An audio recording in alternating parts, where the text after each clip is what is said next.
多几多是何事？纷纷扰扰是是非。多几多是何事？纷纷扰扰是是非。英雄无末路，神剑斩万难，洒热血少年郎，公子美名光。江山如烟，剑路急，拒绝一马，平川桃山渡，归梅岸，羚羊神魂水寒，助我乘神飞天，龙吟响彻震云端。射箭天红踏孤独，飞雨多少日落光华不曾见。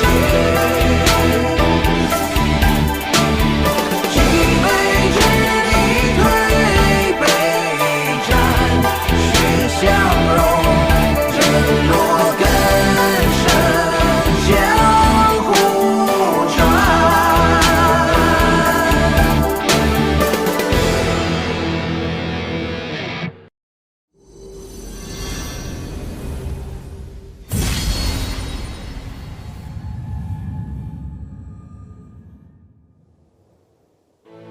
剑域大陆，整个世界都弥漫着剑气能量，是修炼剑道的宝地。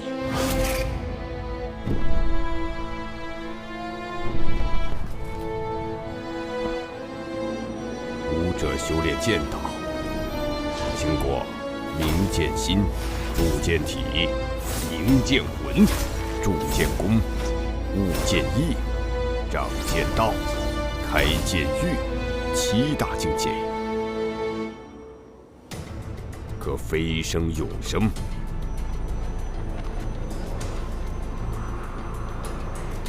世间留存着10大神剑：天虹、桃神、水寒、星火、震月、逐风、雷祭、荧光、暗灵、血煞，分别代表金木水火土、风雷光暗血的极致力量。时过境迁，如今只流传下的5大圣级势力。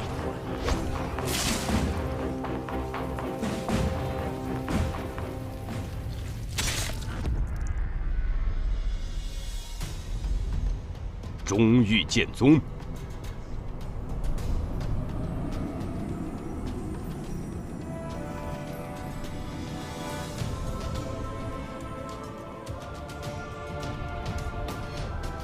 东域画家、南域楚家、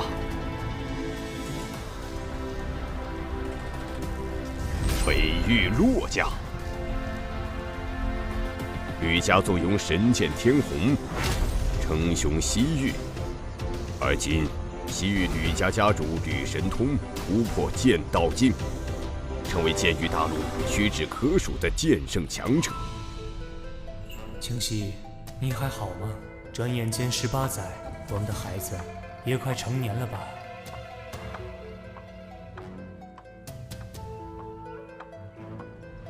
家主，吕思明到。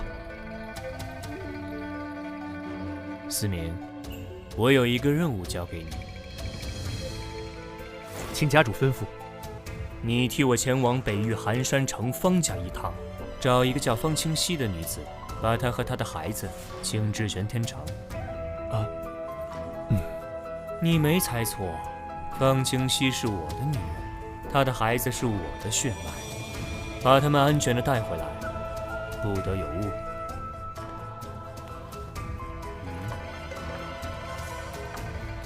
将这个带上，玉佩相合才会信你。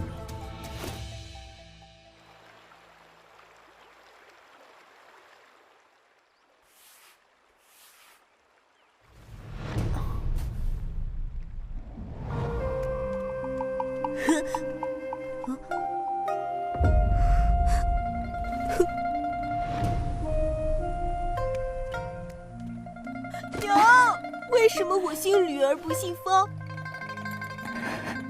小杨，小杨！我就这么昏睡了过去，没想到这一睡，就睡了许久。实在不行，我亲自去魔物森林为杨儿寻药。可弟你是方家家主，这一走，家主就比得上我孙儿的命吗？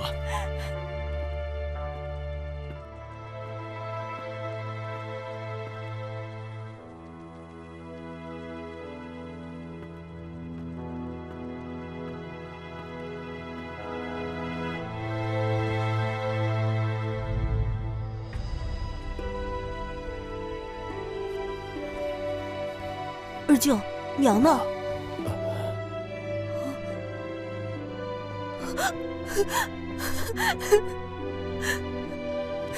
在外公寻药的日子里，方青红夺取了家主之位。为了打压本家，方青红不仅驱逐了娘的牌位，还要置我于死地。二舅为了保住我的性命，自愿退出家族，而我则被贬为奴仆，成了方里处的马奴。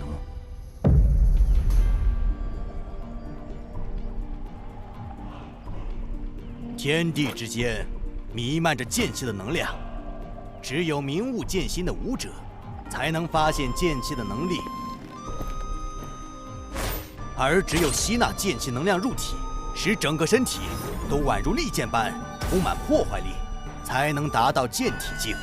若你们能够在18岁之前突破剑体境，便不用再来广场修炼，会获得家族功法。今后只需全力修炼武道，为突破下一境界而努力。教习，下一阶段是什么样的？武道第3境为剑魂境，达到这一境界，就可以凝聚剑魂，以剑魂御敌。哦。我还没有踏入此境界，但我们方家的长老都是剑魂境的强者，你们是家族未来的栋梁，我希望你们将来都能成为剑魂境的强者，成为家族长老。剑魂境吗？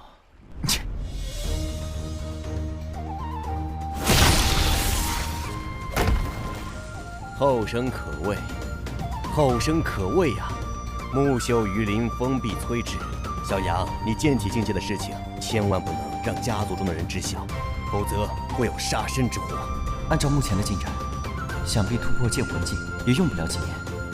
到那时，我的苦日子就到头了。恭喜二公子突破剑体境！二公子今年才17岁啊，居然就突破了剑体境，真是了不起的天才。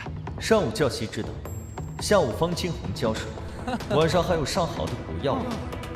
结果17岁才突破剑体境，这和饭桶有何区别？嘿，你还敢躲？本少突破剑体境，所有人都向我恭贺，就你跟木柴似的一言不发。怎么？本少突破剑体境，你很不高兴吗？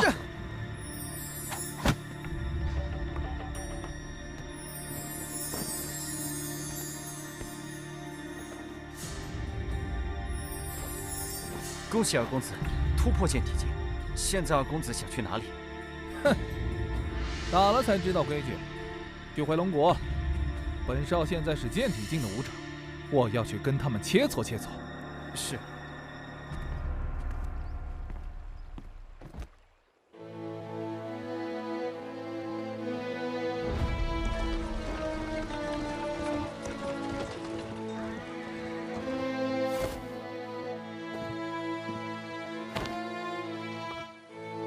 绿阳，二公子突破了剑体境，以后你就更惨喽！哈哈，剑体境强化身体，力量可比剑心境强大的多。绿阳，哪一天二公子下手重了，有你好受的。燕却不知鸿鹄之志，他们不知奋起改变自己命运，只会嘲讽他人，这才是真正的可悲。哈哈哈哈哈！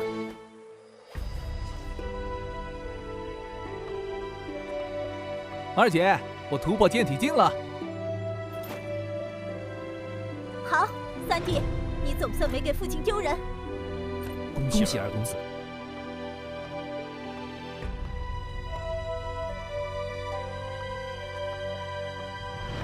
方丽姐，你那是什么眼神？现在我也是剑体境，你这是瞧不起我吗？你是方家的二公子，谁敢瞧不起你？17岁突破剑体境，很了不起。哼，你不过是比我早1个月突破剑体境而已，有什么可傲气的？只是比你早1个月而已吗？你不会忘了，我比你还小1岁吧？那又如何？武者之间不看年纪，终究是要凭实力说话。不如我们切磋切磋，让你见识见识我的厉害。好，切磋就切磋。三弟，你当心些，令贤的实力可不弱。有父亲私下教我的剑术，我还赢不了他。也罢，让三弟吃吃苦头也好。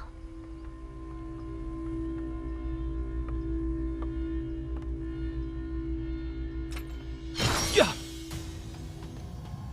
哎！呀！嘿！呀！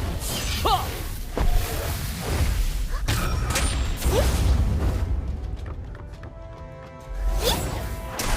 呀！冲浪剑法！呀！呀！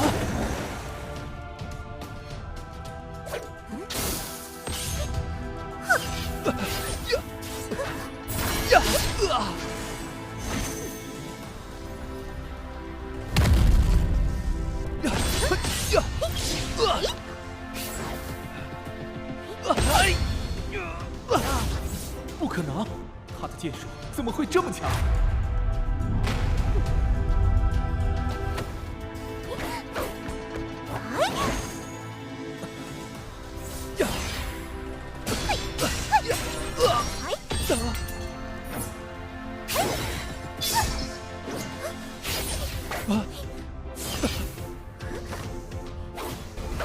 方立初，你要学的还多着呢，以后继续努力，好好做人。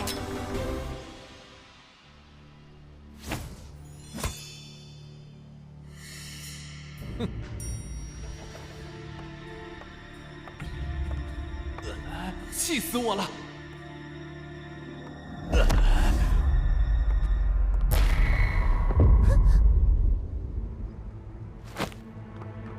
方立初，你要做什么？哼，方丽贤，我承认我现在是打不过你，但我可以打得过吕阳。现在我就去揍他，让他好好感受剑体境的实力。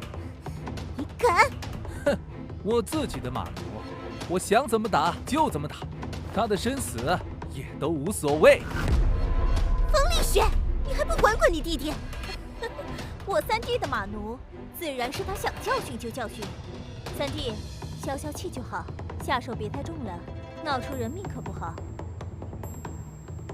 哼，知道了，二姐，我不打死他，哼，顶多废了他。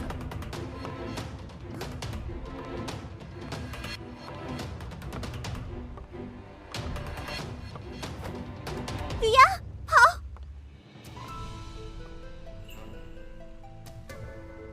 逃！如今我的实力根本无力抗衡方家，一旦逃跑就是死路一条，不如挨着疯子几下罢了。反正我以剑体之境，还是扛得住的。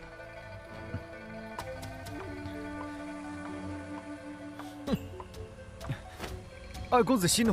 呀！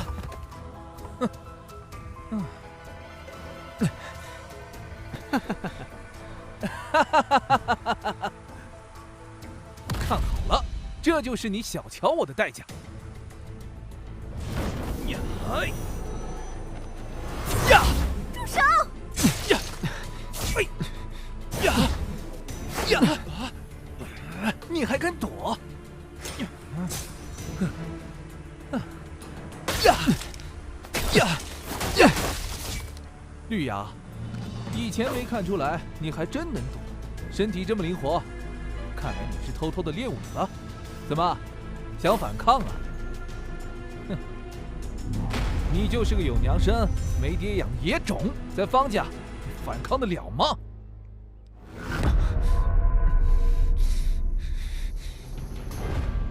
杂种，没人要的野孩子，你个小杂种！哼！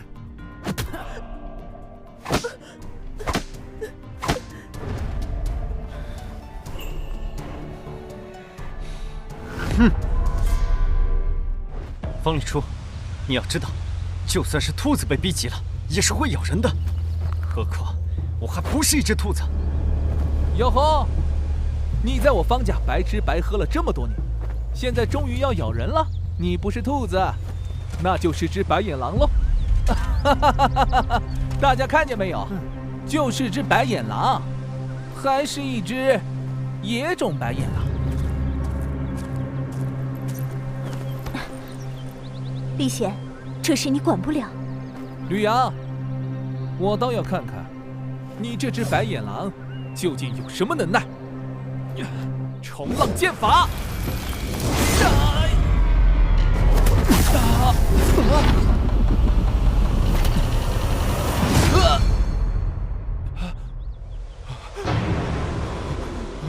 我的天啊！吕阳的实力竟然如此强大！住手！吕阳，有话好商量，你快把剑放下。站住！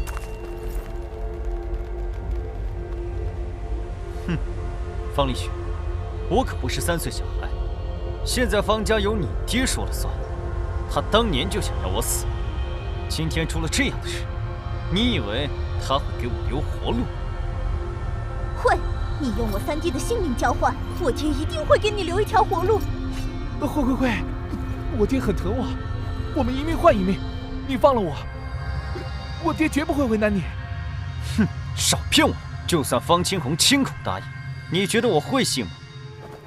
方礼初，我自问小时候对你不差，我以为我们之间会是朋友，所以我很不懂，为什么你对我那么大的仇，那么大的怨，非要让我做你马奴，不断的折磨我。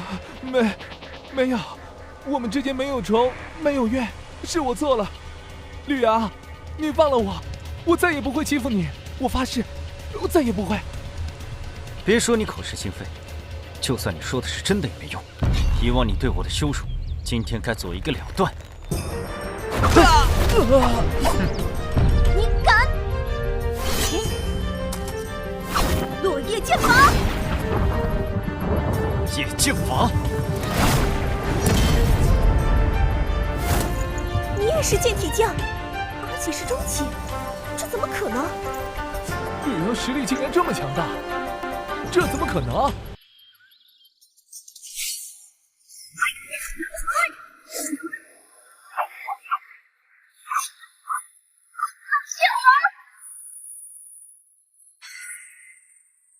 寒龙剑法！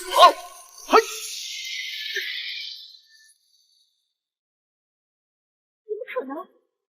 都愣着干什么？快陪我拿下吕阳！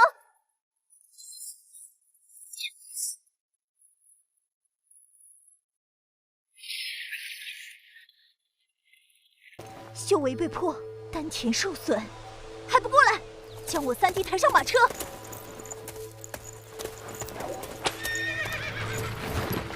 送回家族，必须把这事马上告诉父亲。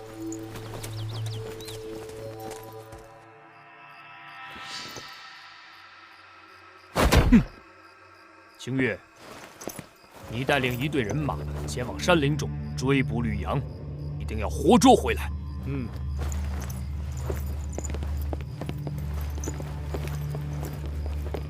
我现在亲自前往沧浪宫一趟，请沧浪宫的医道宗师出手救治李初，帮他恢复修为。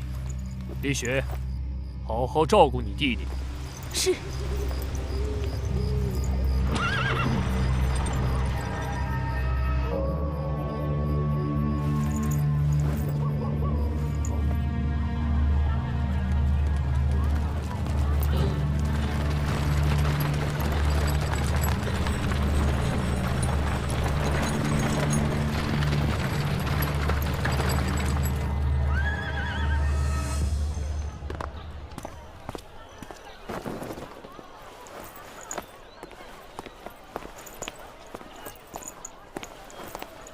那小野种抓回来没有？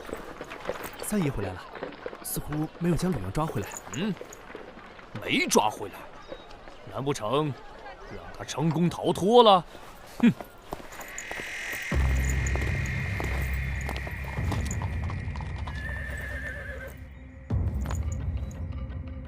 二哥，我没能将吕阳抓回来。若是碰了面，你不可能让他逃脱。这么说，你追丢了？追倒是没追丢，只是这小子狡猾得很。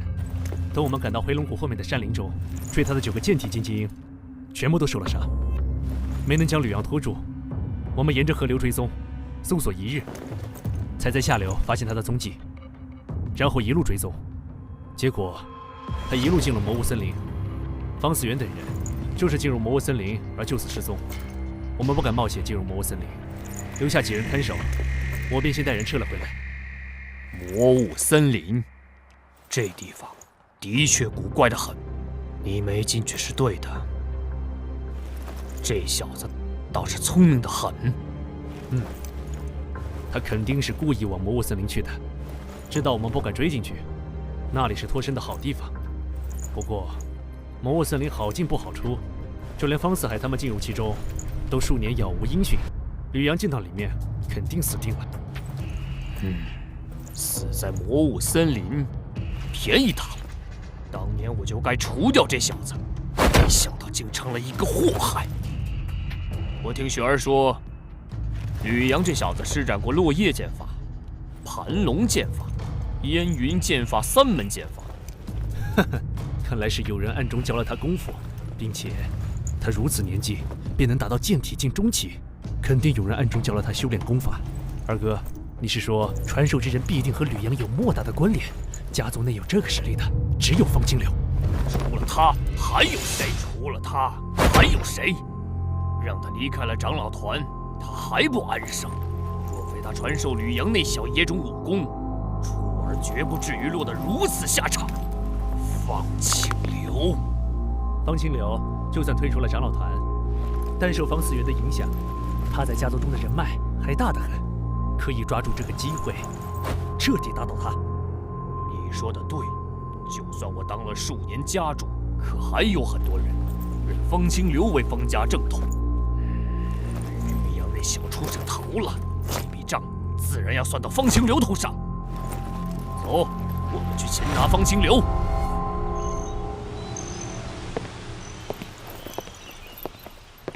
方清红，你们要做什么？方清流，吕阳的武功是你暗中教的吧？我果然没猜错。方清流，我儿子今日之伤，都是你的过错。你暗中教吕阳武功，得为此负责。这事我听贤儿说了，若不是你儿子嚣张跋扈，将吕阳逼至绝路，他怎会受到重伤？这一切都是你儿子咎由自取。你放屁！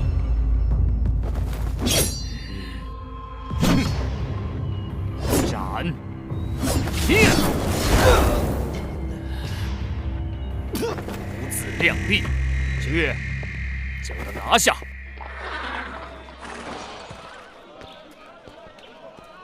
寒山城方家终于到了。什么人？别挡在大门口！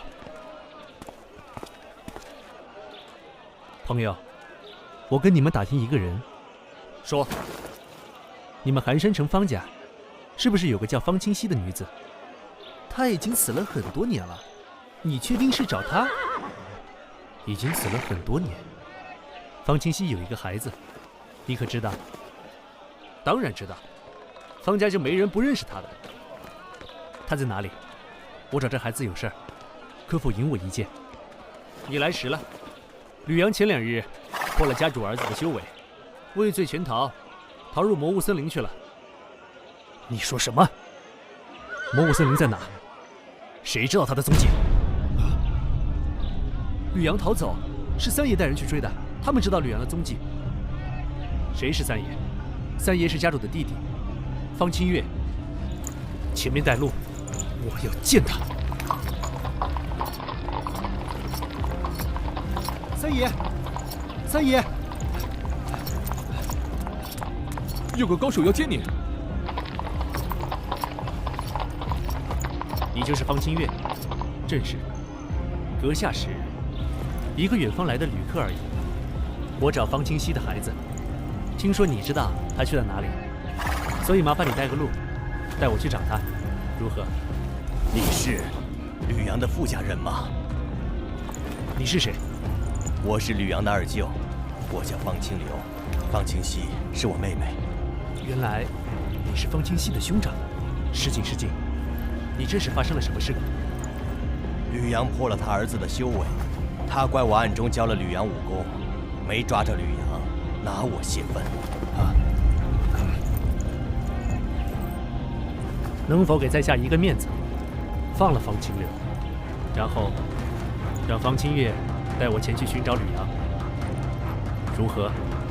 凭什么？具体情况？剑道宗师，我早就猜到此人来者不凡，没想到居然是剑宫境宗师。现下我根本无力抗衡，只能顺从其意。瓶里的药能快速治疗你的伤势。多谢。方清月，我们走吧。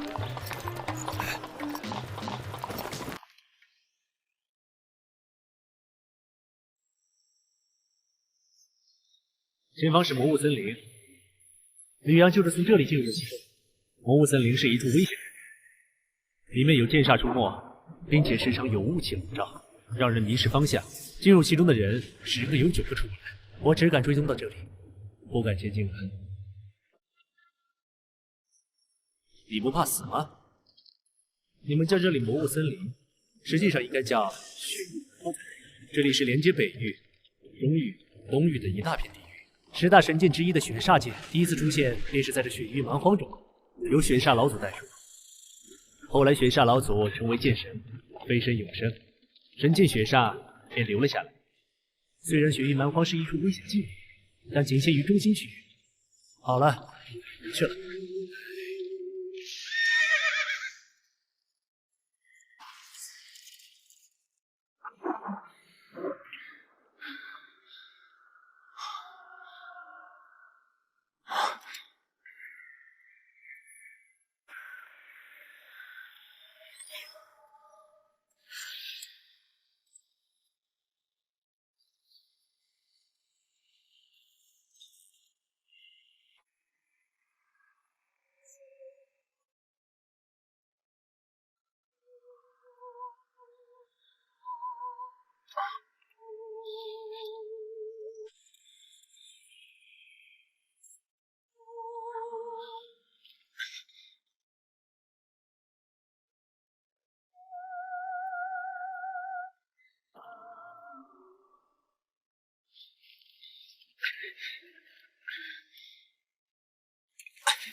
按理说，兽煞都是煞气的傀儡，只会靠本能行动，为什么会逃跑？难道是感受到恐惧？难道是怕我？我有什么好怕的？不对劲，据方清月所说，吕阳也就是剑体境中期的修为，但眼下这些人煞都是剑宫级别的，越往前遇到的煞灵越强。但种种迹象表明，吕阳还在前面，这太不可思议了。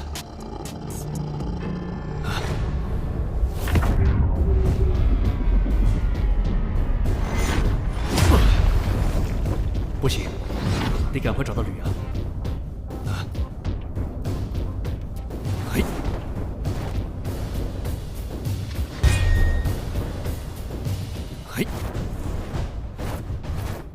这是走出魔物森林了？怎么感觉前方古怪的很？那是能够在天空中飞行，是剑王境高手吗？剑王可都是传说中的存在。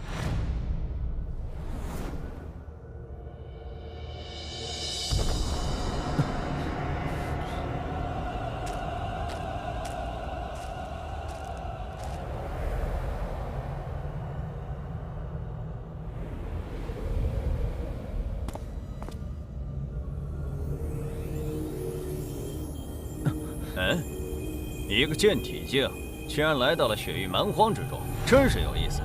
小子，你是怎么来到这里的？在下李阳，因被人追杀逃入魔物森林，逃亡至此。请问阁下，一直向前能够离开这里吗？一直向前，小子，你知不知道，你已经踏入了血域蛮荒，接近中心区域，越往前行，便越靠近血域蛮荒中心。就算是剑圣强者来了，也难做到横穿血域蛮荒。听他的语气，这地方好像很危险，根本不是我这个剑体境的人能够过来的。那我想要离开这里，应该怎么走？既然你能来到这里，一定很特殊。不知你的血液味道如何，合不合血煞剑的胃口？血煞剑，10大神剑。哼！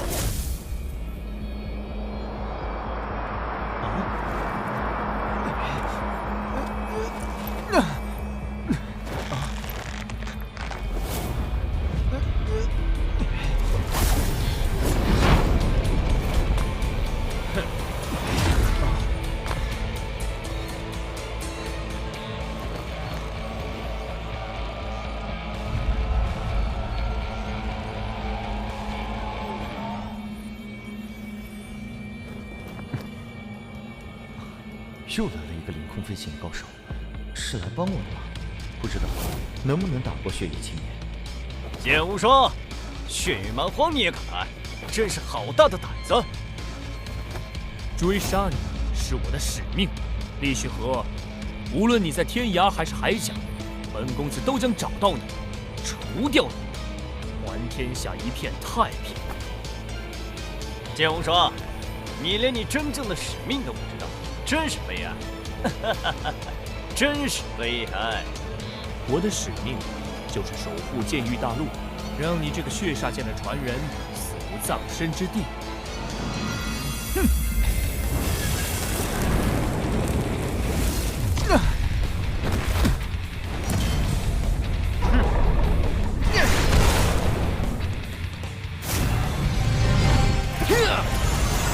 剑无双刚才将我扔至这里，显然是在救我，否则现在这些剑术施展不出，我还在保中的话，必定赢你。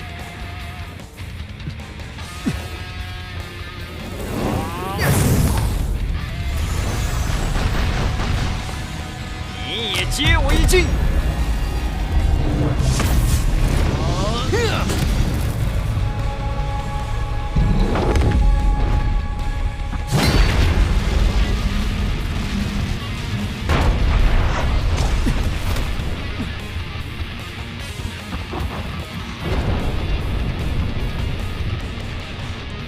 还好不能跑。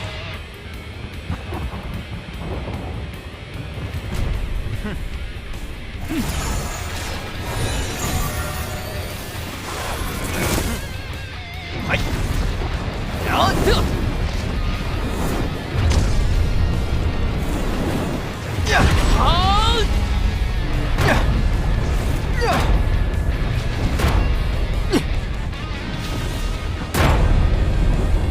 这就是剑王级别的战力，简直就像是老真神也做不到。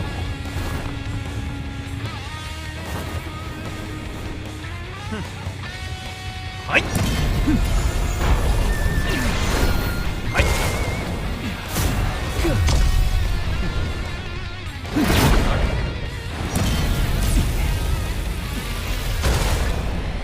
剑无双，你的使命就是喂养我的剑道。我让你再成长成长，终有一日，我的血煞剑会痛饮你的鲜血。懦夫！你若真有种，现在就别逃，再与本公子大战300回合。这才是真正的剑道强者，我与之相比，简直就像是蝼蚁。我若成剑王，定要教训教训厉雪河这个混蛋。你是吕阳吗？他是谁？怎么会认识我？你竟然深入了雪域蛮荒，这里危险，快走！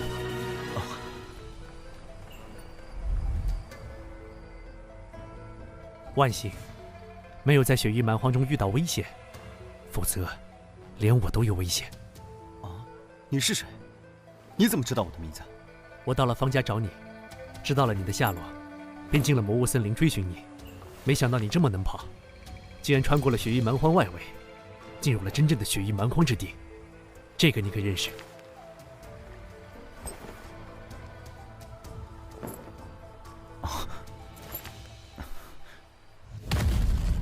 你是？终有一天他会来见你的。倒是见了这个，他就认出你了。难不成他是我父亲？可这模样，未免也太年轻了。果然是你，吕阳。我是西域吕家之人，吕思明。你父亲是我吕家家主吕神通，是他让我带着玉佩前来找你，带你回吕家。西域吕家？那个称霸西域的吕家吗？不错，就是称霸西域的吕家。你父亲是吕神通，不到1甲子便突破剑道境，已成剑圣强者。是他派我前来韩城方家，把你和方清溪请至吕家。可惜我在方家打听到，你母亲已经不在人世了。既然他那么厉害，为什么现在才派人前来找我？也许他有别的苦衷，我也不清楚其中的原因，只是负责请你回去。方家容不下你，你跟我走吧。回到吕家，有你父亲的庇护，再也没人能够伤害你。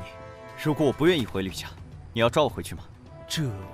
吕家是西域霸主，你为什么不愿意回去？不知道，就是不愿意。以前我不知道我父亲是谁，我心里很期盼的想知道。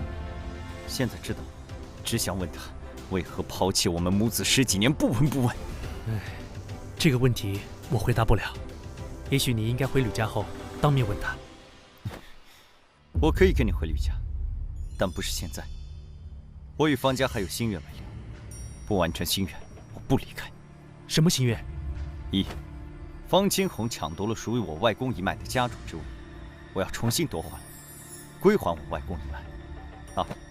我要我母亲的灵位重入方家祠堂。这有何难？我帮你做，轻而易举。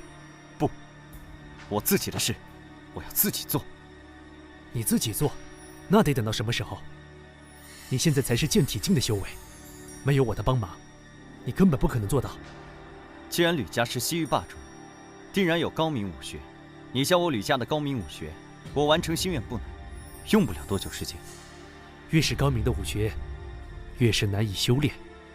你才剑体境中期，学会吕家武功都需要很久的时间。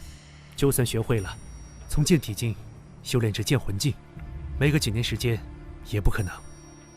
这你不用担心，不完成心愿，我不回吕家。你若不愿意教，那就帮我个小忙，带我离开魔物森林，摆脱方家的追杀，然后自己回去。我凭方家的武学也能完成心愿，只是时间久一些罢了。待我完成心愿，自会前往西域吕家找他。唉，这怎么可以？好，你是吕神通的儿子，学吕家武功自然可以。我教你，我倒要瞧瞧，你究竟能不能学会。一定。我不能拖延太久的时间，不如我们做个约定，如果1个月你还没学会，那就先跟我回吕家，等你在吕家修炼成强者，再回方家完成心愿，如何？1个月，这倒是个挑战。一言为定。我们先离开魔物森林。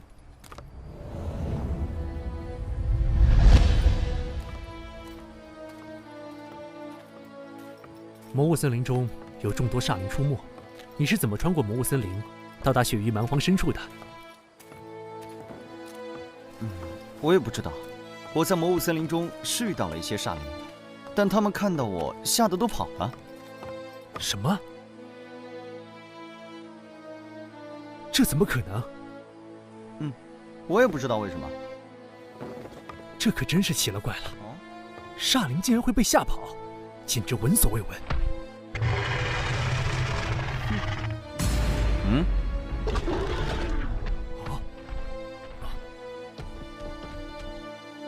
看吧，就是这样。真是匪夷所思。我在那片血光笼罩天空的荒芜之地中，遇到了2个剑王强者，他们在天空中飞行战斗，当真是厉害。剑王强者已经延年益寿，不是凡人之躯，当然厉害。我也是远远看到了他们打斗的场景，才快速追上了你。不知道是哪里的剑王，竟然来到血域蛮荒中相斗。一个叫剑无双，一个叫厉血河，都很年轻。你说什么？剑无双，厉血河？这是神剑公子和血剑公子啊！剑域大陆年轻一辈最妖孽的天之骄子，你居然见证了他们2人的战斗。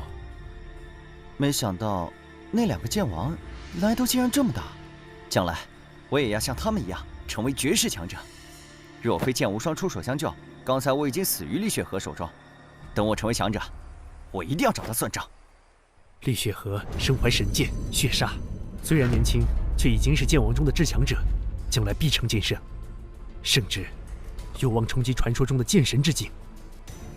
想要找他算账可不容易。你不是说我父亲是西域吕家家主吗？吕家是西域霸主，有神剑天虹。我若学了吕家武功，凭神剑天虹，难道还对付不了厉血河？你可知道谁是当世第1强者？是剑宗宗主无剑老人。据说他已经到了无剑胜有剑的地步，所以世人尊称无剑老人。不错，是无剑老人。神剑公子剑无双便是他的弟子。剑宗与4大剑圣世家，没人是无剑老人的对手，但世间却有1人能与无剑老人抗衡。是谁？血煞剑上一任主人，血剑老人。血剑公子厉血河是他的弟子。血剑老人，没听说过。中域剑家曾是剑宗的顶级世家，实力之强，比起4大剑圣世家，一毫不逊色多少。族中的剑圣强者剑无异，是剑宗大长老。20多年前，血剑老人横空出世，灭了剑家，杀死了剑宗大长老。直到无剑老人赶到，与血剑老人大战一场，血剑老人正面对抗无剑老人，成功逃脱，名震天下。后来血剑老人销声匿迹。最近几年，他的弟子厉血河身怀神剑血煞现世，可与神剑公子剑无双争锋，其名才再度流传。寒山城乃偏僻之地，你没听说过倒也正常。血剑老人如此厉害，可见所学武道不比西域吕家逊色。你是说我即便学了吕家武学，获得神剑天虹，也很难对付厉血河？以后若是遇到厉血河，还是避远一点吧。他身怀血煞，杀心极重，落在他手里，很容易丢了性命。你也别不服气，整个剑域大陆英杰无数，但能与厉血河争锋者，仅剑无双1人。哪怕是另外几个天骄，比起厉血河都要逊色一筹。甚至是老辈剑王，能与厉血河相比者也不多。所以，逼着厉血河，才是正确的选择。何谓天骄？这是剑域大陆各大顶尖势力间一条不成文的规定，能在20岁前成为剑王者，可封天骄之名。剑无双、厉血河都是20岁前突破剑王，所以又称神剑公子、血剑公子。还有哪些天骄？东域华家、重剑公子华重，南域楚家、炎剑公子楚炎，还有我们西域吕家天剑公子吕天。吕天是你同父异母的兄长，不仅20岁前成为剑王，并且还获得了神剑天虹的认可，所以你想凭借神剑天虹对付血煞，这也行不通。同父异母的兄长，这么说来，吕神通和我母亲在一起之前，已经有了妻儿。是的，关于你母亲的事情，我一无所知。但家主不是滥情之人，想必之间有什么因果，只能等你到吕家之后，询问家主。我一定会问个清楚。吕天的母亲是什么来历？主母是南域楚家家主的女儿。之前家主没派人找你，也许是顾忌楚家吧。但现在家主已成现胜，对楚家已经无需顾忌。也许吧。不管怎样，父亲抛弃我们母子这一点，我一辈子都不会原谅他。你刚才说的5大剑圣势力天骄中，唯独北域洛家没有。暂时没有，不过听说洛家有一位小公主，年仅17岁，便已经是剑宫境巅峰，20岁前成为剑意境剑王，应该没什么问题。到时候，天骄又要增添一人。叫什么名字？洛水寒。这些人我都记住了，将来我定要超越他们。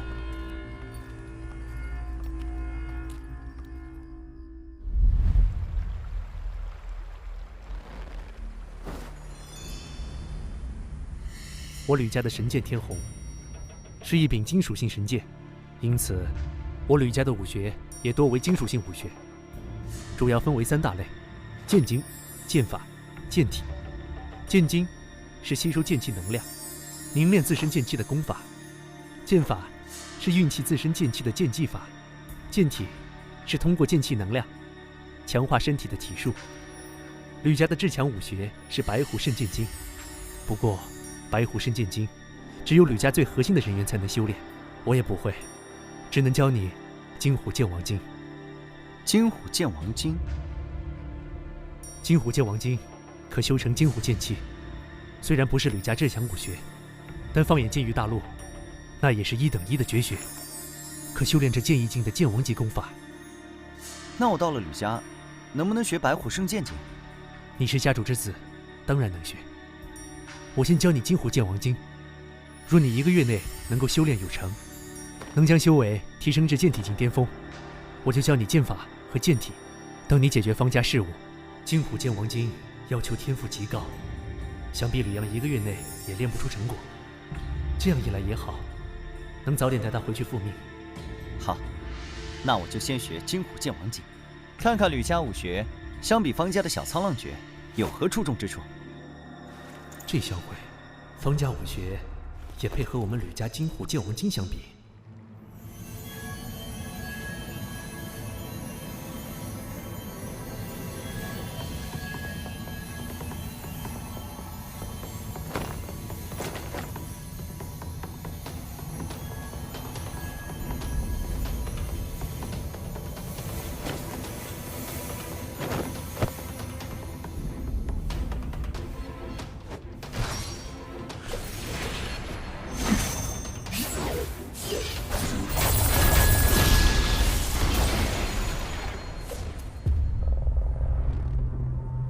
现在，该是教你运用剑气的剑法，以及强化身体的剑体之术。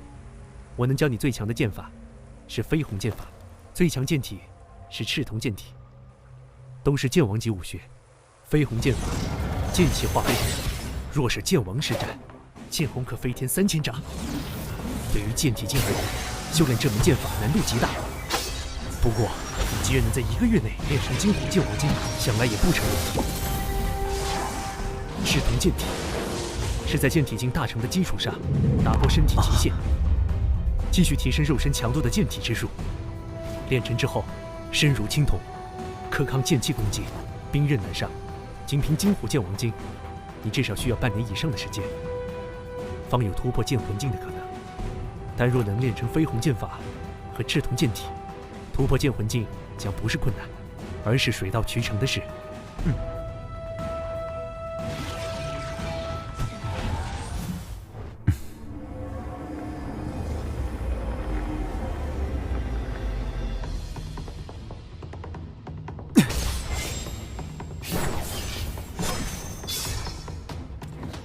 现在可以解决方家的事务了。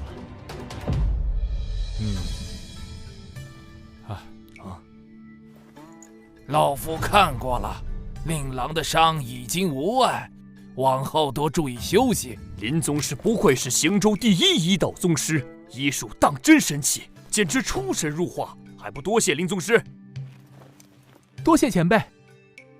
不必多礼，对于本宗而言，这只是举手之劳而已。林师叔医术神通，自然只是举手之劳，但对于我弟弟而言，却是大恩大德，方家必定铭记于心。方师侄客气了。林宗师，方家已在迎宾阁设下宴席，还请移步一尝方家酒水。林师叔请。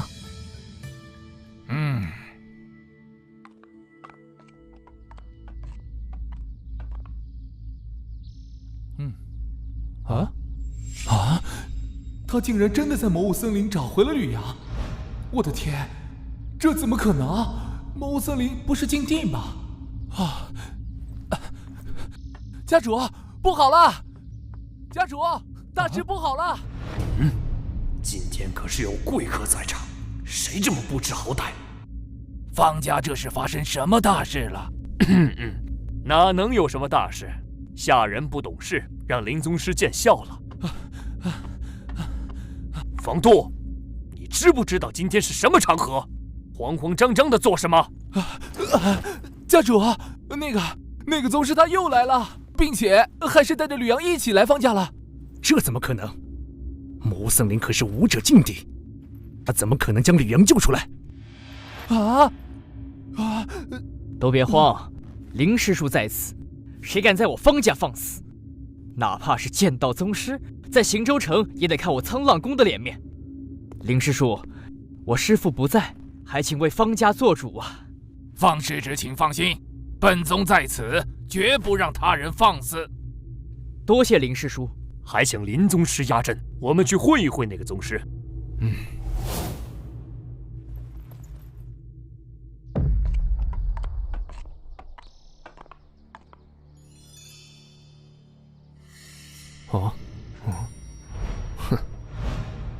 剑功竟初期，奇怪，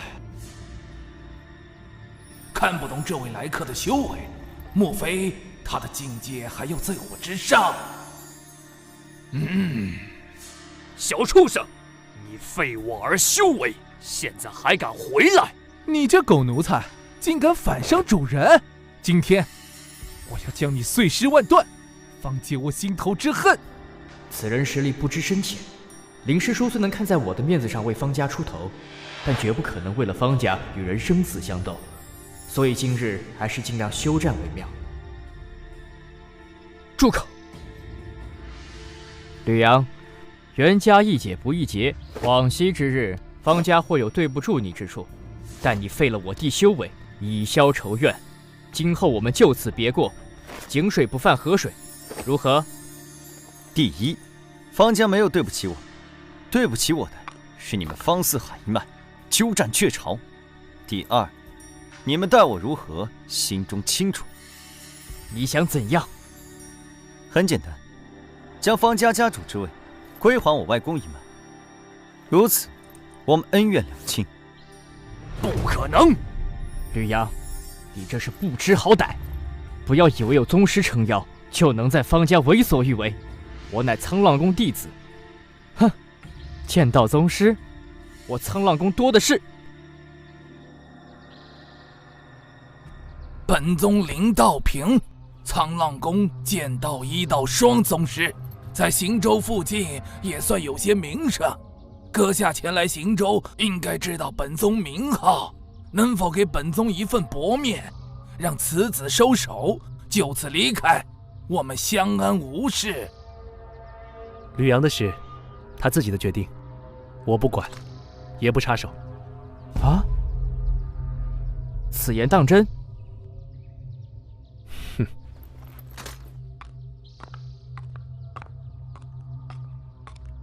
哼，吕阳，你还是别异想天开了。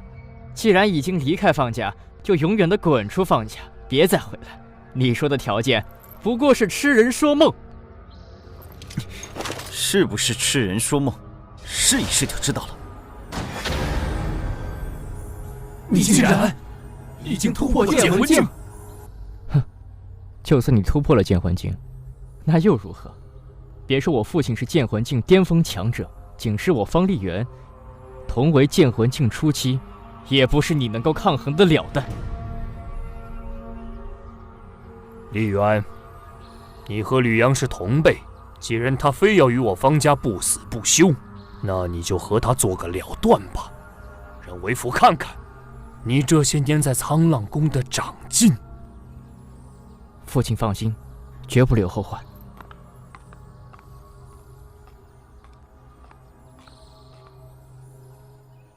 杀！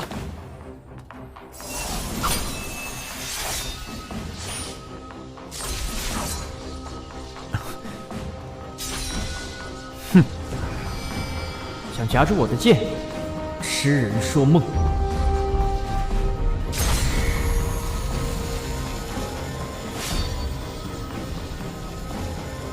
啊？你的剑太弱，不如你来接我一剑。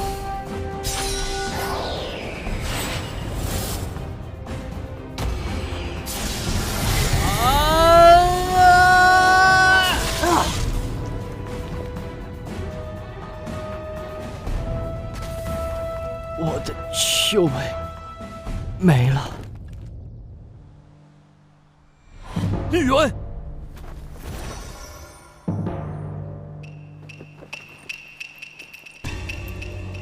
吕阳，老子要将你挫骨扬灰，碎尸万段！方清红，该轮到你了。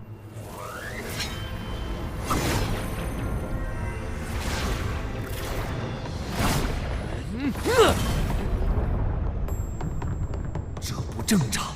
剑魂境初期，怎么可能遇剑与剑魂境巅峰分庭抗礼？啊！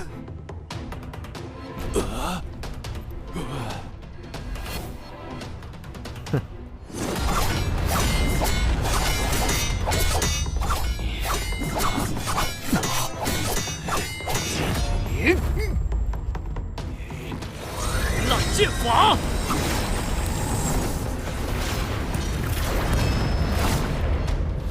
飞鸿剑法！什么？这不可能！吕阳，吕阳，难不成会是那个吕家？方清红，完了！沧浪三叠剑！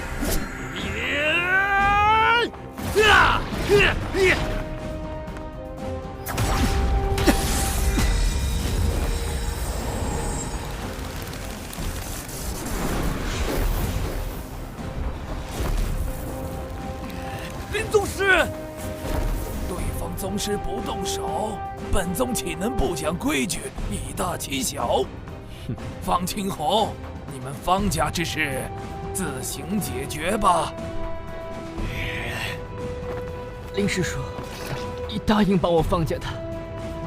对方宗师不动，本宗不动，这是规矩。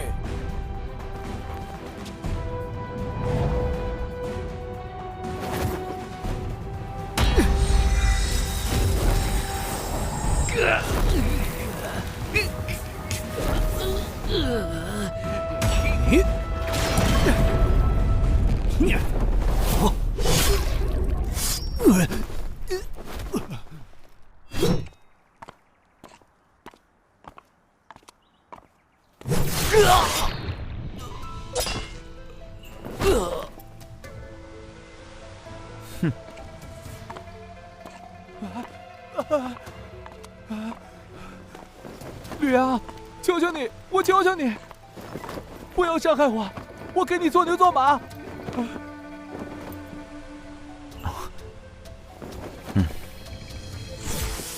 方礼初，往日恩怨，竟是一笔算清。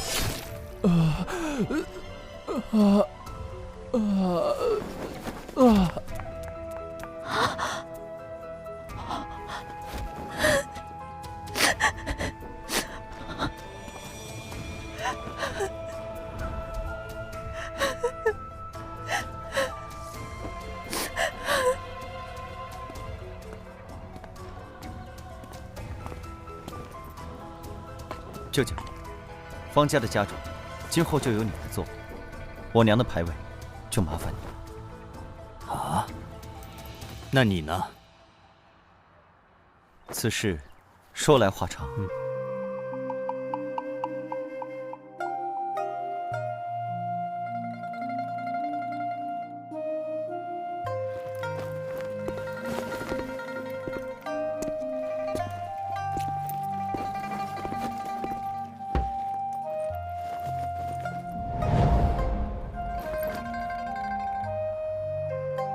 娘，孩儿要走了，要去西域吕家。一来认祖归宗，二来要找吕神通问个明白，当年为何弃你不顾。您在地下好好安息，保佑孩儿平安。子去西域，山高路远，三妹啊三妹，你一定要好好保佑吕阳，让他一路平安。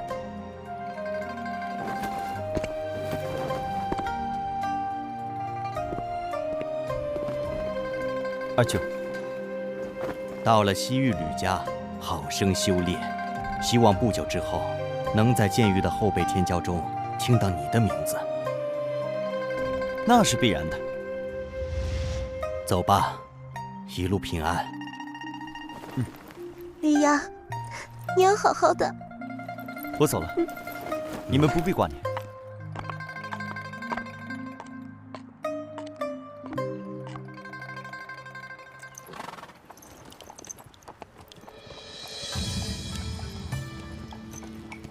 10大神剑的威力都一样吗？每一柄神剑的特点都不一样，难以比较。10大神剑之间没有排名之分，只是什么？神剑的特点，有的平常，有的特殊，有的神剑很常见，有的则很少现世。所以，在武者心中，10大神剑自然有所差别。越是少见的神剑，越神秘，越难以防备。所以显得越厉害。10大神剑中，我只听说过其中8名。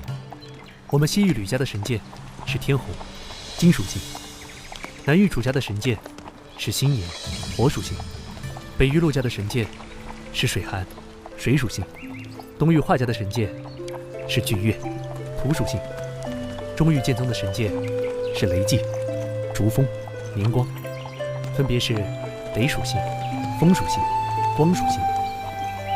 这7柄神剑与5大至强势力连在一起，最广为人知。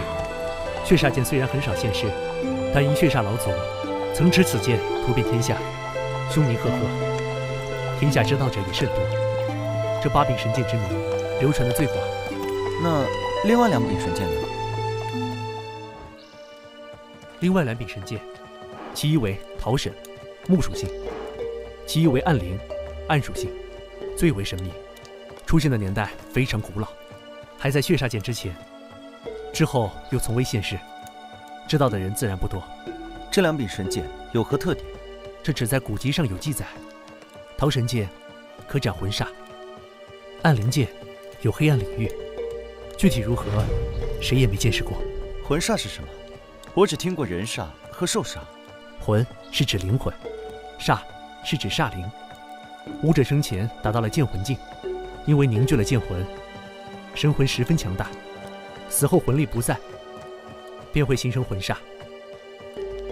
正常情况下，失去了身体依托，魂力再强也会逐渐消散。当魂力未散时，与煞灵融合在一起。人煞、兽煞虽然可怕，但还能够摧毁形体，而魂煞几乎无法摧毁，只有极少数的手段才能对魂煞造成伤害，十分棘手。那都有哪些手段能够对付魂煞？魂煞属阴，至刚至阳的攻击，比如极致的雷电、极致的火焰、极致的气血也可以，但至少要是剑王气血，才能伤害魂煞。除了这些之外，其他攻击对于魂煞的伤害都很小。这万一要是遇到了，那可怎么办？煞灵数量不多，天然生成的魂煞非常稀少，所以魂煞往往是有人故意炼制，炼制魂煞十分困难，也是剑域所有势力共同禁止的事，属于禁术。绝大多数武者一生都难遇到一次婚煞，这点你不必担心。这。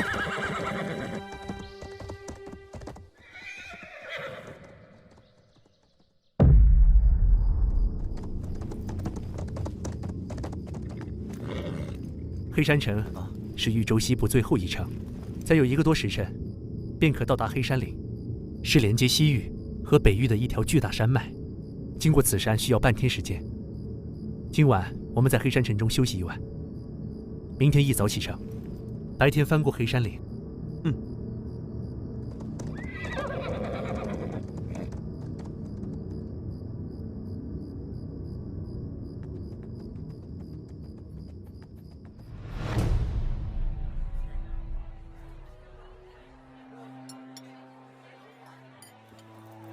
明天翻过了黑山岭，我们便转向西南，再有5、6天的功夫，便可到达西域玄天城。我们吕家便在城中。也是，你从来没有到过吕家，自然有些陌生。吕家作为西域大家，大大小小脉系足有数百支，总人数多达几10万人，其中拥有剑王的脉系足有10数个。其中一些强大的脉系，甚至拥有多名剑王，剑王总的数量多达数10人。天哪，和吕家相比，行舟苍浪宫也只是微不足道的小势力。真期待能亲眼见到这么强大的武道世家会是什么样子。等过几天你见了就知道了。来，先吃菜。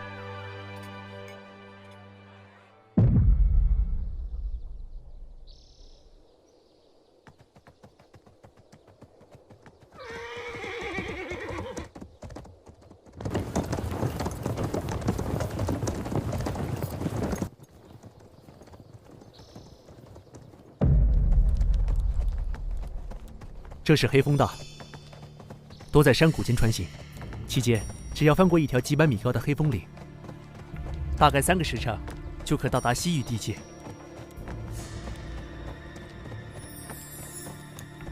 山高林密又处要道，这黑山岭中会不会有劫道的匪贼？哈哈，还真有，有一座金刚寨，藏在黑山岭中。常常劫掠往来商队，需要给通行费才可通行。不过这金刚寨也就是一个剑宫级势力，大寨主是名剑宫境后期宗师。上次我从西域而来，金刚寨不长眼睛，途中劫我的道，被我杀了不少匪贼。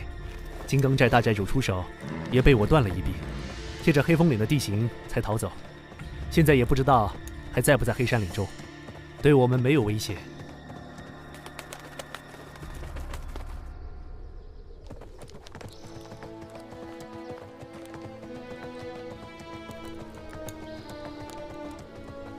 这风声真难听，只是听着吓人而已。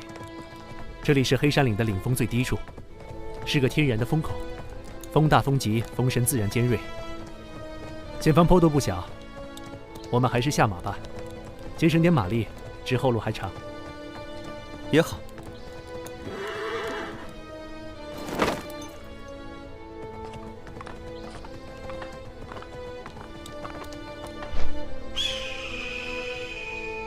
等等，有股不正常的气息。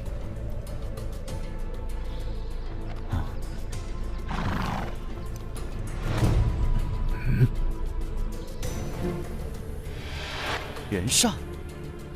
不是人煞，这里不是煞灵出没地，不会有这么多煞灵依附尸体，是尸魁。尸魁和人煞有什么区别？人煞是煞灵占据人的身躯，而尸魁是武者炼制，看上去相似，但形成却完全不同。人煞背后未必有操控者，尸魁背后必定有操控之人。是哪位朋友炼的尸魁？我们乃西域吕家之人，还请让道。等的就是你们。阁下是谁？敢不敢出来打个照面？不急，你陪我这些宝贝们先玩玩。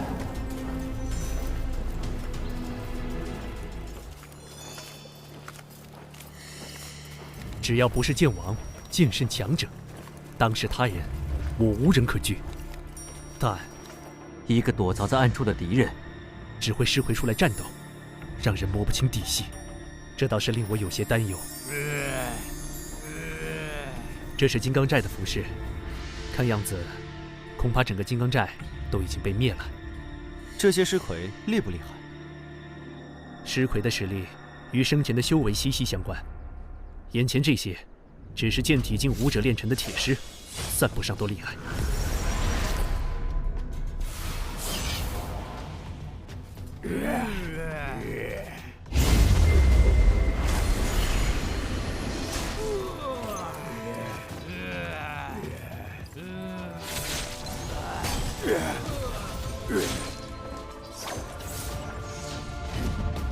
剑魂境武者多被练成铜甲尸，剑弓境武者都被练成银甲尸架。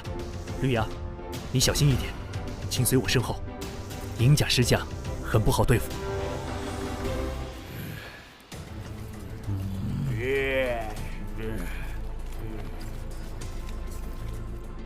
前面这尸魁只有一只手臂，莫非是那金刚寨大寨主？没错，他就是金刚寨大寨主。与西域吕家为敌，阁下可知道是什么后果？杀的就是你们西域吕家的人，吕家能奈我何？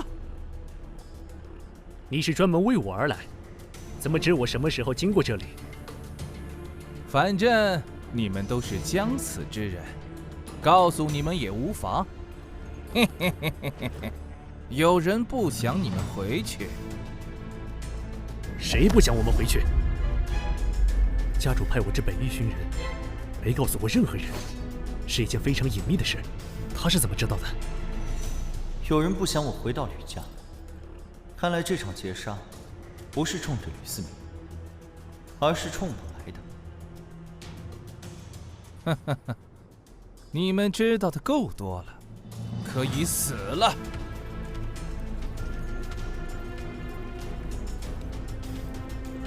就凭几具铜甲尸和一个银甲尸架，也敢在我面前猖狂？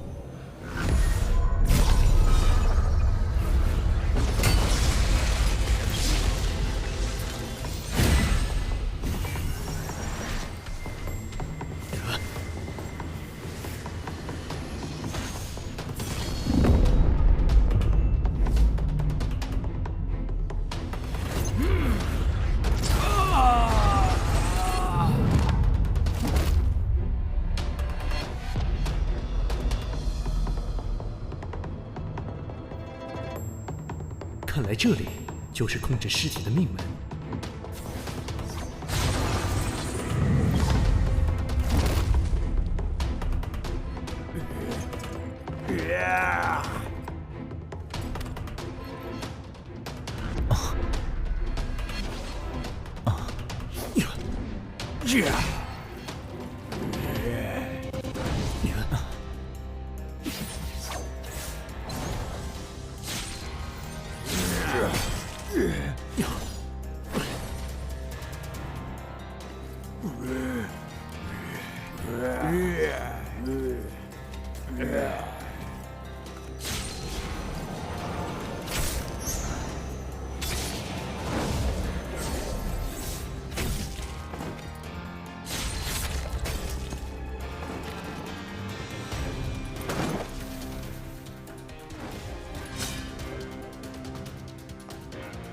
飞鸿剑法，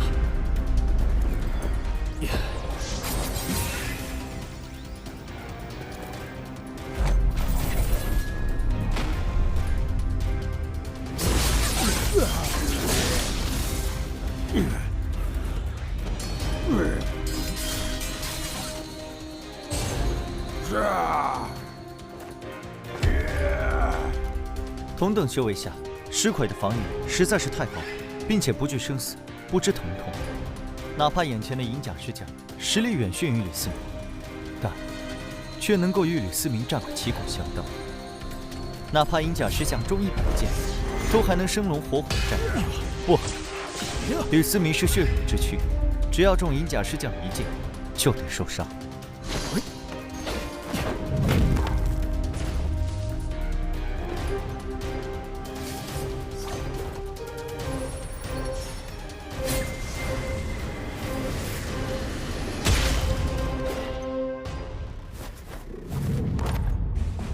这银甲尸将只是尸鬼，最麻烦的是隐藏在树林里的家伙。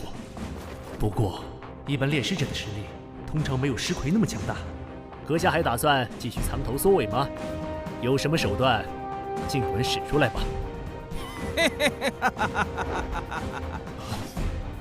吕思明，你不要得意的太早。我早就知道，仅凭这些废物，根本奈何不了你。之前只不过是陪你玩玩罢了，现在才是动真格的时候。刚才的银甲尸将已经非常难缠，还只是玩玩。那么，动真格的又会是什么层次的力量？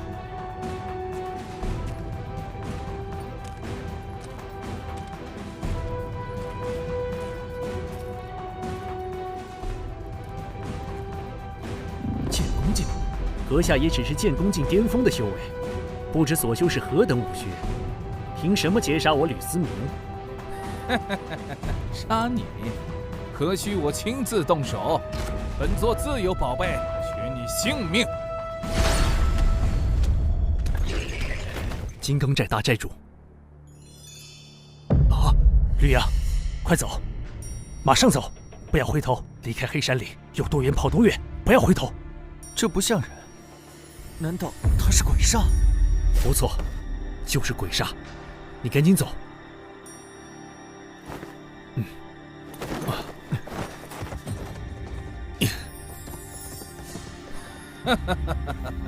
小子，你跑不掉的。今天你们都得死！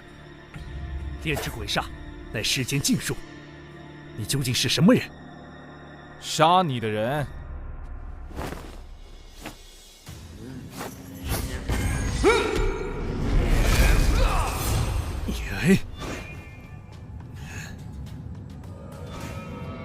金湖剑气呀！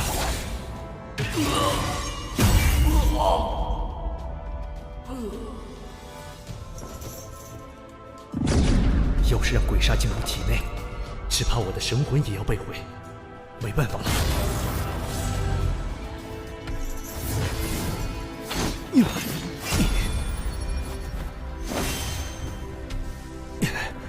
只怪我实力有限，只能为吕阳多争取点时间了。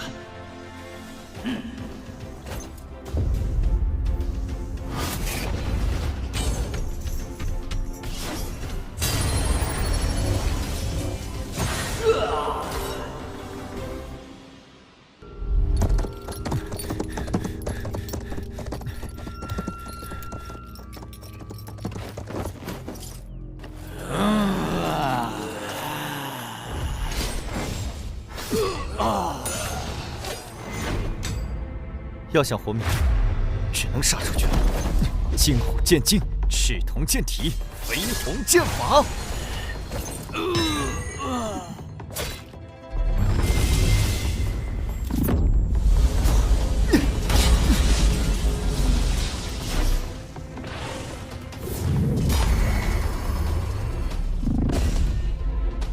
不能急躁，要冷静，一定有办法的。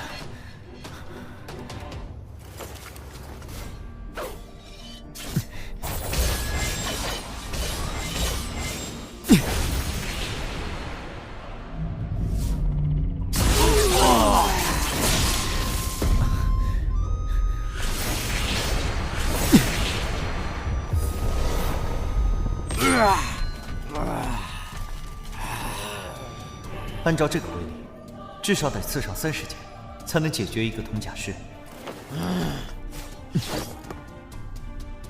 要是这把剑能削铁如泥，也不用这么麻烦了。眼下，只有耗了。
我受家主所托，岂能坐看吕阳呻吟死处？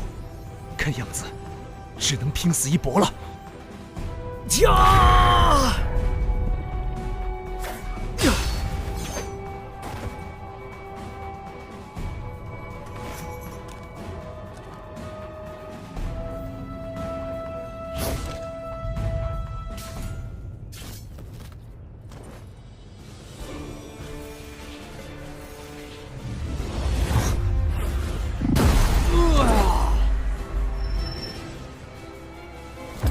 坚持不了多久，快走！先不要回西域，保住自己，提升实力。我一定会查出背后指使的人，一定！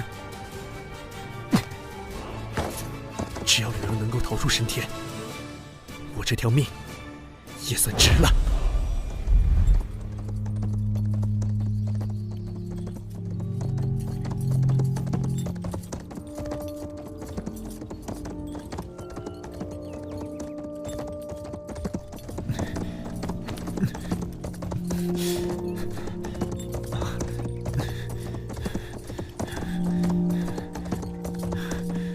快了，就快逃出黑山岭了。出了黑山岭，便不再是黑风道一条路。天高地阔任我去，对方想追到我就难了。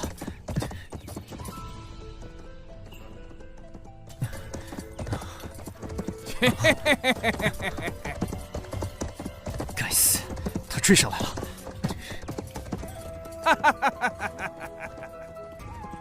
连吕大哥都不是对手，我该如何是好？你跑不掉了。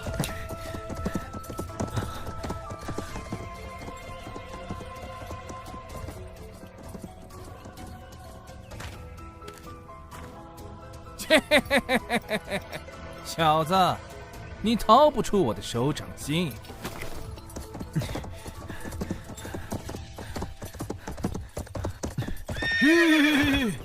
实力相差太大，不管怎么想，都没有取胜的机会。我跟你无冤无仇，为什么要置我于死地？有人要你死，有人要你死。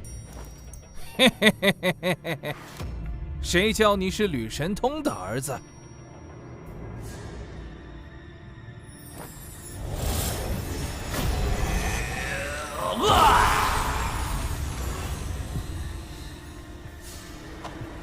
这，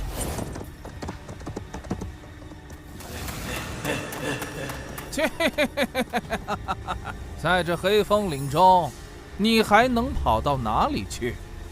你这是无谓的挣扎。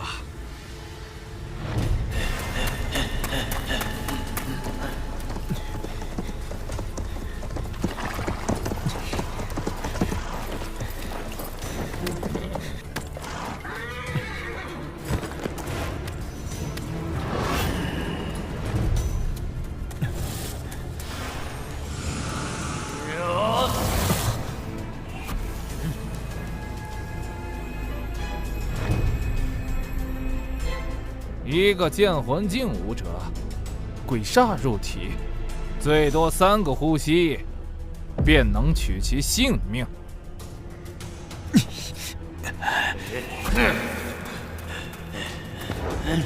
我就这么死了吗？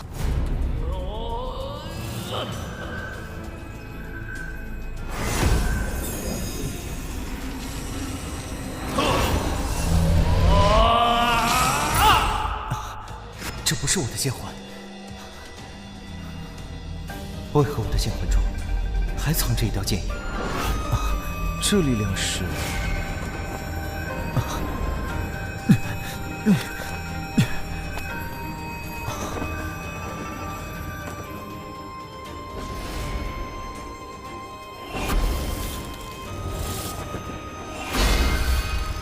能有如此力量的，这柄剑绝非凡品，斩杀鬼煞。难道这柄剑就是神剑桃神？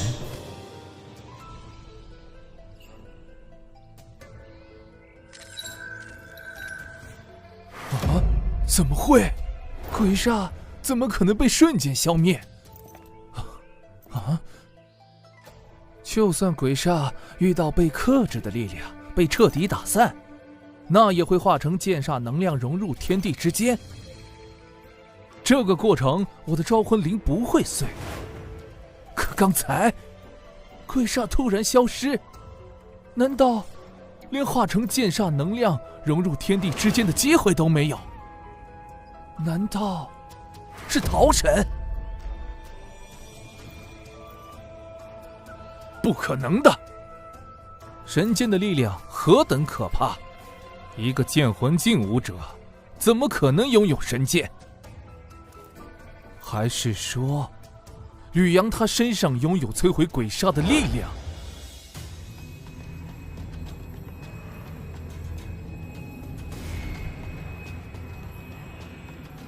御空飞行，这小子难不成是剑王境界？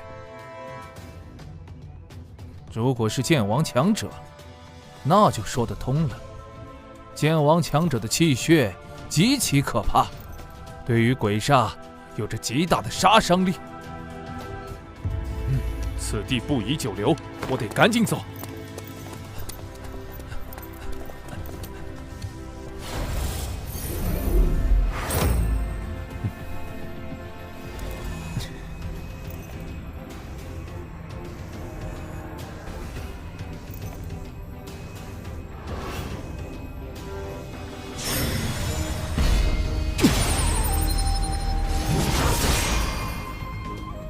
这就是神剑的力量吗？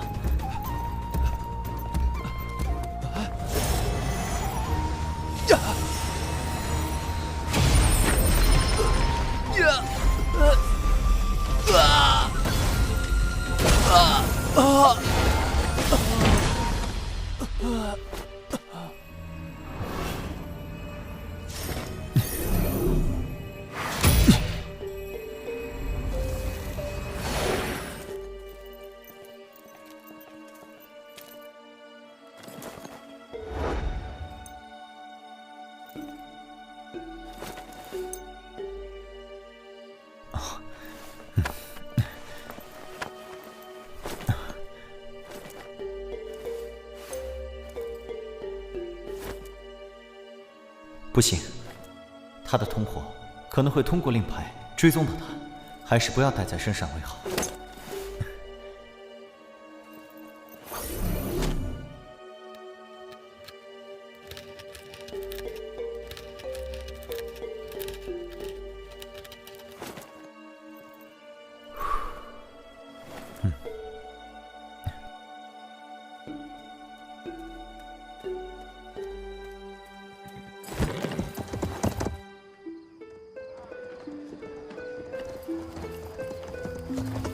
斗篷人拦路劫杀，定是有人指使。眼下西域是没法去了。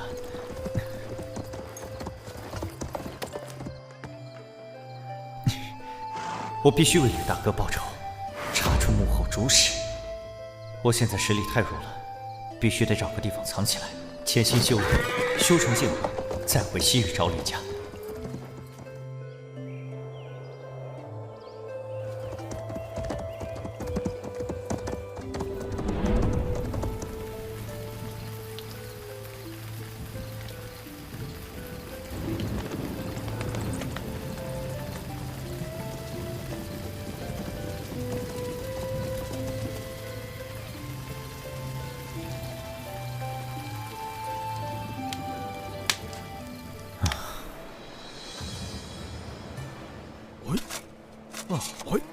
灵气浓郁，宛如世外桃源。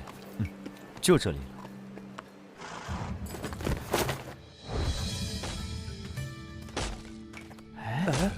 怎么有个陌生人在这砍树？没见过呀。家乡蒙难，在下一路逃难至此，见此地山清水秀，所以决定留下来。哦，原来如此啊！我们也来帮帮忙吧。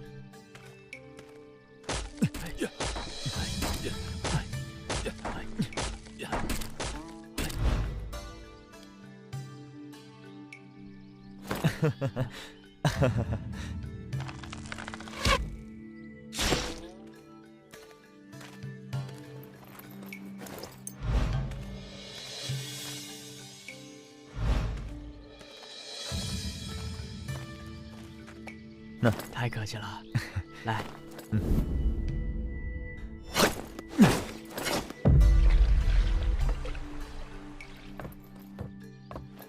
如今我已经达到剑宫境，和吕大哥一样，可这远远不够，我还要再进一步，达到剑王。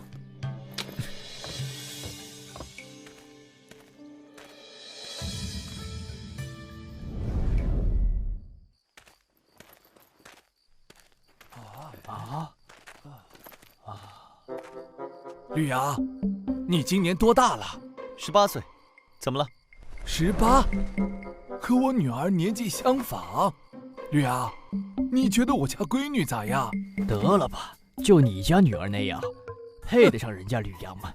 还是我家闺女和吕阳最配。我来元福村，只为亲近修炼武学，等修为大成，便要离开，哪能在此留下牵挂？那个，这位乡亲，其实我还有一事隐瞒。当年家乡蒙难，家母也因此去世。当初我就决心披麻戴孝3年，3年之内不谈儿女婚嫁，待到3年扶丧之期过后再议。我就说嘛，吕阳这么好的人，连咱们村的姑娘瞧都不瞧一眼，是有原因的。这么看来，吕阳也是个大孝子嘛。咱们就尊重人家，之后再说吧。都散了，散了。既然说了3年，那我就得在3年内突破至剑王境界，要不然之后可就麻烦了。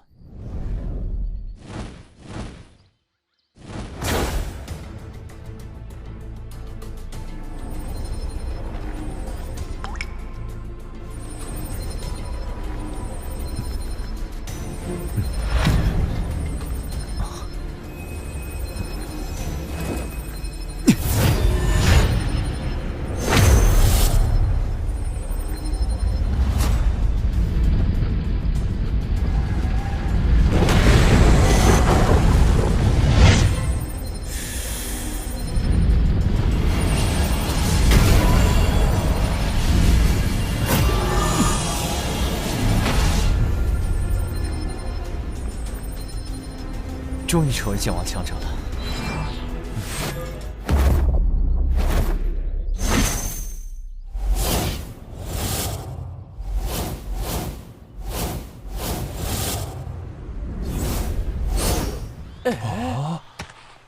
哇！飞了，飞天了！我的天，怎么飞起来了？他究竟是什么人物？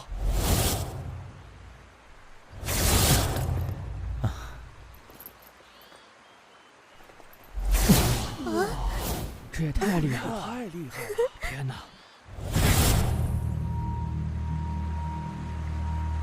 这些年，我一直在考虑一件事：劫杀我和吕思明大哥的，不可能是吕神统派的。吕思明大哥说过，这是个秘密任务，所以消息外泄几乎不可能。那么，只可能是某个环节暴露了身份，引来了杀机。吕思明大哥只在方家表明过身份，因此还是要从方家开始查起。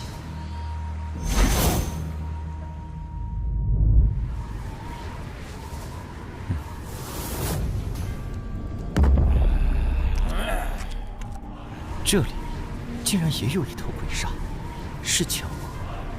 还是两者之间有联系。本想出外历练一番，没想到居然遭到围攻，该死！要是我达到剑一境成为剑王，眼前这些家伙又怎么是我的对手？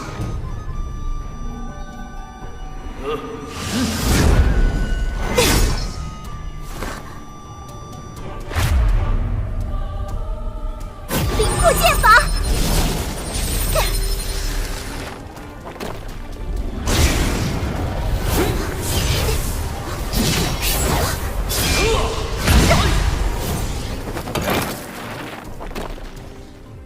我若死，北域洛家哪怕是绝地3尺，也要找出你们！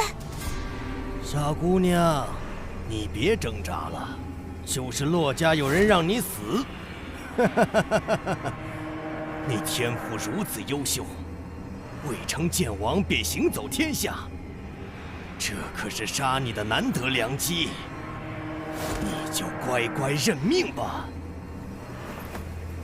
喂，这么多人欺负一个小姑娘，你们还要不要脸？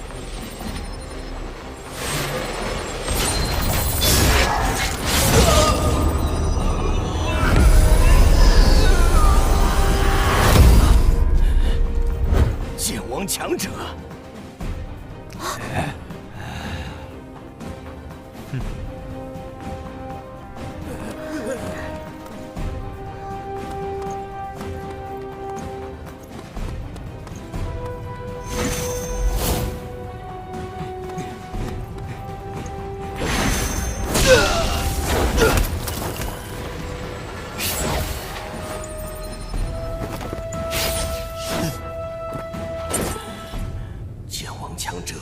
放在任何势力都是名声赫赫，绝非无名之辈。可眼前这人，我却从未见过。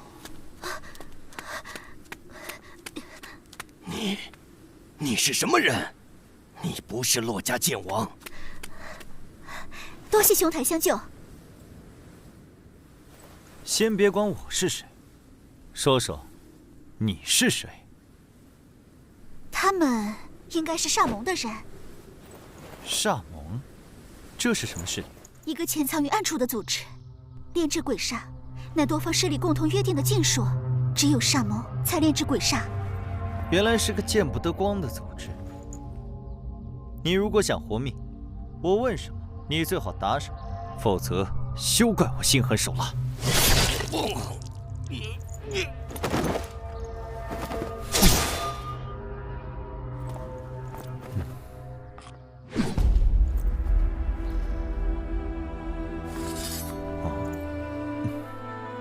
果然是煞力啊！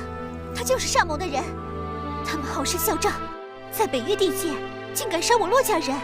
姑娘可是洛家小公主洛水寒？是我，不知兄台是？在下方阳。方家，不是剑圣世家，莫非兄台是剑宗的天才弟子？不是，我就是一个普通武道家族的子弟，只是偶得武道机遇，才修成剑王。敢问方兄，今年多少岁？还有半年就满20了。啊！我还以为除了剑宗与几大剑圣世家之外，天骄只有血剑公子烈血河一个。看来是我孤陋寡闻了。方兄天赋超绝，将来必定是剑域大陆的风云人物。洛姑娘也是当世天骄，方某早就听说过洛家小公主的大名，今日一见，深感荣幸。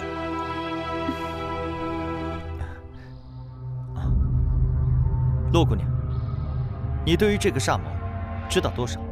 煞盟出现的年代已经古不可考。据说，一开始是因为各大势力禁止炼制鬼煞，将其列为禁术。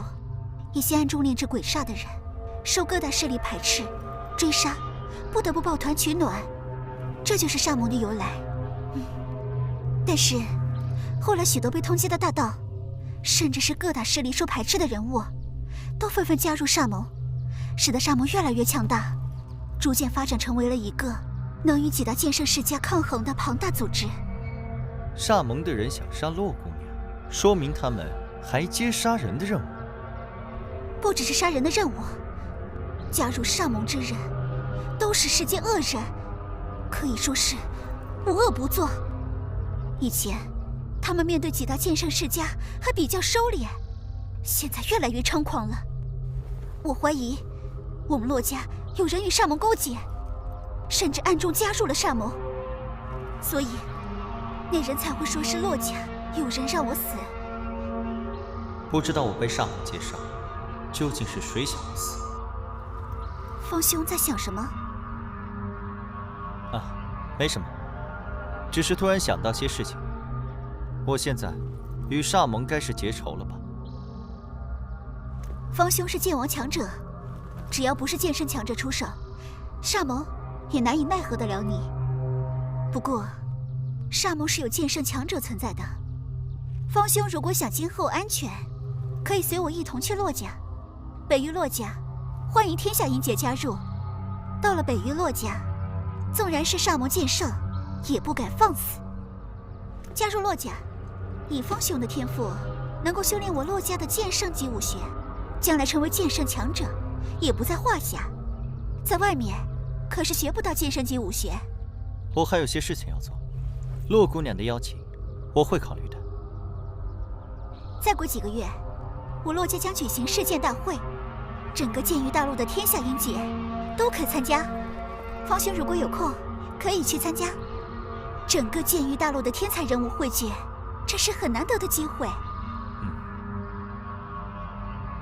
何为世剑大会？这是我洛家每隔30年才举办一次的盛会。世剑大会考核的是武者的剑道天赋，谁最终能够获得神剑水寒的认可，谁便是世剑大会的魁首，将获得进入洛家宝地修炼一次的机会。方兄不是出自剑圣世家，仅是凭机缘获得武学传承，自学便能在20岁前突破剑影境界王。我觉得方兄夺得世剑大会魁首的机会很大。洛姑娘放心，世剑大会我一定去。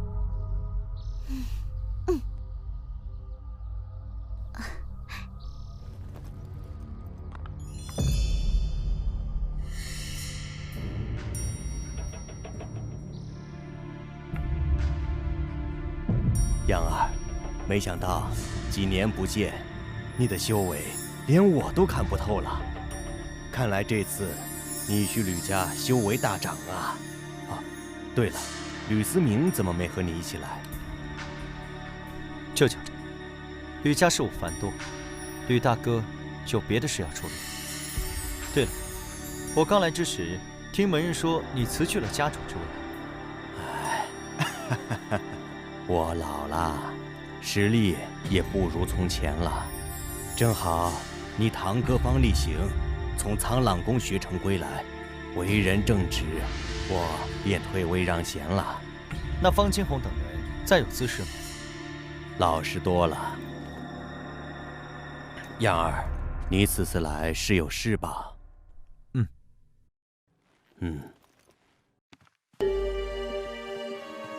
有什么事你就开口，好歹这里也是你家。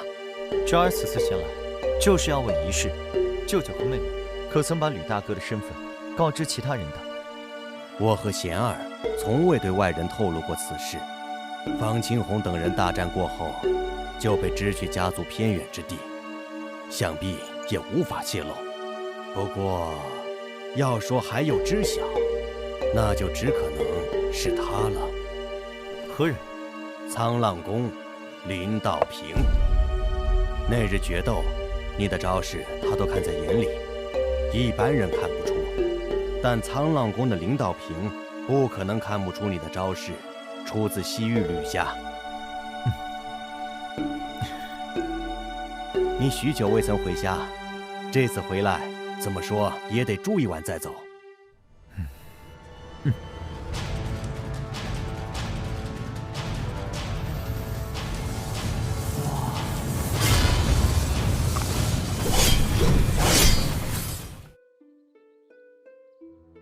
莫不是哪位天骄？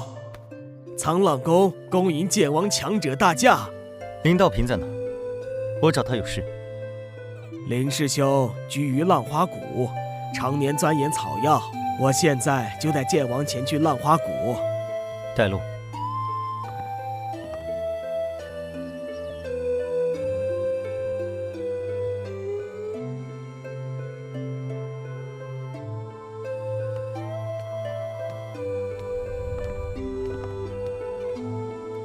怎么是你？林宗师，我们又见面了。林师兄，你认识这位剑王强者？剑王强者？对呀，这位剑王强者驾临沧浪宫，点名要见林师兄你。仅仅2年的时间，他居然从剑魂境迈入剑意境，这怎么可能？林宗师，不请我进去坐坐？吕阳公子，请。多谢他了，你可以回去了。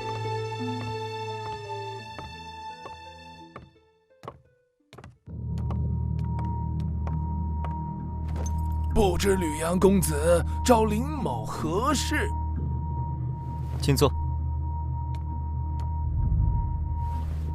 看到我，你很意外。是，没想到公子还会回来行州，也没想到公子还会前来找我林道平，更没想到短短2年，公子已经是剑域境的剑王强者。林某确实意外。没人不说暗话。2年前你没有帮助方丽媛，是从我的武功猜出了我的身份，所以选择了避让。现在，我郑重地问你，关于本王的身份，你都告诉过谁？除了我师兄彭旺，没向任何人提起过。你确定？确定。有什么问题吗？我有点事情要问问他。彭旺在哪？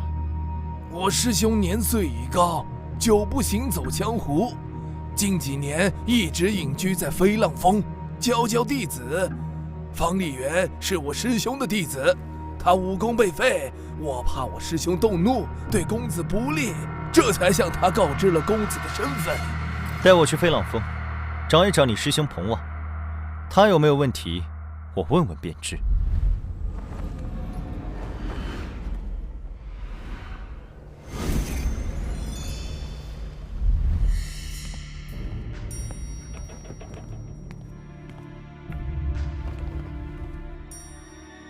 听说剑王强者，仅听呼吸便能辨别人的身份。我当时虽然蒙着面，但如果被他留意，他一见到我就能认出来。眼下只能希望别与他相见了。可恶，当时要是杀了洛水寒就好了。师傅，林道平师叔求见。林师弟，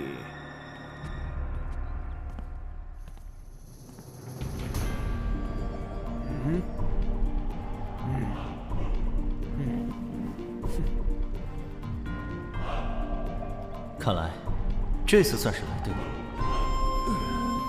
师兄，林师弟，师兄闲着无事，正想找你聊聊呢。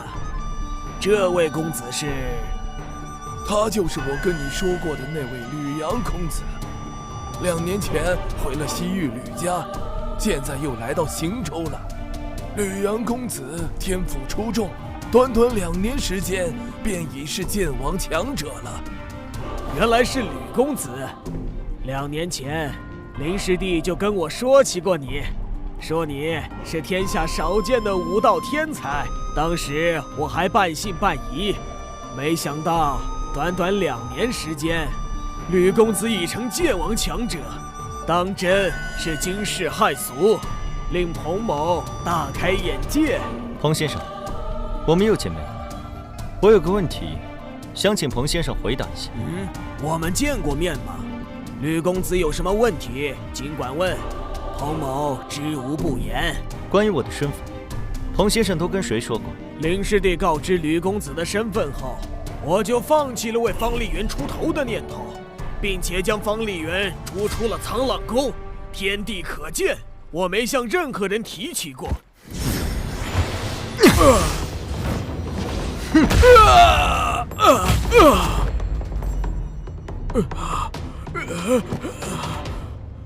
吕公子，洪旺，你这是敬酒不吃吃罚酒。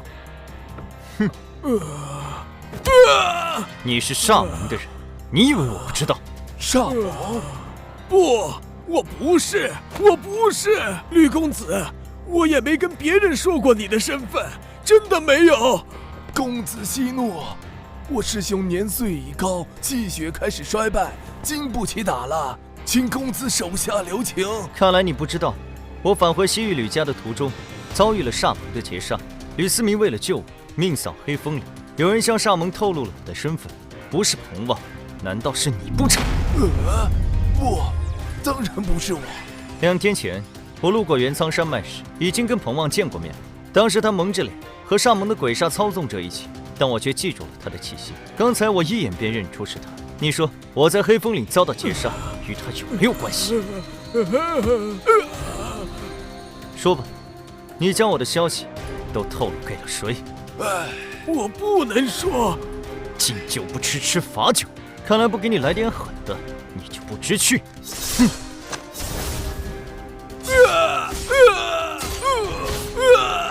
彭旺，你师弟是1道宗师，你现在开口让他救治，还有活命的希望；说不开口，就带着这个秘密去死吧。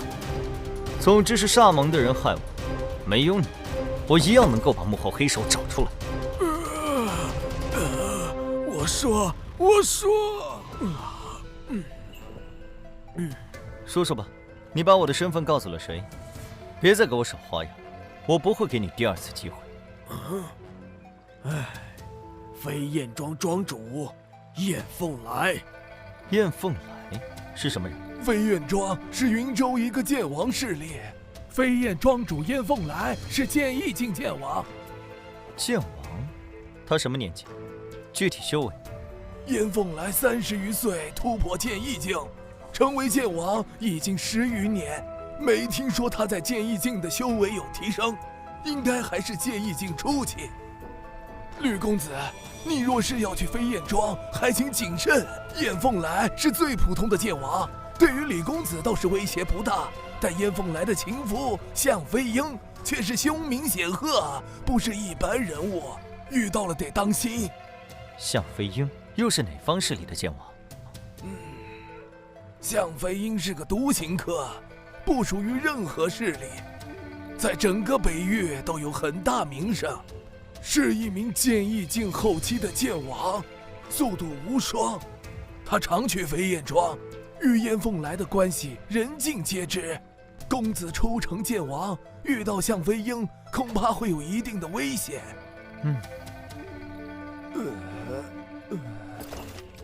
飞燕庄除了燕凤来，就没有别的剑王了吗？没有，飞燕庄的上一位剑王在30多年前便去世了，中间有20年退化成了剑宫级势力，直到燕凤来成为剑王，才重新成为剑王级势力。我得去一趟飞燕庄。彭旺，你来带路。若是煞翁知道是我告的密，一定会杀了我的。吕公子，你开开恩，饶了我吧，我去了就是送死。你以为你有的选吗？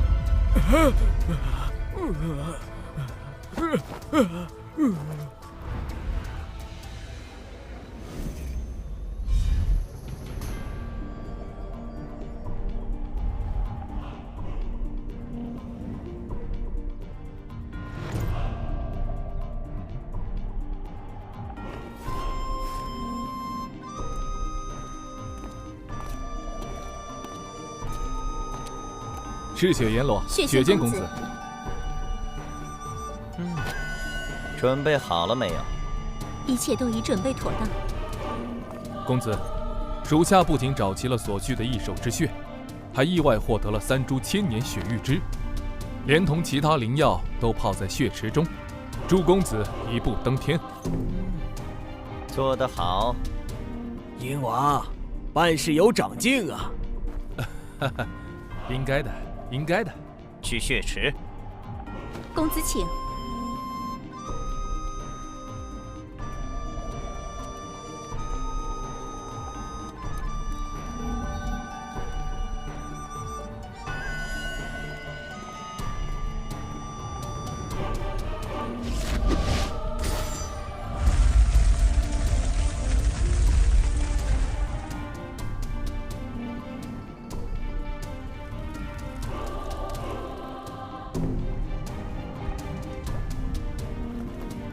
本公子若能一举突破剑圣，你们都是大功臣，将来可以满足你们一个愿望。多谢公子。公子天赋绝世，突破剑圣势在必得。突破剑圣，须得参悟大道，不可受任何干扰。赤血阎罗，你留在石室之中，为我护道。是，公子。燕凤来向飞鹰，你们守在外面，不许任何人靠近，以免本公子领悟剑道时被打扰，前功尽弃。是，公子。哪怕是一只苍蝇，我们也不会让它靠近。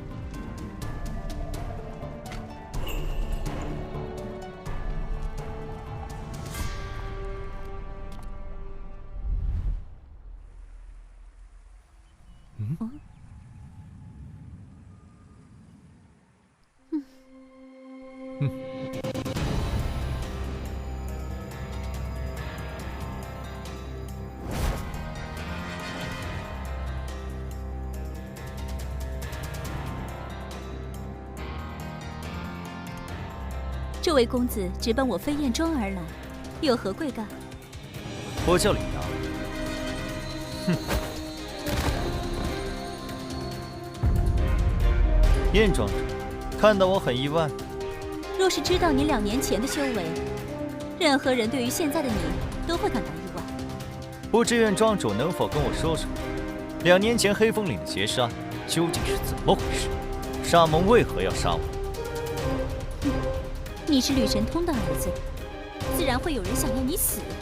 别废话了，出招吧！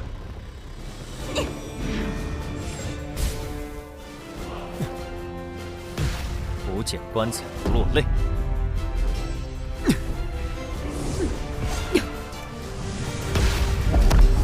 飞燕剑法。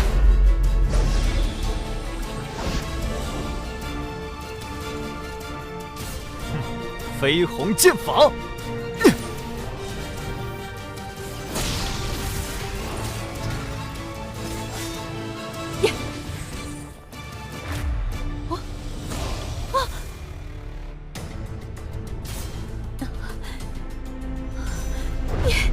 出城剑法竟有如此实力！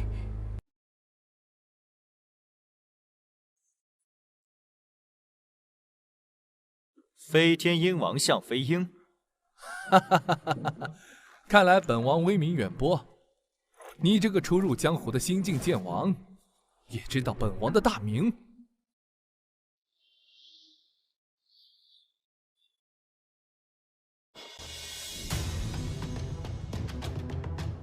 我听到的倒不是你的大名，只是听说飞天鹰王向飞鹰与燕凤来狼狈苟合。哼。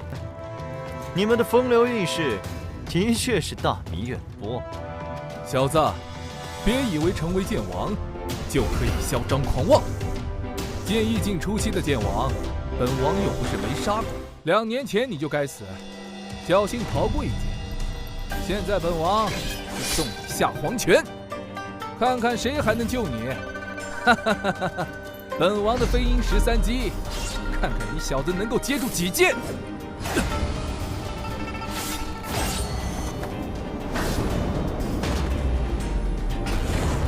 飞鸿剑法，惊鸿锁天。呀！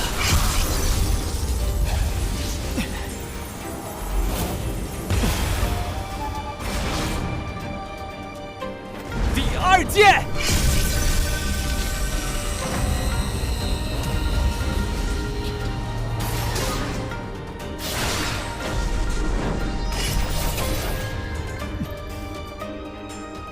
哈哈哈哈哈！本王的飞鹰13击，每3剑便提升1个威力档次。前3剑只是开胃菜，第4剑开始才是正戏。小子，看剑！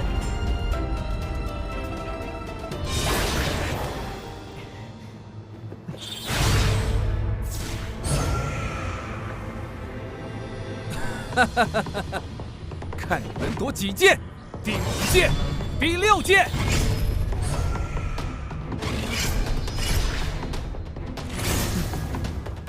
第7剑，给本王死！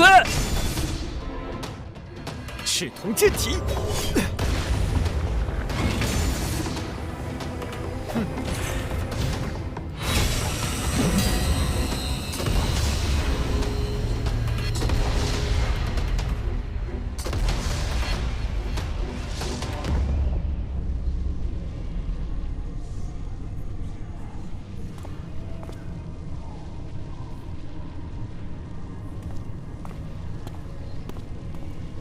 公子，我出去看看。不必，向飞鹰能解决。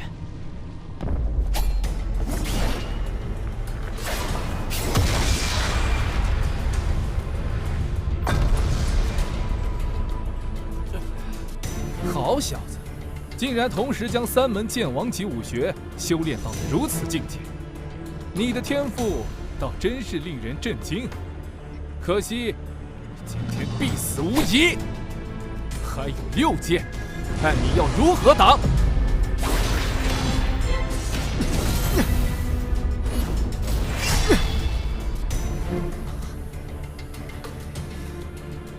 小子，你离死不远了。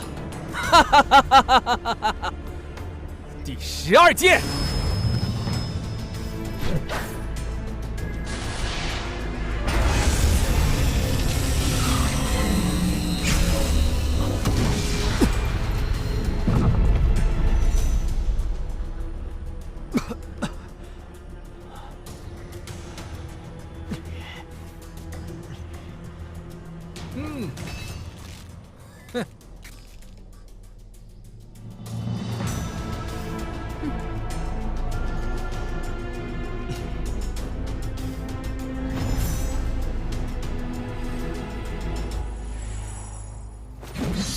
第13剑，小子，受死！向飞鹰，看剑！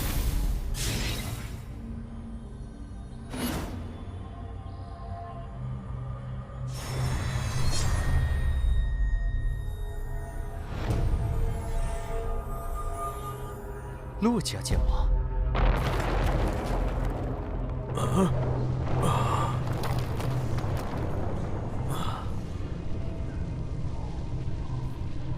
赤血阎罗，把他们全部都杀了！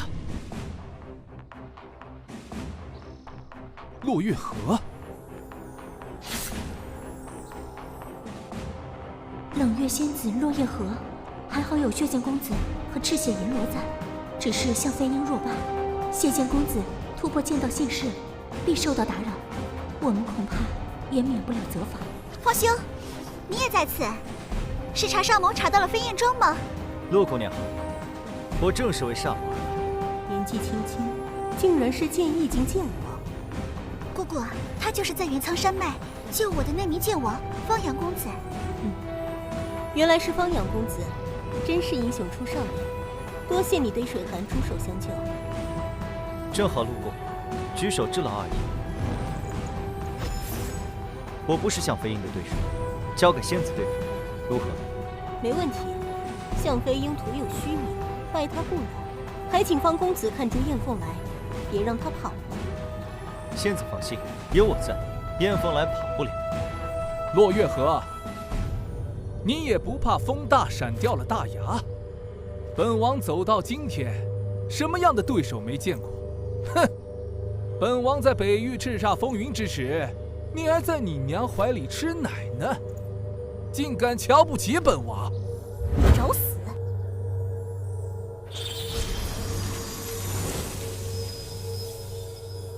本王的飞鹰13击还剩最后一剑，也是至强一剑。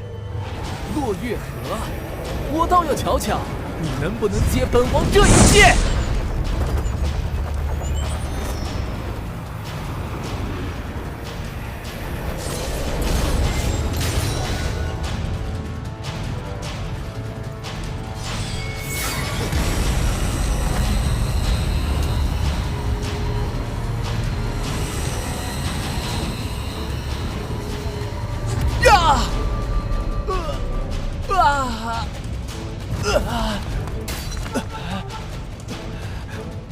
这就是洛家的实力吗？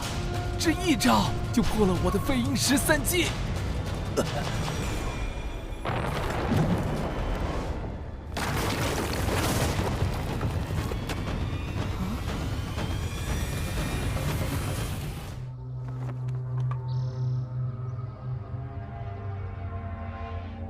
这飞燕庄里竟然藏龙卧虎，赤血阎罗！不愧是洛家剑王，眼界非同一般。本王久不行走江湖，你个后进剑王，竟然还能认出本王？你也是煞盟武者？就连你们这些剑圣势力中，都有我煞盟武者。本王乃黑道巨擎，横行天下，是煞盟武者很奇怪吗？你乃剑意境巅峰剑王，在煞盟一定身居高位，肯定知道我洛家谁是煞盟武者，是谁想置水寒于死地？哼，你们马上就要命丧黄泉，何必知道的这么清楚？奉公子之命，将你们全部杀光！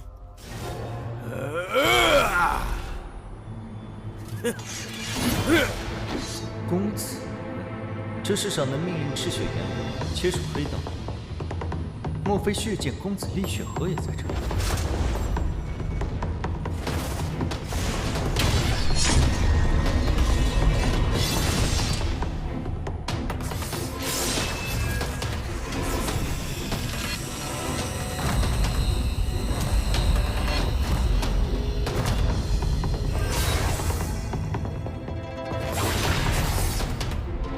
血河落九天！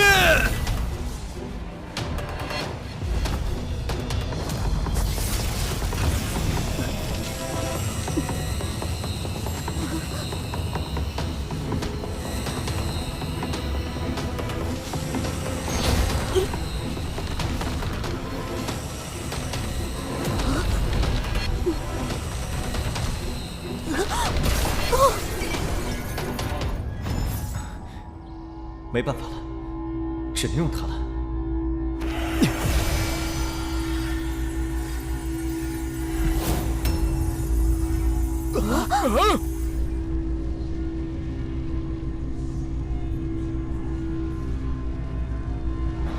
有神剑！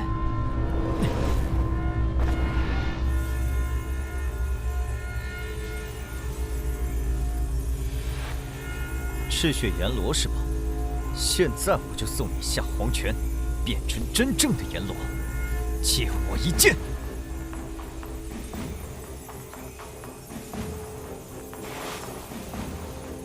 哼！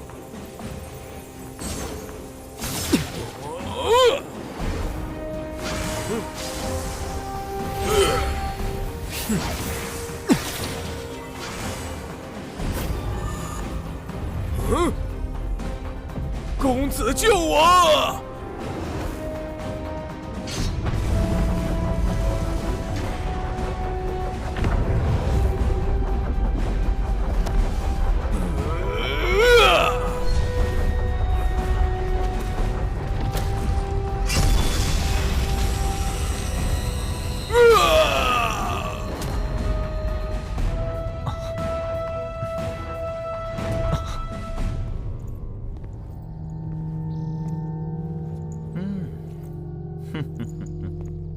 血剑公子厉血河，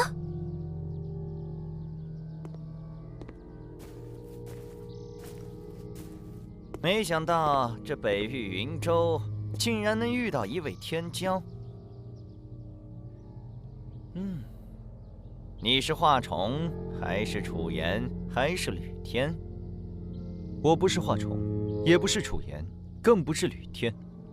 厉血河，2年未见，看来你早已把我忘了。但我对你可是记忆深刻的很呢。哦，我们见过。哼，你厉血河号称血剑公子，自然是贵人多忘事。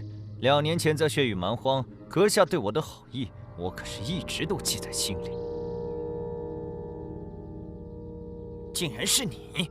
你是那个剑体境小武者，短短2年时间，你竟然已经是剑一境剑王，并且身怀神剑。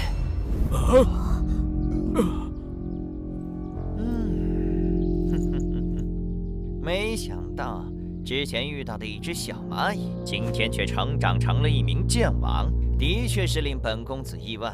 不过这又能如何？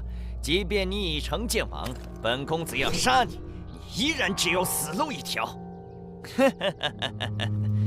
2年前有剑无双救你，今天看谁还能救你！哼！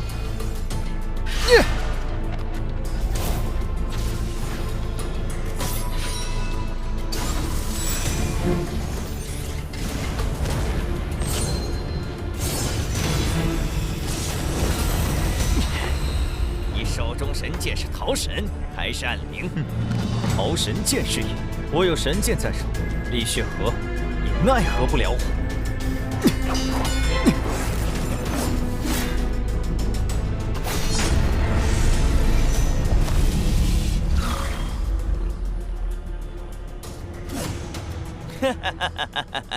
你以为仅凭一柄神剑就能保住你性命？今天就让你好好瞧瞧神剑的正确使用方法。血煞剑，脱离！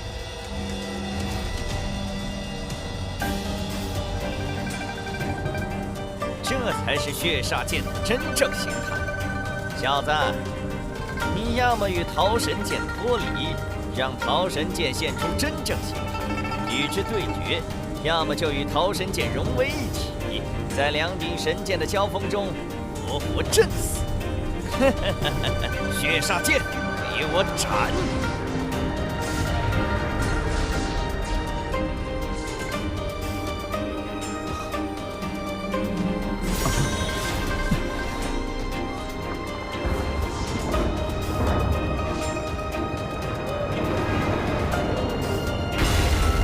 没有了神剑护体，本公子杀你易如反掌。哼！绯红剑法，剑气火红，赤剑同体。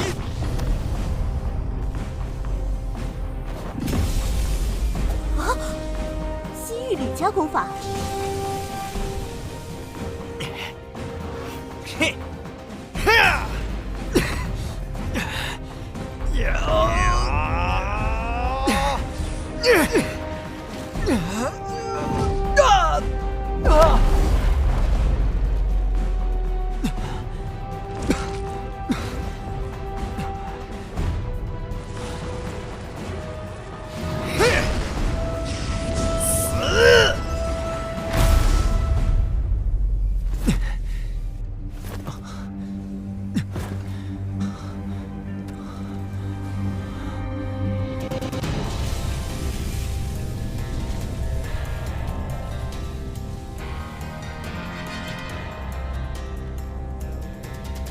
陆姑娘，危险！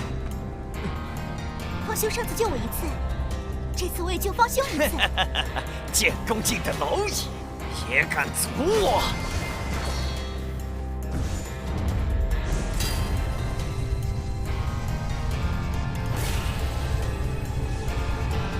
何方闲人，想杀我骆家后辈？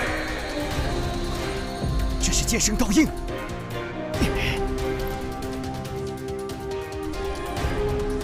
啊！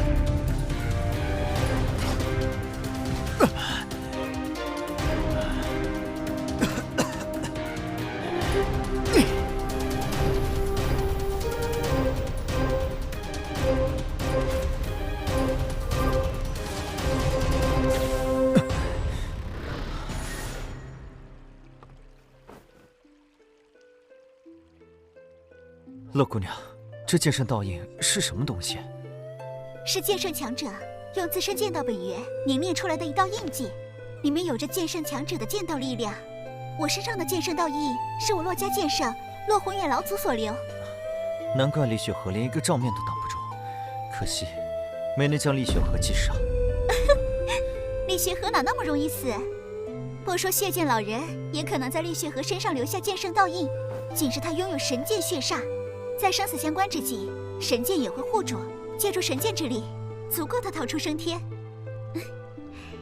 其实你也没那么容易死。刚才我若没有阻拦绿血河的攻击，你遇到生死危险，桃神剑也会护住。我刚才算不上救你，只是让你少受点伤罢了。你身上有剑圣道印，在元苍山脉时也不会有真正的危险，我也算不上救你一命。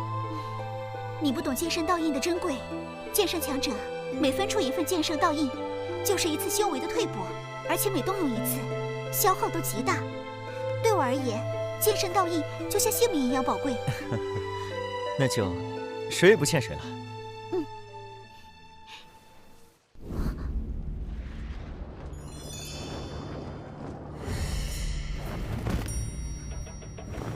方公子，不知你与此人是何关系？没关系，只是通过他查到飞眼庄，然后让他带路来此而已。饶命啊！饶命！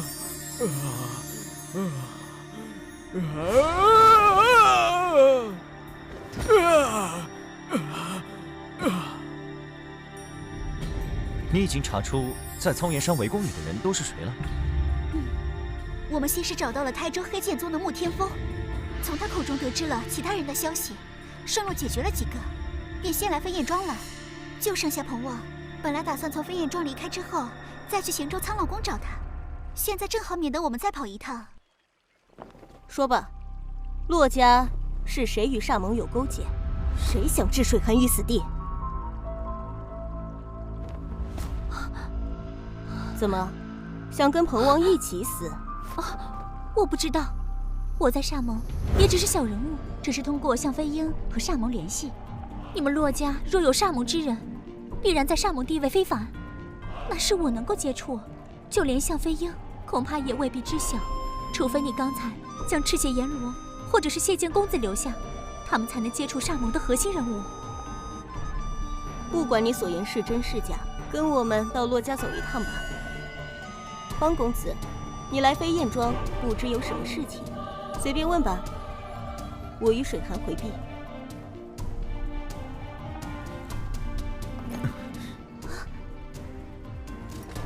有什么好回避的？我和西域吕家有些关系，真名叫吕阳，问的问题跟你们问的差不多。杀你的命令来自西域吕家，我对吕家比骆家知道的还少。按你说来，厉血河和赤血阎罗他们知道。也许吧，我不确定。或许你可以想想，西域吕家有哪些人不愿意你回去？想你死的人，应该就在他们之间。就这样，这件事情总有一天我会查个水落石出。原来公子是西域吕家的天骄，难怪天赋如此惊人。吕家一门两天骄，真是难得一见的盛况。吕兄怎么万里迢迢来到北域来了？你是吕神通的私生子，一直在北域寒山城方家长大。2年前，吕家宗师前来寒山城接他，返回西域吕家的途中，遭到煞盟劫杀，吕家宗师身死，煞盟之人也命丧，他不知所踪，从此下落不明，直到现在才重出江湖。难怪，吕神通2年前曾至北域，大肆屠戮黑道势力，想必就是吕阳公子遇险之后，吕神通向煞门报复。细看起来，你和吕神通年轻时是有几分相像。吕前辈2年前突破剑道境，成就剑圣威名，可是当之无愧的第1人呢。原来你是剑圣之子，难怪剑道天赋如此惊人。我还未回西域吕家认祖归宗，我的身份还请2位不要外传。公子放心，我与水寒都非多舌之人。李阳，你跟我们回骆家吧。李阳，你跟我们回骆家吧。为啥？就算我和姑姑不说出你的身份，厉血河、赤血阎罗、向飞鹰都知道你的身份。若是想你死的人知道你还活着，必然会再度出手。你虽有神剑在身，但若是遇到厉血河这样的强者，还是会有危险。眼下骆家是你最好的去处，在北域骆家，哪怕是剑圣，都不敢放肆。你骆家也有剑圣，万一也对我的神剑有所企图，我岂不是羊入虎口？你不用担心我洛家剑圣会对你不利。整个剑域大陆，5大剑圣势力，我洛家是最不排外的。每隔30年，都会举办一次世剑大会。只要是愿意留在洛家的人才，即便是外姓，也会大力培养。并且，我洛家只有1位剑圣，年过900，寿元无多，没有突破剑神的希望，神剑对他并无帮助。我洛家自己有雷柄神剑水寒，不会贪图你手中的桃神。最后一点，世剑大会很快就要举行了，这是30年才有一次的机会，整个剑域大陆的少年天才大多都会参加。你可以在大会上见识到其他天骄。你天赋如此超绝，就不想跟其他天骄同台竞技吗？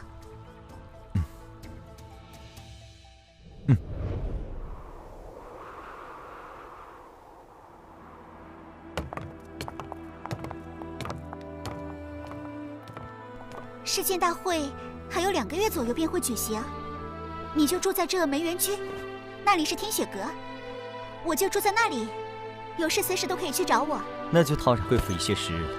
没事，只要你愿意，住多久都可以的。好了，吕公子，今晚洛家会在听雪楼设宴，欢迎公子的到来。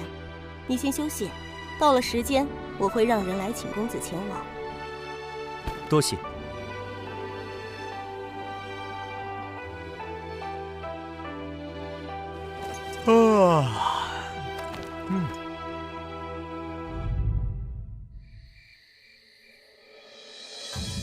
吕公子，该去赴宴了。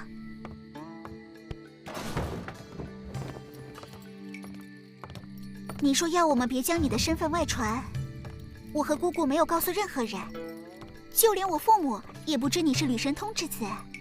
今天就是我父母还有姑姑为你接风，宴席不大，还请不要介意。你将我带到洛家，供我吃喝，已经是对我极大的帮助，设不设宴都无所谓的，我不在意。那有别人在，我就只能叫你方阳了。当然。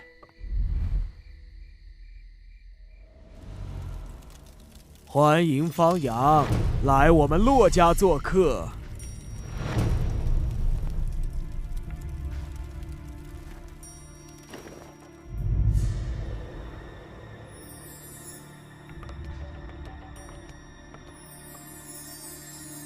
这个方阳的确不错，长得一表人才不说，出身寻常武道家族，竟有如此惊人天赋和机缘，但能单独修成剑王，名列天骄，可见他的天赋比起另外几位天骄有过之而无不及。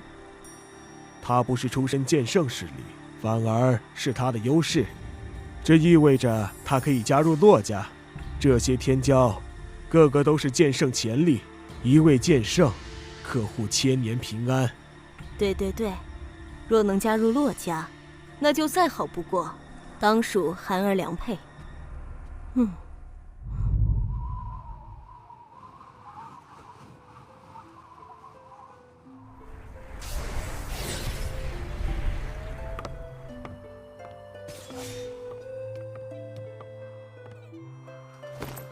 你的武功都是先于吕家大名鼎鼎的绝学，施展其中任何一门，都会被人认出来。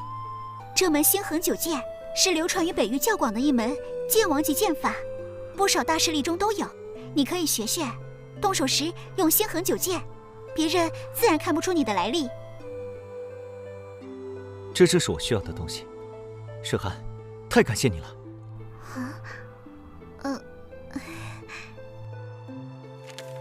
这剑法，感觉比飞鸿剑法还要高深。星横九剑，知道的人多，练成的人少。但你能20岁之前突破剑王，修炼星横九剑应该不难。这门剑法威力极强，足够你在世剑大会上使用了。吕阳，今天过后，很长一段时间，我都不能来找你了。为什么？我感应到突破剑意境的契机了，准备闭关一段时间，争取在世剑大会之前一举突破剑意境，成为剑王，让我洛家在世剑大会上也露个脸。那是好事呀。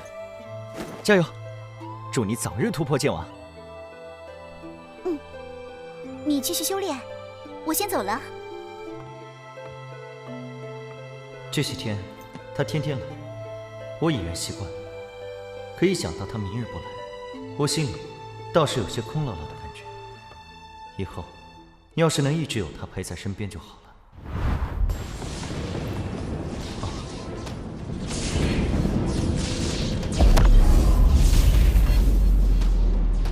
定是水寒突破剑王。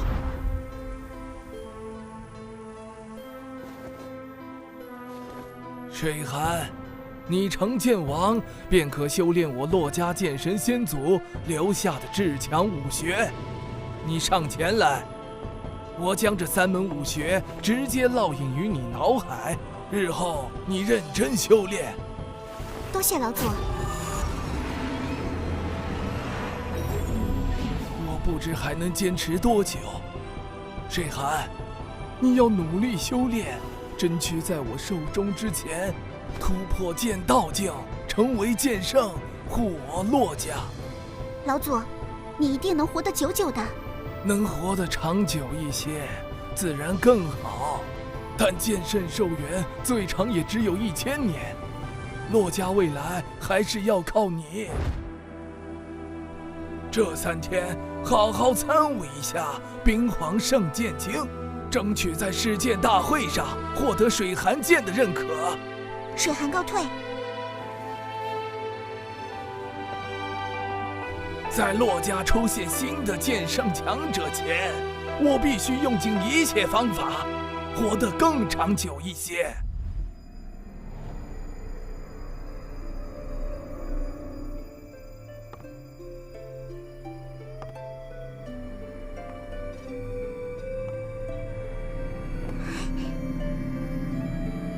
你来了。不错啊，1个月没见，你的突破剑已经出奇了。你也是啊。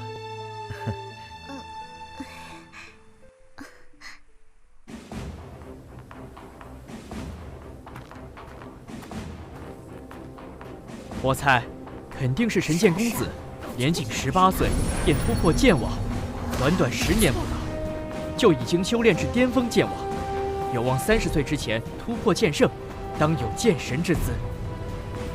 不错，神剑公子乃剑宗弟子，更是无剑老人的高徒，自身天赋妖孽，又有天下第1人之位，谁能与之相比？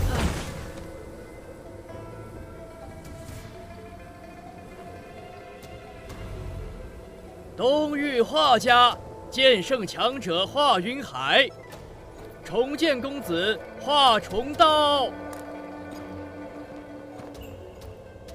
南域楚家，楚家家主楚剑雄，岩剑公子楚岩道。西域吕家，吕家家主吕神通，天剑公子吕天道。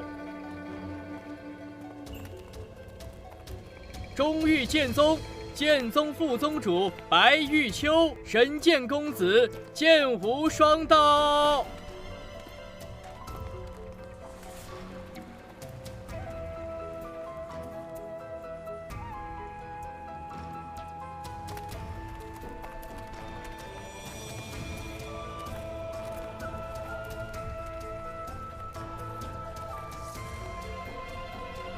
神剑公子，请。重剑公子，请。这天骄宴，宴请的是各方后辈天才。据我所知，洛家天骄只有洛水寒1人。那这一座位是北域洛家，欢迎各位天骄前来赴宴。哎，寒剑仙子旁边的男子是谁呀？竟然也透露着剑王气息。洛家有这么一位年轻剑王吗？若是天骄，早就名扬天下了。当世的天骄，除了血剑公子厉血河之外，都已到场。他不可能是厉血河吧？世剑大会是我正道联盟的盛会，厉血河怎么敢来？肯定不是厉血河。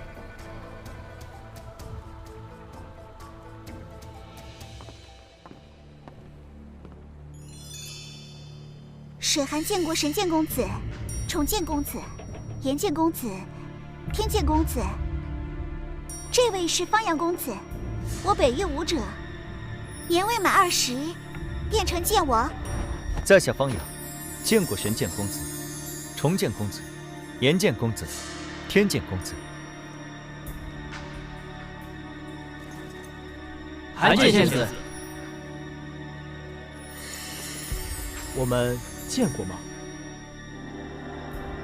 ？2年前，血雨蛮荒中，我差点遭了厉血河的毒手，是神剑公子出手救了我，一直没机会当面感谢。今天，总算再见着神剑公子了，多谢。你是那个剑体境小武者？短短2年，你竟然已经修炼成剑王？啊！偶得机缘而已。不管得了什么机缘，能够2年时间修成剑王，那也是惊世骇俗。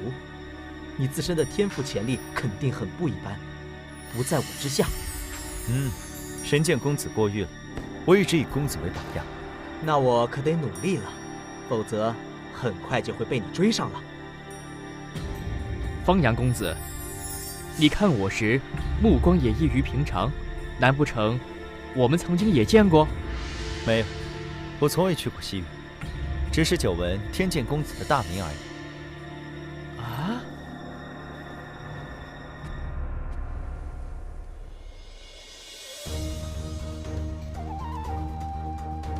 吕神通，你吕家老祖身体可还好？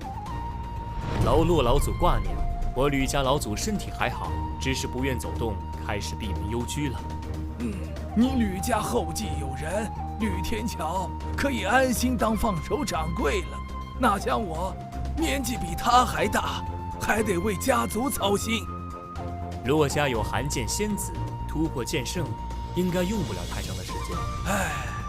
等水寒突破剑圣，我还在不在世都是两说喽。千年寿元虽然与飞升永生的剑神强者不可相提并论，但相对于其他武者，已经是十分悠长的岁月。宏远兄，洛家有剑圣种子在，你可无憾了。剑神不可求，哪怕强如无剑老人，亦只能望而生叹。可活1000年，已是大幸了。初成剑圣，年纪还轻，朝气蓬勃，洛老见之心生感慨，也是正常的。宗主他老人家心比天高，时常对于只拥有1000年寿命而苦恼，一心想突破剑神，却无门路。若是宗主来了，和洛老定有共同语言。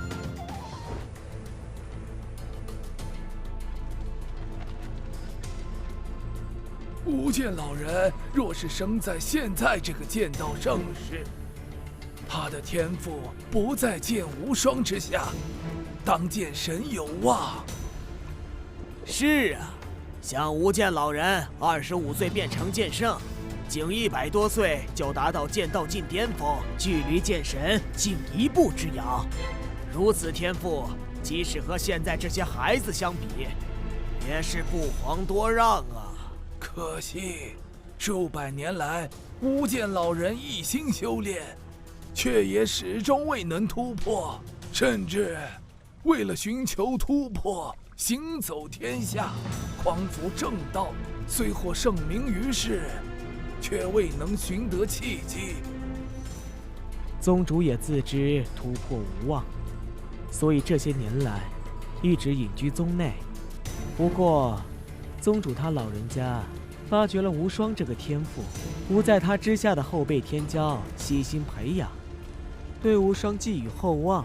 只要无双将来如他所愿，想必也无遗憾。剑无双，的确精彩绝艳，世间罕见。剑无双，天赋无双，宛如无间老人在世，哪怕在众多天骄中，也遥遥领先，独占鳌头。当世天骄，当属剑无双第一。或许无间老人期盼的剑神之位，当真要落在剑无双身上。哈哈哈哈！无双虽然优秀，但剑神之位还得看个人气运。当世天骄，每一位都有希望，只是无双也并非没有匹敌之人。血剑老人的弟子厉血河，天赋不在无双之下。若是厉血河以神剑血煞问鼎剑神，剑域大陆恐将血流成河，我正道联盟也将迎来巨大灾祸。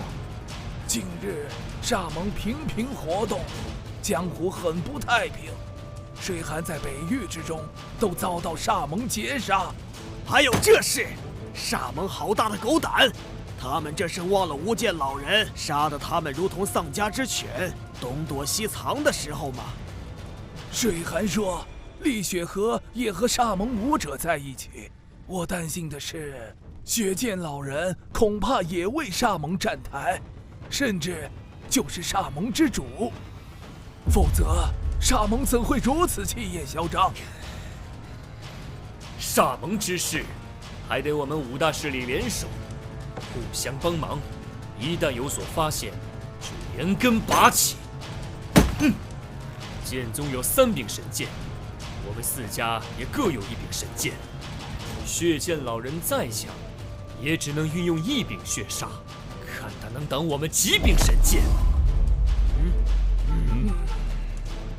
诸位也不必担心血剑老人会出来闹事，宗主他老人家说了，只要他在世1天，血剑老人就得搀扶1天。只要血剑老人敢现身天下，宗主他老人家便会持剑下山，匡扶正道，斩妖诛魔。无间老人大义。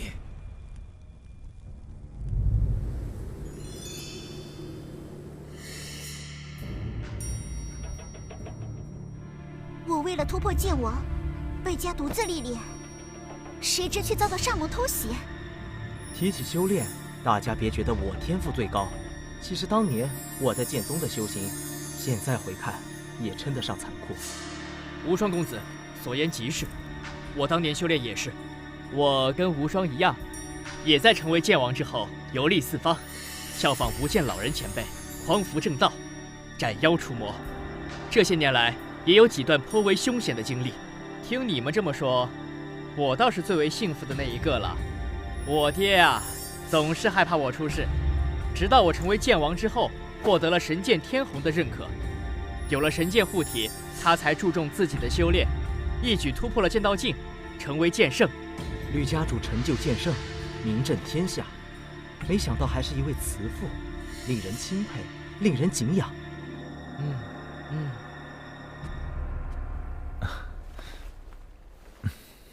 神剑公子，听说你与血剑公子交过手，我也曾遇到血剑公子一次，借助剑圣烙印才将他击退，不知他与你相比有多少差距？厉雪河此人，很有可能还在我之上。神剑公子，此话怎讲？唉，你们都只知道我追杀过厉雪河几次，每一次都是厉雪河逃走，就以为他不如我。其实，我与厉雪河的战斗，我从未占过上风。他每一次逃走，都是主动身退。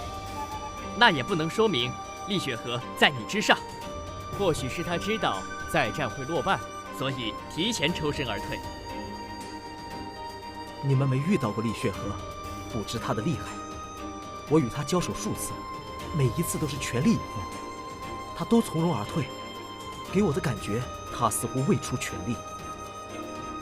可惜我的修为还未到剑意境巅峰，否则真要找厉雪河过过招，看看他是否真如神剑公子所言。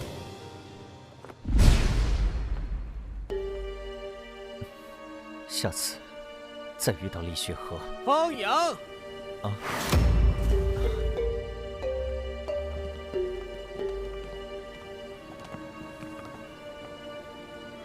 本王乃海州剑王洪志武，前来领教一下方阳公子的高招。这下可有好戏看了。这么好的扬名机会，我怎么没想到？就算击败10个天才剑王，也不如击败一个天骄有影响。看来大家觉得我这个天骄名不符实，这是把我当软柿子。这个洪志武，来自东域海州的顶尖剑王世家，是洪家家主之子。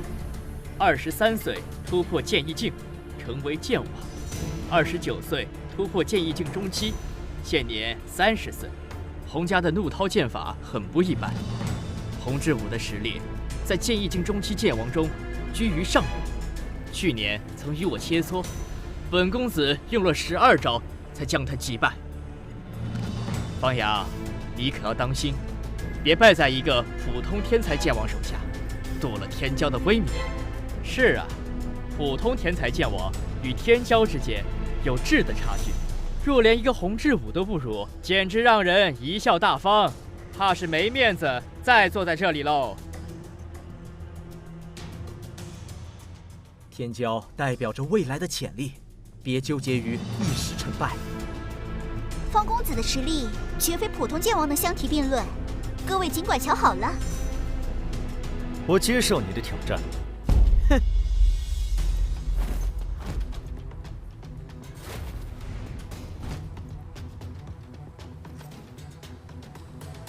天才剑王挑战天骄，这是我第一次见到。若是这个洪志武胜，那今晚就精彩了。哈哈，对方毕竟是天骄，能够20岁前成为剑王，剑法造诣肯定也很惊人，哪那么容易败？若是别的天骄，洪志武肯定没希望。但对手是这个方阳，那就不一定了。凭借机缘奇遇而成的剑王，即便是天骄，实力也未必出众。这么说来，这个方阳铁定不是洪志武的对手啊！洪志武抓住了这个好机会，说不定可以名扬天下。哼，2年修成剑王，我一眼就看出你不是靠自身修炼，而是靠机缘奇遇，在外力的刺激下强行突破的剑王。说说吃了什么好东西，竟能让你在短时间内突破剑意境？打就打喽，啰嗦什么？你这么着急落败，我成全你。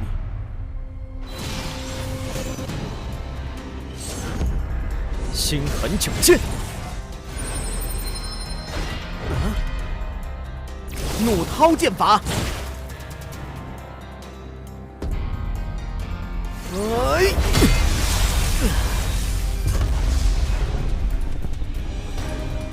方公子胜了，洪志武远不是他的对手。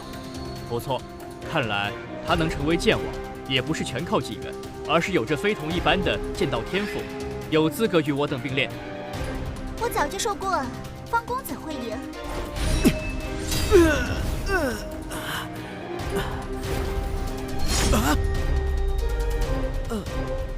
我输了。承让。洪志武也敢挑战天骄？是啊，怎么样，自讨苦吃了吧？杨建公子，杨建公子。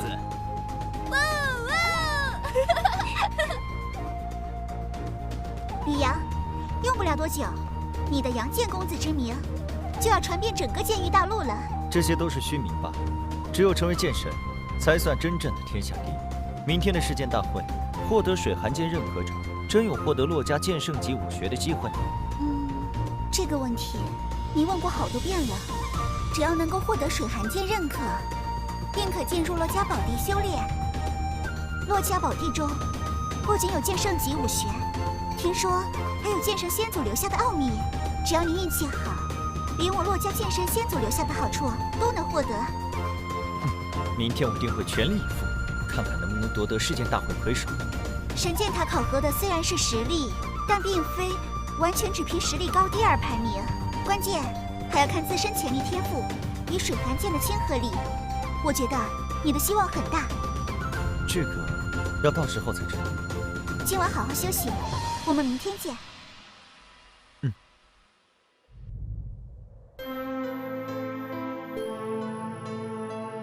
这就是我们的考核场所——神剑塔。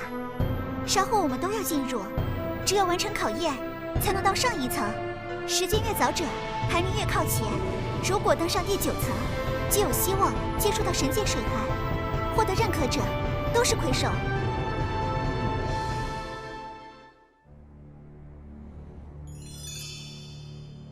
昨晚的天骄宴似乎极为热闹，出了一位新的天骄，叫什么方阳，称为阳剑公子，不知是哪一位？听说这个阳剑公子之前名不见经传，并非出自名门，竟能成为天骄，令人意外啊！不是出自于我们5大势力的天骄，真是罕见。我们5大势力的天骄都有剑圣教导，这个阳剑公子出身于平凡，竟能不声不响成为天骄，纵观历史也是极其罕见。不知他的天赋高到了什么地步，才能够年纪轻轻在20岁以内自学成为剑王。洛老，你们洛家小公主旁边那位就是阳剑公子方阳吧？肯定就是他。洛老，这个方阳与你洛家小公主走得很近，听说他还在洛家住过一段时间，洛家总该知道他的来历吧？听水寒说起过，他出身于北域一个普通武道家族，2年前遇到了机缘奇遇，自学成剑王，最近才出世行走江湖。哈哈哈！什么样的机缘能让他短短2年时间成为剑王？他说了吗？那就不知了，那是他的秘密，不好寻根问短。哼，我不信，一个出身普通的少年，一度默默无闻，会突然间因为机缘奇遇，短短2年时间便成为剑王。他昨晚曾与同境界剑王一战，剑法造诣很高，实力很强。也许他的机缘奇遇只是学到了剑王武学而已，并没有增长修为的奇遇，而是靠自身修炼突破剑王。因为学到剑王武学，2年时间自学修炼成剑王，这可能吗？这得多高的剑道天赋？理论上是可能的。剑域大陆如此广阔，武者数量何等浩瀚，在此剑道盛世，出现1-2个特别妖孽的天才，也不是不可能。反正我是不信他自学能成剑王，我觉得方阳背后定有剑圣教导。如果真有剑圣强者教导方阳，那会是谁呢？如果是我们5大势力的剑圣，不可能一点消息都没有。如果是煞蒙剑圣王，煞蒙剑圣不可能。方阳曾在煞蒙武者手下救过水寒，并且还曾调查煞蒙，遇到过厉雪河，差点被厉雪河杀死，绝不会是煞蒙之人。也许是煞蒙演的一出苦肉计呢。我建议将他拿下，好好审问。这不好吧？没有丝毫证据，就凭心中猜测，便要审问一位天骄。他是什么人，日后自然知道。现在看着便好。试剑大会，于神剑塔中比试，谁闯塔的层楼越高，速度越快，成绩便越好。神剑塔会记录你们每一个人的成绩，最终会给出评判。前10名都将获得剑山参悟剑道的奖励，第1名更是可进入洛家剑神仙祖开辟的宝地修炼。真的吗？现在试剑大会开始，入神剑塔。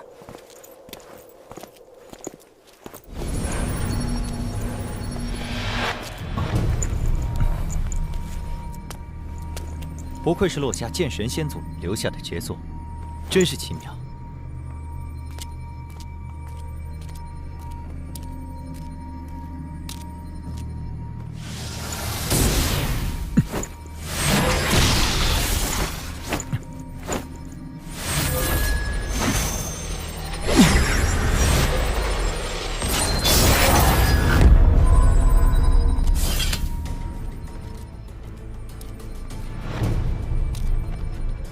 看来，这个令符是关键了。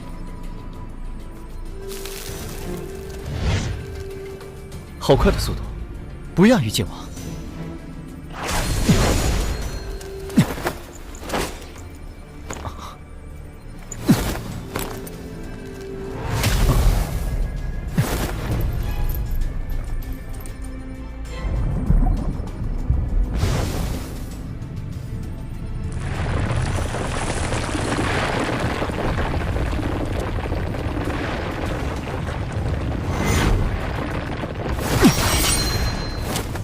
原来如此，之前考验的是攻击力和速度，这一层考验的就是反应。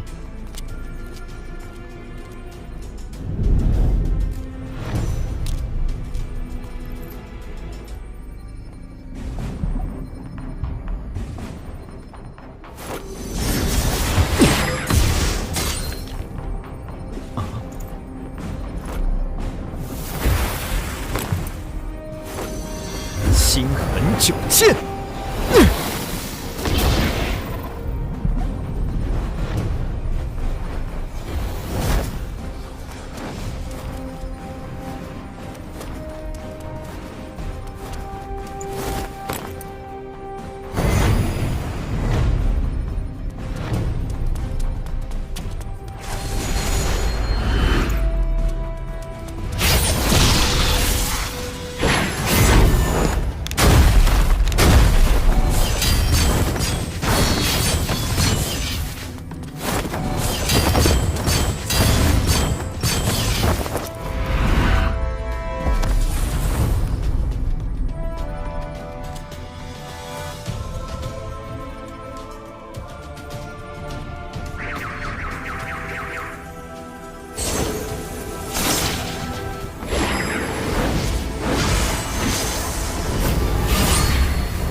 原来如此，这一层考核的是神魂强度和反应。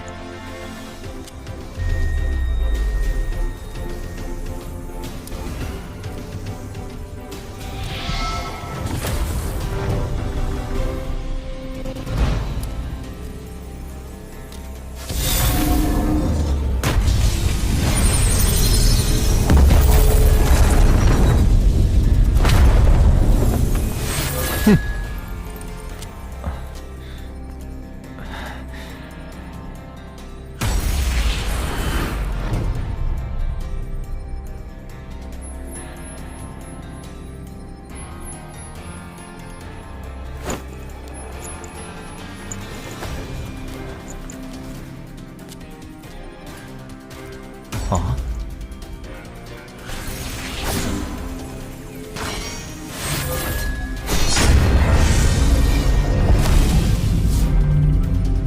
好强，看来只能巧取了。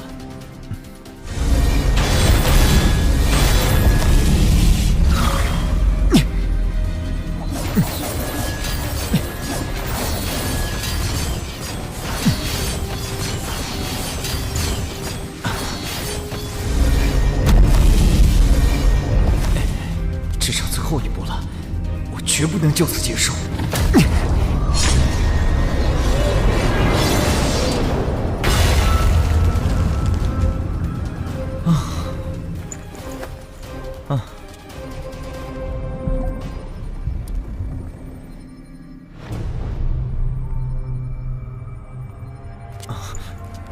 杨剑公子，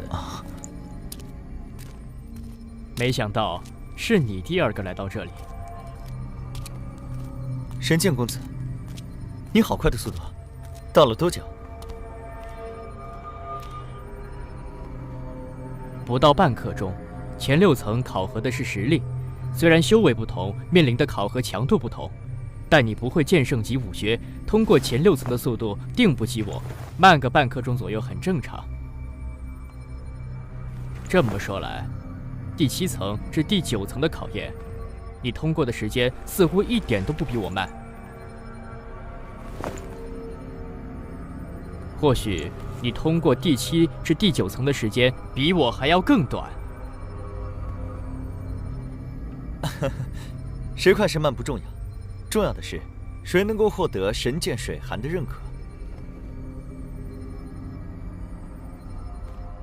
每一次试剑大会，神剑水寒只会认可1人，要等神剑塔中前9层的人全部消失，水寒剑才会选择认可之人。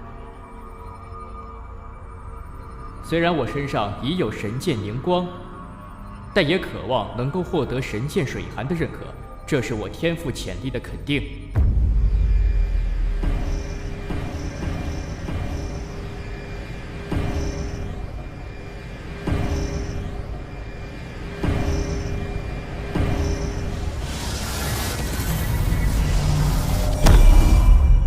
神剑公子果然不愧为第1公子，我所料没错，第1个登上第10层的天骄果然是他。那么，谁会是第2个到达第10层的天骄呢？重剑公子吧？听说重剑公子是除了神剑公子和厉血河之外，几个天骄中年纪最小、突破剑网的。我觉得应该是炎剑公子，他横行南域，所向无敌，击杀过不少强大剑王，潜力定然出众。我觉得应该是天剑公子。天剑公子突破剑王的年纪虽然比重剑公子大一些，但他后来居上，更早突破剑意境后期，天赋之强，直追神剑公子和厉雪河。也许是洛家的寒剑仙子呢？试剑大会考核的又不是实力，而是天赋和潜力。也许寒剑仙子会在试剑大会上一鸣惊人。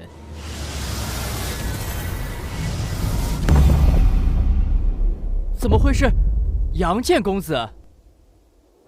这个杨剑公子，好高的剑道天赋！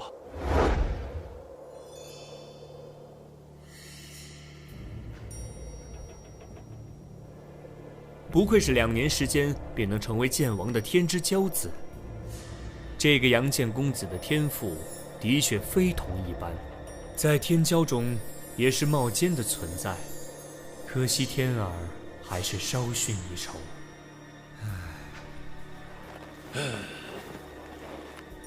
的确是数1数2。方阳不是出自名门，更非5大剑圣势力，天赋却如此出众，与水寒关系又好，当可收纳入洛家。如此，我洛家未来便有2位剑圣强者。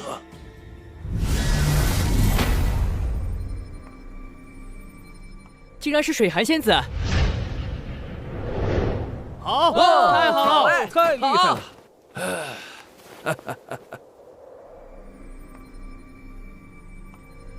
太棒了！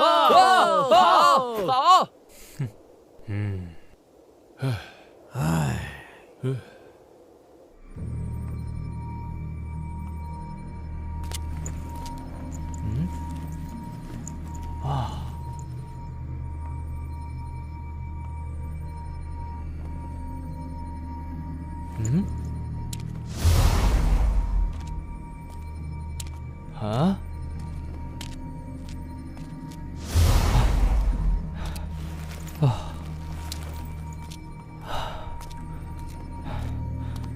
我竟然是最后一名。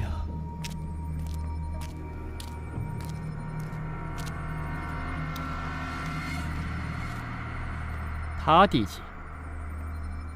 他第几？啊？问我，我也不知道啊。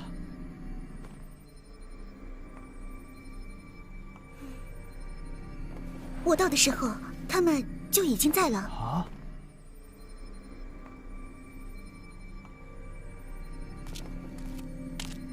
我第2。还好不是第1。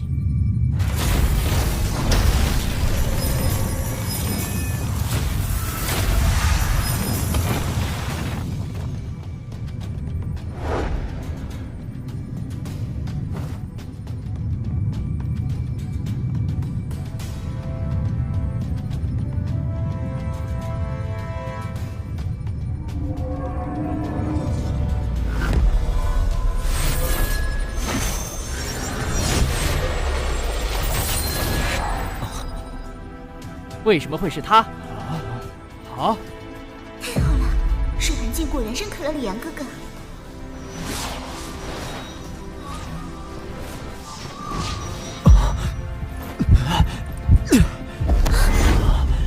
是不是体内已经有了一柄神剑，无法再容纳第二柄？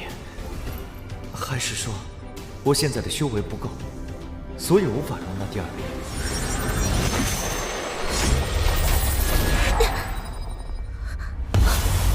这怎么算？水寒剑这是选择了寒剑仙子，寒剑仙子获得了水寒剑的认可。这么说来，寒剑仙子是本次世剑大会的魁首。我认为是杨剑公子和寒剑仙子都获得了神剑水寒的认可，恭喜了，杨剑公子。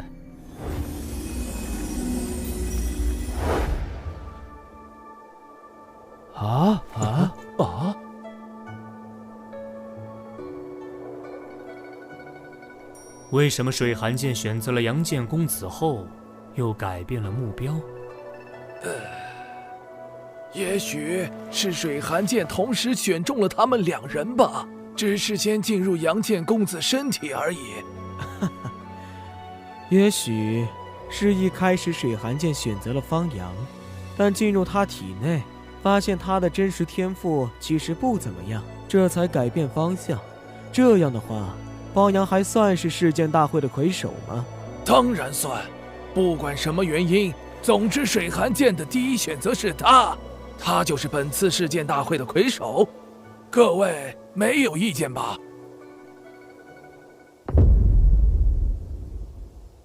各位小友，前10名单已出，分别是方阳、洛水寒、剑无双、吕天、楚言、华虫、叶媚儿、战星河、君一寒、楚西西。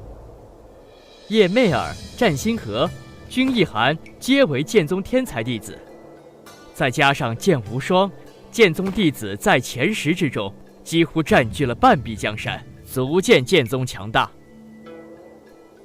前10之人将获得在剑山悟道的奖励，为期3天。获得魁首者，在剑山悟道之后，便可进入我洛家宝地修炼，为期3年。这么好啊！没有获得前10的各位小友，你们也别失落。我洛家欢迎天下各地的阴杰加入，加入洛家的阴杰将会受到大力培养，剑山会定期对你们开放。愿意加入洛家的小友们，可与我洛家联系。现在，请获得前10的天骄们，随我前去剑山。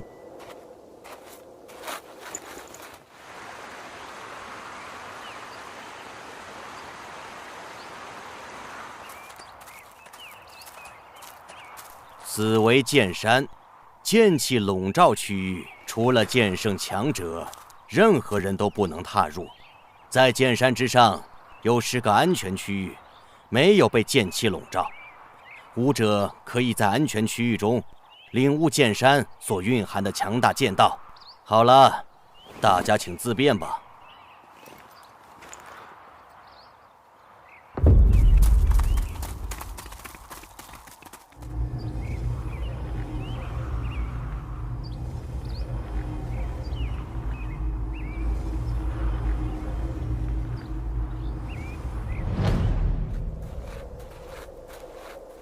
洛老，这几日承蒙洛家招待，多有烦扰之处。我儿幸得贵府剑山修炼之机会，不胜感激。他日欢迎洛家之人前去西域吕家做客。现在先走一步。这就是吕神通，西域吕家家主，我的父亲。路途遥远，一路走好。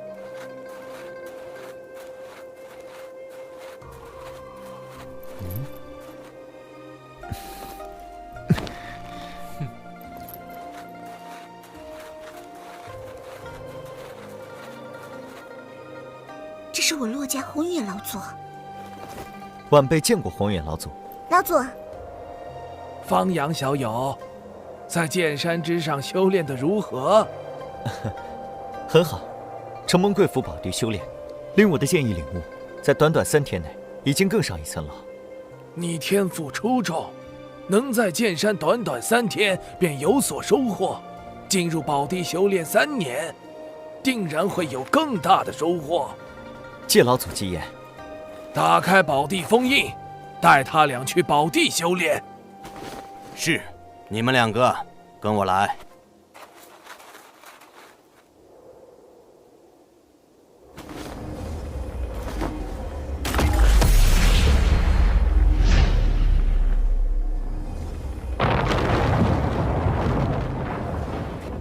修炼宝地可以进去了。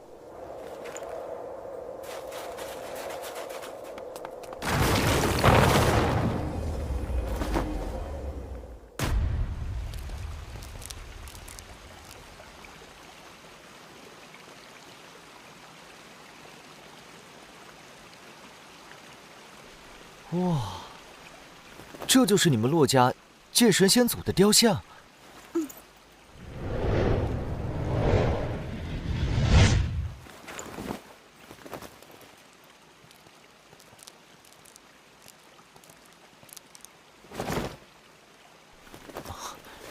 好浓郁的剑气能量。洛家宝地修炼1天，相当于外界修炼2天。我们在剑意境的修炼时间短，正好在此闭关3年，争取一举追上其他天骄的修为。吕阳，修炼的时候也别忘了用魂念感出雕像，可以领悟剑意，参悟剑道，这对于突破道境剑圣也大有作用。那剑圣级武学呢？也在雕像蕴含的剑道之中，需要自身领悟。听老祖说，悟性越高，领悟到剑神级武学的几率越高，甚至领悟2门剑神级武学都有可能。领悟到2门剑圣级武学的人多吗？少，非常少。哪怕是领悟1门剑神级武学的人，都屈指可数。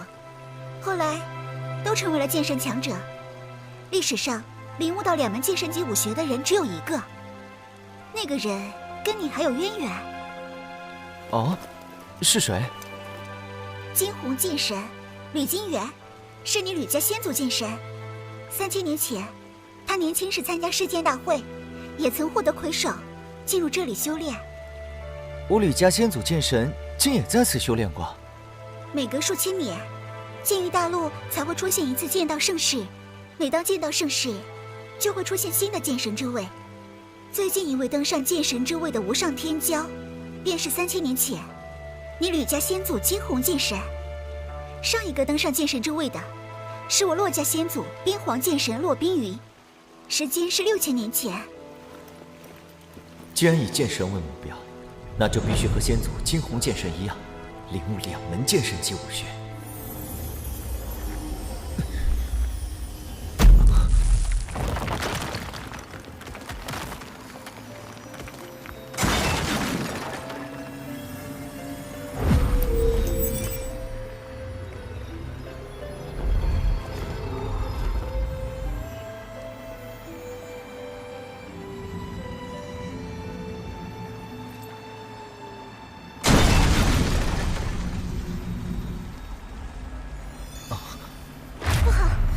这里的剑阵坏了，被封印在冰雪魔域的妖灵又出来了。妖灵？妖灵是因为吸收剑气能量，开启了灵智的兽雷。这里寒冰属性的剑气能量充沛，曾是妖灵的乐园，被称作冰雪魔域。后来我洛家先祖剑神封印了这片区域，洛家宝地更是直接建在冰雪魔域之上，以他自身雕像为阵眼，镇压着冰雪魔域中的妖灵。洛家宝地之所以能够加快修炼速度，就是吸引了寒冰魔域中的剑气能量。难怪。是不是年代久远，所以阵法禁止自己破坏？现在我们怎么办？可以离开这里吗？只要心之书用令符打开通道，我们就能离开这里。但是，冰雪魔域中妖灵众多，经过几千年的发展，肯定会有源源不断的妖灵诞生，恐怕连实力强大的圣级妖灵都有。等他们从冰雪魔域中冲出来，这对于整个冰雪城而言都是一场灾难。这样的事，我们管不了。你洛家乃圣级势力，肯定会有办法应对这样的情况。只有剑圣强者，才可能重新修补先祖剑神留下的封印。希望老祖能够早点发现这里的情况，快点过来。这里面的情况，外面的人会知道吗？平时宝地不会启用，没人关注。但我们修炼期间，会有专人一直关注这里的情况。刚才造成的动静如此之大，外面的人肯定知晓。那就好，也许我们不用离开，等红眼老祖前来，把这里的禁制修补好就行了。希望如此。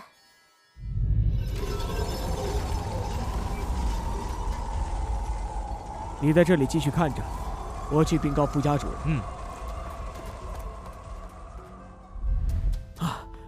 让开！我有要事禀报副家主，宝地禁制被破，小姐有危险。这，副家主正在外出。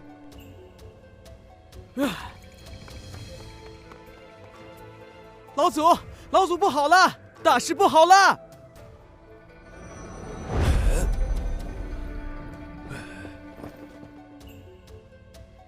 什么事慌慌张张？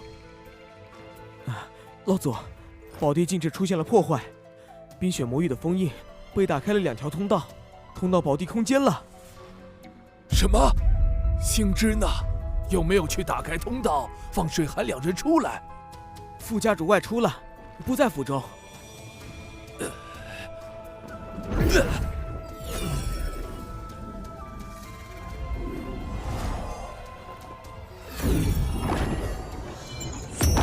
开！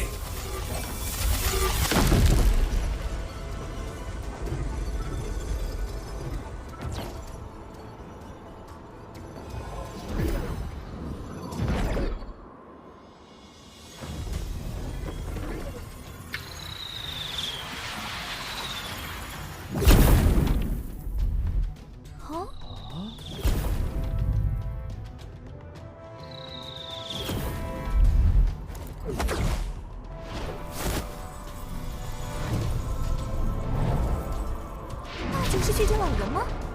他怎么会来我北域洛家？他想干什么？红远老祖呢？老祖在哪儿？有剑圣前来，老祖怎么没有现身？就是。血剑老人来了，快去找红远老祖。只有老祖使用神剑水寒，才可抗衡。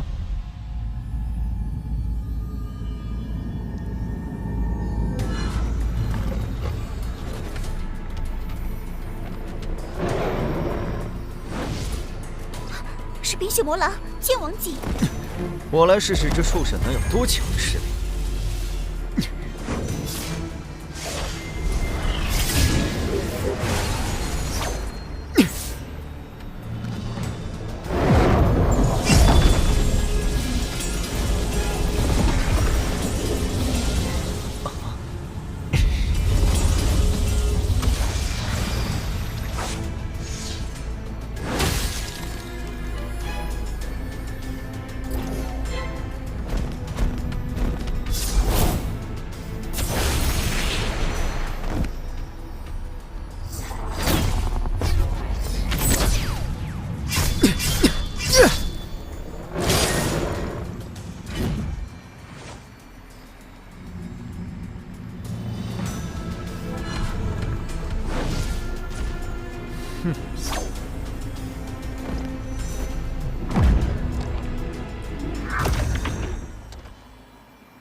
老祖，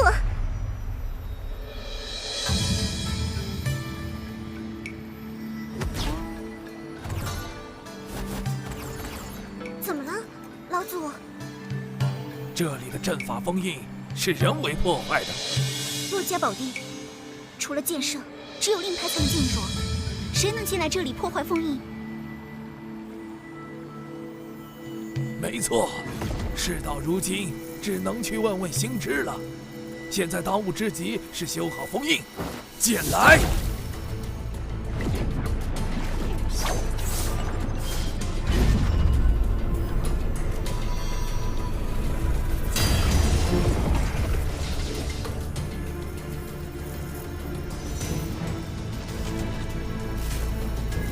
不好，他们的目的是神剑。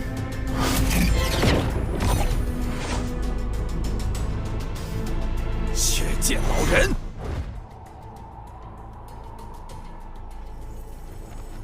骆宏远，若是冰雪魔域的封印彻底开了，整个冰雪城都将被妖灵淹没，你们骆家会血流成河。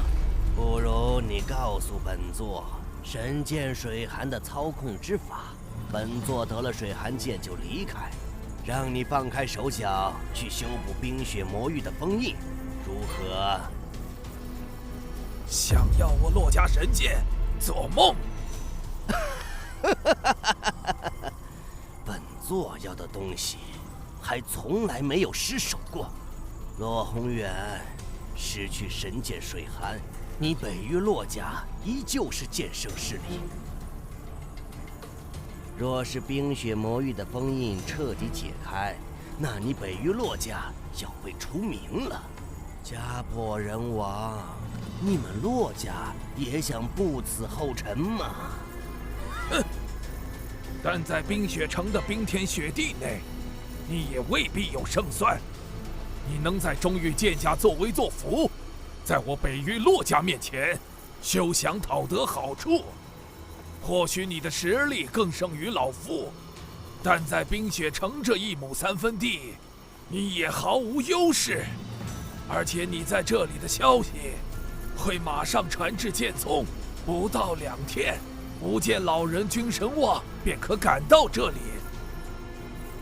不到2天的时间，你想破我骆家，夺走神剑，简直痴心妄想！你骆家天才凋零，好不容易出了一个骆水寒，有剑圣之姿，你要让他死在冰雪魔域的妖灵手中不成？别说是2天，就算是2个时辰，他都坚持不下去。等到明天，冰雪魔域中的妖灵早就倾巢而出，封印必定全面瓦解，10个骆水寒也得死无全尸。神剑再强，毕竟是死物。你骆家小公主可是天骄，将来必成剑圣，甚至有望冲击剑神。你是保神剑，还是保骆水寒？自己心里好好想想，再做决定。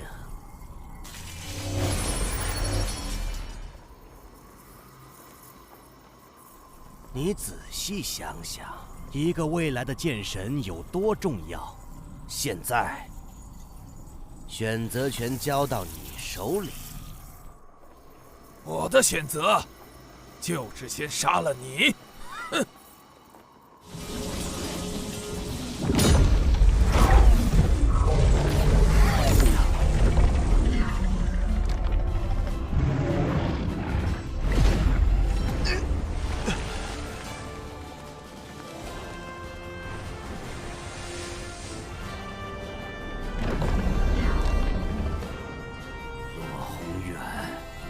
选择的是一条死路。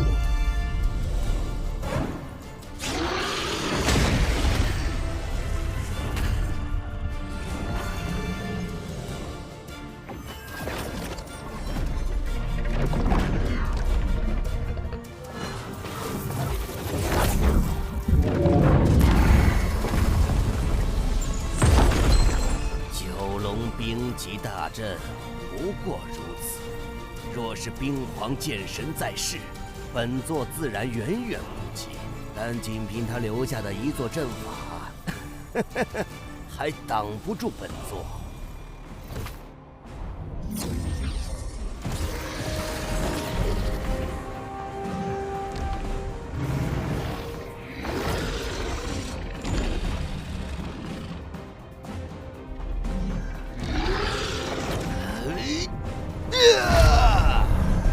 血魔煞神，能让本座动用血魔煞神，北域洛家的确比中域剑家要强大得多，但也就此为止了。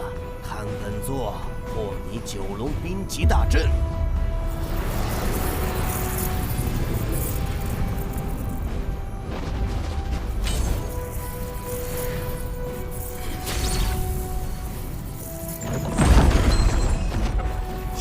老人这门剑术当真可怕。若仅靠9条冰龙攻击，迟早会被血煞之气进入污染。若是被血剑老人操控了9条冰龙，那么……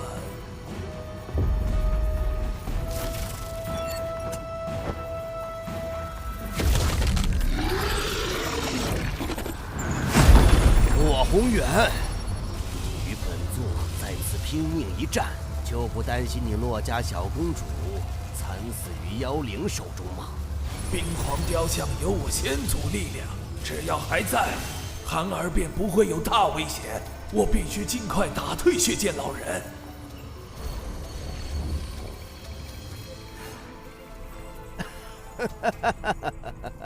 洛宏远，以你我现在的战况，再打上几天几夜都没问题。可你孙女还有时间吗？冰皇道真，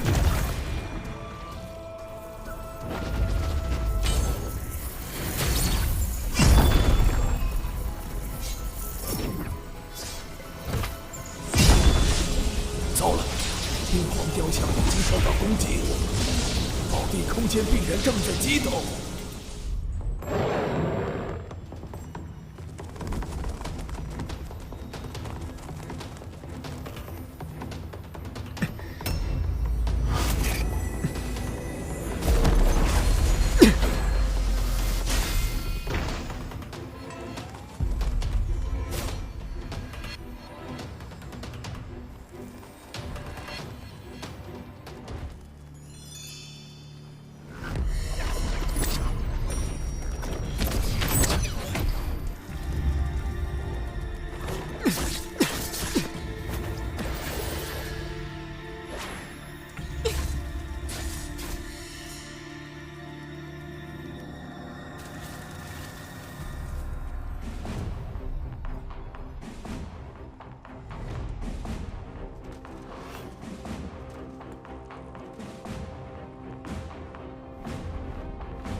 剑王，其中一个强大的不可思议，手中拿的好像是神剑，而且冰皇雕像也有着十分强大的力量，所以大家的连续攻击根本没有什么效果。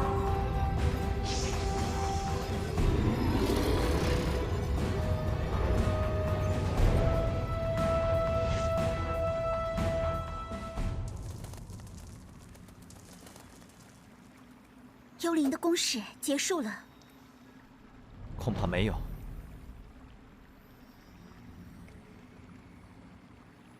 那他们怎么都撤走了？暂时的撤退，恐怕是为了更强大的进攻。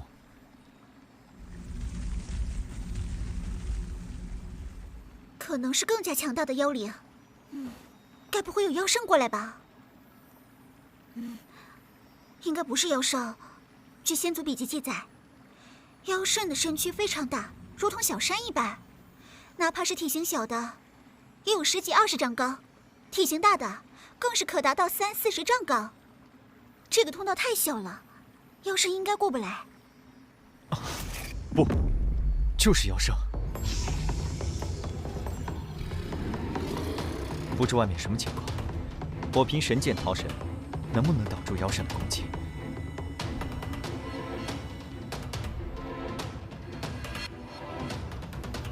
真是妖圣！老祖已经离开了好几个时辰都不见回来，难道我要和吕阳正面对抗妖圣？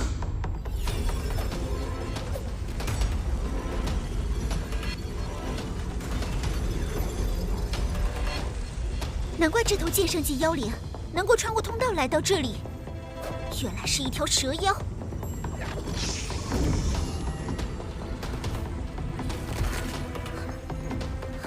这是我的速度变慢了。你对着雕像下法，注意自保，我来对付他。你可千万当心！区剑王也敢在本圣面前放肆！小子，你手中的剑不错，可是传说中的神剑。知道我手中的是神剑，还不快退下！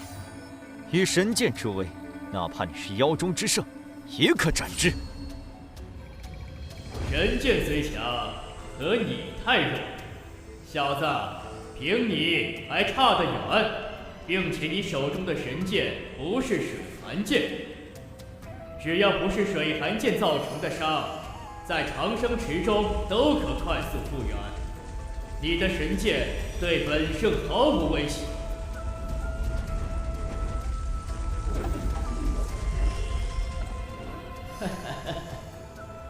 你们都很年轻，如此年纪就已经是剑王，看来你们是人类武者中的天之骄子，击杀你们应该很有乐趣。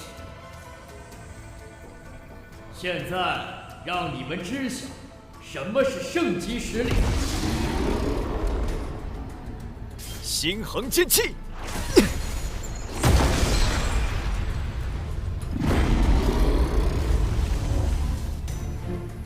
有点意思啊！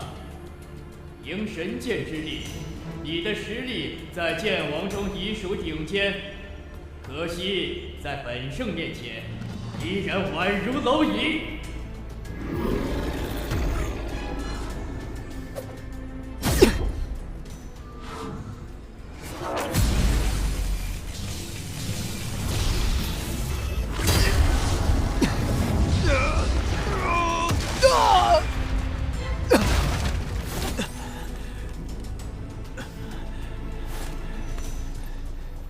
你怎么样？圣级的力量果然难以匹敌。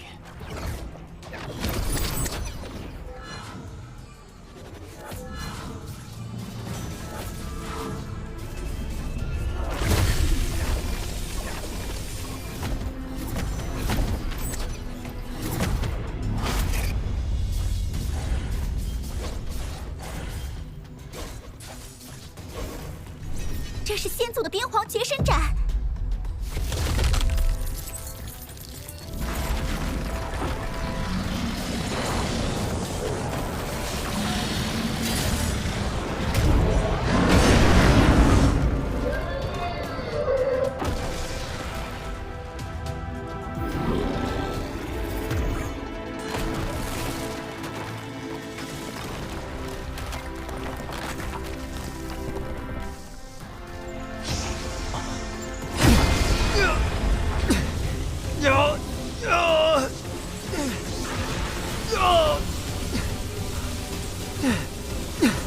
不好，我挡不住了！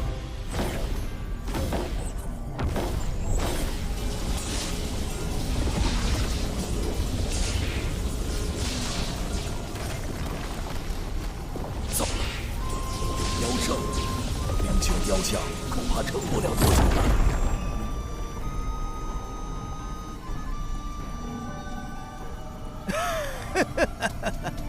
看来冰雪魔域的封印就快破了，你洛家小公主将命丧妖灵之手。洛宏远，你给出水寒剑的操控之法，本座就让你去救她，如何？你休想！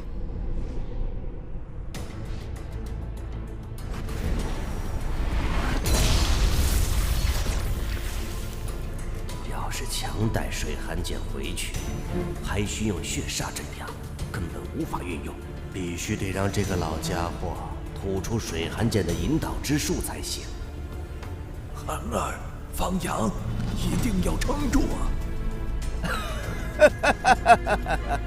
不见棺材不落泪，洛宏远，经此一战，你血气大大消耗，还能活多少时间？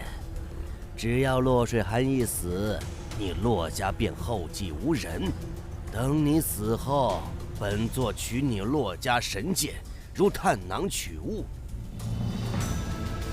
他说的没错，若是真到了那一步，也只能舍剑救寒儿了。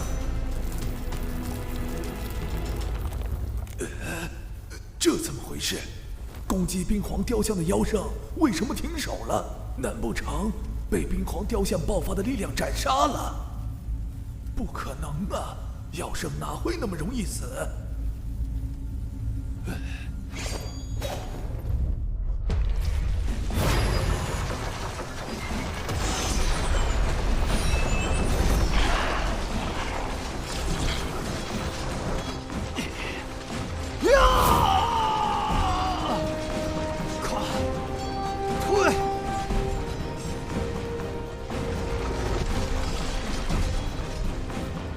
助你！水元术，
诗涵，你怎么了？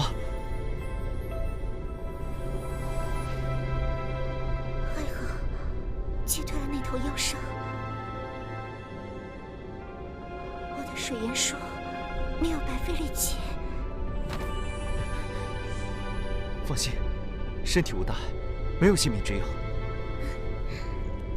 我以剑我修为转移剑圣力量，受到了水元术的反噬。主要伤在神魂，死是死不了，只是武道之路怕是要断了。还好你的希望还在，你刚才被雕像中的力量附体，感受过一次冰皇剑神的剑道意志，在此修炼3年，便可获得冰皇剑神的全部武道传承。你吕家先祖曾在此参悟剑道，后称剑神。希望你将来也能登上剑神之位。诗涵，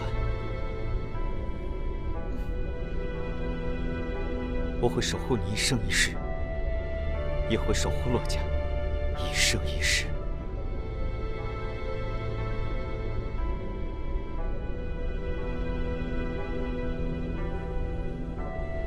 不知道那个家伙还会不会再来？他可是说有个长生池，能够快速恢复伤势。他伤得那么重，并且是神剑造成的伤，应该没那么容易复原吧？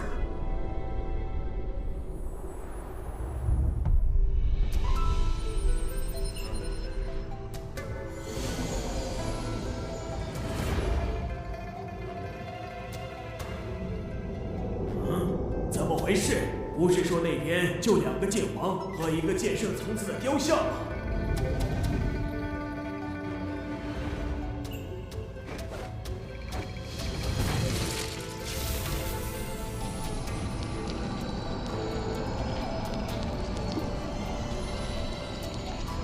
不愧是神剑，这等伤势，看来得要10天半个月了。那个小子，我记住你了。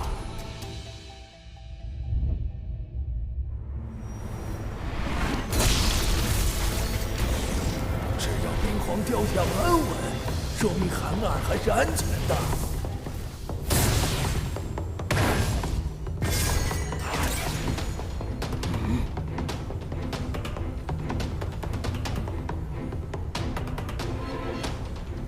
洛星之还不出来帮忙！可恶，居然暴露我的身份！你直接进入洛家宝地空间，把里面的封印彻底破了。洛星之，你敢！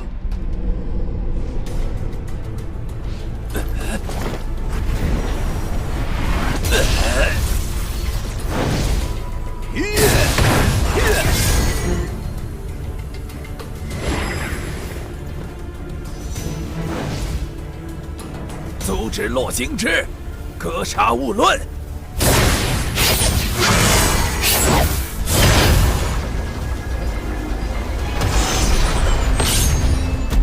帝释馆里，洛家是我的副家主洛星之，竟然是血剑老人的人。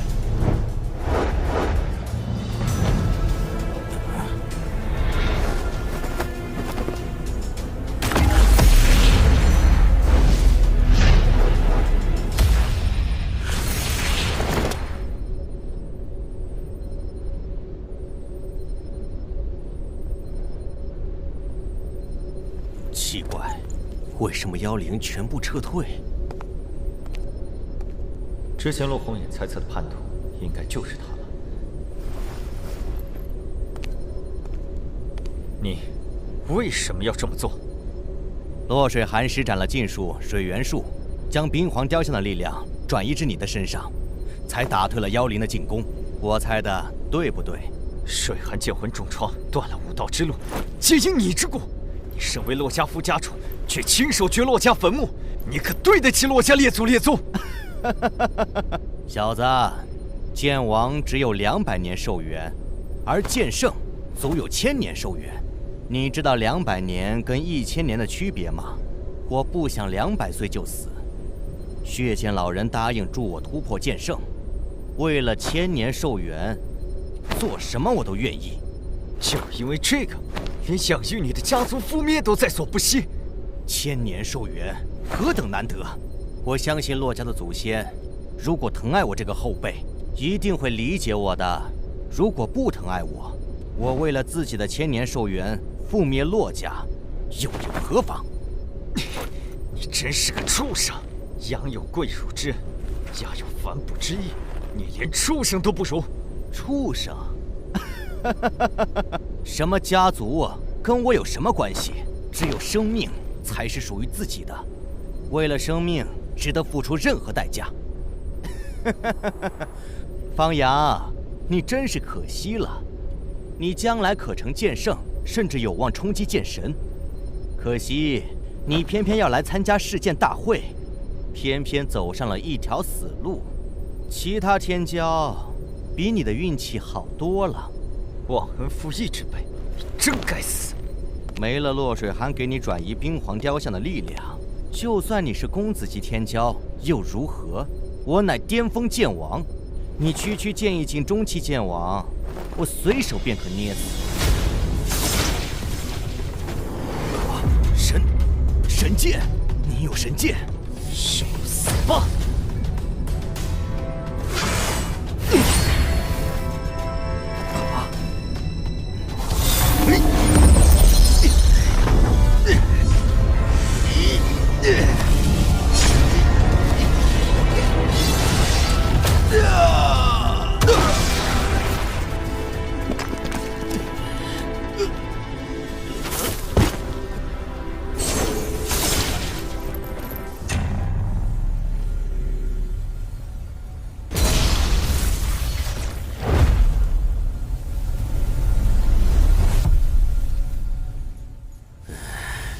真是个废物！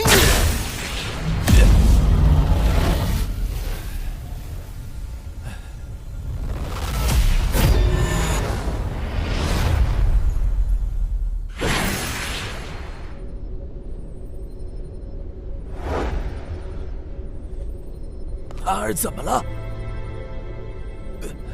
他动用了水元术禁术。水寒是我洛家唯一的剑圣种子，现在他剑魂重创，武道之路已绝，这是天要绝我洛家之路吗？宏远老祖，将来我成为剑圣，愿守护洛家。当真？若无水寒施展水元术禁术，我也挡不住那头妖圣，此刻已经身死弥撒。既然他的剑圣之路已绝，那么就由我来替代他守护洛家，这是我对他的承诺，绝不许愿。你和水寒，我愿守护水寒一生一世，成就剑圣之后，便向洛家提亲。我明白了，那洛家和水寒的将来就都托付于你了。洛京之可是巅峰期剑王，没了水元术的方阳究竟是如何生的？看来这个方阳还有很多秘密。你照顾着水寒，我先把破坏的封印修复，然后带水寒出去。你可以留在这里继续修炼，直到3年期满。为什么是3年？这里的能量都要供应冰雪魔域的封印和九龙冰旗大阵。每隔30年让人进来修炼3年已经是极限，时间再长些，就有可能使得封印失去力量之源，而失去效果。况且这一次我运用九龙冰击大阵，消耗了不少能量。你在这里修炼的时间恐怕达不到3年整，就会因为能量耗尽而被传送出来。原来如此。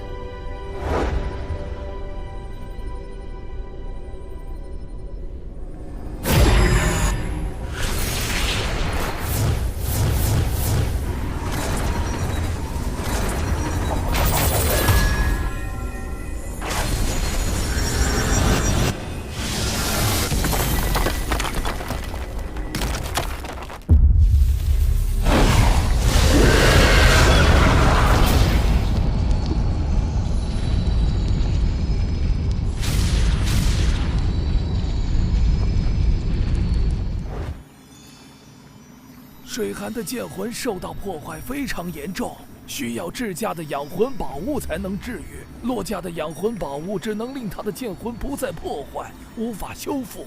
把它交给我，我得带他去养魂，否则等剑魂彻底碎灭，他就再也无法苏醒了。什么养魂宝物能够治好水寒的剑魂？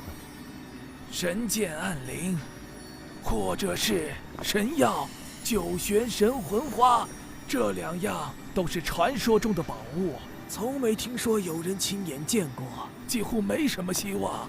还好洛家有先祖留下的千年养魂木，以他的剑魂损坏程度能够保住。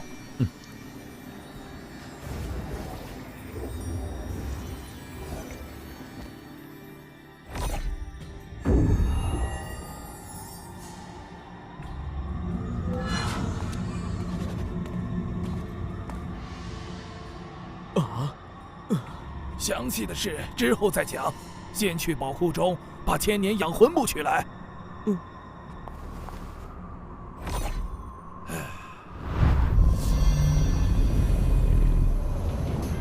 这强大的气息，是剑宗宗主无间老人吗？是剑宗宗主君望神来了。你们2个别只顾着伤心了，好好照看水寒。记得将千年养魂木给他服下。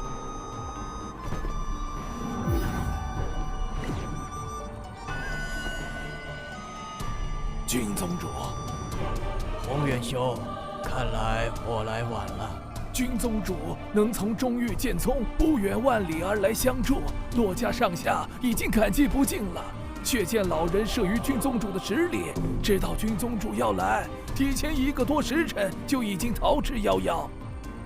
唉，可惜，自从剑家的血债之后，我便一直留意着他的消息，没想到他一蛰伏就是20余年，一直不见踪迹。现在好不容易有了他的消息，又被他逃走了。血剑老人往这边去，君宗主或许可以去这个方向碰碰运气。若是运气好，或许真能遇上。已经过了1个多时辰，再追上的希望十分渺茫，不急于一时。你先跟我说说血剑老人现身洛家究竟是什么情况，整个过程你跟我仔细说说。那请君宗主到洛家小坐。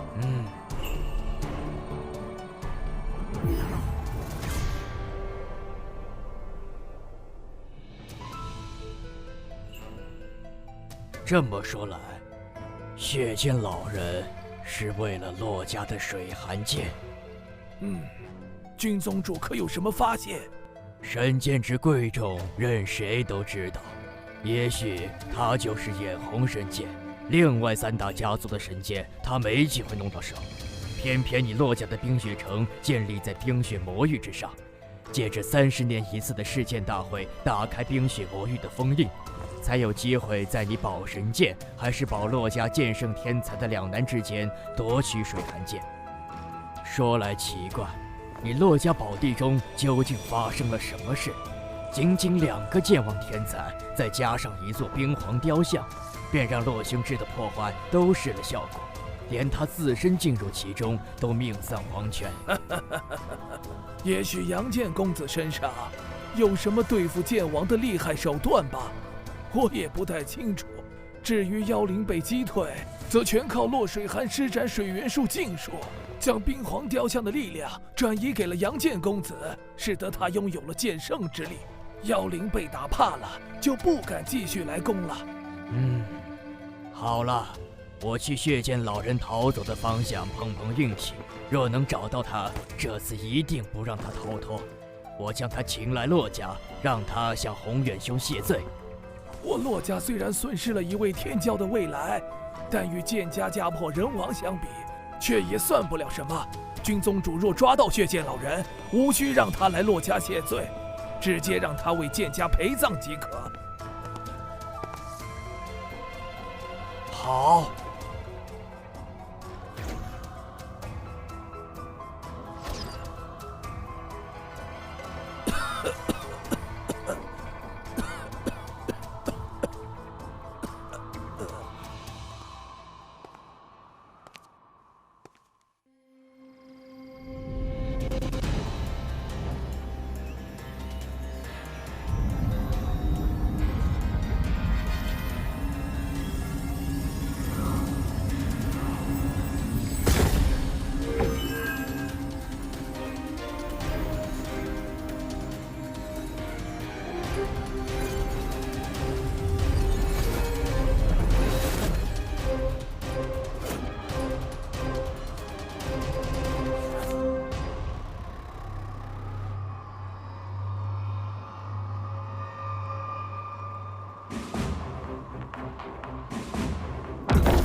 巅峰剑王了。舍寒怎么样了？他的剑魂已经稳住了，只是无法继续修炼武道而已。走，带你去见他。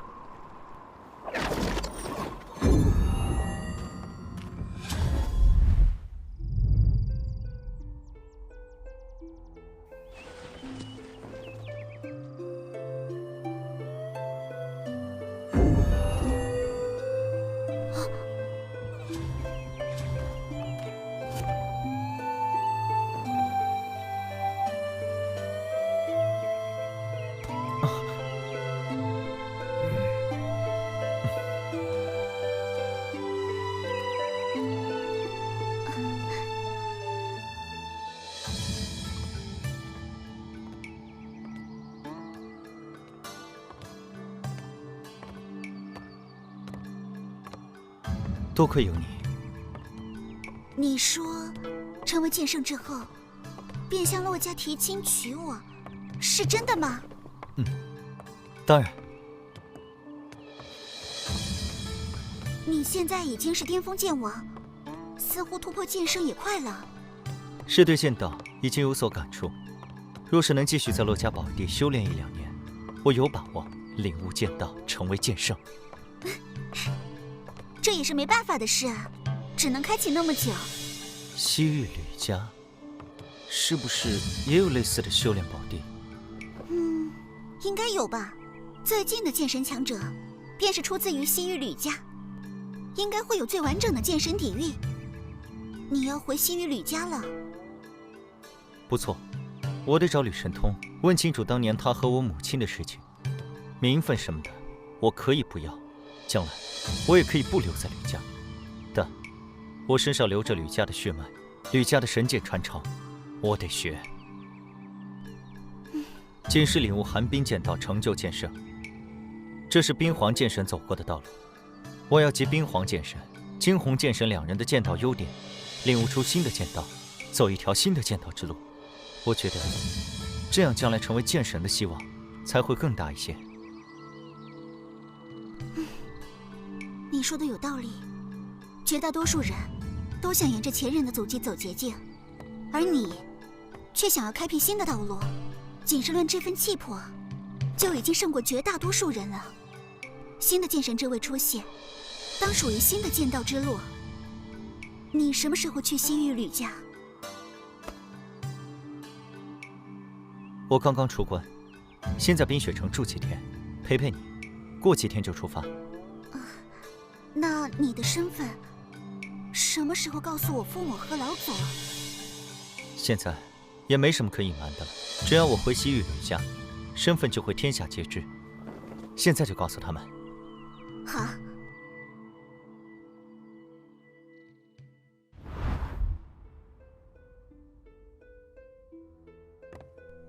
老祖，爹，娘，有件事要跟你们说。什么事？其实，他不叫方阳，而是叫做吕阳，是吕神通之子。西域吕家，吕神通的儿子。这是怎么回事？吕神通见过他，怎么连自己的儿子都不认识？我自幼在北域寒山城方家长大，我母亲。你不仅是吕神通的儿子，并且还有神剑桃神。姑姑也知道吕阳有神剑桃神。我们遇到烈血河时，就是吕阳用神剑桃神抗衡了血煞，这样我才能凭借剑圣倒影将烈血河重创。在宝地空间，也是因为吕阳有神剑桃神，才能够在获得冰皇雕像力量的短时间内重创妖圣，将其击退。我能击杀洛星之，也是凭神剑桃神。真的是神剑，暗灵剑养魂，桃神剑诛煞，这可是2柄最古老的神剑，只在雪煞剑屠戮剑域大陆之前的时代出现过。万万没想到，竟有现世之时，桃神剑怎么在你的身上？我也不知道，应该早早就已经在我体内。不知道吕神通知不知道原因？我去西域吕家后，得问问他。你什么时候去西域吕家？我已经跟水寒说好了，过几天就走。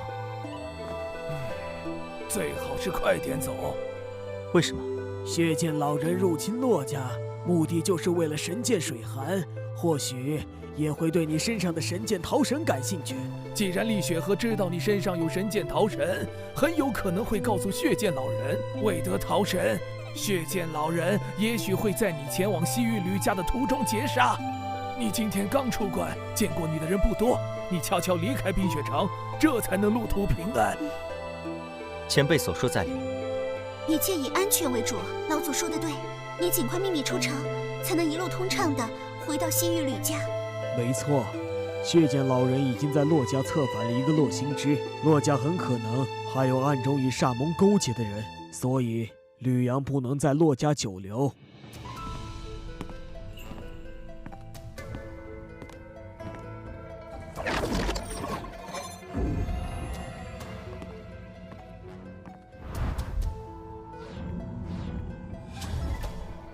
你往那个方向飞，不出5日便可到达西域吕家。吕阳就此别过，前辈珍重。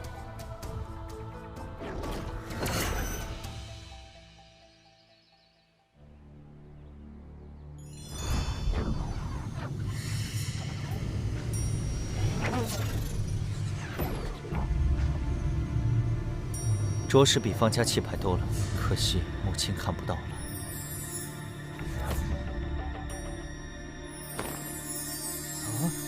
阁下是谁？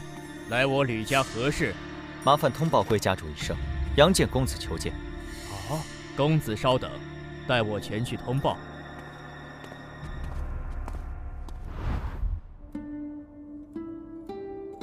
神通，天儿今年才26岁，就突破了剑意境巅峰，比你当年突破剑意境巅峰的年纪要早了好几年呢。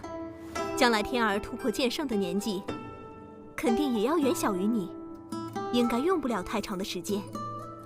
到时候，你们父子双剑圣，将是流传整个剑域大陆的佳话。不错，比起我当年，的确要出色很多。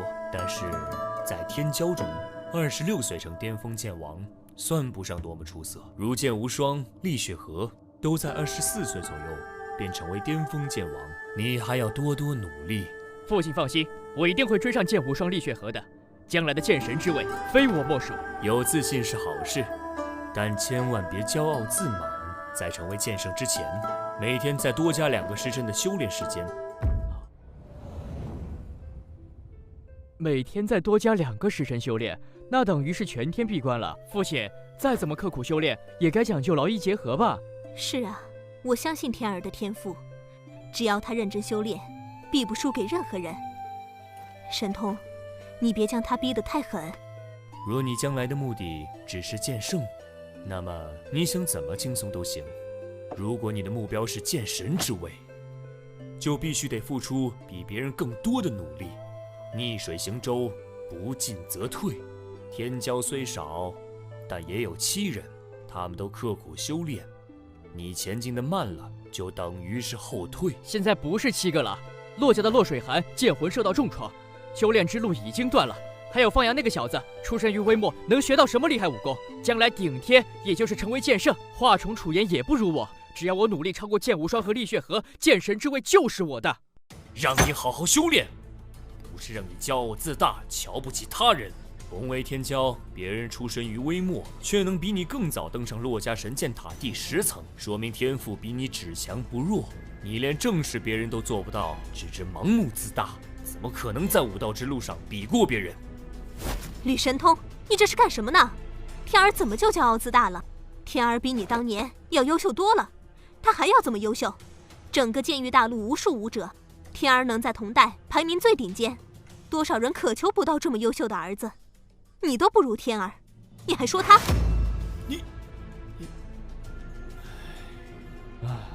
娘亲，父亲也是为了我好，你就别生气了。家主，杨建公子在府外求见，快请他去课堂。吕神通，今天你哪儿都不能去。哼，这个杨建公子，就是你说的方阳？对，就是他。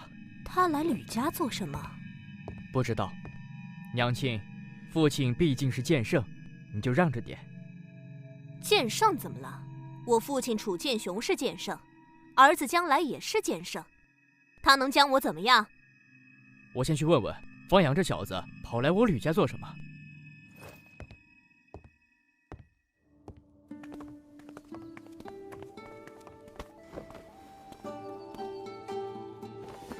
方阳，你来我吕家做什么？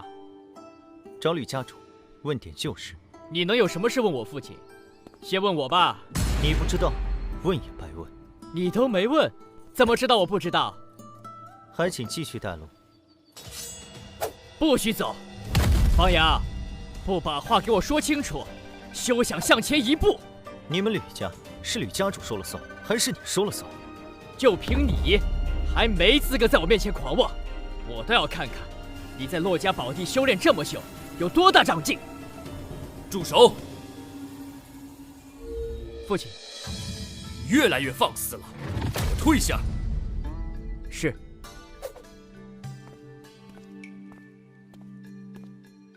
杨建公子，让你见笑了。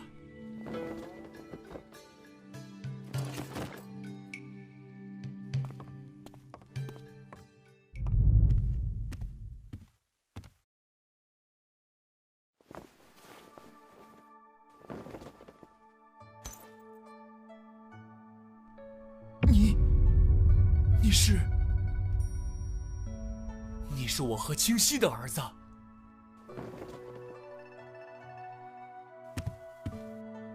我的娘亲的确是方清溪，她给我取的名字叫吕阳。方阳，吕阳，原来如此，原来如此。我还以为你跟着司明一起被煞门害了，没想到你还活着。你就是我的儿子，我和清溪的儿子。我不确定你是不是我父亲，如果你真的是，为何弃我娘亲于不顾？为何我活了18年，你从来都没来看过我？我对不起你娘亲，也对不起你。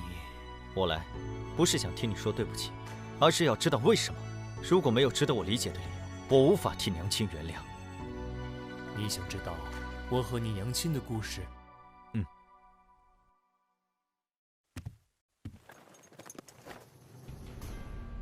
那得从我说起。我并不是吕家家主的唯一继承人。我同父异母的弟弟吕神池，天赋出众，比我更胜一筹。若不是我经历了一番机缘奇遇，吕神池应该会比我更早一步突破剑王。我成为剑王后，一次宴会上，我认识了来自南域楚家的楚红兰。楚红兰是楚家剑圣楚剑雄的女儿。我娘亲为了给我找个好靠山，好争夺家主之位时更有优势，便向西域楚家提亲，作为剑圣的女婿。再加上我机缘之下，比吕神池更早突破剑王，顺利地接任了吕家家主之位。我和楚红兰成了亲，很快我们也有了孩子，就是吕天。但我是凭机缘成为剑王，实际上并没有剑圣之资，资质相对于剑王也不算拔尖。楚红兰嫁过来，发现我并没有她想象中那么优秀，多有懊恼。我们二人多有争吵。说来我能接任家主，跟楚剑雄这个剑圣岳父有不小的关系。楚红兰在剑圣父亲的庇护下长大，骄横惯了。说来惭愧，我纵为吕家家主，也管不住他。那段时间在家族中待着无趣，我便离开了家族，如少年时代般行走天下，探索险地，寻找机缘，想要找到突破剑圣的机遇。我的天赋不是很高，但运气却是不差，因为到处探索险地遗迹，还真的找到了一个年代极其古远的遗迹，从里面获得了关于神剑暗灵的一点消息。你见到了神剑暗灵，还是得到了？神剑可不是想获得就获得的，能获得神剑认可者，至少拥有剑圣之资。以我的天赋，并不能获得神剑的认可，否则，如果当年我能获得神剑天虹的认可，我必定能成为吕家家主，就不需要借助楚家的力量了。我连神剑暗灵见都没有见到，但是我的确从那里获得极大的好处，让我能够在短短20年之内突破剑圣，并且也因此遇到了一个令我一生都无法忘怀的人，那就是你娘亲方清溪。我通过古遗迹中获得的关于神剑暗灵的消息，确定神剑暗灵有可能在北域行舟，于是我便赶去了北域行舟。当时你娘亲方清溪是行舟宗门沧浪宫的天才弟子，年仅20出头便已是剑魂境巅峰。我在行舟行走时，跟你娘亲碰过面，她和一些沧浪宫弟子追杀一名黑道人物严天海，结果阴差阳错之下，把我当成了严天海。结果可想而知，但我当时已经是剑意境剑王，轻轻松松就击退了他们。你娘亲当即代表沧浪宫向我赔礼道歉，那是我们第一次相遇。后来呢？后来我们就分开了。我继续在行舟行走，不停地通过古地图对比山岳江河，最终确定神剑暗灵应该就在元苍山脉之中，位于行舟、台州、沧州之间的元苍山脉。对，我在元苍山脉寻找神剑暗灵时，跟你娘亲第2次相遇了。那时他们诛杀真严天海之后，这个严天海有个剑宫境宗师的兄弟严天意，得知严天海被杀，前来行舟复仇。当时那群苍浪宫弟子正好在元苍山脉中寻药，被严天一找到。剑魂镜如何能抵抗剑宫镜宗师？苍浪宫弟子当场便死了好几个。你娘亲是剑魂镜巅峰的修为，勉强逃走，但也被严天意追杀。在被追杀之时，慌不择路，意外地闯入了一处古遗迹的入口。那时我正好也在入口处。这处古遗迹在特定的地点，人就会被传送进来，但只能进不能出。严天意也跟着闯了进来，被我出手击杀。我和你娘亲便被困在了那处古遗迹中。神剑暗灵就在那处古遗迹中。根据我获得的消息和古地图的判断，应该是的。但是这处古遗迹有点特殊，像是另一个世界。那里也有日月山河、花草树木，并且还有着一头头厉害的妖灵。我和你娘亲找不到离开的方法，便只能在那个世界探索。结果在猎杀一头青蛟妖王时，我身受重伤，多亏你娘亲照顾，才得以生还。渐渐的，我们被困了大半年时间，也许是相处的久了，我和你娘亲暗生情愫。我心想，如果这辈子都没法离开了，我们得一直生活在一起。我们便以天地为证，做了夫妻。如果一直没法离开，我们一直在那个世界生活着也就好了。可惜没有如果。那你们是怎么离开那处古遗迹的？那个世界中还有我应付不了的妖圣，为了躲避妖圣，我和你娘亲根本没法在一个地方长久停留，哪怕她怀有身孕，我们也得经常转移位置。大概怀了你3个月的时候，我们找到了一个山洞，里面有着人为开凿的痕迹，有石桌石椅，就像是有人生活过。那里还有别人？那里的痕迹是很久很久以前留下，应该是曾经有人生活过，也许是意外来到那个世界的人，也许是封印那个世界的人，反正已经非常久远。我在山洞深处的水潭旁边的藤蔓上获得了一颗半拳大小、鲜红如血的果子，里面蕴含着极其精纯的能量。我正是吃了那枚果子，修炼速度大增，悟性也提升不小，这才能在20年之内突破剑圣。我和你娘亲在那个山洞中休息了1个晚上，结果当晚你娘做了一个梦。她说梦里面她也睡在山洞里，结果一柄粉色的剑不知道从哪里冒了出来，刺入了她的肚子。当时她就醒了过来，吓得顿时就跑，出了山洞一直向前跑，跑着跑着前面出现一个湖，她就直接跳到湖里去了。结果画面一转，她就离开了那个世界，回到了元苍山脉，然后就真的醒了。你娘彻底醒来，就连摸肚子，发现肚子完好，才松了一口气。然后她就把这个梦跟我说了。当时她情绪有点激动，说梦里太真实了，一切都像是真的。要离开山洞，向梦里面跑去的方向看看。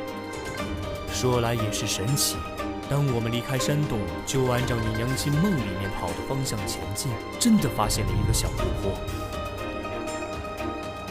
我们跳入湖泊中，也如梦中一般离开了那个世界，到了古遗迹之外，出现在元苍山脉之中。我们就这样莫名其妙的出来了。粉色的剑，桃神。如果娘做的梦是真的，那么桃神就是在那时进入了当时还在胚胎状态的我。原来如此，这么一来，一切都说得通了。吕阳，离开之后，我娘回了方家生活，你就回了西域吕家，再也没有来看我过。我有我的苦衷。我之前说过了，我虽为吕家家主，但我管不住楚红兰。如果让她知道我在外面还有女人，还有孩子，她若铁了心要除掉，我阻止不了。她的父亲是剑圣，以楚红兰的性子，怕是会诛杀你和你娘亲。我没有道理名分，吕家的剑圣老祖也不会站在我这边。只要你们身份暴露，就会死，所以我不能看望，甚至我都不能派人暗中保护。我不敢露出丝毫马脚，在我有能力保护你们之前，我们连一点牵连都不能有。难道他真的是为了保护我们母子？一个剑王根本没有面对剑圣的资格。想要光明正大的认你们母子，我必须成为剑圣，才有可能。所以，我回到西域吕家，一直勤修苦练，不成剑圣便不出关。论资质，在同代天才中，我排不进前5，但是5年前，我终于突破剑道境，成为同代第1位剑圣。这时，我才有保护你们母子的力量。但我突破剑圣，天下各大势力相继来贺，我没法第一时间前去方家接你们，只能暗中派吕思明前往。没想到，造化弄人，我万万没想到。没想到你娘早已离世，更没想到我们父子相见是如此多灾多难，以至于让思明也丢了性命。眼前这个男人，真心爱我娘不假。若是当初留在古一界，我们一家倒也能其乐融融。这不怪你，的确是造化弄人。孩儿吕阳，拜见父亲大人。我儿快起！以前为父力量不强，护不住你，现在为父为剑圣，定要让你认祖归宗，将你的身份宣告天下，谁也别想阻拦。我认祖归宗，你也要为我娘亲证明才是。那是当然，我已经很对不起你娘亲了，绝不能让她无名无分。杨儿，此事我会跟楚红兰商量。不是商量，是通告。为父作为剑圣，在吕家有了足够的话语权，不管他就同不同意，也阻止不了。只是站在他的立场，不高兴也是人之常情，他倒是肯定会给你脸色。可他毕竟是我明媒正娶的正妻，也是你大娘。若是真无理取闹于你，你忍着点儿，别跟他计较。你们若是吵闹起来，将成为吕家的笑话。父亲放心，我懂得分寸。那就好，那就好。这些年，你一定过得很不容易，真是难为你了。但是从现在开始，苦难的日子都过去了，我很快就会给你举行认祖归宗仪式。等你认祖归宗，你可以学习吕家任何剑圣武学，可以进入吕家各处宝地修炼。以你的天赋，好好修炼，将来必成剑圣，哪怕是剑神之位，也有不小的希望。实际上，我觉得剑神之位，希望最大的就是你。何以见得？以我之经历，武道修炼，天赋重要，气运也很重要。我虽然不是同代天赋最好的，但气运却佳。所以，我总能获得别人获得不了的好处，第一个登上了剑圣之位。你能够在短短2年修炼成剑王，可见你的天赋很高，并且大难不死。想必你成为剑王，也肯定经历了奇遇，气运也差不了。有天赋，有气运，自然希望更大一些。其实那2年，除了吕大哥教我吕家3门剑王级武学，我并没有获得其他奇遇，只是闭关修炼了2年而已。闭关修炼2年，你就一路修炼成了剑王。你的修炼天赋之高，比我意料中还要高得多。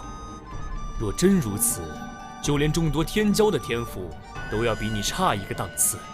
在真正的天赋碾压面前，纵然经历奇遇，也难成剑王，更别说成为剑圣。我能成为剑圣，奇遇是一个方面，我自身天赋也是一个方面。而剑神之境，古往今来有记载的剑神屈指可数，而剑圣却数量太多，不知具体数目。可见突破剑神之艰难，越是难以修炼到的境界，对于天赋的要求就越严苛。杨儿，将来的剑神之位，我更看好你了。与我同代的天才不在于少数，大家皆有可能。别人我不了解，但天儿我是最清楚的。论天赋，天儿在天骄中实属中游；论机缘，天儿有的只是吕家原本就拥有的。更关键的是，天儿一路走来太过顺利，未经历过人生坎坷，受不了打击，其心其志都还需磨砺啊。在我看来，未来剑神必在你、剑无双、厉血河3人之中。算了，不提这些了。父子相认，不如唠些家常吧。对了，你之前说在黑风山思明丧了命，他是死于鬼煞之下。你当时是怎么逃过这一劫的？父亲可知道神剑逃神？这岂能不知？10大神剑各有传说，其中8柄神剑的传说比较清晰，唯独桃神剑、暗灵剑出现年代久远，记载极少，唯有8个字较为流传：桃神诛煞，暗灵养魂。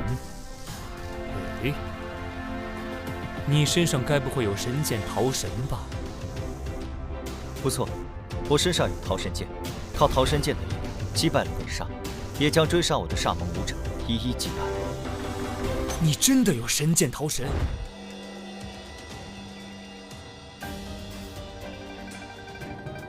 这等只存在于传说中的古之神剑，竟然在这个时代现世了吗？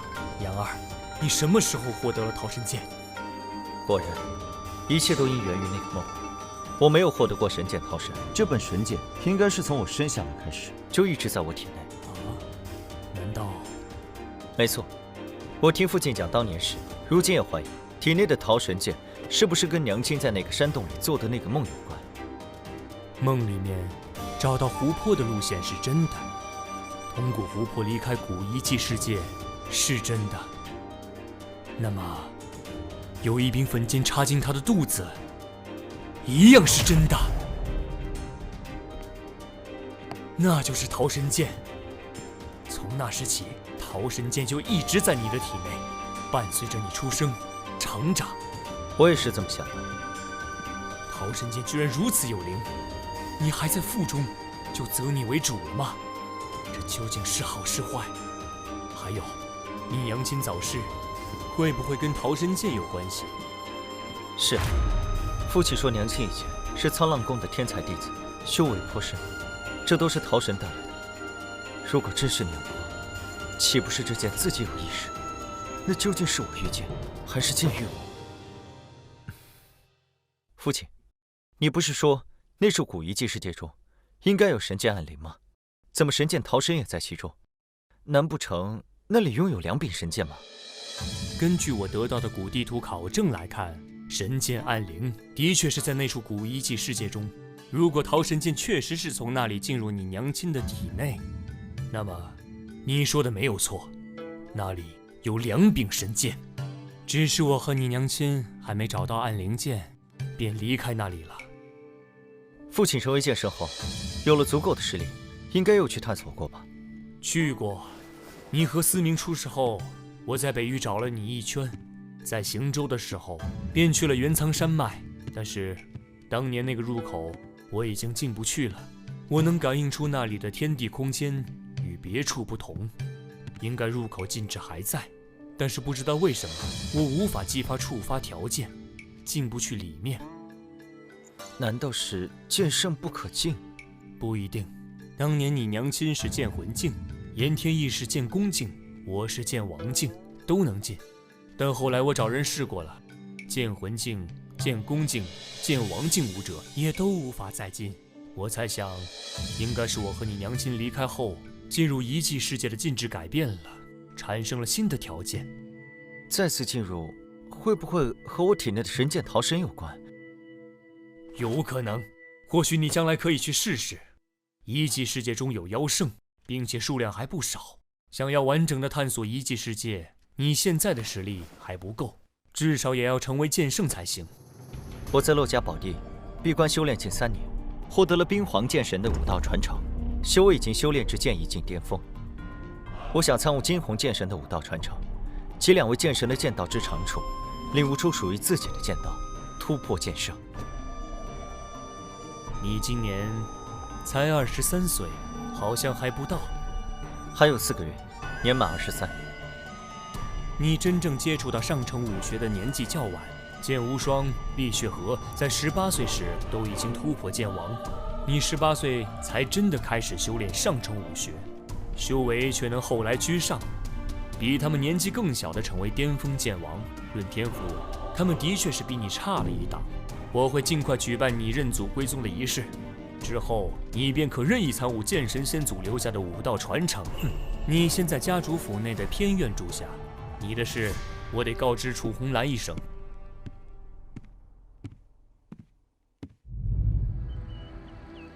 太过分了！这个吕神通现在胳膊肘都开始向外拐了。天儿，你不必忧心，你外公是剑圣，父亲是剑圣，你更是年少天骄，整个剑域大陆就属你的血脉最为优秀。那什么杨剑公子，区区一散修，无依无靠，就算机缘造化之下成为了天骄，与天儿你相比，那也是差了10万8千里，远远不及。我娘说的是，我2代剑圣之血，跟一个碰运气的小子动气完全犯不着，就是不知道他找父亲会有什么事。我会跟你父亲问个清楚。天儿，你虽然比别人优秀，但也要多多努力。只要同样的勤奋，别人就肯定比不过你。啊，天儿，我有点事情跟你娘亲谈谈，你先回自己房间。嗯。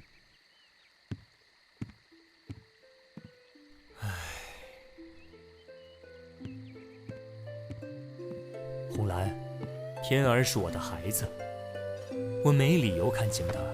他的天赋远胜于我是不假，但同代天骄好几个，他并没有远胜其他天骄的优势。我对他严厉些，是让他别骄傲过头，继续勤修武道，将来才能够在武道意途上走得更远。你又何必动怒呢？天儿就是我的心头肉，他身怀2代剑圣之血，是剑域大陆的唯一，将来注定光芒万丈。所以你对他苛责，我一时激动就……我们都是为了天儿好，就别多说了。那个杨剑公子来找你，可有什么事？我来找你，正是有件关于他的事情要跟你说一下。什么事？难不成跟我还有关系？有点关系。究竟是什么事情？你快说呀！杨剑公子，真名吕阳，他是我的儿子。这种玩笑可开不得。我没开玩笑，他真是我儿子。吕神通，我们成亲还不到30年，你现在跟我说你在外面有一个20多岁的儿子？我们成亲后，我曾外出历练过一段时间，那孩子的出生就是那一年我在……住口！我不想听你在外面的风流往事。好，你不想听，我就不讲。吕阳年少时，他娘就病逝，现在他已经知道自己的身份，我要让他认祖归宗。不可能！吕神通，你太让我失望了。你在外面生了野种不说，现在还想把野种带到家里来，你休想！我绝不同意，我父亲也不会同意。其他家族的族长哪个不是3妻4妾，儿女成群？你父亲也是，你也只是楚剑雄普通妻妾的女儿。现在我要让我儿子认祖归宗，你凭什么不同意？楚剑雄凭什么不同意？因为你迎娶我的时候，就已经答应过我的条件。若我在世，此生绝不再娶其他女人。就算你成为剑圣，可活1000年，那也要等我死后，才可另觅他欢。吕神通，别以为你成了剑圣，我就真的怕你。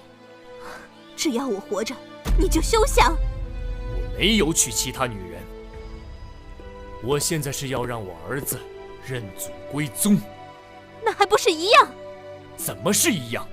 当年的事完全是个意外，我没有主动做过对不住你的事。吕阳他是我的儿子，我就必须让他认祖归宗。我不是跟你商量，而是告诉你这个结果。就算你把楚剑雄请来，也别想阻止。我会马上通告整个吕家，3天后就举行认祖归宗仪式。你愿意参加就参加，不愿意参加就在家里待着。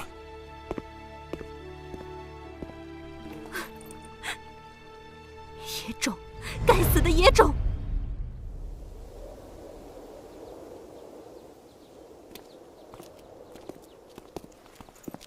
吕叔，这是有什么喜事啊？你不知道吗？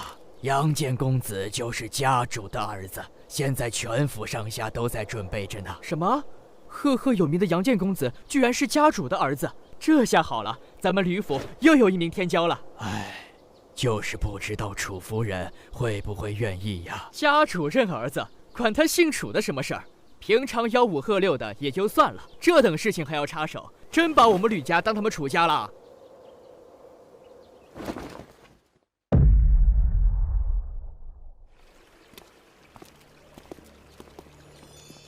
天儿，你父亲现在的心思都在那个野种身上，对于我们母子，他已经完全不放在心上了。娘，我们怎么办？有那个野种，没我们；有我们，没那个野种。我恨不得一剑斩了他，但在吕家，父亲不可能不阻止。那就把他引出吕家，引出玄天城。若是他，到时候你就是你父亲唯一的儿子。他再也不会轻视你。好，我要与他决一死战。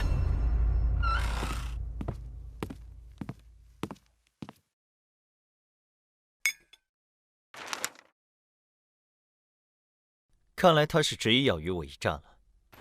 哼！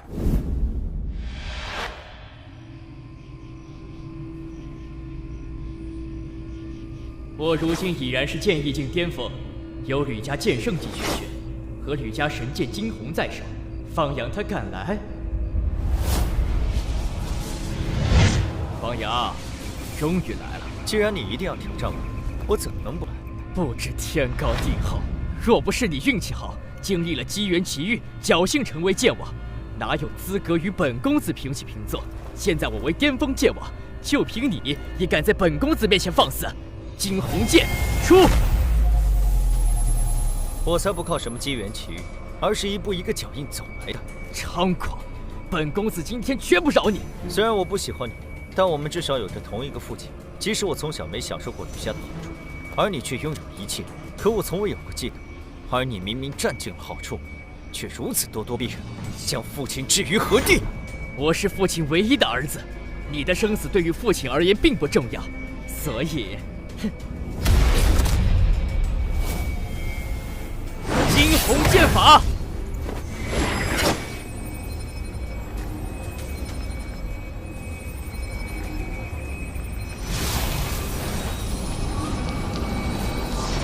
明破寒龙剑法！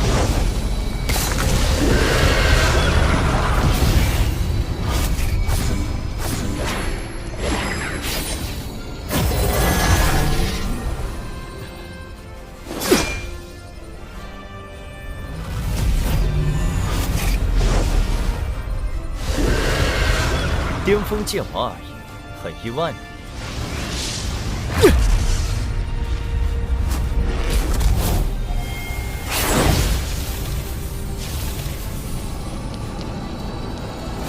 金光不灭剑体！你能将我逼至施展金光不灭剑体的程度，已经足够优秀了。本公子承认，以前我确实看清了你。你能够在冰皇雕像上领悟2种圣级武学，天赋足可跟本公子一比。可惜，你依然不是我的对手。我吕家惊鸿剑神极善功法，有着至强攻伐剑术——圣虎剑法。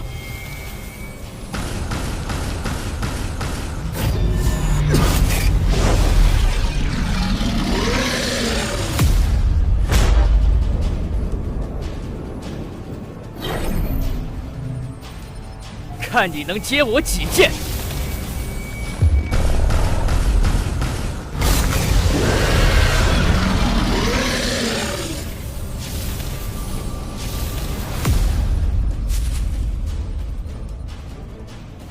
第3剑，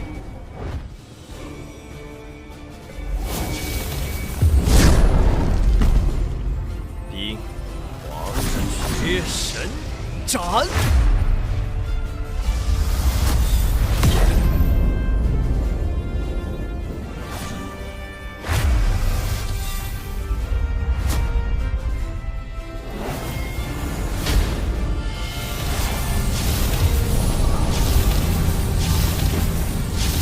啊！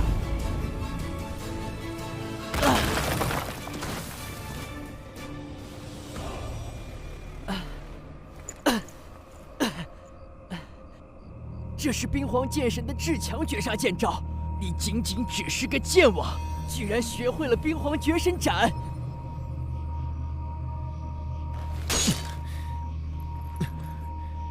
你败了，不是我的对手，以后少惹我。我败了，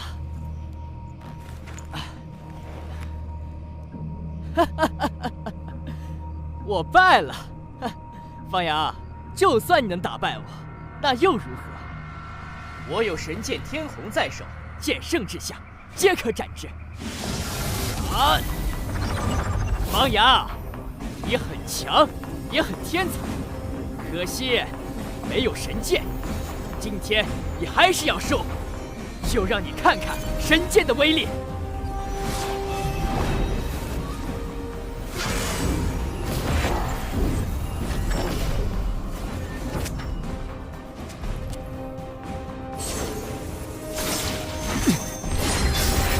神剑，我也有。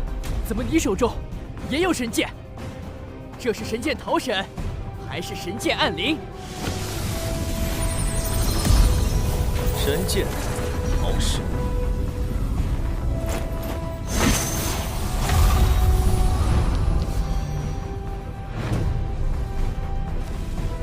你们在干什么？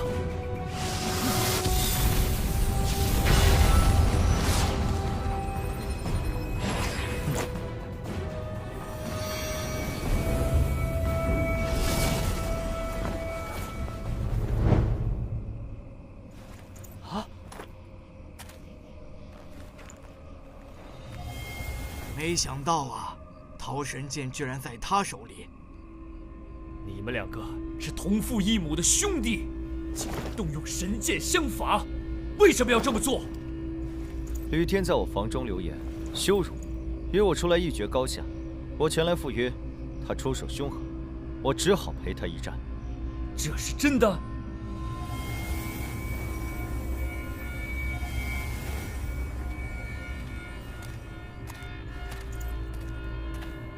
啊！吕天实力不及我，伤于我的剑下，所以动用了神剑天虹。幸好我手中也有神剑桃神，否则我已经死于天虹神剑下了。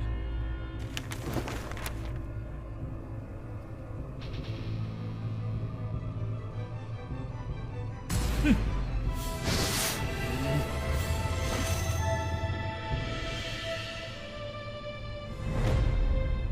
雨天，你好大的胆子，连你兄弟你都敢伤害，你太让我失望了。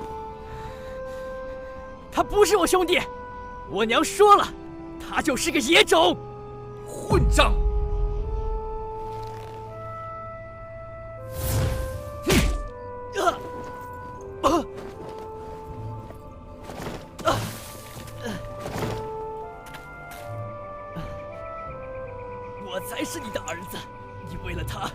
然打我！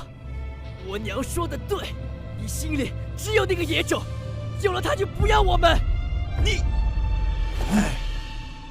都是一家人，有什么过不去的坎？吕天他现在不懂事，给予相应的惩罚就是了。以后他终究会懂的，一家人终究是一家人。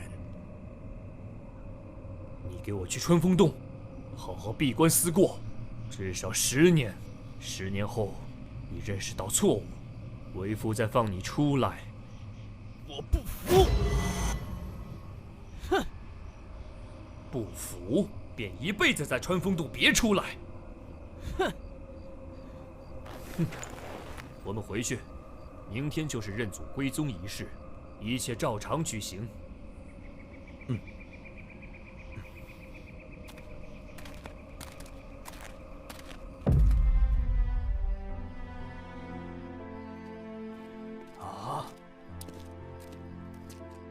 吕福，你昭告全府上下，吕天兄弟相残，我罚他在穿风洞静坐10年，以正家风。这未免……还不快去！等一下。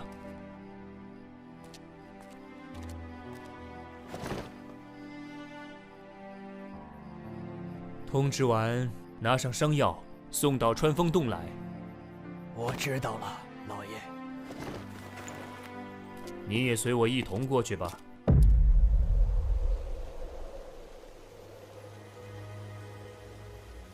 父亲罚吕天在这里思过10年，只是表意。这里罡风强劲，武者在其中，必须时刻运功修炼，倒也算得上一种魔力抑制之所。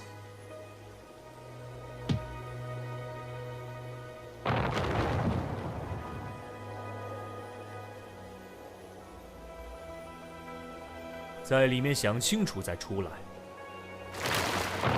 爹，你偏心，我不服。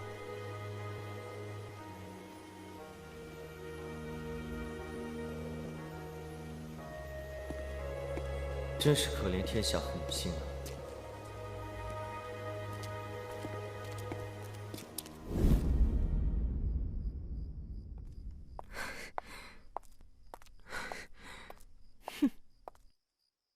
夫人，息怒啊！哼，都给我闪开！我要找吕神通问个清楚。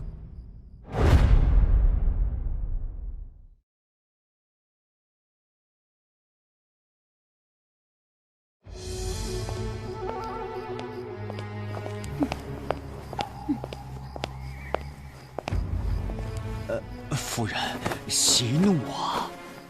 都给我闪开！我要找吕神通问个清楚。这，身为家族主母，如此大呼小叫，成何体统？我问你，是不是将天儿关入了穿风洞？是。你赶紧将天儿放了。穿风洞那是人待的地方吗？天儿从小到大就没受过那种罪，我绝不允许你对我的儿子如此摧残。什么摧残？那是他犯了大错。再说了，在那里面需要日夜修炼功法，抵抗罡风。他正好一边反省过错，一边刻苦修炼武道，争取早日突破剑圣。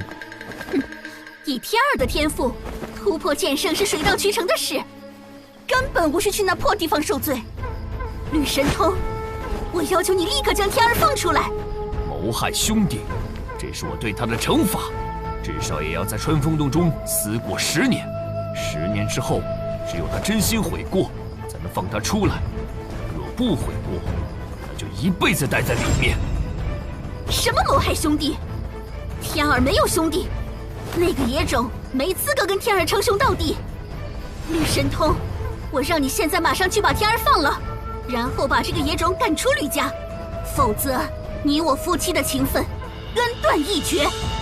我带天儿回南域楚家，跟你老死不相往来。你是不是疯了？我没疯，你只顾这个野种，不顾天儿。实话告诉你，我已经通知了我父亲，明天他会到玄天城。要么你放了天儿，将这个野种赶出吕家，要么我和天儿跟我父亲回南域楚家。吕神通，你自己选。亏欠养儿，养儿认祖归宗，势在必行。天王老子来了，也别想阻止。楚红兰，嫁来吕家近30年，我自问对你无轻慢之处，你要走要留，悉听尊便。但是天儿也是我的儿子，休想带他离开吕家。哼，你还知道天儿也是你的儿子？你将天儿关在那鬼地方，天儿便没你这个父亲。既然你执意要留下这个野种，就别怪我们离开。天儿我一定要带走，他是我的儿子，我绝不容许你残害他。此事我会跟天桥老祖商讨，吕家容不得你只手遮天。当年西域吕家有人不想我回去，便让煞盟中途劫杀，导致吕大哥身死。这个事件的幕后黑手会不会是楚红兰？如果是，那么楚红兰跟煞盟便有关联。楚红兰是楚家剑圣楚剑雄的女儿，她要回楚家，我无法阻止，不可能强制扣留。至于天儿，我作为父亲，只要天儿不愿走，没人能强行带天儿回楚家。只是天儿愿意留下吗？那就只能看他自己的选择了。不管幕后黑手是谁，我一定要为思明大哥讨回公道。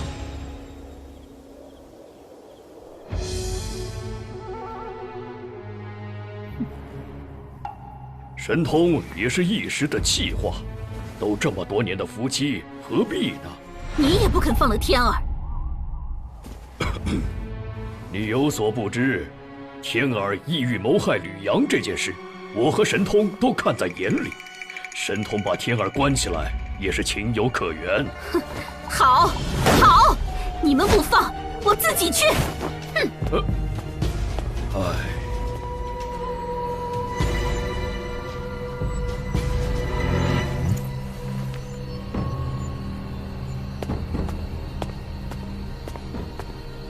把穿风洞的封印给我打开。家主吩咐，除了他的命令，任何人不得开启穿风洞的封印。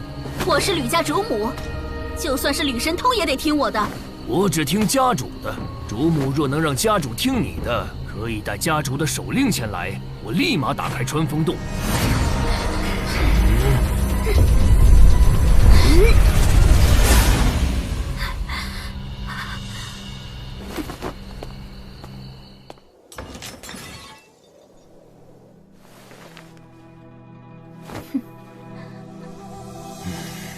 好，好，好，吕神通，为了一个野种，你竟如此绝情！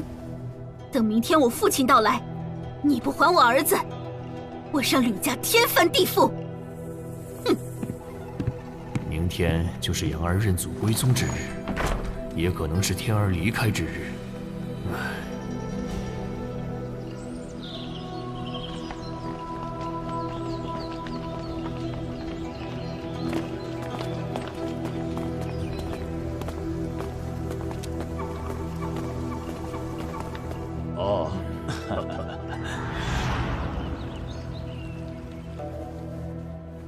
阳儿，如果楚红兰要带着吕天离开吕家，你说我该留还是该放？全凭父亲做主。我要听听你的意见。那就放吧。为什么？如果不放，父亲必不得清净。此事闹大，对于父亲和吕家的名声都无益处。如果放手能让事情平息，自然是一个好结果。若是吕天有你的胸襟和大局，那就好了。我若不放手，势必一战，剑圣相争，不仅可能对吕家造成破坏，还会让事情传遍整个剑域大陆。你的考虑是对的，放手才是好结果。如果楚剑雄要来，那就更要放了。还是得看吕天的意见。他要跟楚红兰走，今后我不管他。如果他选择留在吕家，还得接受我的惩罚。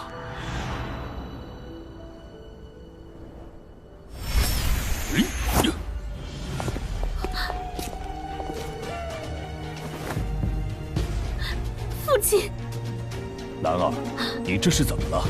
吕神童欺负你了？他将天儿关入了穿风洞，无论我怎么要求，他都不放天儿出来。就这些，吕神通没对你动手吧？他敢！你没吃亏就好。走，带我去跟吕神通谈谈。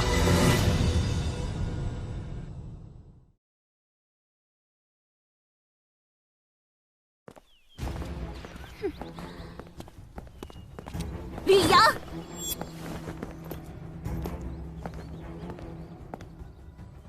岳父，吕神通，男儿说你把天儿关起来了。是，他欲杀害兄弟，被我关入穿风洞受罚。什么兄弟？就是一个吕阳。岳父，你女儿什么品性，你很清楚。我吕神通虽无雄霸之气，但也是顶天立地的男人，已忍她多年。有一物，早就想成交于您，因天儿之故，一直没有拿出来。现在他自己选择回楚家，正好解我心愿。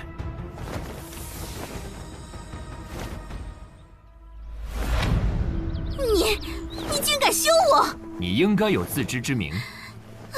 就为了这个吕阳，他是我的儿子，不管任何人伤他、辱他，都是我吕神通生死之敌。我与他不死不休。之前我已经忍你够久了，现在我们再无关系，再口无遮拦，别怪我不留情面。楚家主，还请管好你的女儿，别在吕家撒野。气死我了！就是这个吕阳。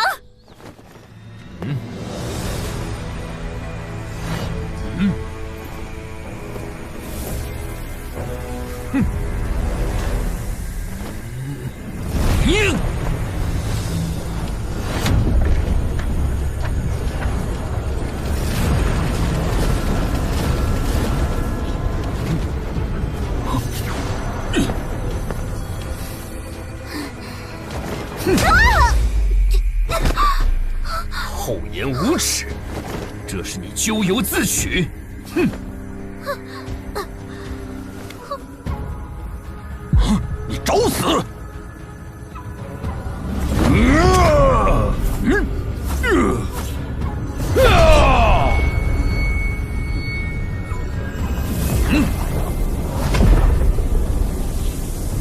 楚家主，西域吕家，可由不得你放肆！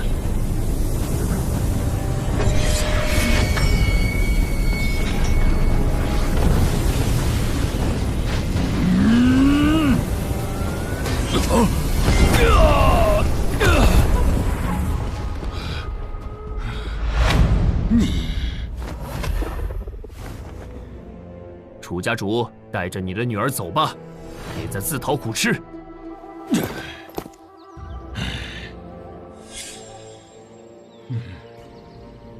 还有天儿，我也要带走。天儿是我儿子，是我吕家子孙，他该留在吕家，你无权带走。哼，我可听红兰说了，你将天儿关入了穿风洞。既然你心里只有吕阳这个儿子，为何还要抓着天儿不放？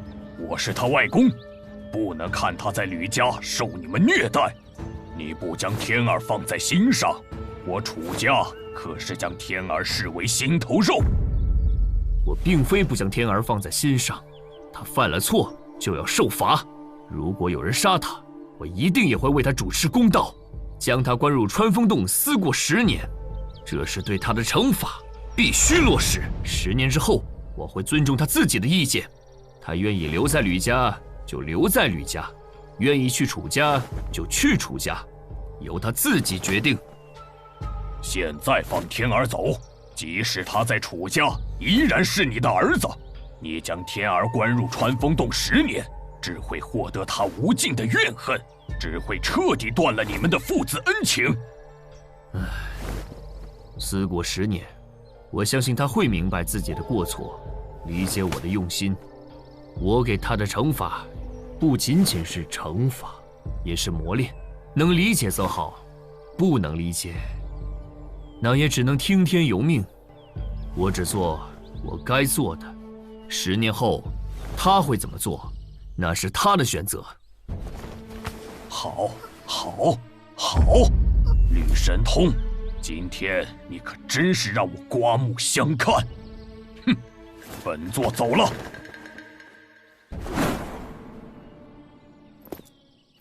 父亲，你不是说放手才是最好的结果吗？怎么事到临头？唉，人嘛，不就是争一口气吗？我对楚红兰已经忍耐得够久了。以前她是我夫人，她辱骂你，我还能忍住不动手。现在休书已给，我与她再无关系，她还当着我面辱骂你，就算是泥菩萨也会有3分火气呢。我岂能继续容忍？以前我不能保护你，让你受了太多苦，今后我绝不会让你再受委屈。好了，麻烦已经解决，现在去祠堂举行认祖归宗仪式。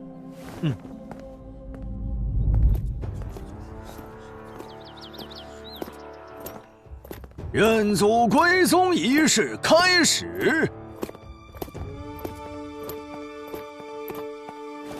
1叩首，2归宗。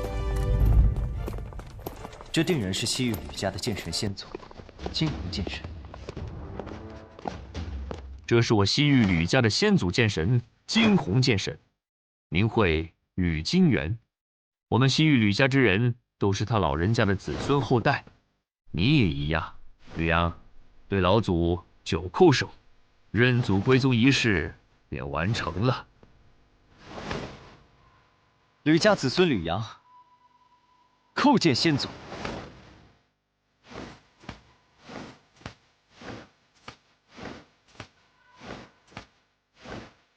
礼毕。今后你便是吕家人了。来，见过一下家族长辈们。这位你见过了，天桥老祖是我吕家在世最年长的祖辈，比起祠堂中许多牌位上的先祖，都更加年长。见过天桥老祖。这位是我吕家上一辈第1族老，除了天桥老祖，就属君族老年纪最长，你得称一声大爷爷。见过大爷爷。家主为感谢大家赶回吕府参加吕阳的认祖归宗仪式，特地设宴，诸位这边请。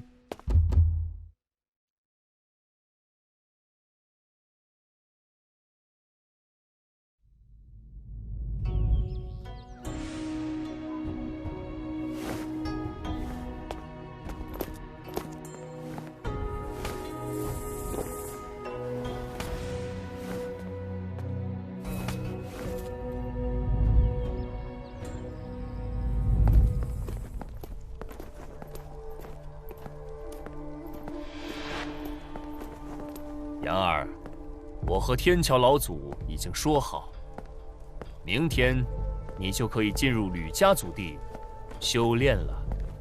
吕家祖地中都有什么？里面有金红剑神所创的武学秘技，除此之外，还有一面玉璧，玉璧中有一幅金剑白虎图，需要剑圣强者才能激发玉璧，里面蕴含着金红剑神的剑道法则。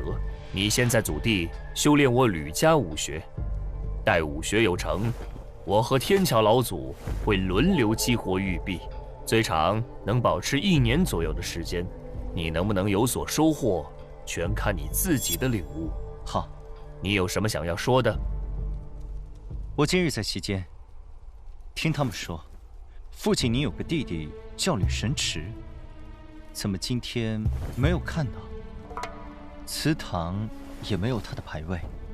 之前没有跟你详说，吕神池与我竞争家主之位失败，心怀怨恨，投了煞盟。这已经是很久之前的事了。你和思明返回西域的途中被煞盟劫杀，应该就是他的手笔。原来是他，以楚红鸾直来直往的性格，勾结煞盟似乎不太像他的作风。果然是这个吕神池，他该死！我会让他用性命为吕大哥赔罪。希望天儿不要重蹈我们兄弟之间的覆辙啊！思明是我吕家英杰，有望成为剑王。我若再见吕神池，同样会让他以命陪葬。只是煞盟隐秘，我在北域查询煞盟踪迹，虽然灭了不少据点，但也没找出真正的煞盟高层。想要找到吕神池不容易。这事你先放在一边，安心修炼武道，早日成为剑圣才是。是。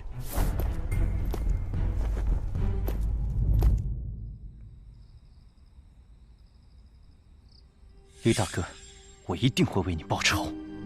水寒，我定会找到神剑暗灵。眼下，我首先要做的就是突破剑圣。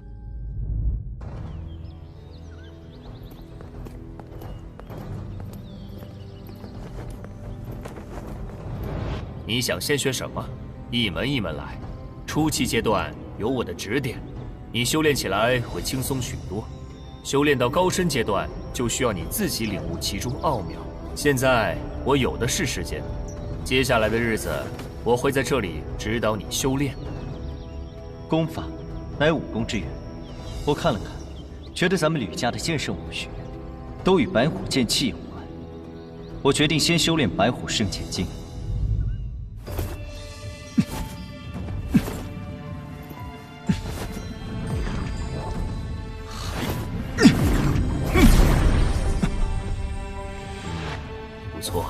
不错，仅仅半年，吕家的飞鸿剑法、圣虎剑法、金光不灭剑体，你都已掌握。之后涉及武功奥妙之处，就靠你自己来悟了。我就不再打扰你了。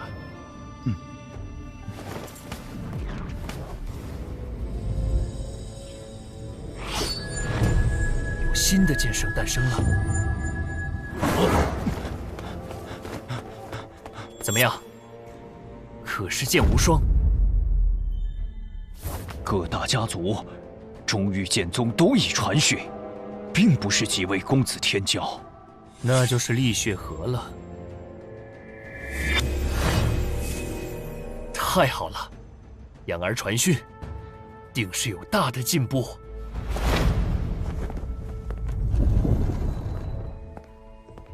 父亲，我已经做好准备了。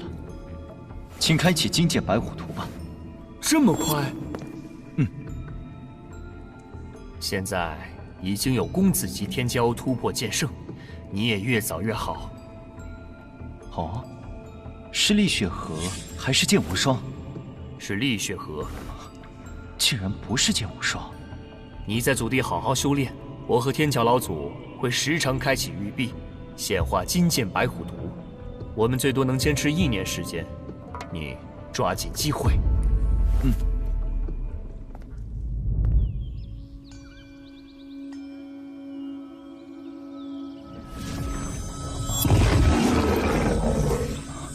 好锋锐的气息。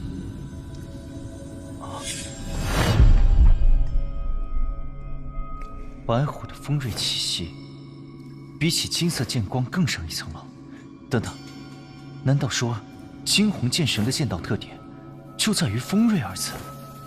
这与冰皇剑神的寒冰剑道，倒有着本质的区别。冰皇剑神、金红剑神，都是将单一的路走到极致，专注一个方面。若能够将二人的剑道领悟结合，那么必将能领悟出一种新的剑道。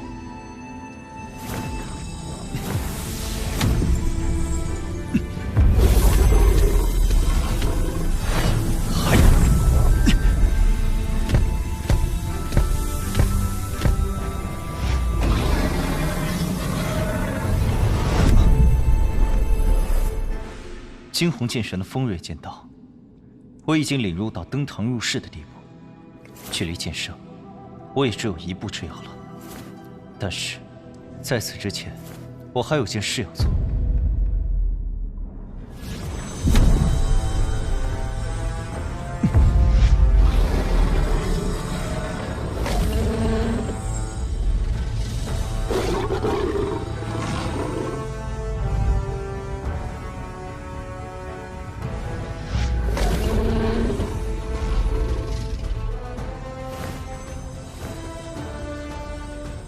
如此，就叫寒风吧。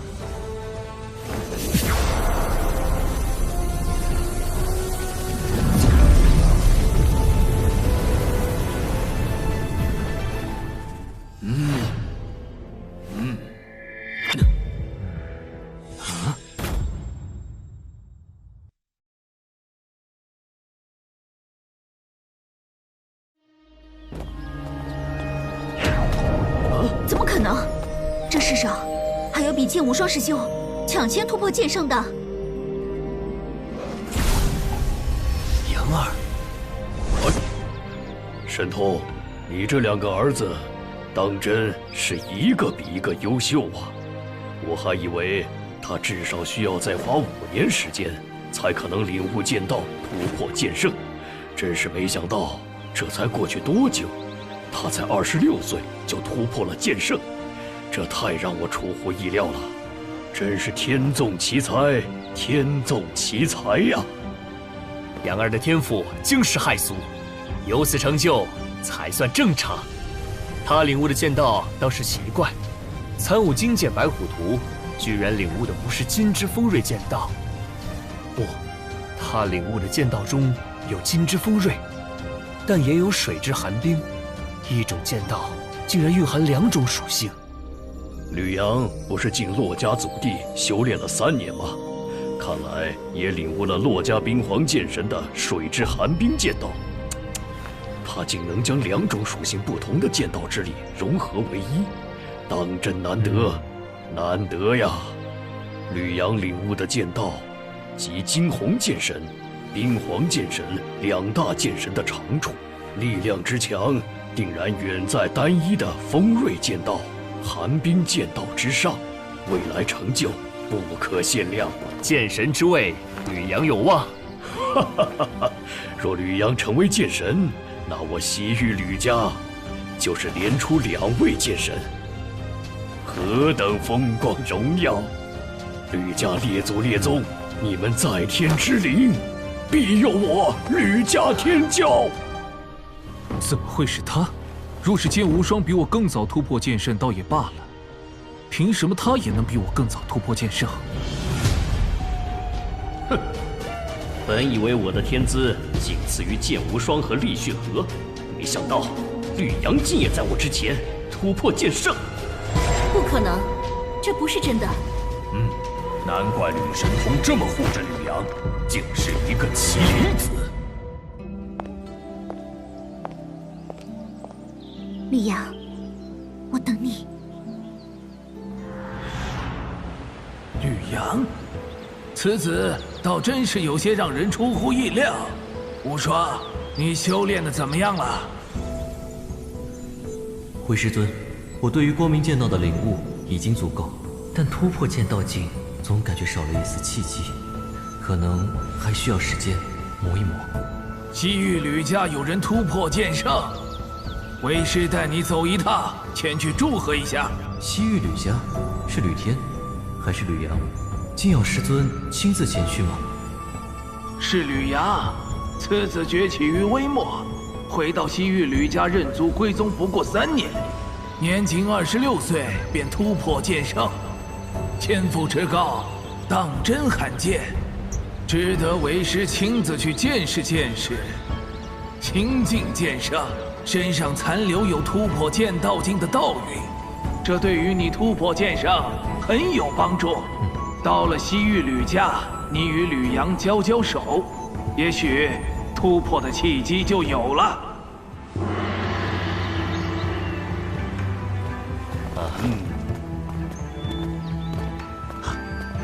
恭喜了，吕家主！你我之间不必如此客气，这边请。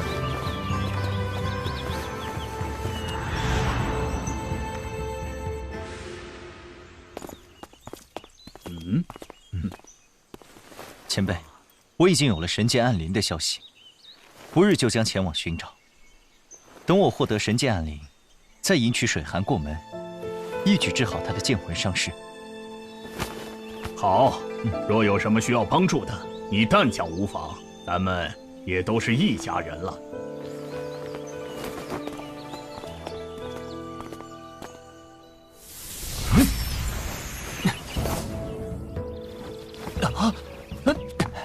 禀告家主，剑宗宗主无剑老人和弟子神剑公子剑无双到。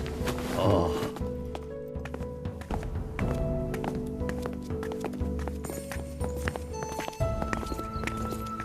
君宗主，天桥兄，无剑老人，果真是天资聪颖，气宇不凡。老夫前来就是想见识见识你这位天之骄子。天桥老祖，吕家主。无双的天赋举世无双，想必突破剑圣也是指日可待。无双突破剑圣的确是指日可待，只差一丝契机，不知杨剑公子可否助上一助？你刚刚突破剑圣，身上还有道韵，若与神剑公子对练，神剑公子的修为积累和剑道领悟已经到了，若能感触道韵，便可立即突破剑圣，你看如何？公子级天骄，真正竞争的是剑神之位，越早晋级剑圣，则希望越大。杨儿若是帮剑无双突破剑圣，对于将来而言，显然是多了一个竞争者。当然可以，那就有劳杨剑公子了。你曾在厉雪河手下救我，与我有恩，能帮你一点忙，我很荣幸。现在我们就可以开始。好。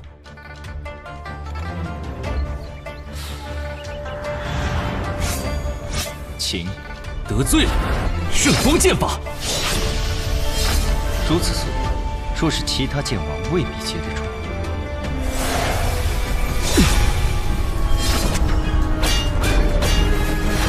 就是这种感觉。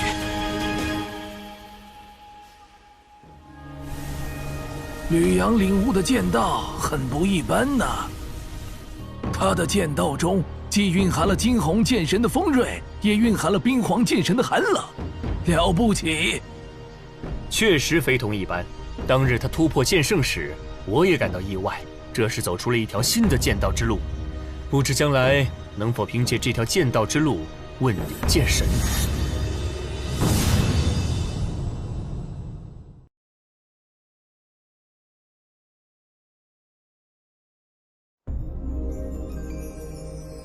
问鼎剑神哪有那么容易？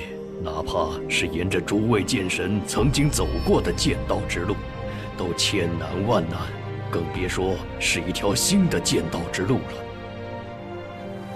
的确如此，剑神之位难啊！一个时代，天才无数，剑神之位却仅一席，等于是千军万马过独木桥。的确是难于登天。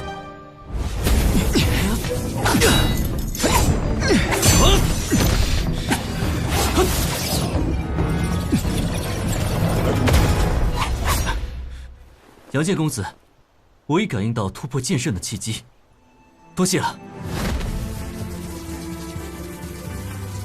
今日过后，公子级天骄中又将多出一名剑圣。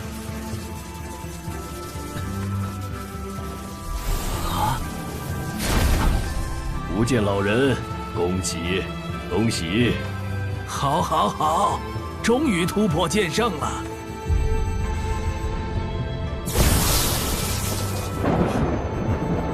绿阳突破剑圣才多久时间？竟然又有人突破剑圣！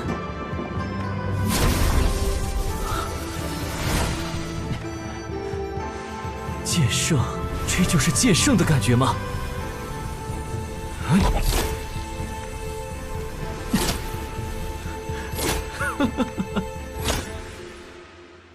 天桥兄，吕家主小徒承蒙杨剑公子相助，现已突破剑圣，不胜感激。老夫先带小徒回剑宗修炼去了。君宗主慢走，我等在此祝贺神剑公子突破剑圣，就不前往剑宗再跑一趟了。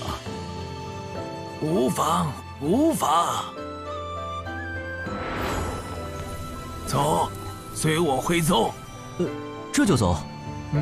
这就走。吕兄弟，多谢了。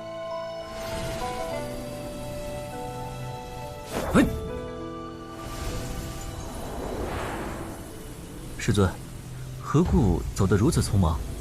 剑神之位仅有一席，兼有厉血河、吕阳突破剑圣，后面吕天、楚言、华宠等人也都会相继突破。谁更早修炼至剑道境巅峰，谁便更有希望问鼎剑神。你既然突破剑圣，自然要第一时间返回剑宗。我会教你一门新功法，辅助你修炼，加快你的修炼速度。还有功法能够加快剑圣的修炼速度吗？血气乃人之根本，血气越足，精气越旺，神魂也越强盛。我教你一门强化血气的功法，名曰血坤功。修炼之后，血气澎湃浩大，宛如传说中的神兽巨鲲，能让你在剑道境的修炼加快速度，更能大大提升你突破剑神的希望。师尊，修炼血气的武功，那不是血剑老人的强项吗？厉血河是血剑老人教出的弟子，整个人都血气滔天。你懂什么？大道同源，别人修炼血气，你就不能增强血气了。老夫一身的心愿都在你身上，回去后给我好好修炼。若练不成血坤功，今后别说你是我的弟子。是，师尊，我一定好好修炼。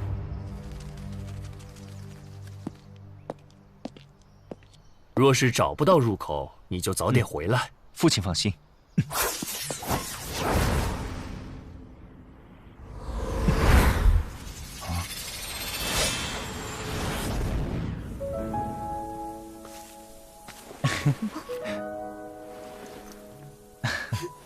你不是说知道了神剑暗灵的消息，要先去找神剑暗灵吗？怎么又来看我了？神剑暗灵就位于北域的一处遗迹世界中。到了北域，当然要先来看看你。再给我一点时间，我一定找到神剑暗灵，为你治好剑魂之伤。你可一定要当心。我已成为剑圣，并且有神剑桃神在手，天下何处不可去？你不用担心。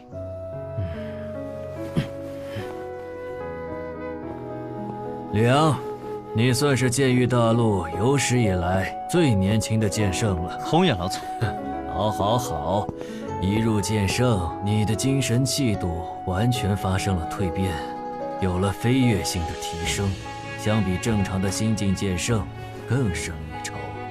跟我领悟的剑道有关吗？哦，能将冰皇剑神和惊鸿剑神二位剑神的剑道领悟融合，了不起，将来大有可为，剑神有望啊！你回了西域吕家一趟，怎么就知道了神剑暗灵的消息？我父亲当年闯荡天下，曾获得一张古地图，上面有神剑暗灵的消息。他根据古地图寻找到一处遗迹世界，便位于北域行州附近的元苍山脉之中。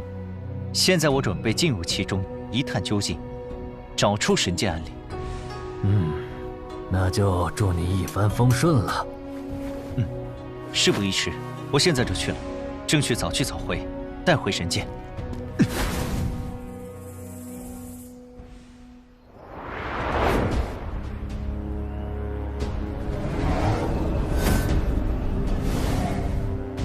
李血河，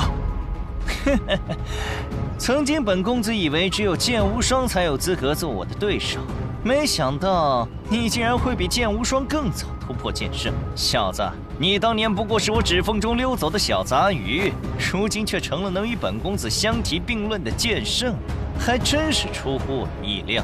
李血河，时代变了，现在已非当年，你还敢在我面前显身，想找死吗？小子，夸你几句，你还真把自己当个人物了。本公子特意前来找你，就是要让你认清现实，我李血河永远是你不可战胜的对手。哼，若非你有神剑护体，今日就是你的死期。哼！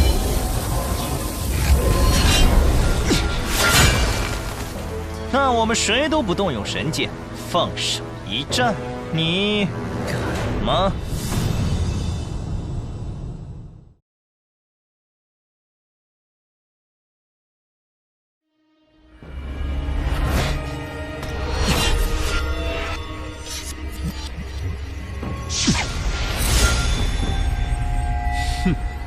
乐意奉陪。切，小子，准备受死吧！血光剑法，冰破寒龙剑法，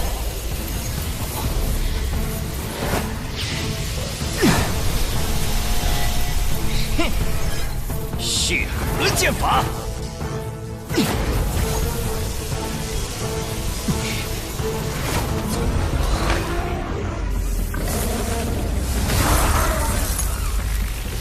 哎呀！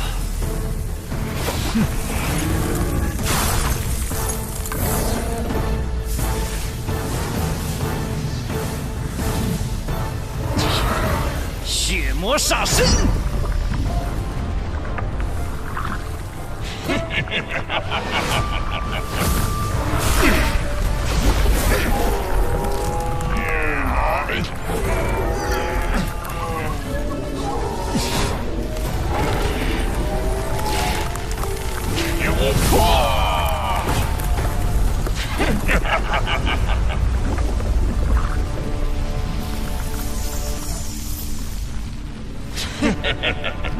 本公子领悟的血剑道拥有再生之力，血魔煞身受到任何破坏，都会迅速愈合，恢复如初。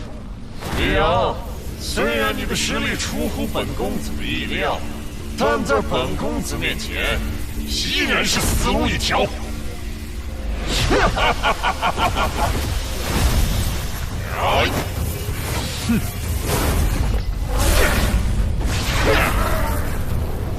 看你往哪儿逃！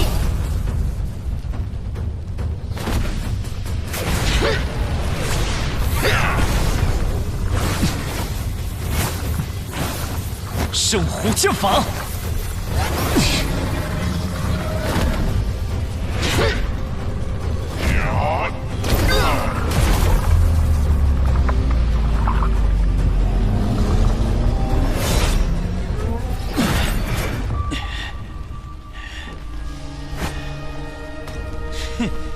你竟然伤到我了！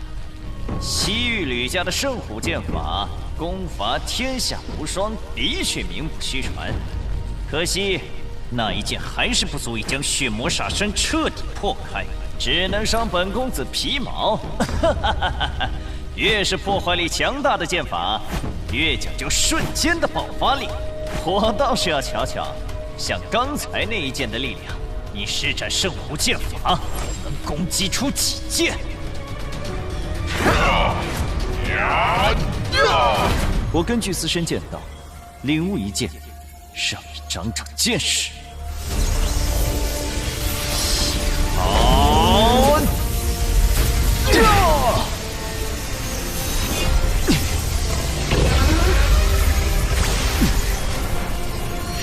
好！好！这！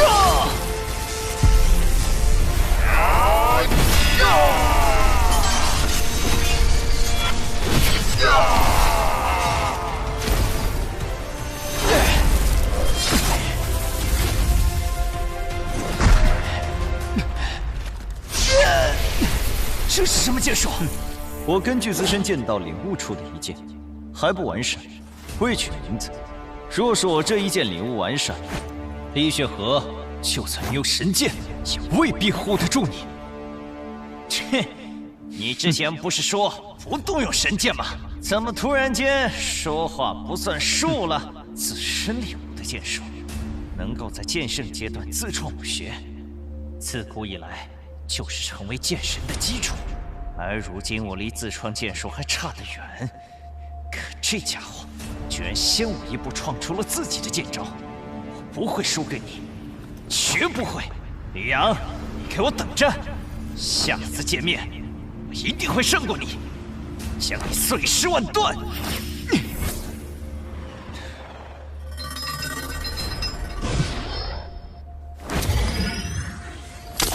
神剑护体，还真是麻烦。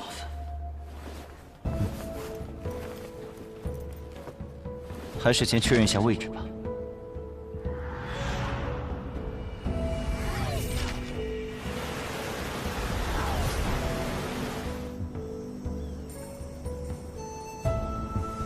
应该就是这里。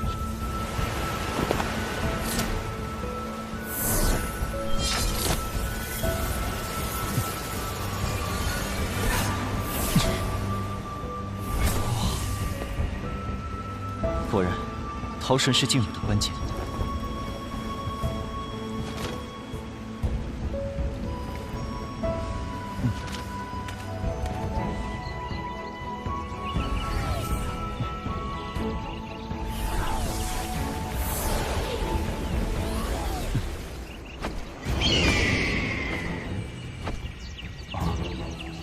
圣火剑法。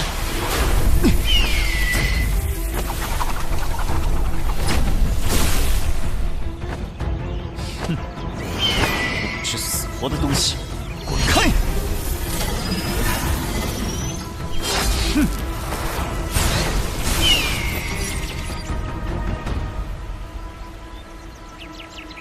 啊，居然有人！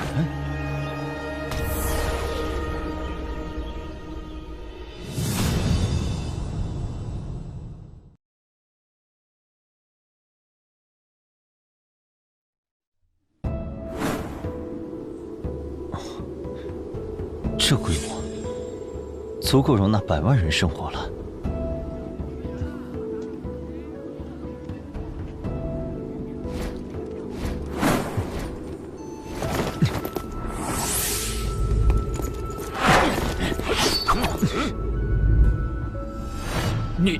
你是何人？从哪里冒出来的？在下吕阳，求见方家主事者。这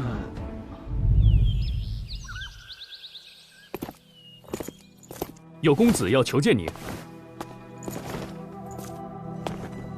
老夫乃方家族长方敬祖，公子看着很面生啊，衣着也很特别，莫非来自外界？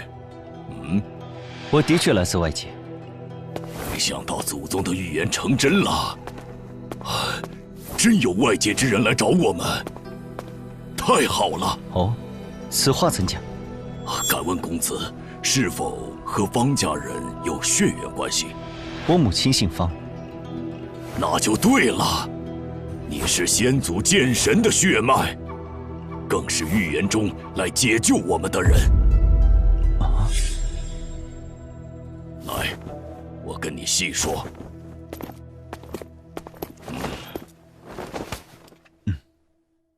这里名为凌渊界，是由我方家和凌家的剑神先祖共同开辟的小世界。曾经，我们的先祖生活在剑域大陆，那里五蕴兴隆，剑道强盛，修炼至剑神境，可飞升天界，享无尽寿元。那时，我们方家的先祖镇渊剑神。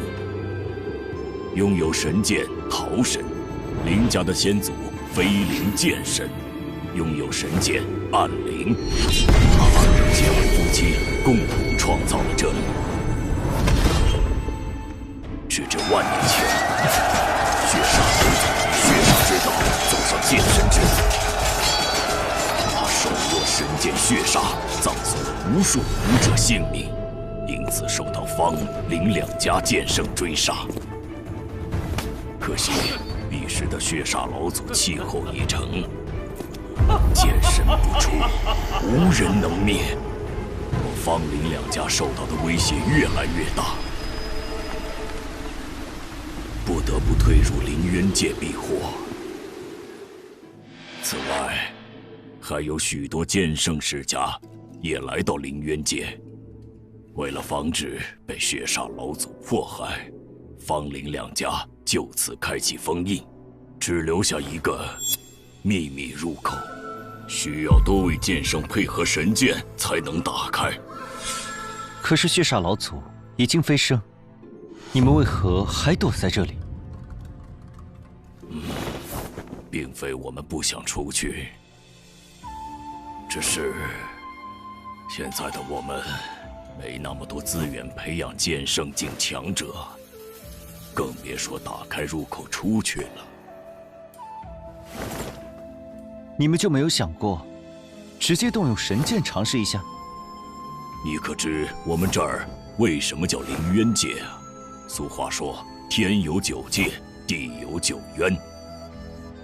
天界是剑神飞升永生的地方，9渊则是修魔者宝地，里面充斥着无尽杀戮魔气，武者进入将九死一生。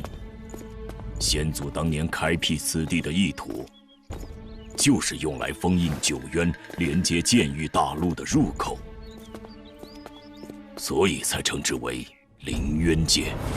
凌渊界开辟之初，9渊的魔物就在不断冲击入口，无奈先祖只能将暗灵和桃神2柄神剑放入阵眼，加固封印。如今暗灵受到9渊魔气的侵蚀，已经失去控制，任何人靠近都会有生命危险，所以我们举家迁移到边远地带。至于阵眼所在的中心区域，附近生活着许多妖灵，甚至还有强大的妖圣存在。以我们目前的实力，根本拿不到神剑，自然无法出去。这么说来，一旦我取走暗灵，封印就会松动，凌渊界乃至整个剑域大陆都会陷入危险中。如果封印消失，你们先祖可留有后手，阻止9渊魔物入侵。有，这把诸天阵旗蕴含强大灵力，可保封印10年不破。我记得你刚才说，我是预言中解救你们的人，你可愿信我，将阵旗交予我？公子这是何意？实不相瞒，我此次前来，是为了取走暗灵，救我的未婚妻。你们的事的确让我意外，我也很乐意帮你们离开，而且我是桃神的新主人。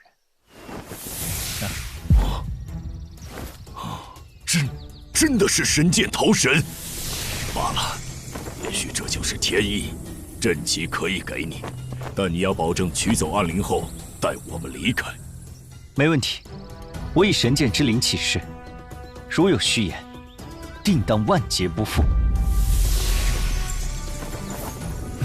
对了，按理说你们方家应该是这里的主人，为何不住城中，反而居于城外？我们方家早已没落，现在做主的家族是唯一拥有剑圣强者的陈家。看来你们在凌渊界的日子也不好过。只能离开凌渊界，这些恩怨就让它随风而去吧。你倒是看得开，不过有件事我得先告诉你们：血煞剑的传人现世，正要与我争夺剑神之位，你们出去要做好心理准备。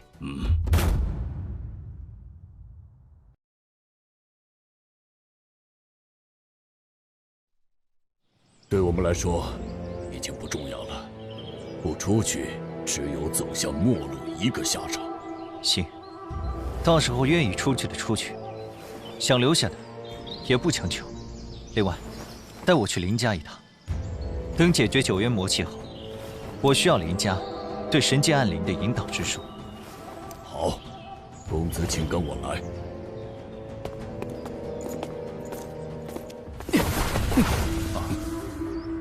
陈雨欣、陈允和，方敬祖，此人是谁？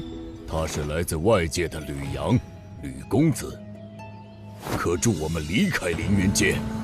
哼，凌渊界脱离外界，早已万年有余，现在没有任何瓜葛。不错，凌渊界的人，谁都不许离开，还有你。你也不准离开，既然进来了，就在这里待一辈子吧。哼！哎！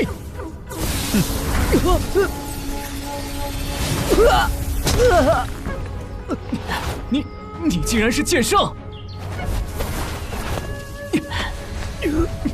方敬祖，咱们走着瞧。那边就是林家庄。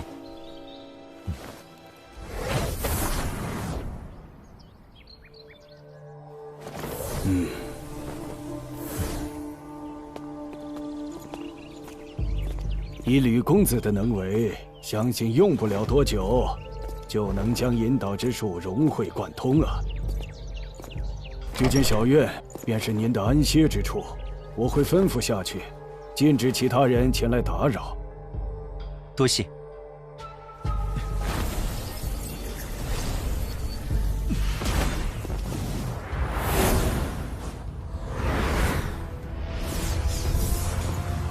哇哦，哎，陈家的剑圣怎么来了？我们没得罪他们吧？哎，不知道啊。1名剑圣，9名巅峰剑王，哎，这阵势也太吓人了。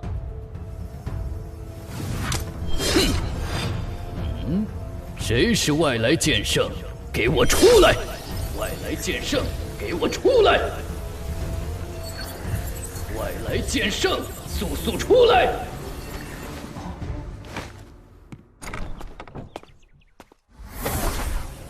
我就是外来剑圣，阁下有何指教？我当是什么厉害人物？原来是个剑意境初期的毛头小子。给你2个选择，要么一辈子留在林渊界，要么现在就离开，回你的剑域大陆。林渊界我想来就来，想走就走，还轮不到你在这指手画脚。小子，你现在走还来得及。若本座亲自动手，你将会被永远镇压于此。笑我，一个井底之蛙还想镇压我？只怕你没这个资格。你找死！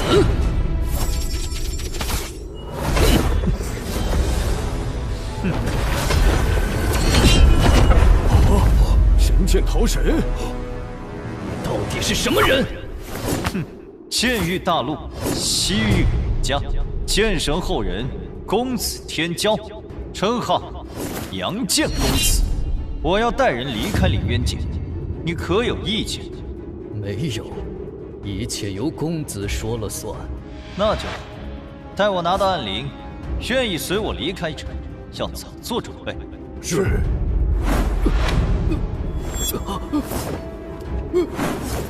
在我离开的这段时间，陈家若敢向方林2家伺机报复，阻拦他们离开林渊界，我定会让你们付出惨痛的代价。不敢，我等对公子心悦诚服，绝不会背向公子行事。这样最好。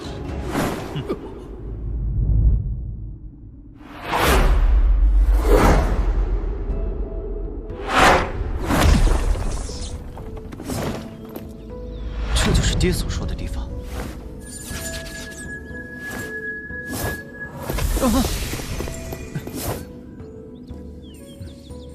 暗灵已经魔化，恐怕不好对付。吃了它，能让我的修为更进一步，多一分筹码。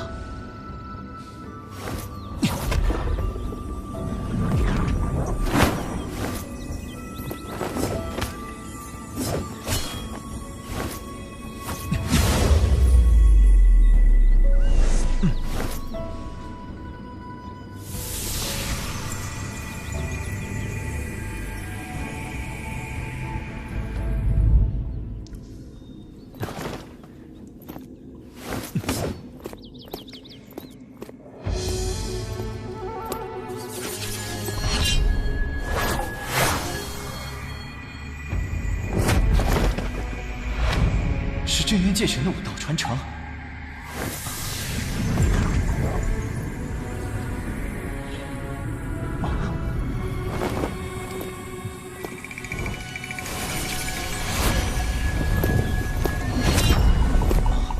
这就是暗灵。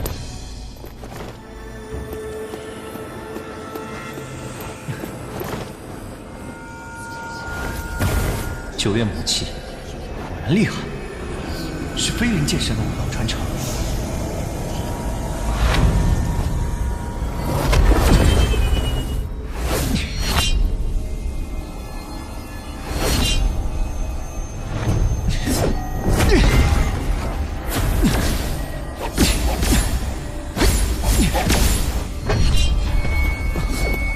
魔法武当真难缠。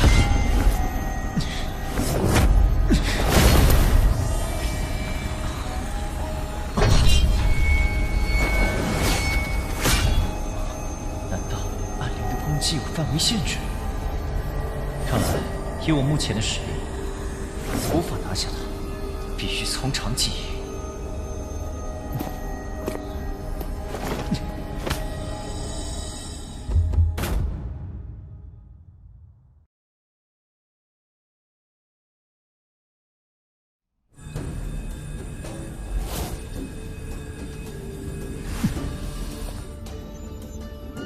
有逃生在手，我都没有半点胜算。眼下，只能大幅度提升实力才有机会。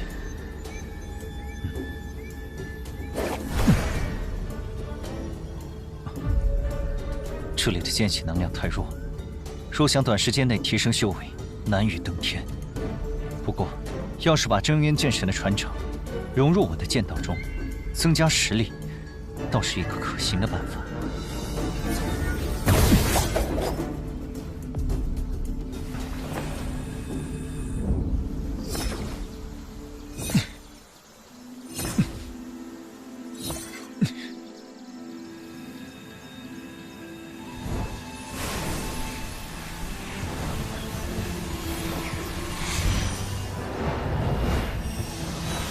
剑影诀，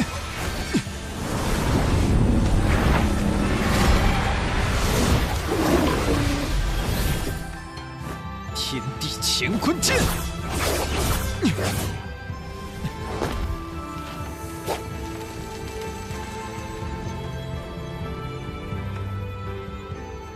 ，3年过去的真快，如今我已修炼至剑道境中期，又领悟出龙虎剑印诀和天地乾坤剑2种剑道，是时候再和暗灵一战了。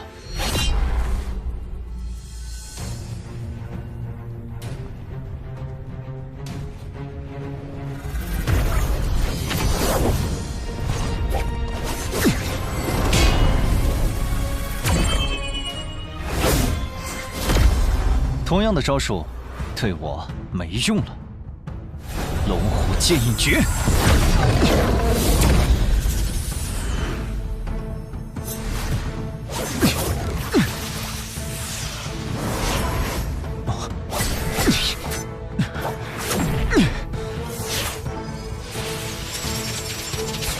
奇怪，暗灵怎么好似被人操纵一般，如此灵活？龙虎化天地，一剑破乾坤。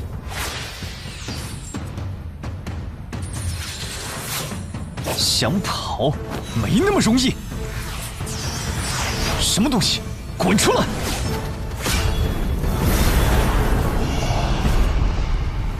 区入道境中期，竟有如此实力，小子，看来你也是世间难得一见的天之骄子。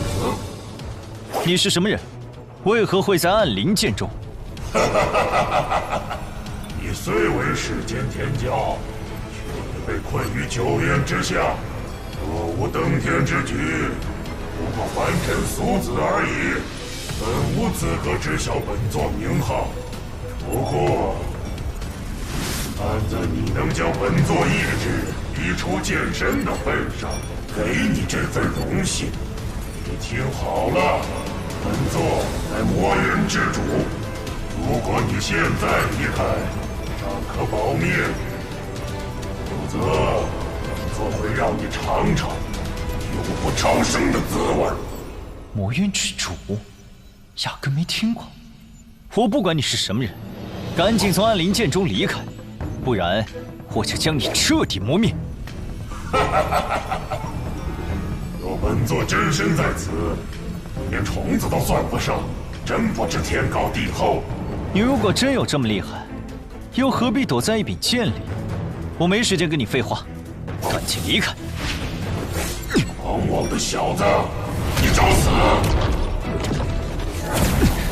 天地乾坤剑！小子，你的确很强，可惜还不够看。这样的攻击，就算来1万次，也休想奈何本座的这道意志。是吗？那我倒要看看你还能坚持多久。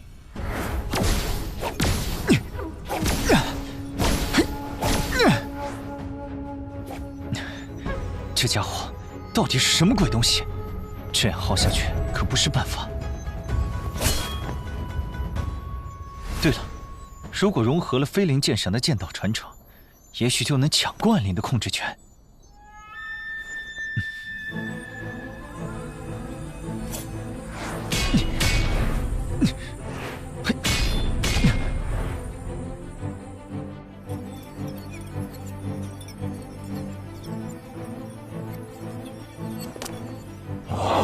都半年了，你小子还没死心啊！我说了，暗灵剑我志在必得，你必须离开。在本座面前，一切都是徒劳。是吗？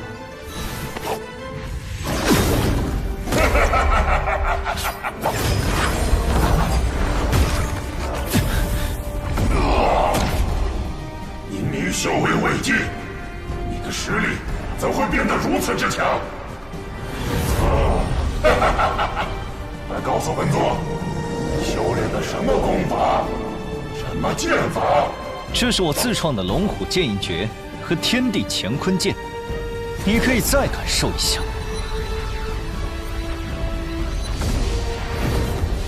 一剑动乾坤。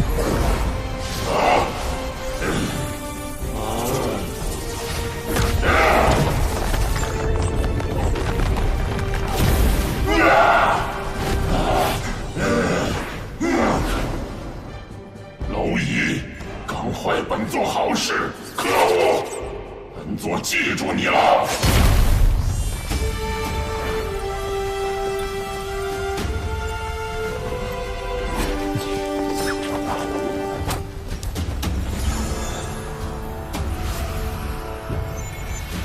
必须拿到暗灵，修复水寒的剑魂。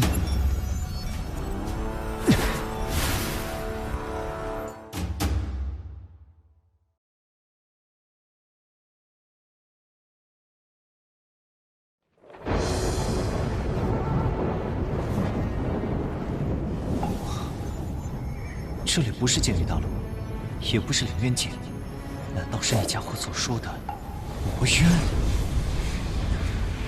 这里的剑气能量和剑离大陆相冲，根本无法吸收，是个大问题。无论如何，都不会放弃。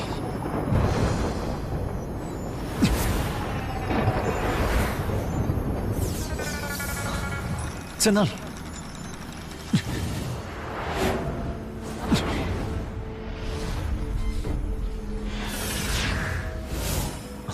糟糕，感应不到他的位置了。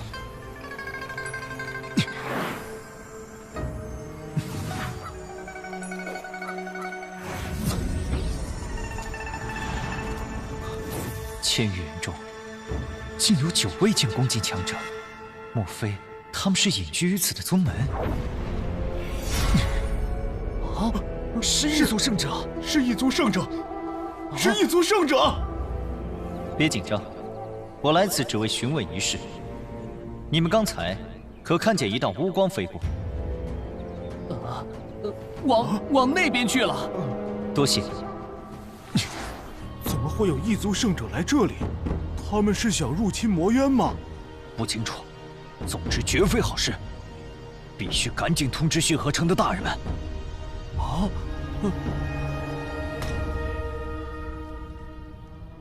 爹。血炎真和钟行力正在追踪神兵，相信很快就会有结果了。我能感觉到，这把神兵非比寻常。若是……城主大人，西面的赤流村传来消息，有一异族圣者忽然现身。异族圣者？怎么这么巧？根据报信人的描述，那异族人多半是为神兵而来。哼！满，你立刻动身。把那个异族人抓来，问清楚神兵的信息，再处决。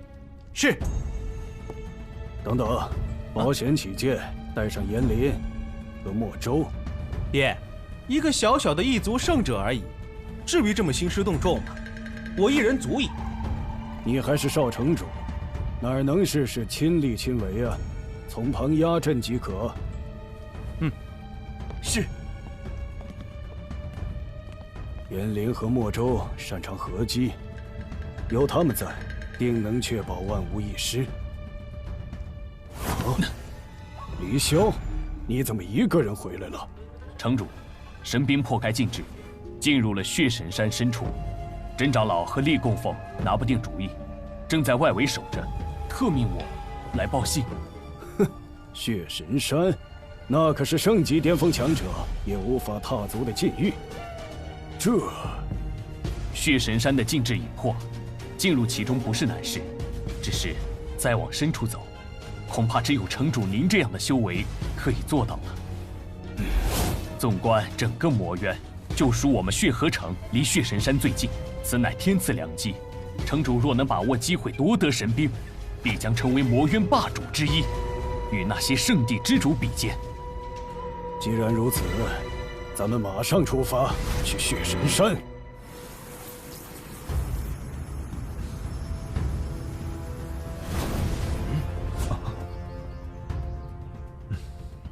阁下来自何处？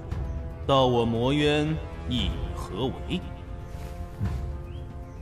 来此属实已晚，等找到那柄引路之剑，在下立刻离开，绝不停留。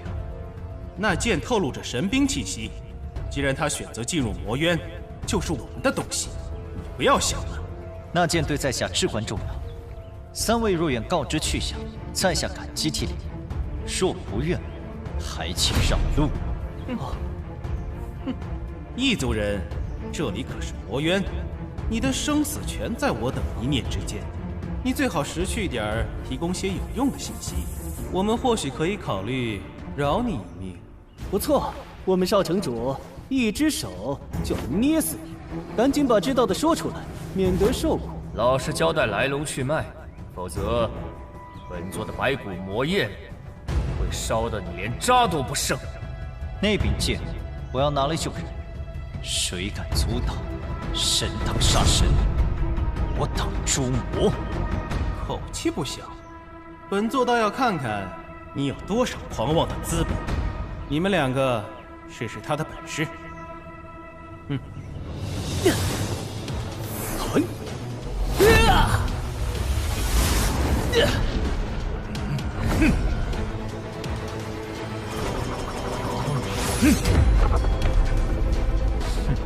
龙虎剑影诀。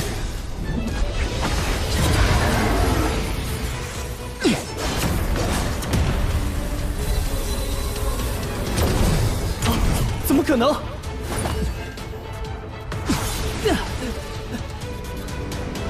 强的剑气！哼，你们不是我的对手，不要再做无谓的争斗。你的确很强，实力不在本座之下，但也胜不过我们三个人。严供奉、莫供奉，还能再战吗？能。那就随我诛灭这个异族人，可不能丢了血河城的脸。是。大血魔手，我焰炎雨。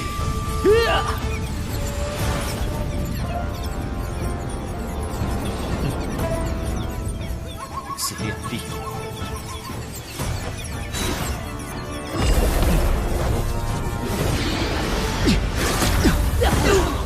这不可能！少城主，我乃血河城少城主，更是血魔洞主的天才弟子，你不能杀我！怎么？你杀我可以，我杀你就不行了？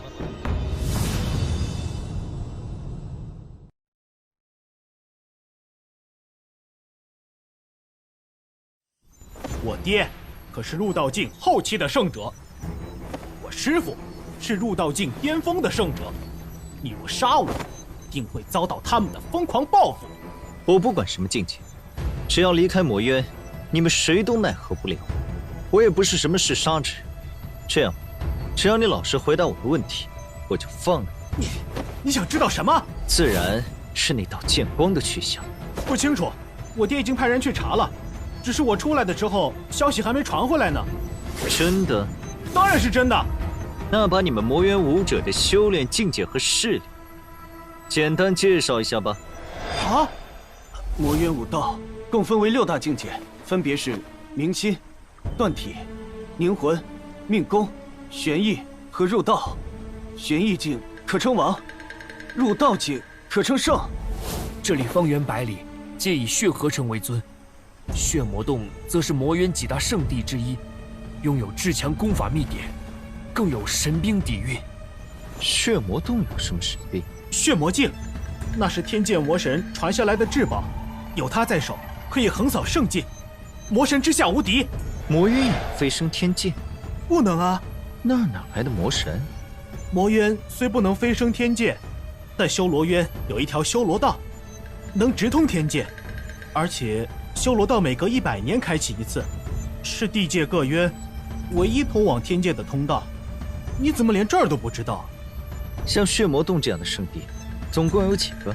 还有兽魔宫、魔神堡、祭魔岭、魔影宗和魔崖，这些圣地也都有神兵底蕴。每个圣地都有入道境巅峰圣者，我师父血魔洞主就是入道境巅峰的圣者。如果他们手上都有神兵，那我岂不是没了优势？喂，你还有什么问题？你叫什么名字？血炎蛮，我可是血河城的少城主。我父亲是血炎河，我血炎氏还有好几位圣者。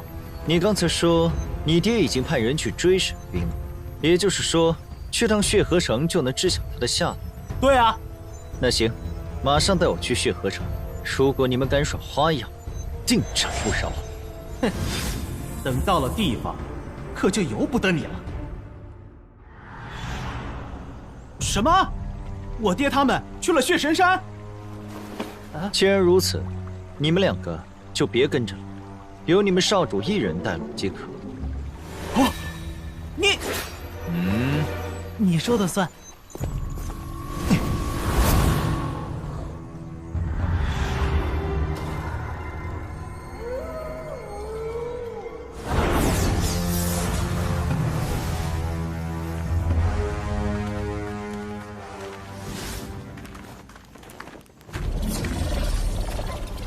可恶，有这道禁制在，根本进不去。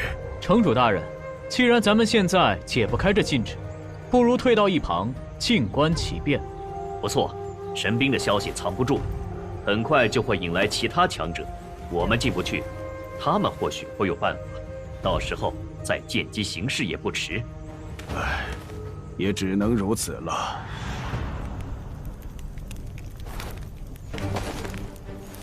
城主，有圣者来了。是异族圣者。满儿，少城主怎么和异族人在一起？少城主受伤了，难道是被那异族人挟持了？啊！爹，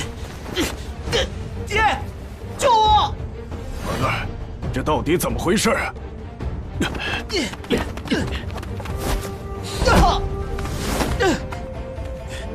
这个异族人太强了，我和炎灵他们联手都打不过他。要不是留着我找神兵，恐怕他早就对我下杀手了。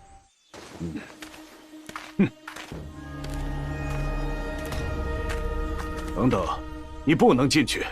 你就是血炎河，为何阻我？那件神兵已是我魔渊之物，旁人不可取。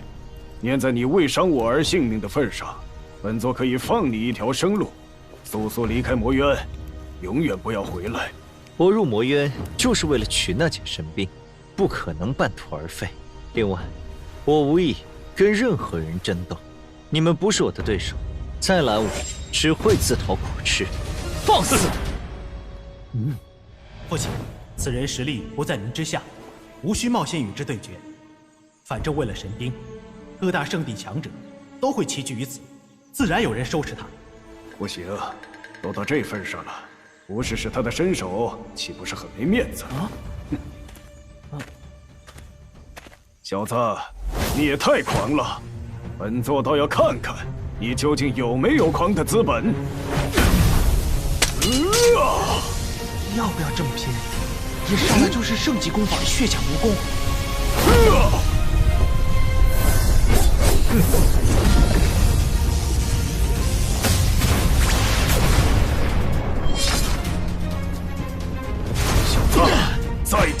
传。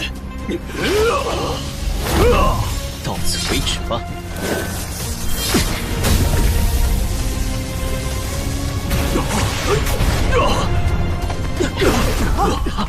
耶！城主，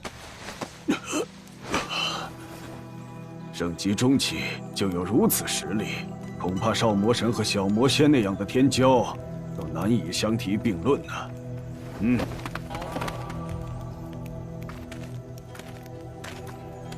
抱歉，刚才是我眼拙了。阁下若执意进入，我等绝不阻拦。不过，血神山的境制虽有破损，但依旧强大。如果没有入到巅峰的修为，恐怕难以深入。此外，6大圣地的强者正在赶来的路上，阁下只有1个人，这就不劳你费心了。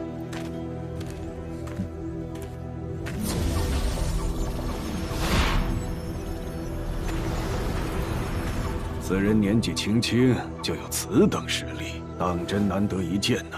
可惜，等6大圣地的强者聚齐，他就算再厉害，也无济于事。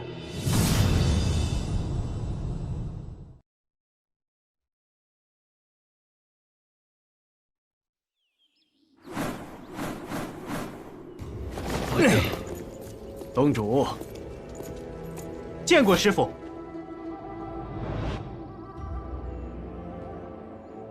血岩师兄既然先一步到了血神山，怎么不进去？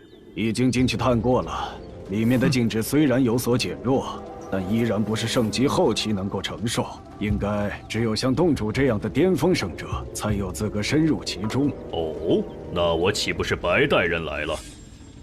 趁着其他圣地强者还没到，洞主可以先进去夺得神兵，如此一来，他们也就不好争抢了。好。血岩师兄，那我先行一步。其实已经有人在里面了。这么快？是哪位圣地的主人？非也，是一个圣级中期的异族圣者。异族？血岩师兄，这就是你的不对了。你怎能放他进去？应该当场击杀才对。父亲也想拦，只是对方实力太强，根本拦不住。哦。总之，对方实力很强。我估摸着他已经达到了巅峰圣者的层次，洞主，你一会儿可要小心些。若他抢先一步拿到神兵，就更不好对付了。放心吧，我魔渊神兵岂是一个异族人能觊觎的？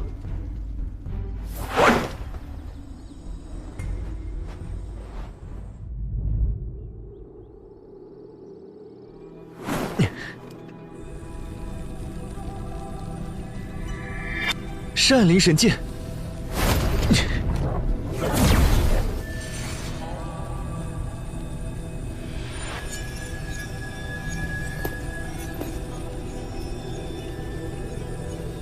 看来只有先破了这道屏障，才能拿到暗灵。有了这些血果，一定能让水寒快速崛起，实力更胜从前。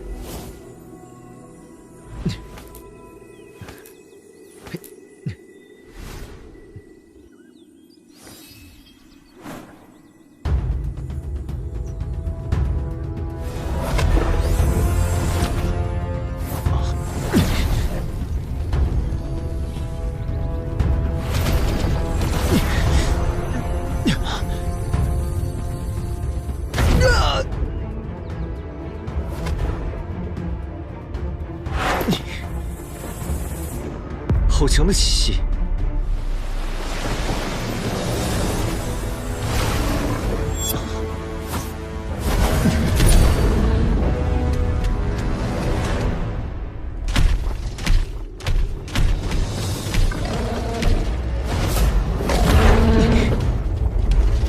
孽畜！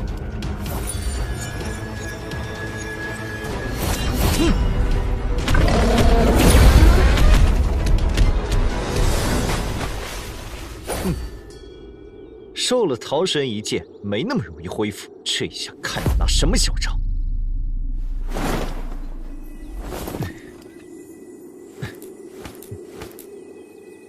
哇，圣血果，这么多圣血藤结出的圣血果，足够让血魔洞成为魔渊第1圣地了。异族人，你踏我疆土，夺我宝物，真当血魔洞无人吗？你就是血魔洞主？正是本座。我寻神剑而来，不得已才进入此地。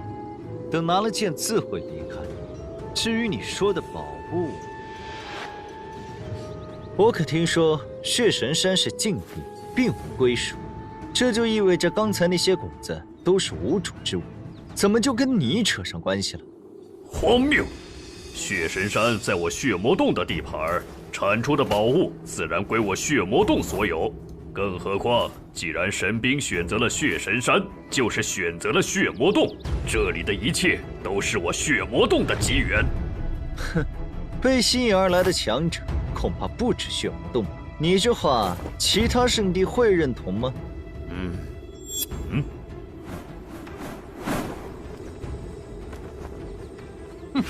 谁说血神山属于血魔洞？我少魔神第一个不答应。血神山是禁地，若有宝物，定是强者得之。好一个无主之宝，强者得之！你们当中若有人能胜过在下，刚才的谷子，在下愿拱手相让。啊！哼，区圣级中期也敢如此狂妄！就算你通过特殊手段把实力提升到巅峰圣者，也改变不了金玉其外，败絮其中的事实。废话就省了吧。不如你们两个一起上，我可不想在无关的事上浪费太多时间。本座堂堂巅峰圣者，岂会和他人联手？我少魔神横扫圣境无敌，更无需和任何人联手。那你们谁先来？自然是本座。大血魔手！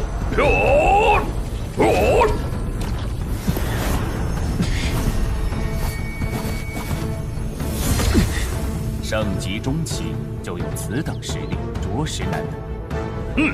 斩杀！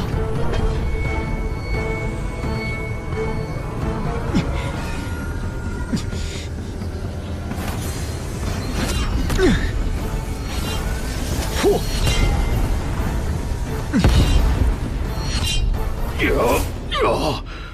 血翼魔神！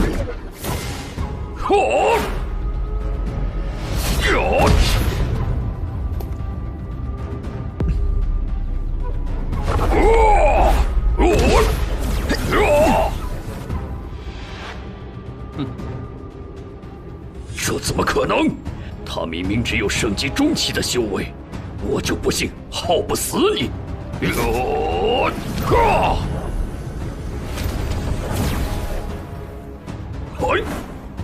哼！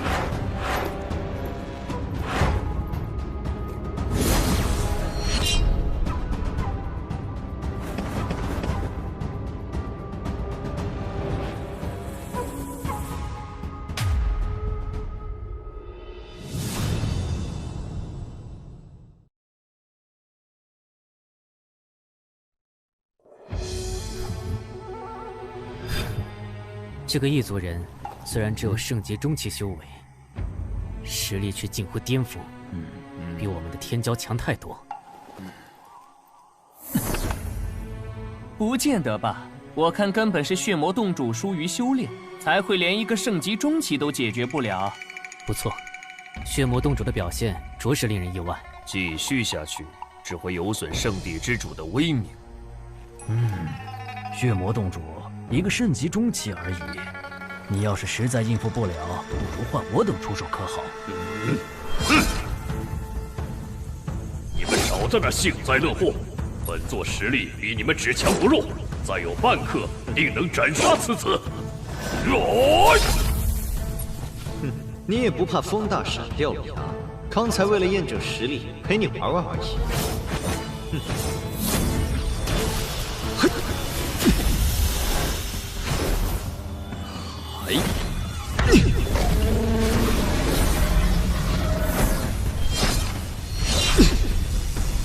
天地乾坤剑！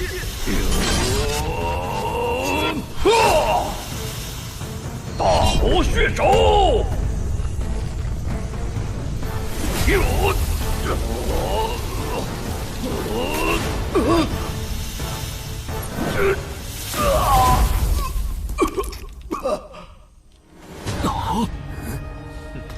你败了。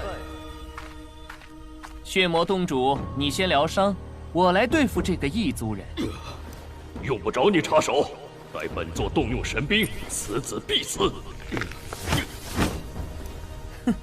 一个圣级中期而已，何须这么大阵仗？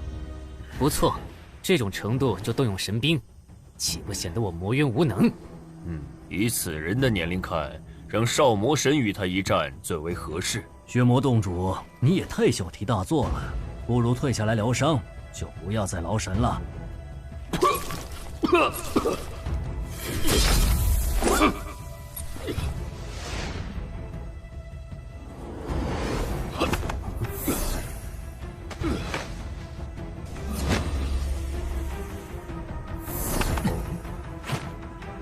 我乃魔渊天骄，魔神堡少魔神，阁下怎么称呼？乾坤剑圣。哼，乾坤剑圣，赐教了。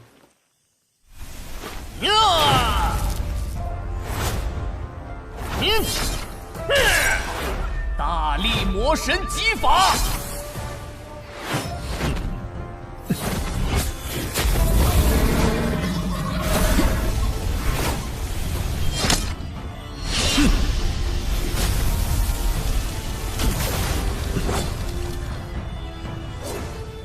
他的实力比血魔洞主强很多。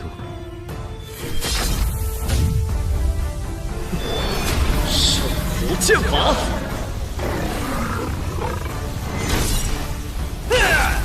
乾坤剑圣，这点能耐在我少魔神面前可不够看，快拿出你的真本事！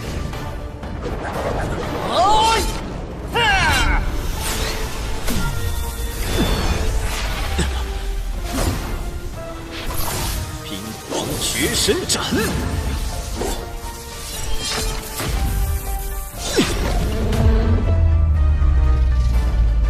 哈哈哈哈，来得好！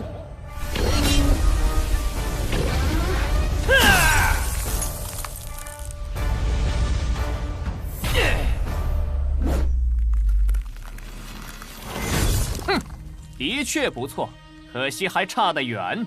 你再不拿出看家本领，我就赢了。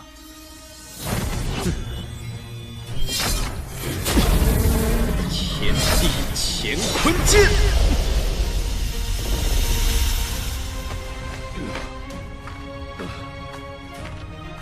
又是这招，而且比刚才更强了。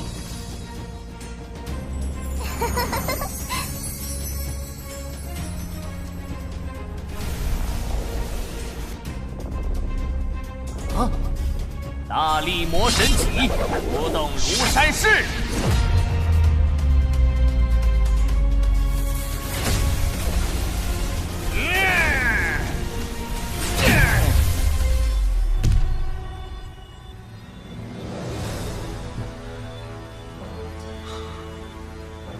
你这一剑威力很强，只是不持久，注定一败。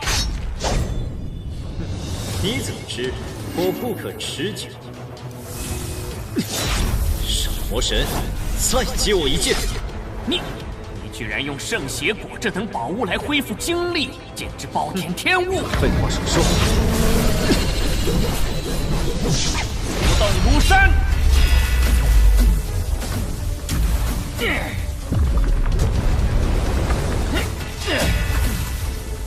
我倒要看看你还能接我几剑！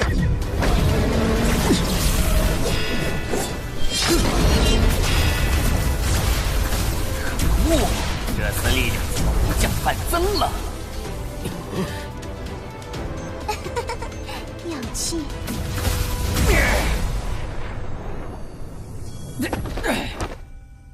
结束了？不，还没有结束。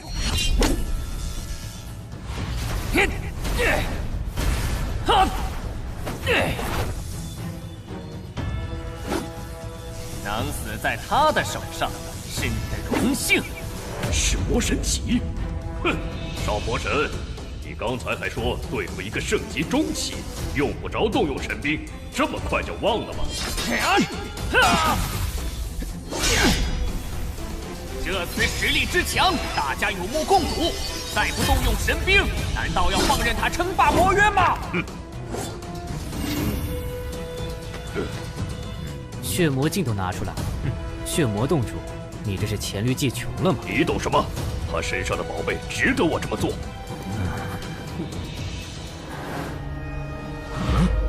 难不成这里的圣血果都被那个异族人摘了？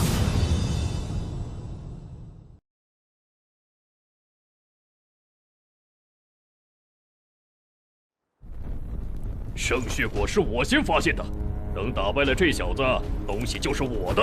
轮不到你插手，我会亲手斩了他。呵呵，本座不插手也可以，他的命归你，东西归我，如何？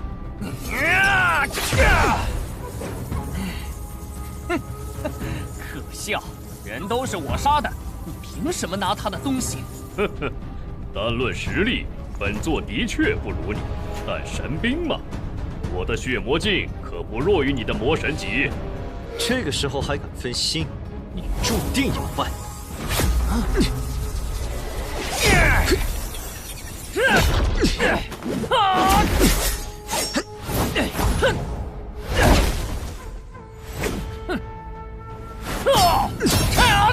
这么多圣血果，可不能便宜了你们两个。不错，谁也别想独吞圣血果，必须见者有份。至于那件神兵，自然是强者得之。小魔仙，你怎么看？以此人的天赋，将来必定会登天成神。我们无冤无仇，完全没必要以死相逼。只要他肯交出圣血果，就能安然离开。这姑娘的心性比他们好受对。荒谬！一个外来人踏足魔渊，怎能轻易放他离开？只要他没伤害过魔渊之人，有何不可？将来我们还要通过修罗道前往天界，不也要先踏足修罗渊吗？又不是什么罪过。那不一样，修罗道是地渊前往天界的唯一通道，我们没得选。可他不是。小魔仙，既然你舍不得他死，就别阻拦我们几人行事，之后所得更没你的份儿。哼！小魔仙，你的作风我很喜欢，不如这样，我有24颗圣血果，只要你愿意助我一臂之力，我就分你一半，如何？我乃魔渊之人，不可能为了一点圣血果就和外人联手对付魔渊圣者。我不愿杀你，也不要圣血果，此来只为拿到神兵，所以我两不相帮。不仁之人，不动手，他照样得死。至少他不是因我而死，杀灭更不在我。废话少说，少魔神，现在大家说好了平分圣血果，这家伙死在谁手上都一样，你赶紧下来，我要亲手解决他，一雪前耻。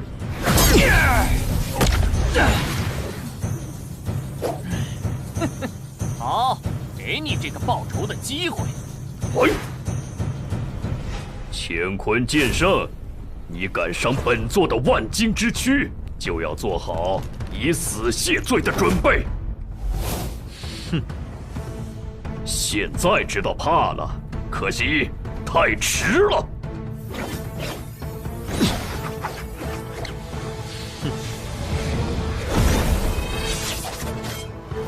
天地乾坤剑，神兵，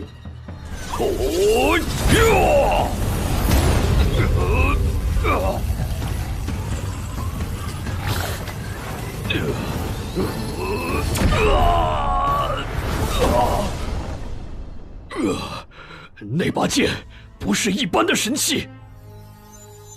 哼，难不成是件真神器？真神器可是天界重宝，若我能拥有，到了天界也是强者，可越级斩神。这两把剑之间似乎存在某种联系，莫非都是真神器？现在血魔洞主已无法再战，接下来，三位，不如你们也拿出神兵，只要我们4人联手，他必死无疑。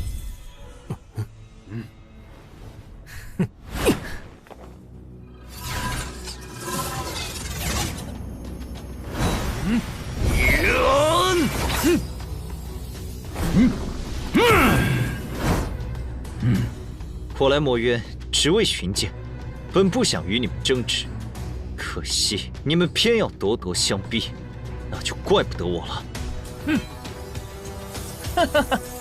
说的好像胜券在握一样。乾坤剑圣，你认为你还有活命的机会吗？少废话，大家一起上！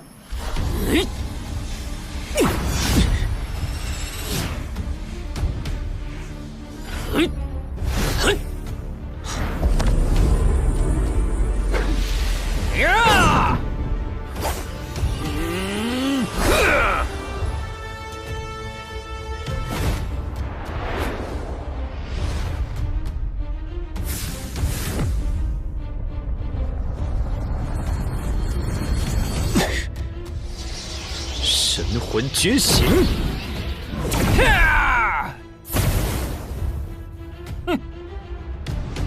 天地乾坤剑！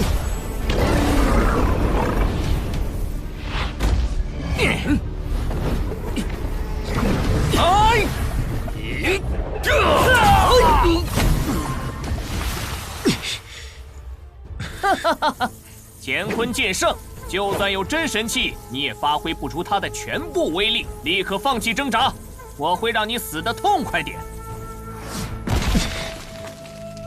不可能！冥顽不灵，杀了他！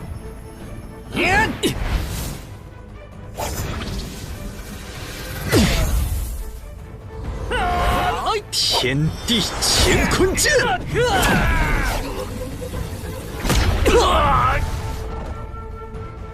不能退，现在退了，暗离剑就再难得到手，到时候水寒的神魂之上将无药可救。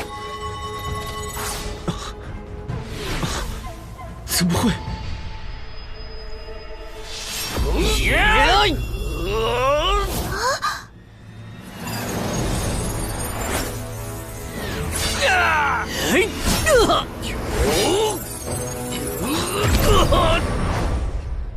这难道一直以来都是我在拖桃神界后腿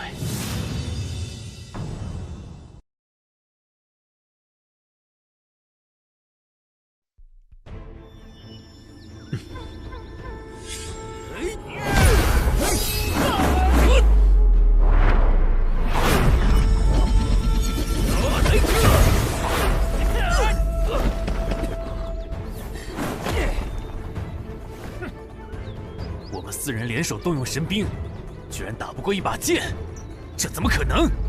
这只能说明他是真神器。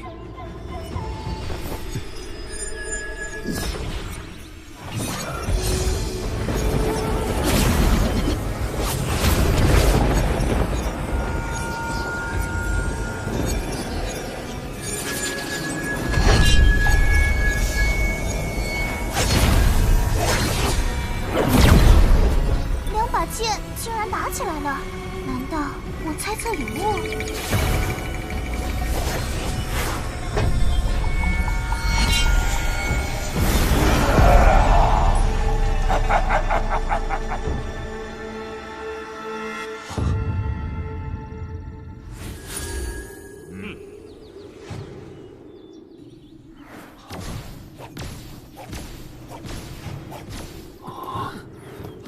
好强的威压，他们是谁？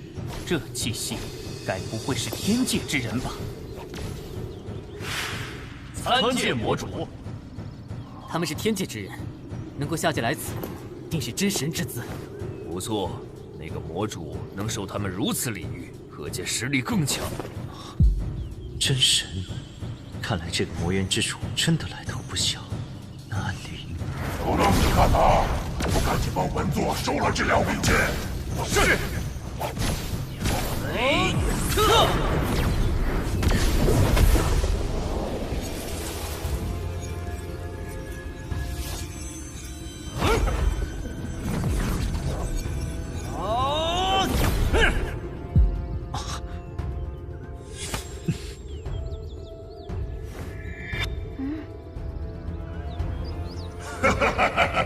本座耗费2万余年，才收服1柄神剑，你小子又白送了1柄，真乃天助我也。原本我以为阁下只是魔渊至强者，却不想比天神都厉害。哼，井底之蛙，区区天神，怎能与本座相提并论？请问，您是宗寒祖师吗？你怎知本神名号？可是来自魔神堡？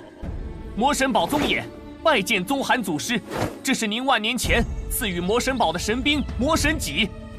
年纪轻轻就是巅峰圣者，或许将来我们会在天界相遇。若晚辈真能登上天界，定当拜会祖师，聆听教诲。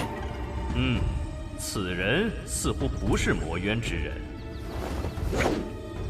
他的确是个异族人，此来魔渊就是为了夺取神兵，而您手中的神剑就是他之前所用兵器。魔主大人，此子入侵魔渊，可不可杀？不好！还想挣扎？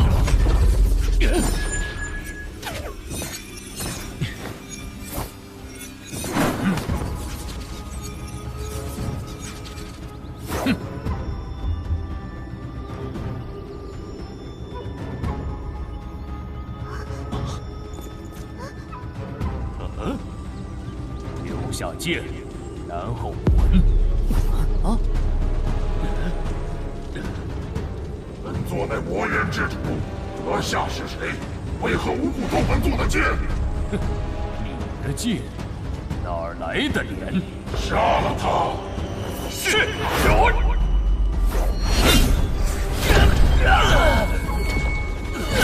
弑神王，快走！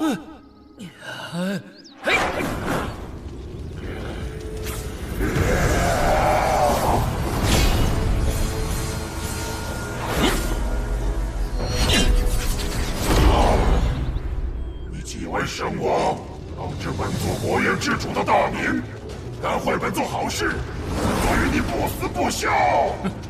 魔造！可恶！速速报上名来，我跟你没完！当本座出关，定让你筛心之灭！这样就结束了。此人实力太强，我彻底没机会了。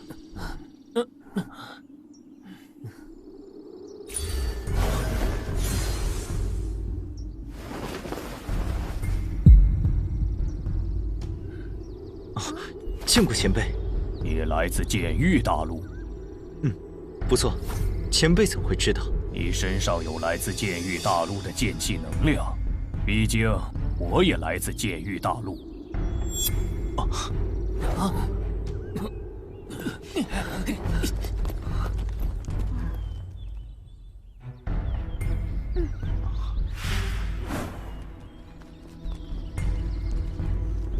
不知前辈是哪位剑神？吾名方振海，名号振渊。吕阳拜见先祖。你是方家血脉？我娘是方家人。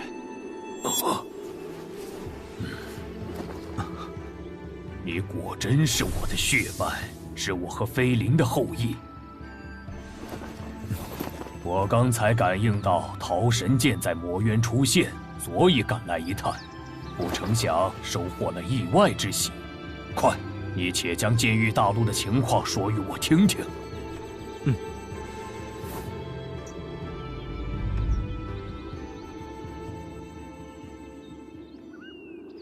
看来洛水寒定是位风华绝代的女子，能让你如此奔波，连魔渊之主都不怕。先祖说笑了，我此前并不知道魔渊之主有多厉害，还当他只是个巅峰圣者呢。堂堂魔主居然被一个圣者轻视，想必他当时定然气急败坏。对了，先祖，听魔渊之主说您是神王，那他呢，也是神王吗？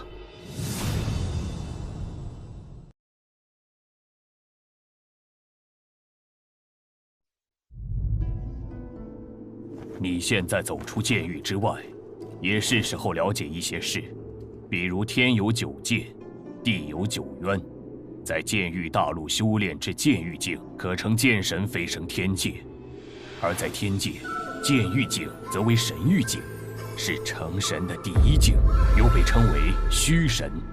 相当于地界武者口中的天神，寿元长达数载。都成神了，也不能永生啊！永生只是一个相对概念，想要绝对永生，谈何容易？虚神有1000年寿元，已是难得。那神域境之上是什么境界？神域境之上是神涅境，通常被称为真神，而后经历9次涅槃，肉身、筋骨、神魂分别经历3次洗礼，脱胎换骨7次后，就有凝聚命轮的希望，被称为神君。命轮？那是什么？有道是命轮不毁，神体不灭。命轮又被称为神轮，到达神轮境就是神王。也就是说，涅槃9次后，100%能凝聚出命轮，进而突破至神轮境。是的，越往后几率越大，伴随的风险也越大。那神轮境之上还有等级划分吗？涅槃的次数会影响到后续的修为吗？有，神轮境共有初期、中期、后期和圆满4个级别。不过这个境界按实力划分，其实是6个档次。7次涅槃就能突破神王者，在神轮境初期只有1星战力，又称1星神王。每提升1个层次，战力相应提升1星。8次涅槃突破的初期就是2星神王，以此类推。9次涅槃突破者初期就是3星神王，最高可修炼至6星神王。那天界的神王多吗？不多，数量极少。啊？为什么？天道有自己的规则，当神王寿元到达一定层次，就要承受十分恐怖的3灾9难，哪怕6星神王也顶多度过6难而已。当然，传说中也有度过7难8难的逆天存在，但是能度过9难的神王还从没听说过。听上去虽然很艰难，但既然踏上这条路，就没有回头的道理。总有一天，我也要成为神王。你志气倒不小，从剑域大陆飞升的那些剑神，可没几个成就神王。不管结果如何，至少要朝那个方向努力。先祖，你可见过我本家先祖惊鸿剑神吕金元，还有冰皇剑神骆冰云？没见过。我已经离开天界1万年了，一直镇守在血渊之中。是地底9渊中的血渊？为何这么久都不回天界？飞青受了很重的伤，险些神形俱灭，需要血渊第3层的长生血池滋养才能保住性命。我在地界可随时回到他身边护持，天界距离太远，来回费时又费力。如果水寒受了重伤，我也会一直守在他身边。先祖，您刚才说血渊第3层，它有好几层吗？9渊都有3层，我们现在所在的地方便是魔渊第1层。听说在远古时代，地界第1层的武者修炼至神域境，能随意往来天地2界，直到9渊被封印。除了剑域大陆的武者能飞升天界外，其他8渊之人只能走修罗道，去打天界的天荒界。那剑域大陆也属于地界，它是9渊之一吗？剑域大陆在远古时代名叫玉渊，那里封印了天界一批剑道神王，同时也封印了整个地界，又被称为剑域大陆。数度岁月过去，剑道日益昌盛，封印之力削弱不少，这才诞生了剑神飞升天界。飞青就是第1个飞升天界的剑神。到底是谁有这么大手笔，能封印整个地界？不清楚，这些都是秘闻。我也是成为神王后才知晓部分信息。也许你能揭晓这个秘密。我？剑域大陆有一个古老传说，谁若能聚齐世间10大神剑，就能解开起源之秘。我和飞青所在的时代，只有暗灵和桃神现世。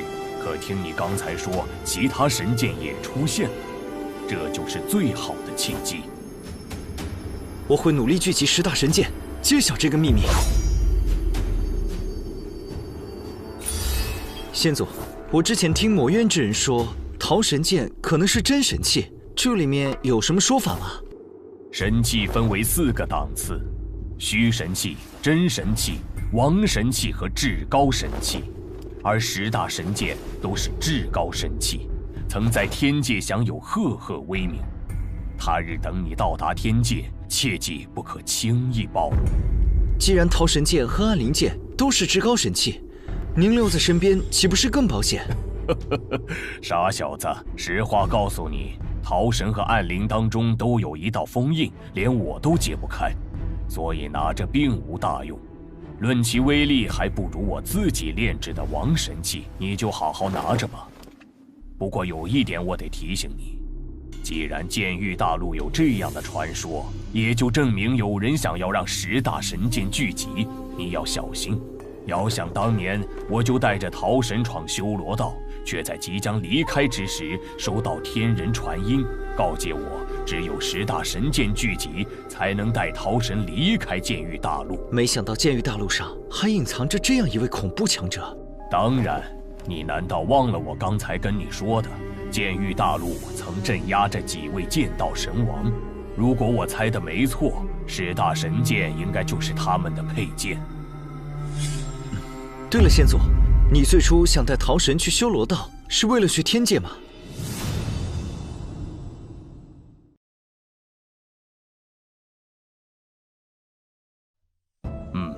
剑域大陆每隔3000年会有一次飞升天界的契机，而且一次只能有1人飞升。当初我把飞升的机会留给了飞青，该选用闯荡修罗道的方式登临天界。你和洛水寒同属一个时代，也只有1人飞升的机会，你会怎么选？机会难得，自然是留给他。我可以效仿先祖，独闯修罗道。不愧是我方振海的后裔，有魄力。来，我这就将剑术秘技天煞诸神传授给你，有它在手，你的胜算会更高。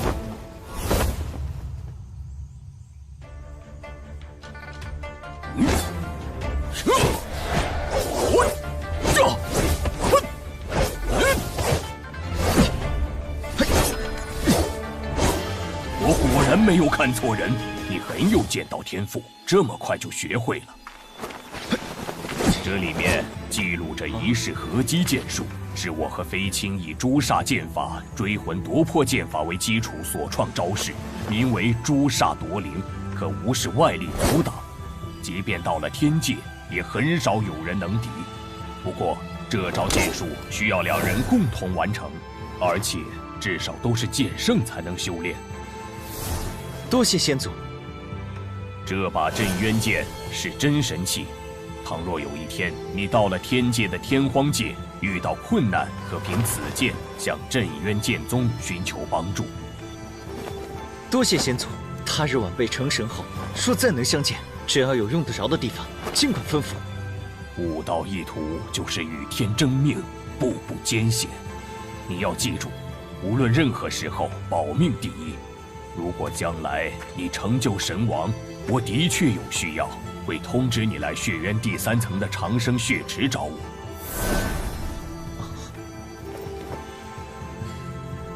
天地之广阔，远非我等能想象。眼下治好水寒的伤，是第一要务。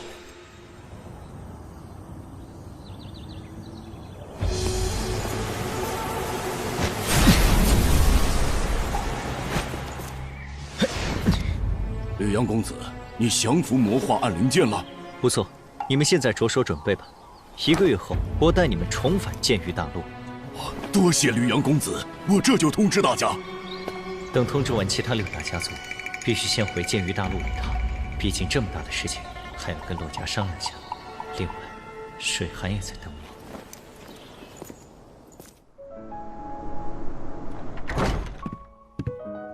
此行收获如何？拿到神剑暗灵了吗？暗灵什么的不重要，可有受伤？你看，我像是受伤的样子吗？那，我拿到了暗灵。水寒，你的伤有救了。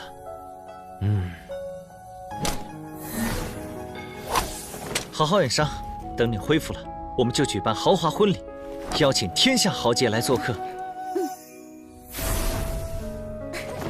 杨哥，谢谢你。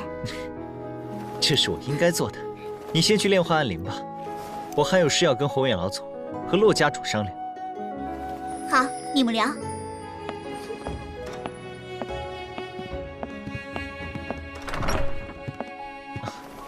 事情是这样的，他们人数众多，贸然来到北域，需要合适的地方安家，所以小事一桩。北域很大，有诸多地方未被开发，安置几个家族没问题。多谢宏远老祖体恤。吕阳，你刚才说镇渊剑神和飞林剑神也是你的先祖？我母族寒山城方家和凌渊界中的方家都是镇渊剑神与飞林剑神的后裔。原本以为飞升天界已经是了不得的事情，没想到人外有人，天外有天，背后还有这么多困难。想要求得永生之道，更是难于登天呢。还好你命大，有镇渊剑神及时现身护道，否则……总之，你为水寒孤身犯险，真是有心了。对了，我离开这几年，可有发生什么大事？各大势力的天骄们都忙于闭关修行。至于神剑公子剑无双和血剑公子厉血河，已经销声匿迹很久了。而南域楚家的炎剑公子楚炎，在3个月前成功突破剑道境，并向吕家发出战书，扬言要挑战你。但因你不在，此事就不了了之了。煞盟也没有动静吗？相比几年前，沙盟平静得很，几乎没有任何消息。我总觉得血剑老人和血剑公子一定会再现时。目前台面上越平静，将来闹出的动静就会越大。不过，不管他们闹出什么动静，都只有玩火自焚一个下场。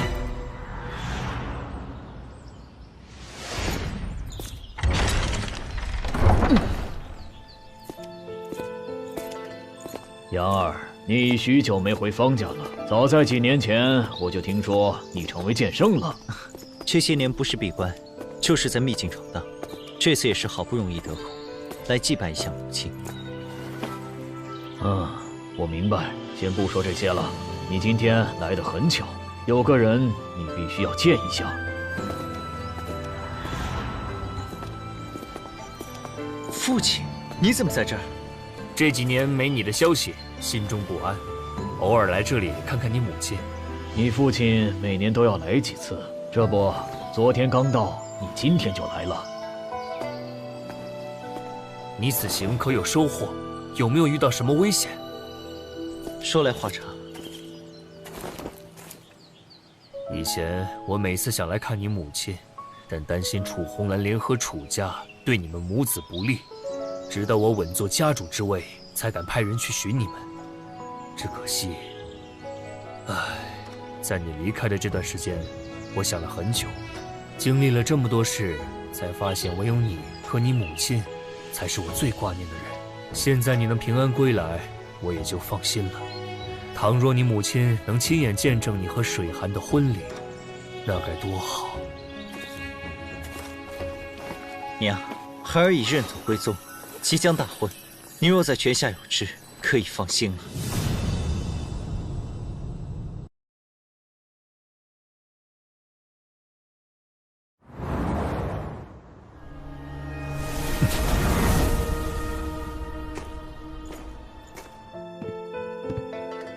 那些来自林渊界的家族，适应能力很强，而且也很安分，和周围势力相处融洽。那就好，把他们送来后，我闭关修行了一阵，还担心他们会不适应，倒是我多虑了。对了，水寒恢复的怎么样？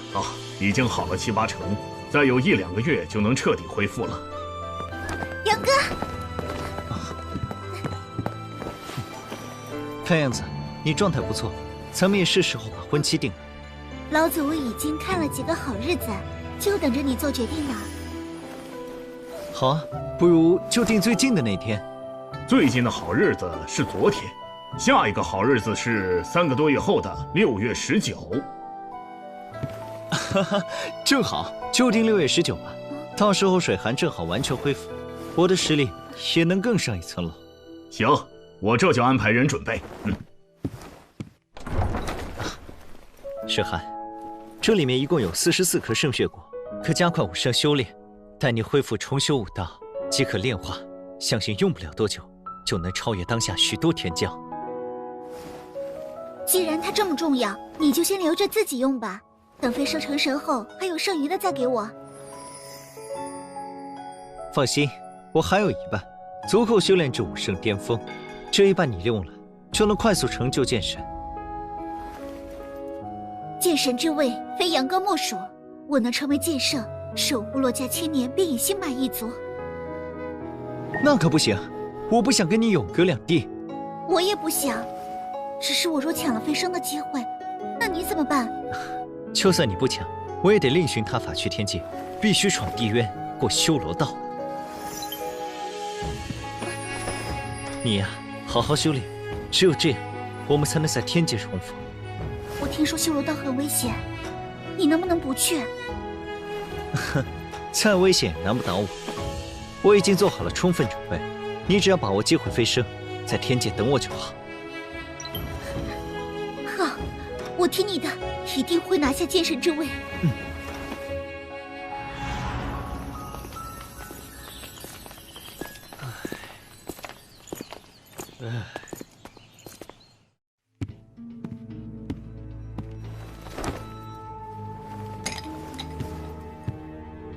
杨儿，事情都忙完了？爹，我一路走来，见族人们都愁眉不展，是发生什么事了吗？吕神池突破武圣了。吕神池，就算突破武圣又如何？只要他敢现身，我必斩之，以为吕大哥在天之灵。也对，你在魔渊打败过巅峰圣者，一个新晋的剑圣，的确还入不了你的眼。父亲不必悲观，吕家尚有2位剑圣，况且还有神剑在手，怕他作甚？话也不是这么说的。他来吕家下了血煞令，而那血煞令代表整个煞盟的力量，也就意味着煞盟即将对吕家出手。哼，煞盟当真是个难缠的毒瘤，我早晚要除掉他。对了，爹，血煞令出现的时候可有异常？有，跟我来。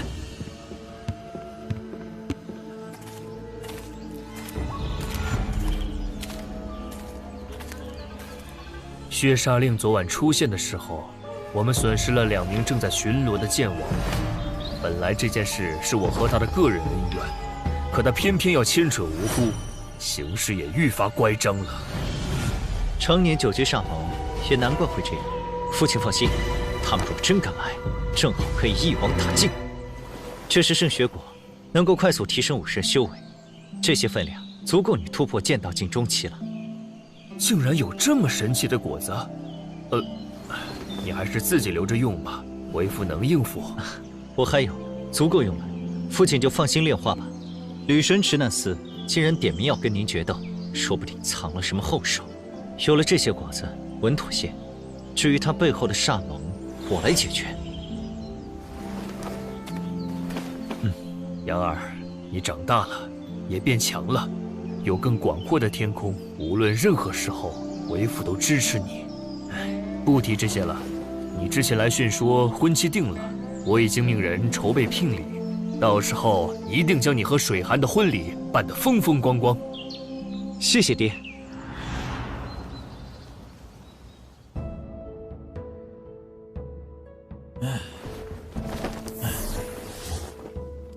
吕家那小子平静了这么多年，如今又活跃起来了。他也就是运气好，真要论当世天骄，还是我剑宗的神剑公子天赋最佳。不就成个亲吗？至于这么大张旗鼓吗？您老人家何等尊贵，根本没必要亲自去赴宴。要不直接派一名巅峰剑王去赴宴吧。不可，本座要亲自去，而且你也要去。本座能预感到这场婚礼一定很有意思，不去可惜了。记得准备一份厚礼。不就一场婚礼吗？能多有意思？血坤功果然玄妙，我已经感受到突破的迹象了。师尊，修炼的怎么样了？距离成功只差1步之遥，而且能明显感受到修为即将突破至剑道境中期。终于要突破了，你感觉还需要多久？快则1-2个月，慢则3-4个月。好，争取3个月内练成血坤功，突破剑道境中期。到时候为师带你去看热闹。杨剑公子和寒剑仙子要成亲了，我说那时候看他们总是眉目传情，原来我果然没看错，他们的婚礼我必须去。我知道你们有些交情，所以特意来通知你，要加速修炼。师尊放心，3个月内我一定能突破。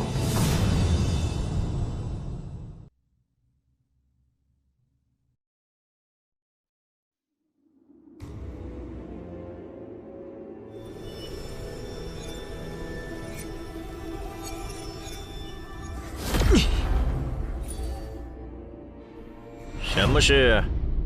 盟主有令。师父有何吩咐？6月19，吕阳和洛水寒大婚，各大势力都会前去祝贺。届时，盟主也会带领整个煞盟前去赴宴，请公子做好准备。哼，大婚，好啊，我一定会给吕家还有那个吕阳备份大礼。剑奴，通知下去。让煞盟所有人都收敛行迹，在此之前不许有任何争斗。是。吕阳啊，吕阳，待吕家覆灭之时，本公子定会一雪前耻，好好回报你。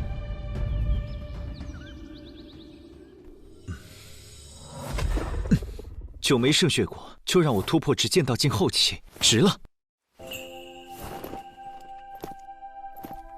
水寒，我这就来娶你。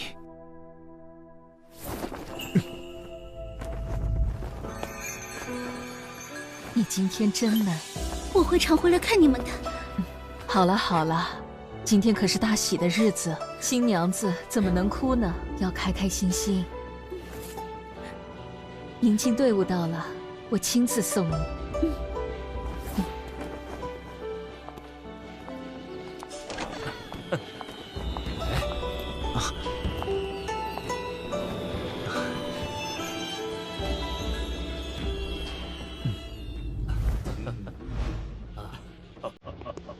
请。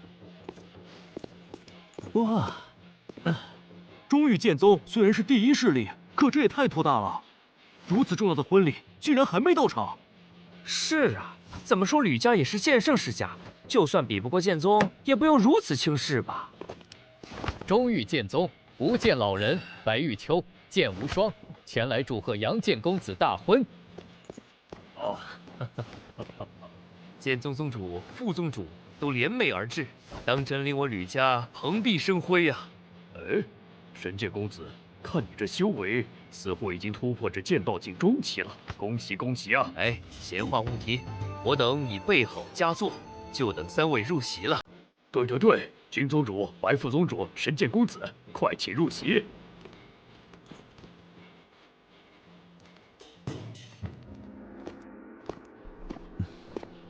哼。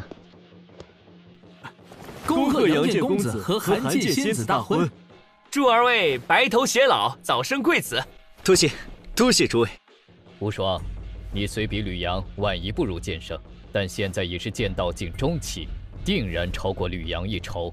吕阳的天赋的确比我好，说不定他早已突破，只是气息内敛，没有显露罢了。剑圣之境哪有那么容易提升修为？你是有宗主亲自指点，才能突飞猛进。吕阳可没这么好运气，别说是几年，就算是几10年停留在剑道境初期也很正常。副宗主，我怎么觉得你对他有偏见呢？在我看来，他能在这么短的时间内从剑体境成长到如此地步，肯定胜过任何一个天骄。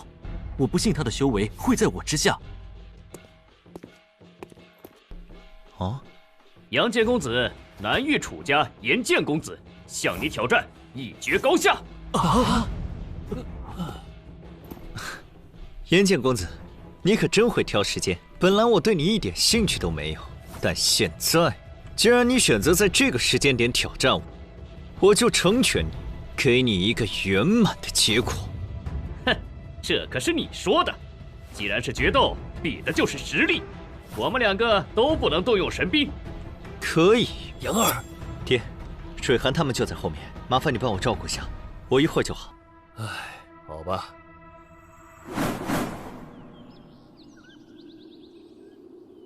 出招吧！哼，门天剑法，金光不灭剑体。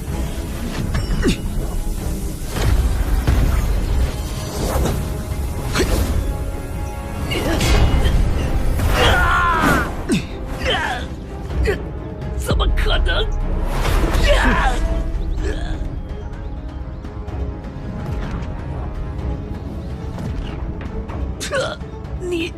你居然……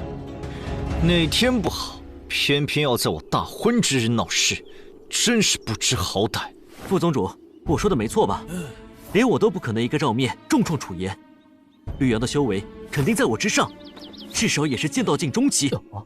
莫非我真的看错他了？哼，不可能，他怎会强大到这种地步？这不可能！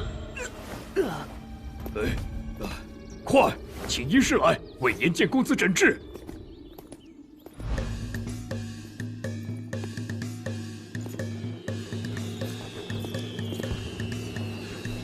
夫人，请下轿。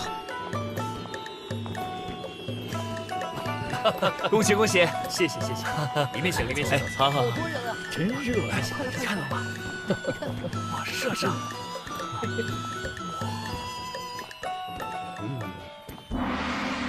吉时已到，一拜天地，二拜高堂，夫妻对拜，送入洞房。洞房，洞房！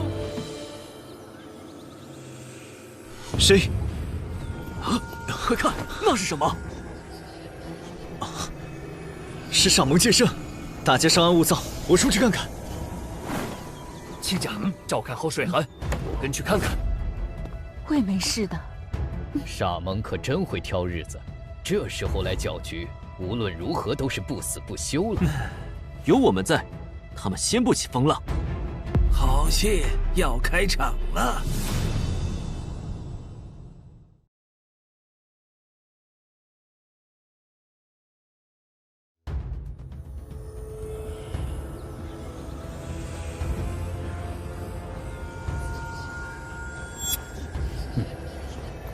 神池，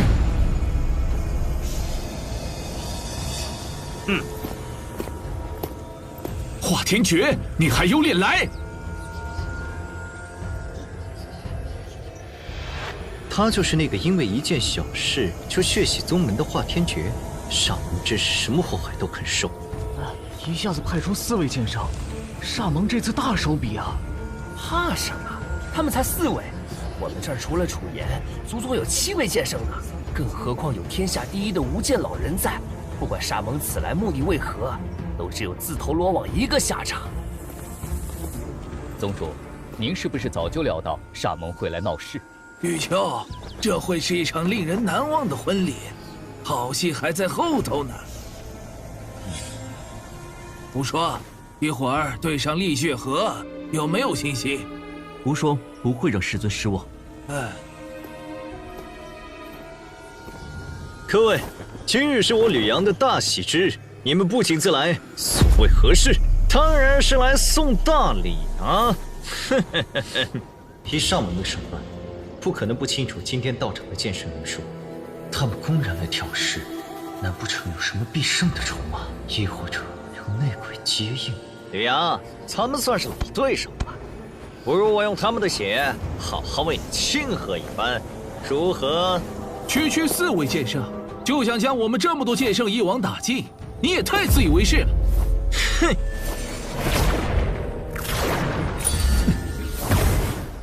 面对上门挑衅，无间老人不仅不动于衷，甚至还有一丝愉悦，是我的错觉。不对，一直以来，从来没人见过真正的血剑老人是什么样。无论是灭剑甲，还是大战退错，都是无间老人一人之言。难道厉雪河，你若是为了上次落败之事记恨在心，完全可以跟我私下解决，没必要在这败坏大家的兴致。不如这样，我们可以当着众人的面再比一场争个高低。当然，如果你没这个胆量，也可以不接。公子，您之前答应过我。哼，一场没意思，要比就比3场，而且第1场必须由吕神通来。可以。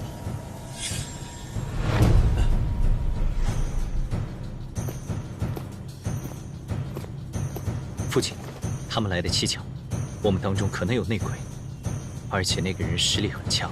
我明白你的意思，我也有这种想法，不过咱们没有证据，不能妄动，先拖延时间，再静观其变。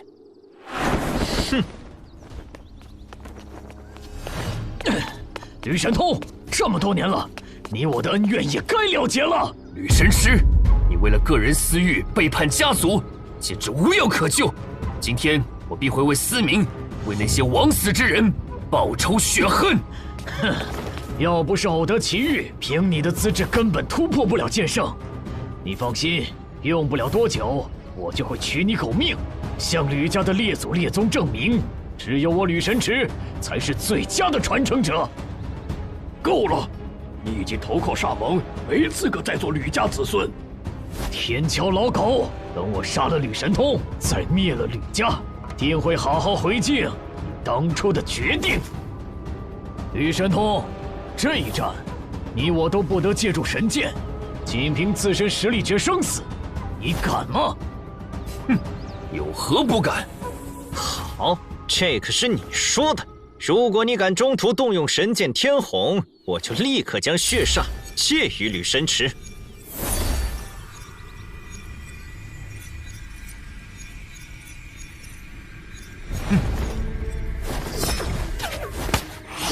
不用神剑，我照样能杀你！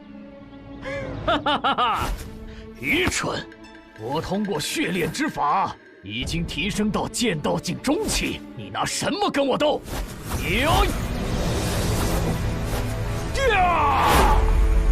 血河剑法！都被人练成血奴了，还洋洋得意，蠢的是你自己！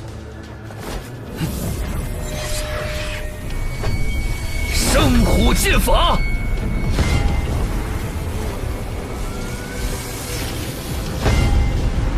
加油！加油！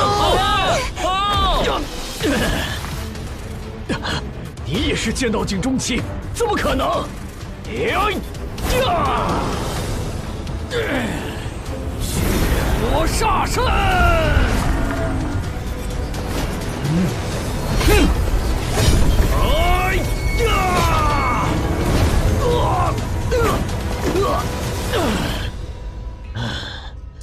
可恶！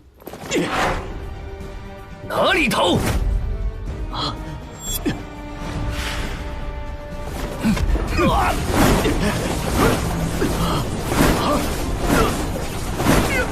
公子救我！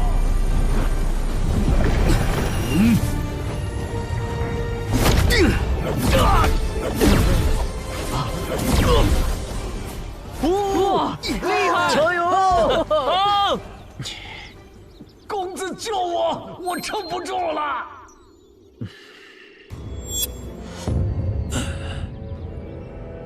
既约定是公平比斗，就没有相帮的道理。谁若插手，且问过我手中的天虹神剑。哼，罢了，一个废物，的确没有出手的必要。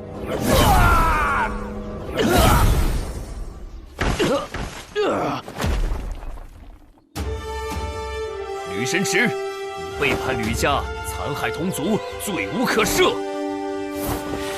哼！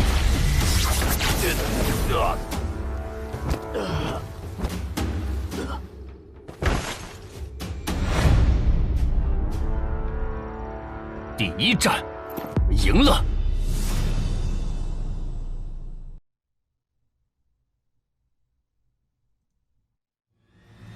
教主威武！吕家威武！吕家主好样的！沙蒙贼子胆敢来犯，必须杀得他们有来无回。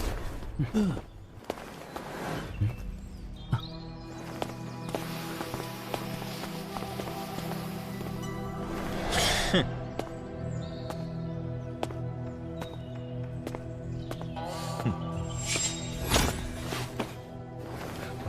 杨介公子，今天你可是新郎官，这些打打杀杀的事情就交给我来做吧。厉雪和，这一场我来，同样不用神剑就能败你。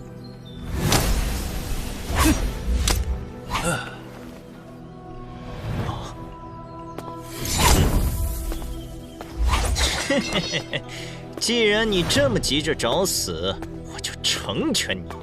厉雪和，这么多年了，每次交手你都是我的手下败将，一次又一次的逃跑。今日我师尊也在场，看你还能往哪儿逃？本公子为何要逃？剑无双，你存在的意义就是喂养本公子的剑道。明年的今天定是你的忌日。为剑养道，这话什么意思？如果无剑老人真的有问题，那剑无双……神剑公子，此阵务必小心。厉雪和很有可能有克制你的办法，若察觉不妙，尽快脱身回来。成败无所谓，保命要紧。多说无益，出手吧！哎！啊！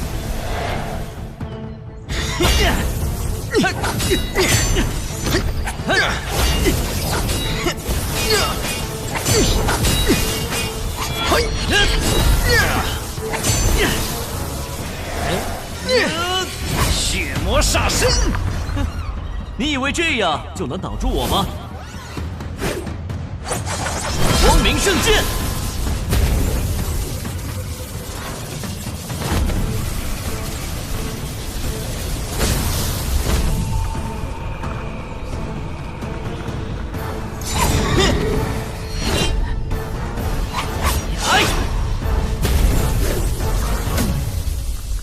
哼，你的确长进不少，可惜就凭这点能耐，行不了我。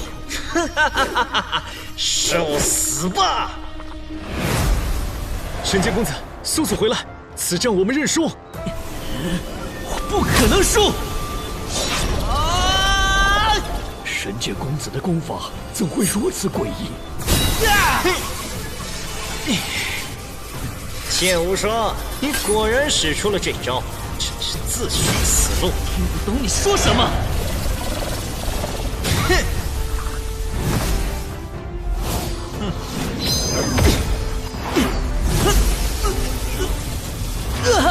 厉雪和，你做了什么？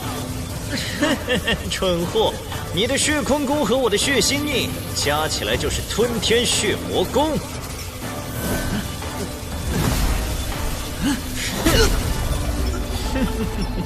只要你运转血坤功，我便可凭血心印镇制，借你的血气修成血神之心。师尊，你不好！宗主，该打的人是厉血和，你快救救无双，他可是你从小带大的亲传。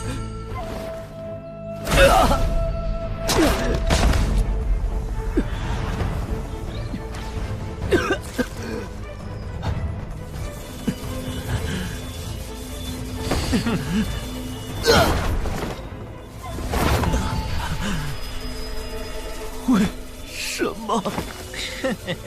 我才是师尊的亲传弟子，而你不过是师尊豢养的一头猪，只为成就我的剑道。哼，这里没你的事了，赶紧带他回去，修成血神之心，将来剑神之位就是你的。是。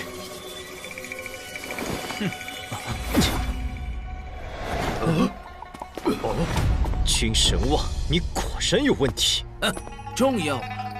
今天你们注定都要成为我的养料，助我成神。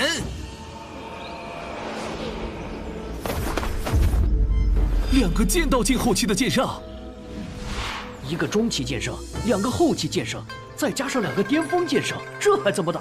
啊！没想到无剑老人就是血剑老人，咱们有战力的剑圣只剩4个，根本没胜算啊！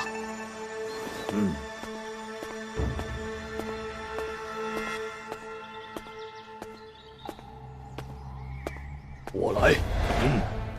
君神王，枉我一直尊你敬你，视你为正道领袖，没想到你竟是煞盟盟主。你灭剑家，又收剑无双为弟子，现在更亲手将他毁在厉血河手中，究竟有何目的？君神王，回答我！雨天桥，我记得当年你和剑无心交情不错。你还好意思提他？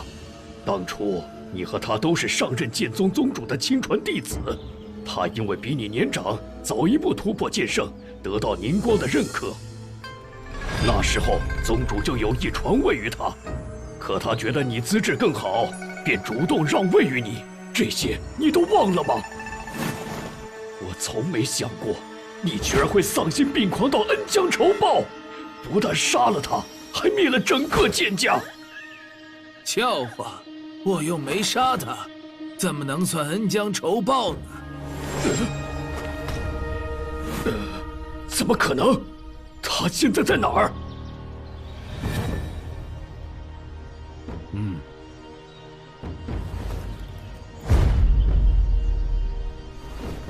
剑无心，天桥兄，好久不见。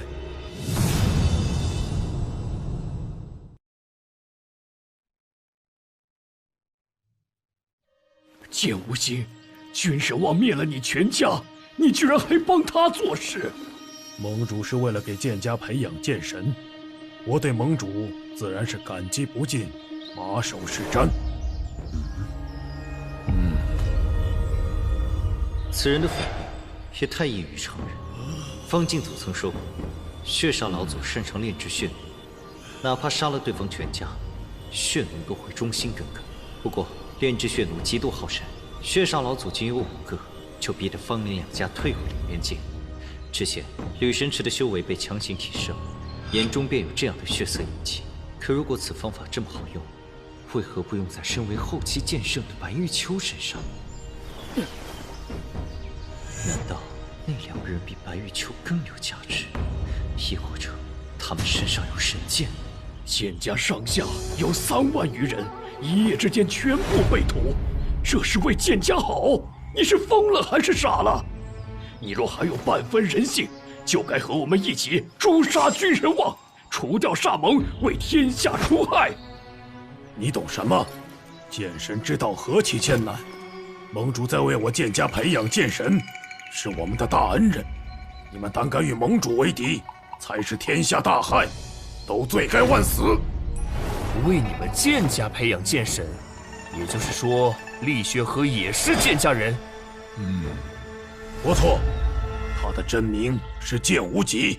什么？厉血河竟然是剑家那2名天生剑体之一的剑无极？那他岂不是剑无双的亲弟弟？让兄弟相残，这也太歹毒了吧！只要剑无极成就剑神之位，就能轻而易举重建剑家，一切付出都是值得的。隐藏这么久，布局这么深，竟然只是为了给他人做嫁衣，可能吗？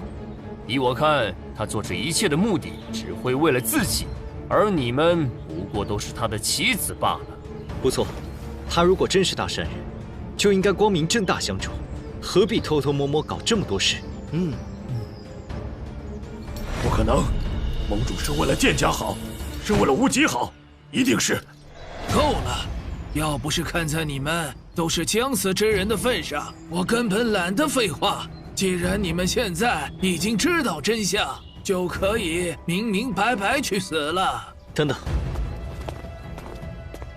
我们之前说好了，比斗3场就必须完成约定。你怕不是傻了吧？当下这种局面还有继续比斗的必要吗？当然有。如果你们赢了，我会将神剑桃神双手奉上，你们大可省去不少麻烦。杨二，不可！哎，将这么大的筹码抛出来，难道他有必胜的把握？有些人啊，就是爱垂死挣扎。也罢，我今天心情好，姑且陪你玩玩。不过，我们这边将会由3人出战，你若敢应，比斗继续；若不敢，我应，但对手我自己选。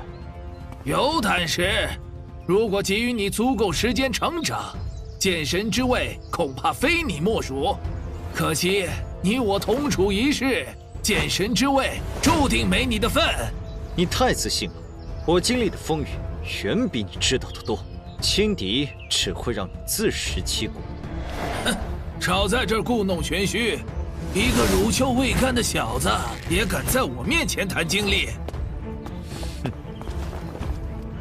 若是不敌，你尽管走，不必管任何人，也不必犹豫。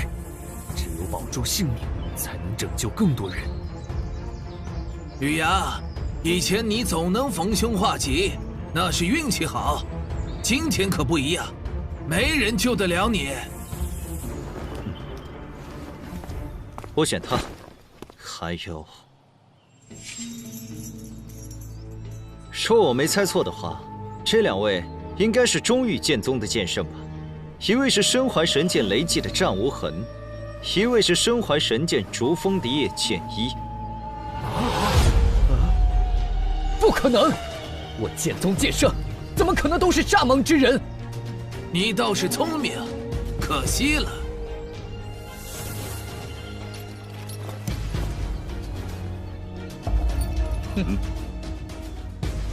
战无痕，叶剑一，真的是你们？什么呀？剑宗的剑圣居然是蚱蜢之人，这一白一黑骗得人好深呐！这也太离谱了！好好的正派鹰邪不做，为什么要去蚱蜢啊？不管是剑无心，还是战无痕和叶剑一，他们眼中都有血奴印记。你通过特殊手段封印他们的自我意识，一面是控制他们的神魂，一面又让他们看着与常人无异。放屁！盟主带我们共登神道，我们是真心听从盟主号令。不错，我对盟主的忠心，天地为证，日月可见，岂容你小子挑拨离间？啊，你们已经完全丧失本心，成为君神王的奴隶，可悲可叹呢。关于血煞老祖的手段，当今世上鲜少有人知道，你怎会如此了解？哼，这有什么？连古之剑神我都亲眼见过，还跟他谈过话，知道这些过往并不稀奇。如果你想用这种伎俩拖延时间，就太天真了。赶紧开始你们的生死决斗！拜他，我一人足矣。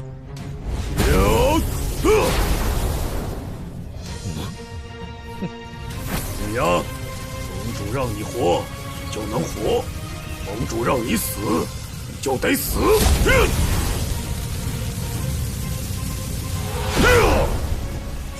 金光不灭。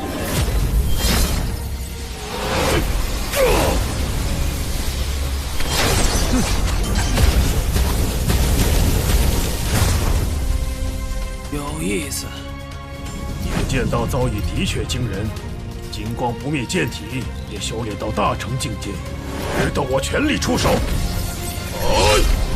血魔煞身！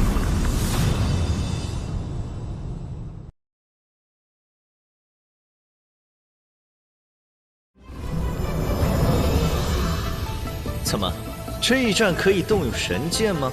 按约定来，不用神剑。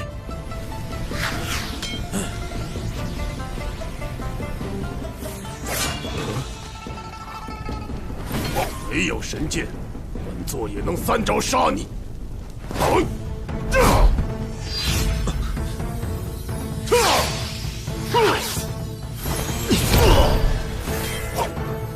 天地乾坤。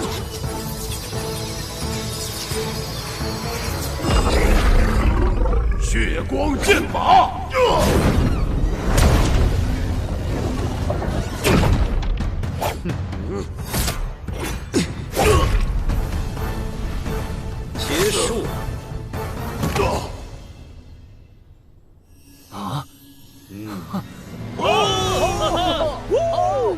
可能？难道他真的有奇遇？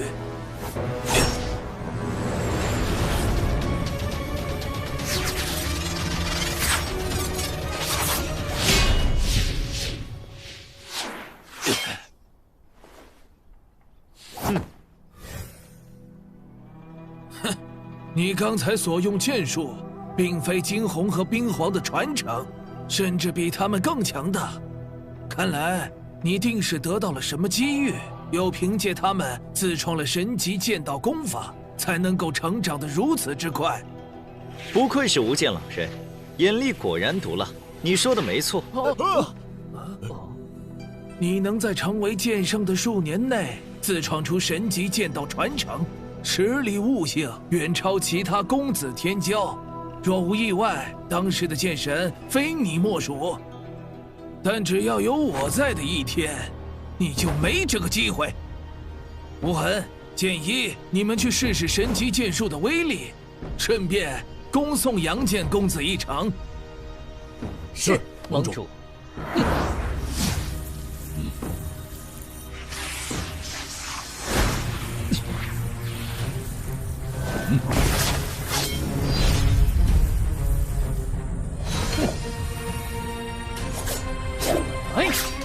果然是神剑雷击和神剑如风，竟然动用神剑，那就怪不得我了。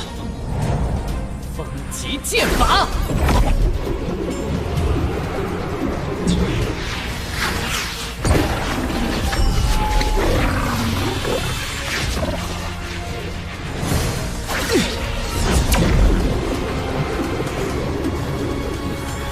惊雷巨灭。桃神再厉害，也无法抵御两柄神剑夹击，到时候只能乖乖臣服。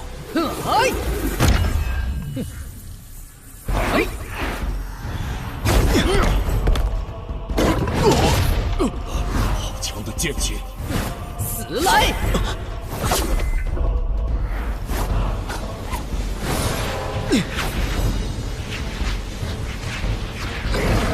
天地乾坤！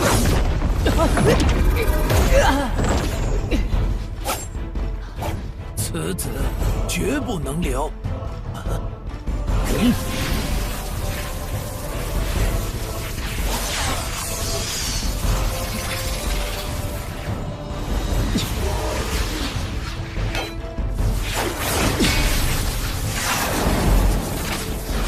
可恶！天地乾坤！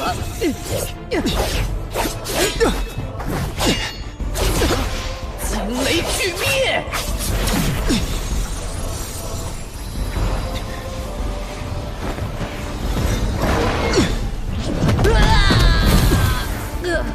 真没想到，短短数年，杨剑公子竟强大到这种地步。是啊，看来只要有他在，煞盟这些贼子都只能含恨而终了。杨二小心！以我们目前的实力，上去只会成为累赘，先静观其变吧。在有神剑护体的情况下，你都能将他们打成重伤，可见你自创的功法剑术很不一般，实力远远超过了剑圣层次。你稳坐第一强者之位也有500余年，想必实力也早已超过了剑圣层次，所以你也自创了剑神武道传承。吕牙，你果然聪明。我若没有自创剑神武道传承，单凭其他任何一种剑神传承，都不是你的对手。哼，你既然已铸剑神之基，又何必走血煞老祖的邪道来祸害天下？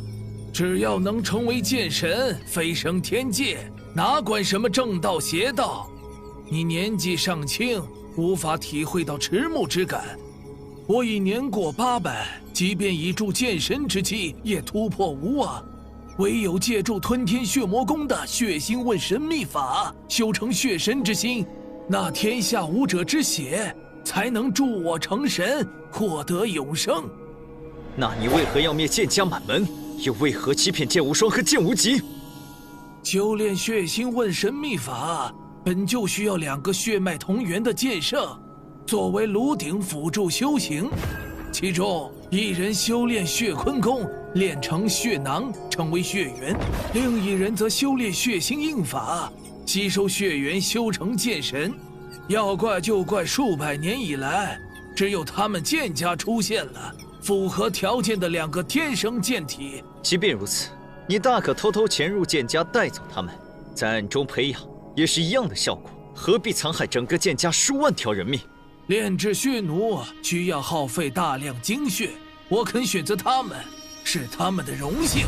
而修炼血星问神秘法，最基本的要素就是修炼者心中必须积蓄足够的怨念之气，只有这样，才能成就无上辅药，助本座修成血神之心，伴入剑神境。另外，再加上足量的武者之血，就能彻底成为剑神，留名百世。所以，你们今天一个都跑不了。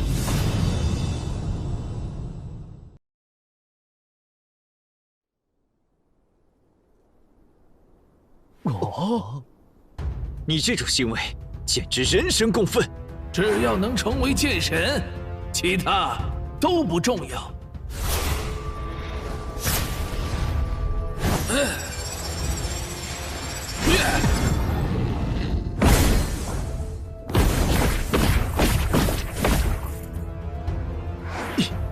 吕阳，接剑！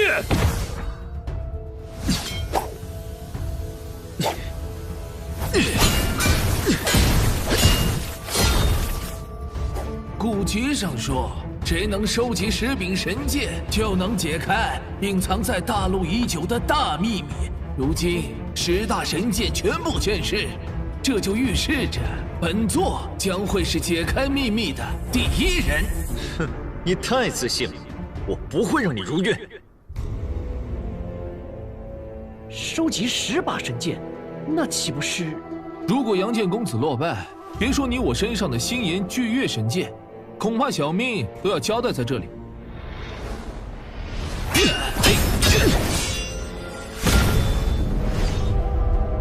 本座自创的剑神传承，名曰血光风雷诀，以血之剑道为主，融合了光之剑道、风之剑道和雷之剑道。吕阳，你所创传承名叫什么？龙虎剑意诀，以龙虎化天地，天地乾坤，蕴含水之剑道、金之剑道、木之剑道和暗之剑道，我称它为乾坤剑道。好一个乾坤剑道，包容万物，潜力之大，更胜本座的血光风雷诀。只可惜你的剑道还不完整，远非本座对手。我很好奇一个问题，说，你想让剑无双兄弟辅助修行，大可悄悄将他们炼化，为何要集结煞盟来生事？他们2个已经是板上钉钉的事，根本无需待机。至于来这里，自然是为了夺取武者之血。还有就是，你不觉得如此盛大的婚礼很适合来一场嗜血盛宴吗？特别是看到你们得知真相时愚蠢至极的表情，简直太有意思了。就为了这个？那是自然，在本座看来，你们和死人没有区别。君神忘，你太狂妄了！只要有我在，你今天注定失败。吕阳，你的表现的确很让本座意外，可惜你刚才消耗过大，根本无法维持巅峰状态，剩下的只有死路一条。血光风雷诀，龙虎剑印。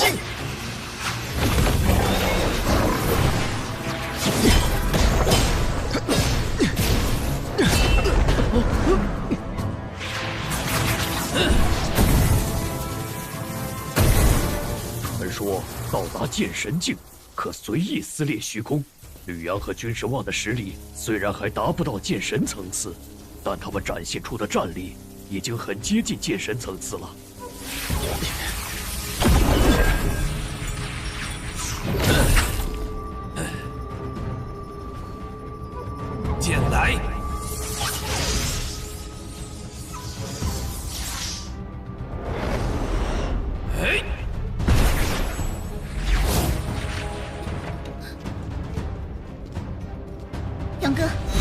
这2灵神剑。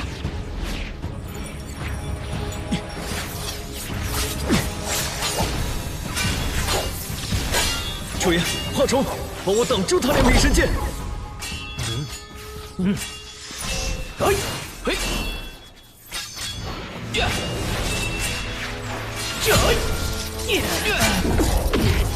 同样是剑圣，我绝不能在这时候拖后腿。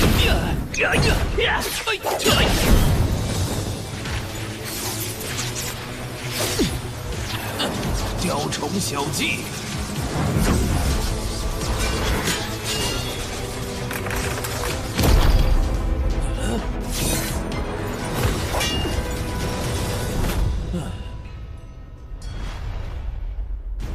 听说神剑暗灵能修复神魂，看来果然没错。哈哈哈哈哈！就凭神剑齐聚于此，送上门的好东西，岂有不收的道理？等本座拿下你们，再去北域洛家取了水寒神剑。小子，本座玩够了，你该死了！血光风雷斩，好机会！呀！天煞诸神！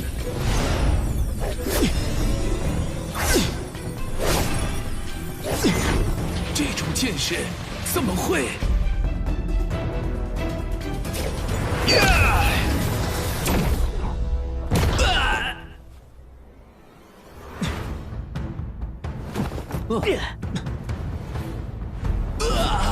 不可能！这不可能！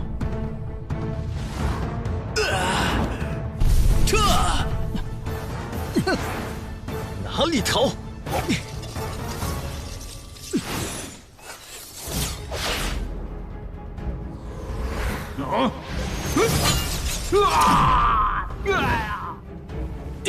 杨剑公子，华天诀请留给我。华天诀，我代表东域华家清理门户。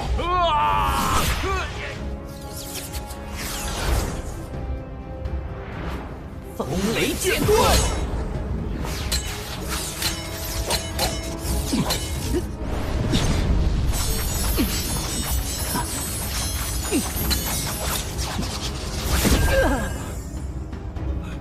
跑！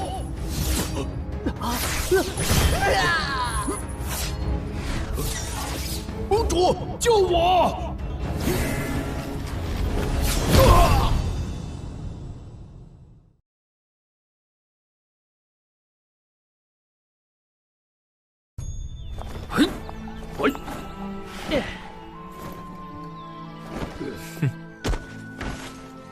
杨剑公子，东域华家向你致谢。举手之劳，不必客气。我们赢了，真是太好了！多亏杨剑公子剑术盖世，不然后果不堪设想啊！就是，君神望这个道貌岸然的家伙，根本不配为天下第一强者的称号。从今往后，杨剑公子才是天下第一强者。杨剑公子实力之强，震古烁今，今天凭一己之力救了所有人，是我们的大恩人。杨哥，你的伤不打紧，休息1、2日就好了。水寒，今天委屈你了。本该是高兴的日子，结果却搞得一团糟。要不换个节日，咱们再成一次亲？哪有成亲成2次的？今天过程虽然凶险了一点，但结局很好啊。我不认为是一团糟，反觉得是一个好兆头。你能这么想，再好不过。君神王此次偷鸡不成蚀把米，自己受了重伤不说，煞盟还折损了几位剑圣，还真是给我们送了份大礼。可惜老祖远在北域，没有看到如此振奋人心的一幕。他要是在，定然很高兴啊。未必，宏远老祖一直很敬佩君神王，要是亲眼见证真相，恐怕心情很复杂。君神王还活着，大家的危机还没有解除，现在的他就如惊弓之鸟，估计很难寻觅他的踪迹。水寒，趁他未现身前，咱们必须练好上次说的合击剑术，增加胜算。明白，我会尽快突破剑圣。也不用那么着急，我先送你回房，完成婚礼。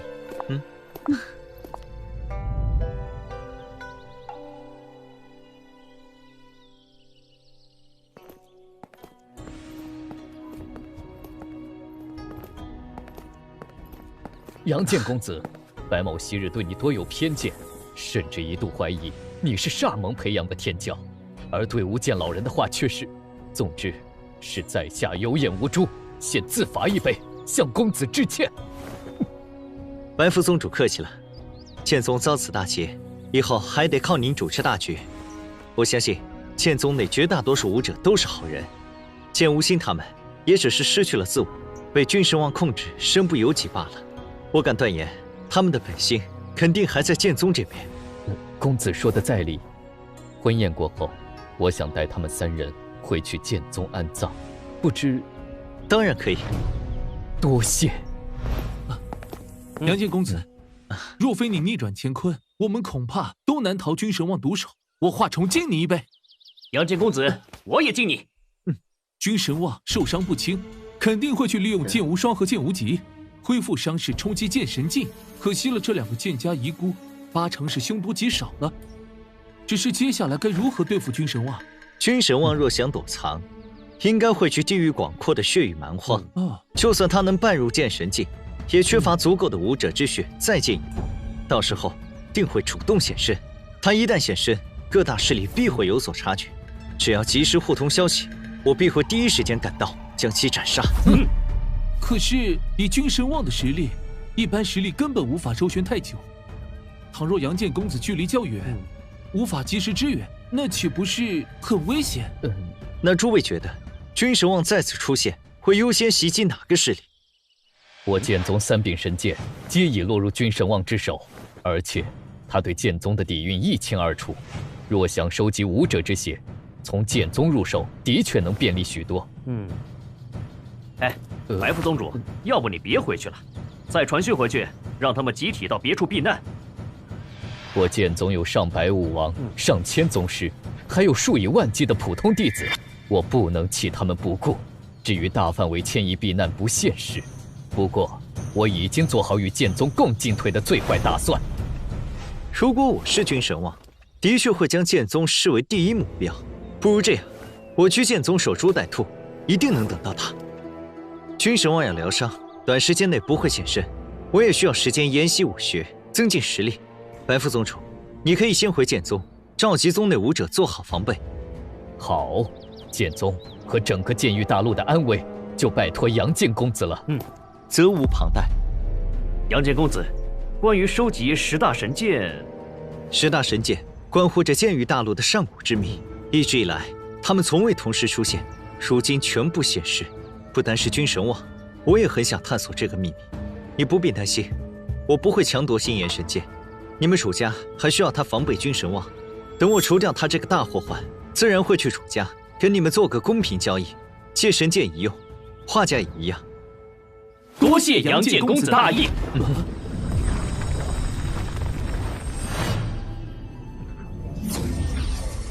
吕家又有人突破剑圣了。吕家天骄不都在这里吗？快出去看看，到底是谁？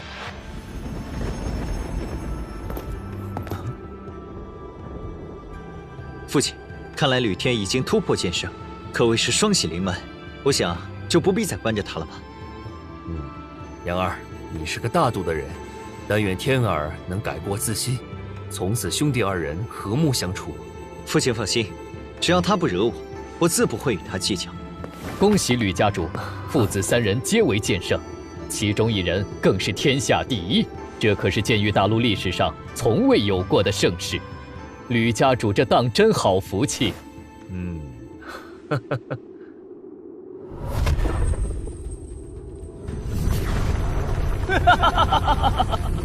终于突破剑圣了！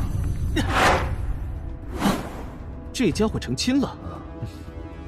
吕阳，可敢与我再战一场？让父亲好好瞧瞧，谁才是他最优秀的儿子。我天剑公子年仅35岁就成为剑圣强者，父亲，他吕阳可能与我相比。这小子，我看还得再关上个10年才行。他不清楚状况，又刚刚突破，膨胀些很正常。只要让他认清现实，自然会收敛。剑道境后期，怎么可能？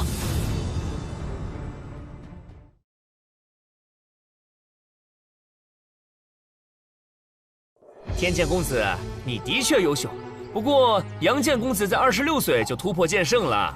是啊，就在刚才，君神望带着煞盟入侵吕家，还是杨剑公子力挽狂澜，打退了那些贼子，救了大家。如今杨剑公子可是大家公认的第1强者。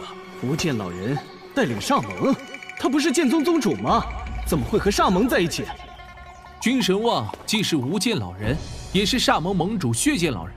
此事说来话长，总之他意图杀害我们所有人，收集武者之血。但是被杨剑公子重伤，落荒而逃了。啊！你已经突破剑圣，就该有所成长，不要再让父亲为你担忧了。你真的击败了无剑老人？不错，否则你出来看到的只会是尸体，不会有活人。如果吕家真没了，我一个人活着也没意思。吕阳，我为曾经的举动向你道歉。你想给我任何惩罚？我愿意受着。父亲已经惩罚过你了，以前的事都过去了，以后我们要一致对外，守护家族。好了，兄长，今天是我大喜之日，就别傻站着让人看笑话了，快去喝杯喜酒吧。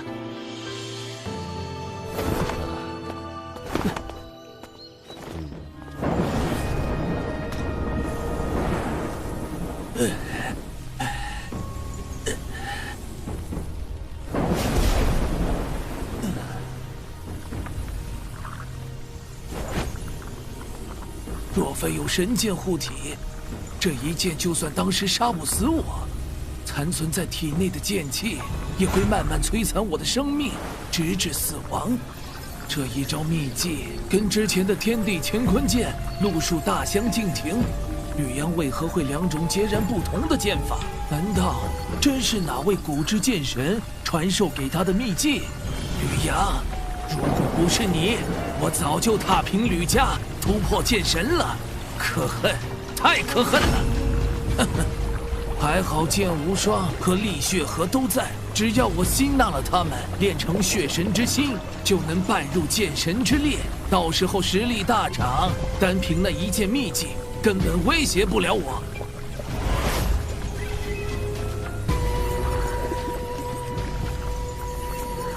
培养了你们这么久，是时候展现价值了。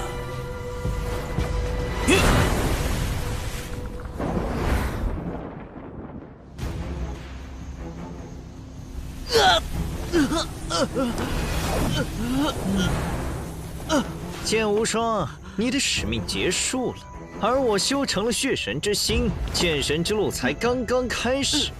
你放心，等我成就剑神，飞升天界，一定不会忘记你的功劳。煞盟贼子，我剑家与你不共戴天，我做鬼也不会放过你们。哼，你以为我会怕吗？等我成了天神，杀你一个小鬼，更易如反掌。哼，也不知道师尊那边情况如何。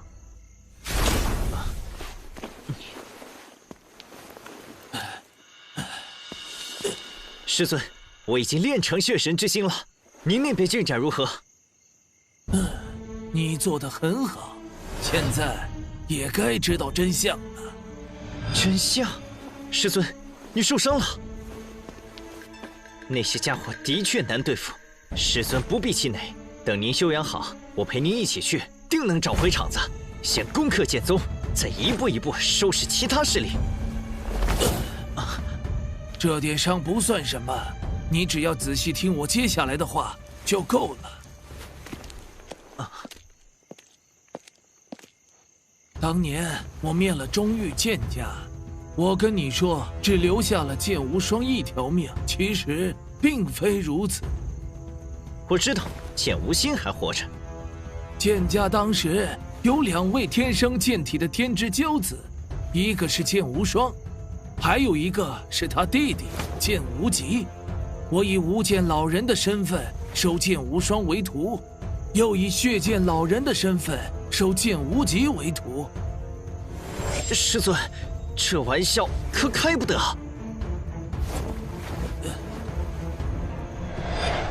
我骗你做甚？剑无双比你年长1岁，是你的亲兄长。不可能，这绝对不可能！我分明是沙蒙厉家子弟，而厉家被剑宗所灭，我怎么可能？为什么要这么做？当然是为了我自己。就算是亲儿子，我也不会费这么大功夫为他人做嫁衣。你和剑无双都是我的养料，而你修成的根本不是血神之心，而是血种。一日以来，我尽您爱你，将您视为至亲，可是你却将我玩弄于股掌，甚至就连剑无双也是真心待你。你为何要如此残忍？又为何偏偏选中我们？因为血腥问神秘法的修炼条件非常苛刻，2个炉鼎需要血脉同源。我找了整整500年才找到合适的人选。为了让你们心甘情愿修炼，不得已做了一个大局。那你做了这么多，大可偷袭我，拿到你想要的东西，又为何告诉我真相？因为我需要你的怨恨，只有保持怨恨的状态，才能成就完美的血神之心。我杀了你！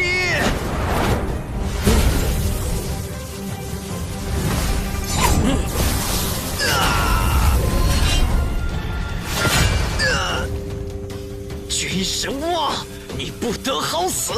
我诅咒你，永远无法飞升成神！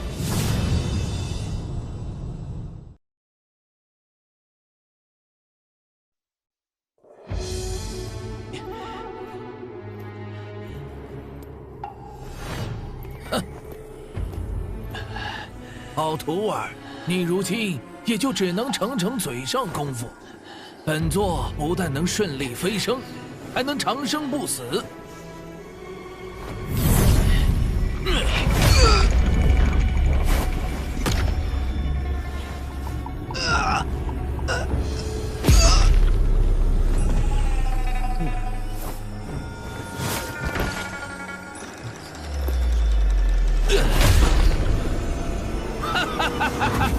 吕阳，等本座踏入半步剑神，定会第一时间取你狗命，以你之血助我彻底成神。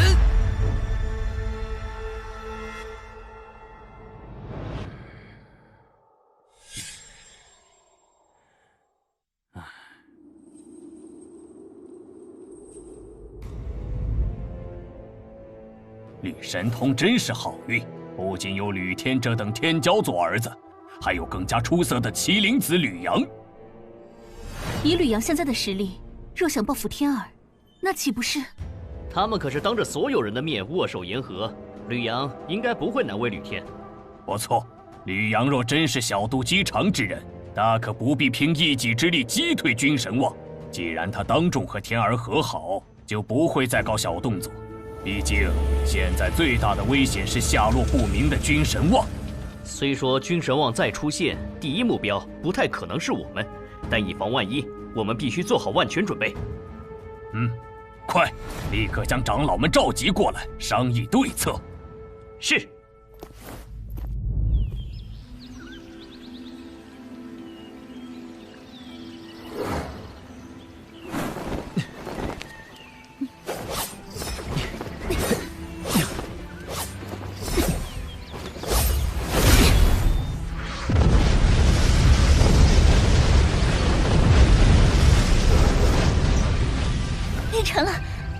练成了。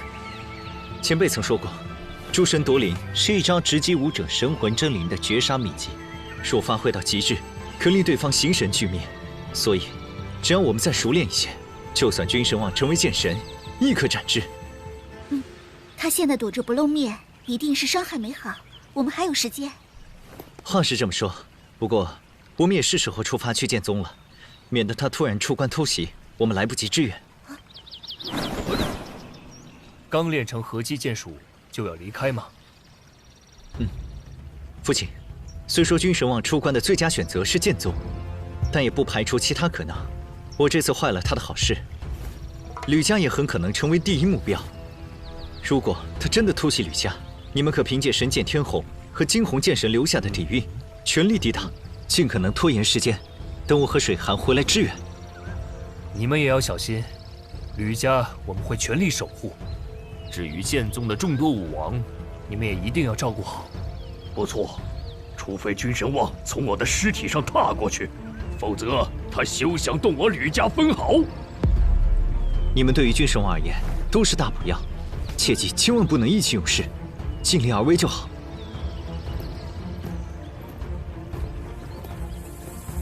放心吧，我们有分寸。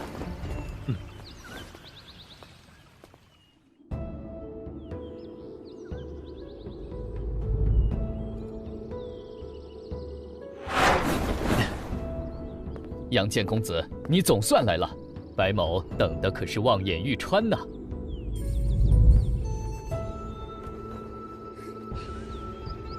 哟，韩剑仙子也突破剑圣了，真乃进步神速啊！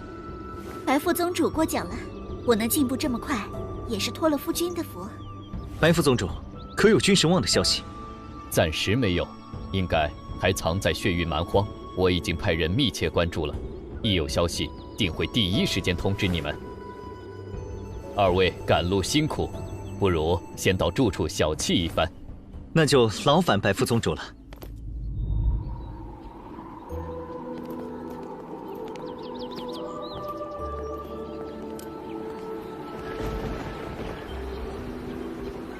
我小时候就对剑宗十分憧憬，希望有朝一日能来观景。今天总算实现了。也不知道君神王何时会现身。嗨，何必想这些糟心的事？趁他现在还没出现，我们不如好好把握当下时光。也好，是我太紧张了。这2天先陪你好好参观参观。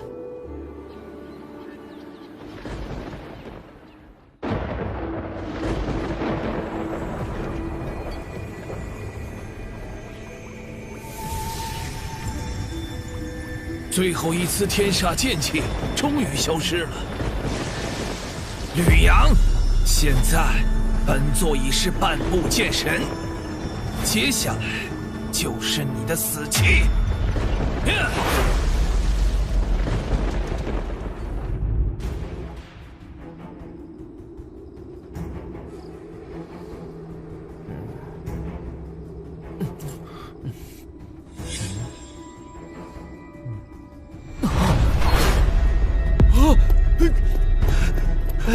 是君神王，君神王出现了！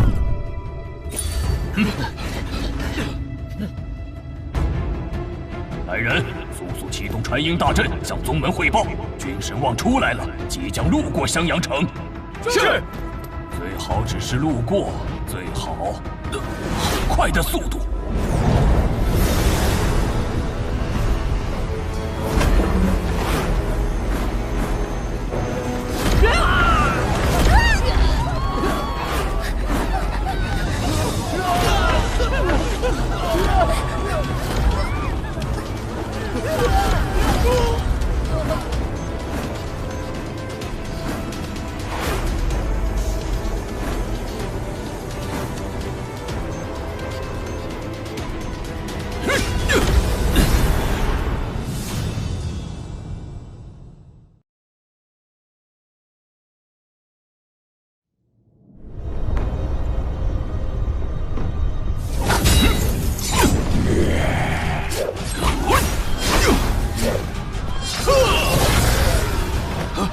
快，都退入密室！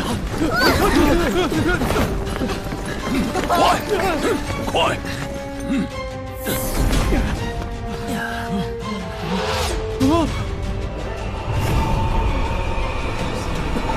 进来了，他进来了！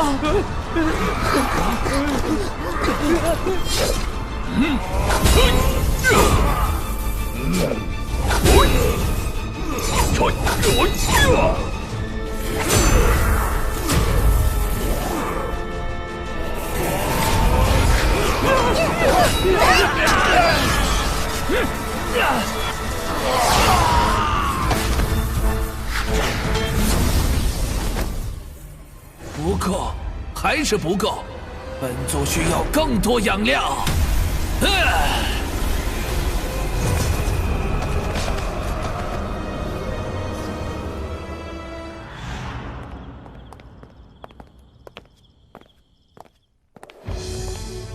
君神望在向阳城现身了，但是消息刚送过来，那边就发出阵阵惨叫，接着便没了声响，恐怕凶多吉少。君神望多久能到剑宗？若是直奔剑宗而来，最多1天，但目前无法确定具体路线和具体时间。现在出去寻他，碰上了还好，碰不上就是浪费时间。我会增派专人搜索他的踪迹。至于你，是对付君神望的最强底牌，还是守株待兔的好？也好，麻烦传音大阵时刻连通下李家，如果他改变了目标，我们也能及时应对。好。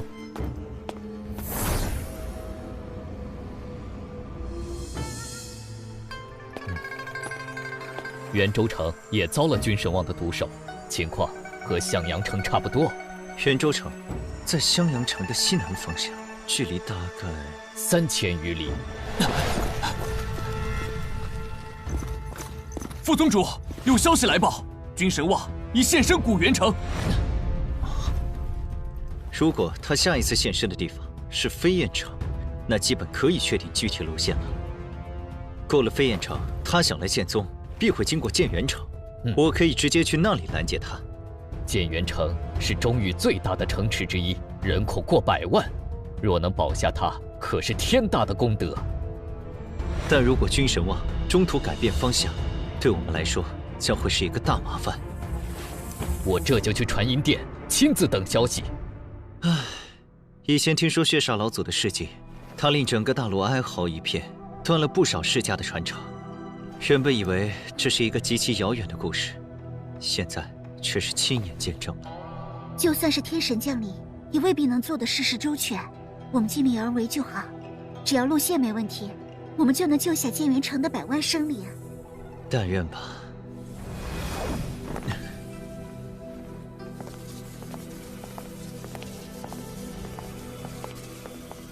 二位怎么过来了？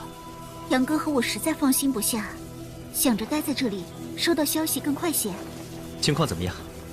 我刚想去找你们商量呢。自从离开古元城后，君神望就失去了踪迹，飞燕城那边迟迟没有看到他的身影。我思来想去，总感觉有猫腻。按理说他早该到飞燕城，难道他绕道而行了，亦或者去了别的地方？以我们现有的条件，他若有意收敛气息，我们根本无法察觉，一切皆有可能。禀告！禀告！君神望现身元虚城！君神望现身元虚城！元虚城现在什么情况？速速回答！古元城位于中域北部，元虚城位于中域西部，两城之间足有万里之遥。君神望过了古元城，没有向南而行，反而一路向西。难道他的目标不是剑宗？可君神望最熟悉的就是剑宗，而且以整体实力看，目前就属剑宗最好拿捏。他不来攻克剑宗，会选哪里呢？一路向西，莫非他的目的其实是西域吕家？但是吕家现在势力最强，不仅剑圣多，神剑也多，怎么可能？因为愤恨，我当日坏了他的好事，又将他重伤，他肯定恨我入骨。倘若保持理智，自然会首选剑宗。相反，出关第一件事必会找我寻仇。那我们赶紧回吕家，不然后果难料。我们现在就回去。万一君神望知道你在剑宗，想调虎离山，可如何是好？他现在实力大增，8成有信心打败我。若真知道我在剑宗，估计早来了。这样吧，白副宗主，等我到了西岭城，会用贵宗分舵的传音大阵和你们联系一次。如果君神望真是调虎离山，我再回来支援。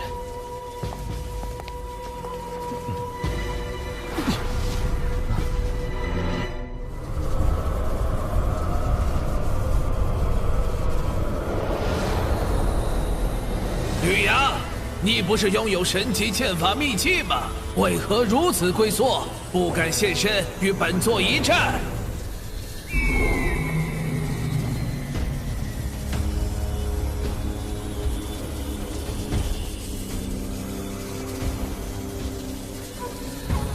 君神旺，休要猖狂！我儿吕阳能斩你1次，就能斩你第2次。本座已拜入剑神之境，只差些血气就能突破剑神。今日除非天神降临，否则整个剑域大陆将再无敌手。吕阳，快滚出来，跟本座决一死战！本座要饮你之鲜血，一雪前耻。何必如此着急？用不了多久，我儿吕阳自然会取你狗命。吕阳为何还不现身？难不成他根本不在吕家？哼，我儿吕阳一旦现身，就是你的死期。你就这么急着找死吗？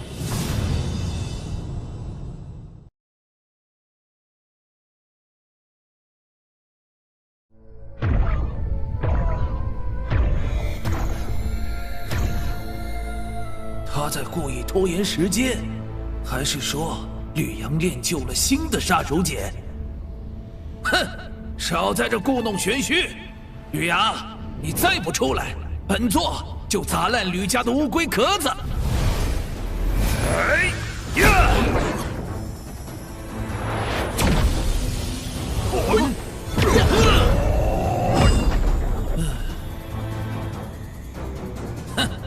本座倒要看看，惊鸿剑神3000年前留下的底蕴，能挡本座几时？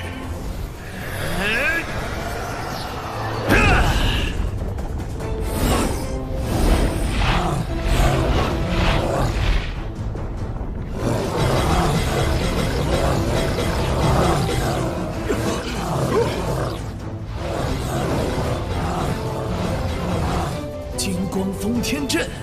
有点意思，看来本座该拿出点真本事了。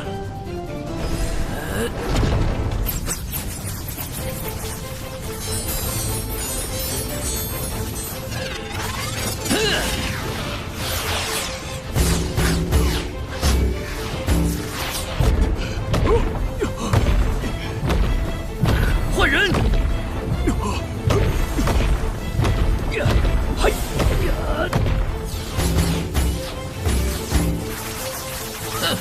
乌合之众，哎！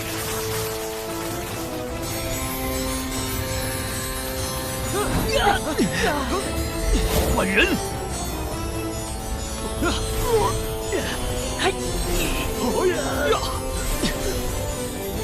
照这样下去，第1道大阵迟早要破。不知道杨二和水寒什么时候能赶到？给本座破！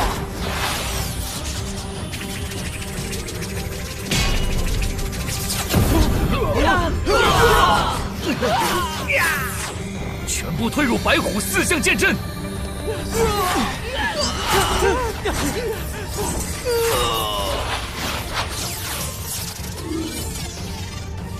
惊鸿剑神留下的底蕴不过如此。今天本座要西域吕家彻底消失。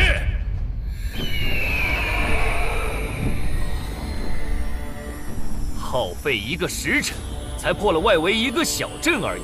君神旺，你未免高兴得太早了。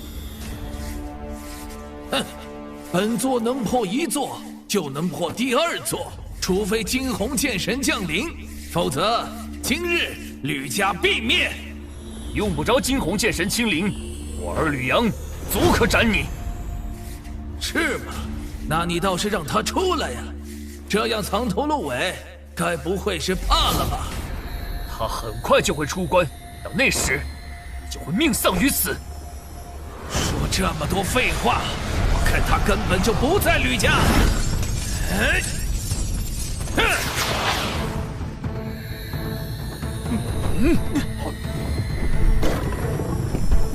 上！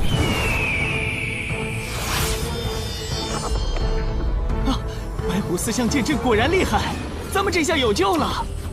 别高兴得太早，对方可有4把神剑，咱们的剑阵只有1把，估计撑不了多久。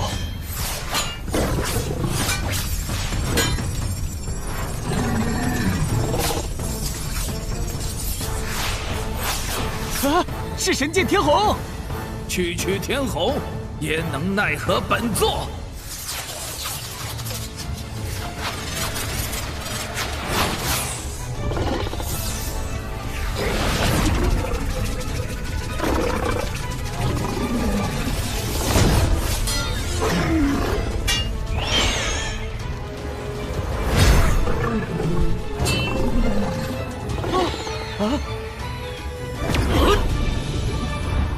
可恶！等我破了剑阵，定让你们死无全尸！大家坚持住！要不是有神剑天虹和你们3个剑圣的力量加持，白虎4象剑阵根本挡不住本座脚步。你们想耗，我就陪你们耗，反正就凭你们几个剑圣，也支撑不了多久了。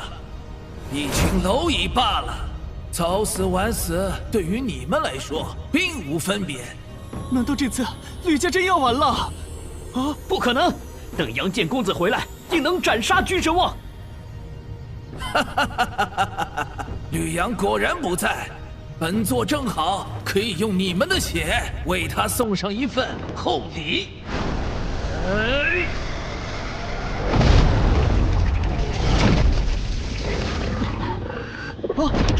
天儿，你怎么样？没有大碍，我还能坚持。你们注定要亡！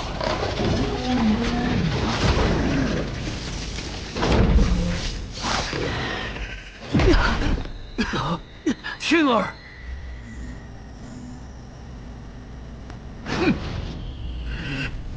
君神王，今天我就算死，也要拉你陪葬！哈哈哈哈哈哈！就凭你也配？哼，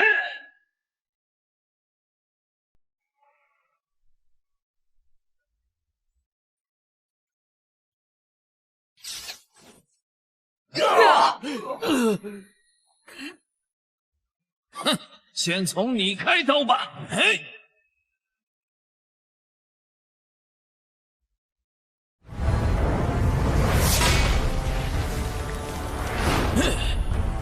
嘿，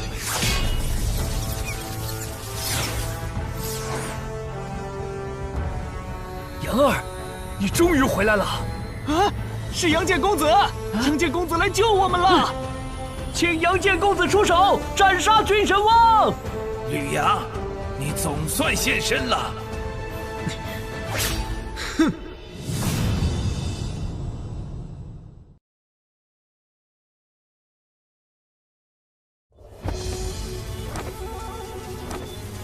金神王，我在剑宗等你自投罗网，不成想你却跑来突袭吕家，真是让我好找。剑宗？看来我还是把你想得太聪明、太理智了。本座堂堂半步剑神，想去哪儿就去哪儿，想杀谁就杀谁，没人能左右本座。别说是半步剑神，就算你真的成为剑神，也只有死路一条。小子，要不是那些乱七八糟的奇遇，你不可能有今天。想杀我，你再练个几百年都不可能。哼，用不着那么久，明年的今天就是你的忌日。不错，我们夫妻将会终结你的恶行。既然你们想死，就准备迎接剑神的怒火吧！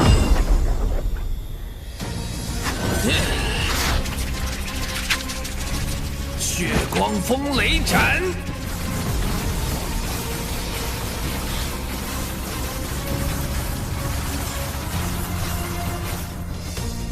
诸神夺灵！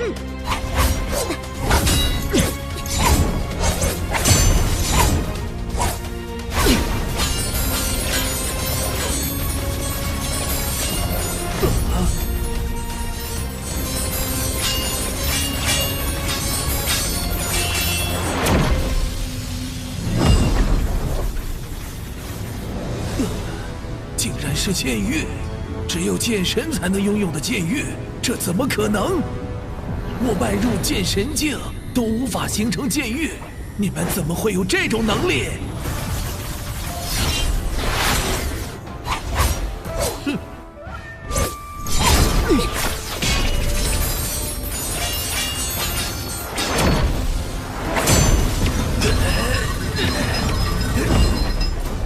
可能，这绝对不可能！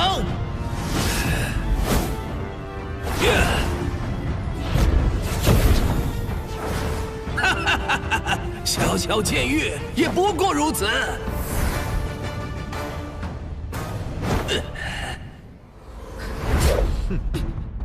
君神望，这一次你逃不掉了。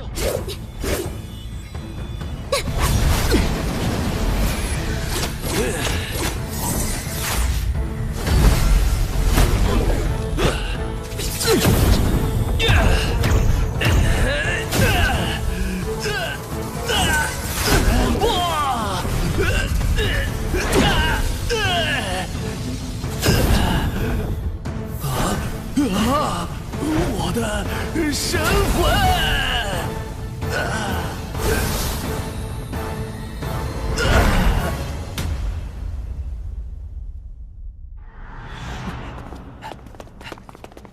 君神望死了，他真的死了！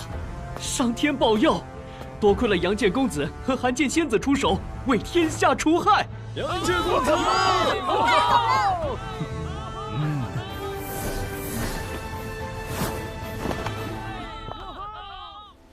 终于结束了，可惜没能救下更多人。那些已经发生的事情，我们无法改变。至少现在，不会再有人因他而死。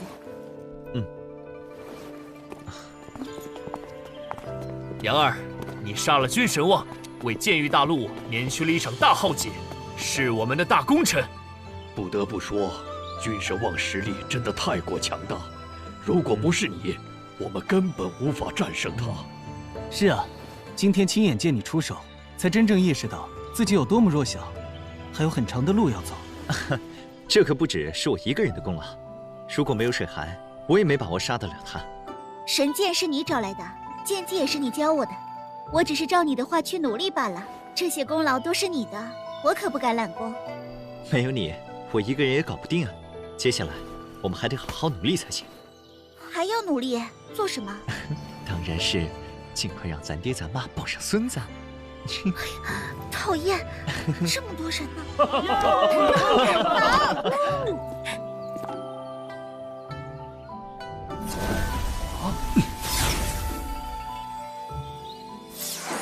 接下来，只要凑齐10大神剑，就能探索古之心秘了。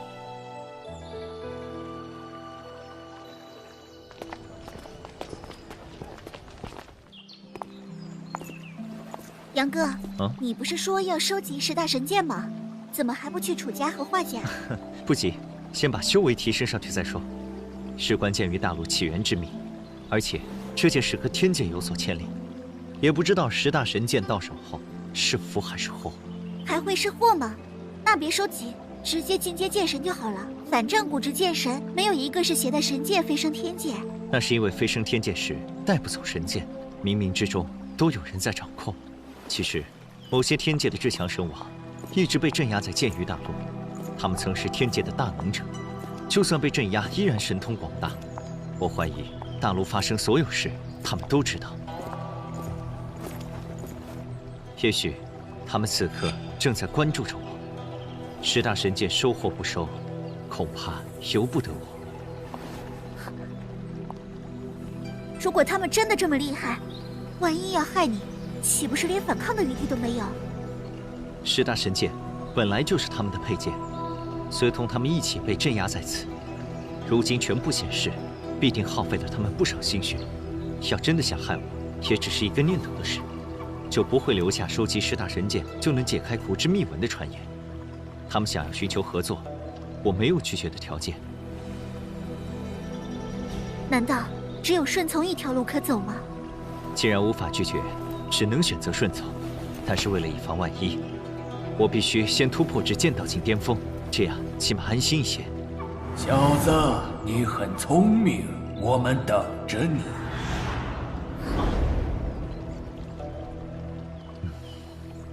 他们果然在关注我。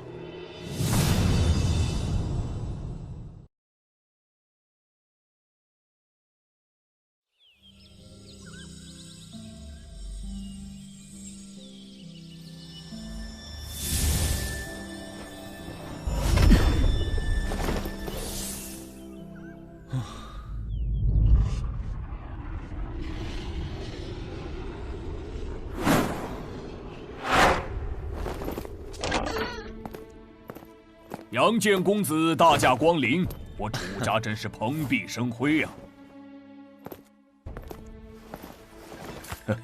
不知杨建公子此次前来所为何事？楚家主，我听说10大神剑汇聚，关乎着剑域大陆上的一件上古之秘，所以打算收起它们，探索一番。需要借神剑心研一用，当然我不会白借。这是圣血果，1颗就能助巅峰剑王突破剑圣，用它来交换，如何？公子拯救苍生于水火，也等于拯救了我们楚家。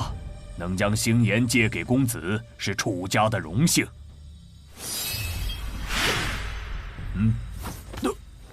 杨建公子，敢问一句，星岩日后还还是不还？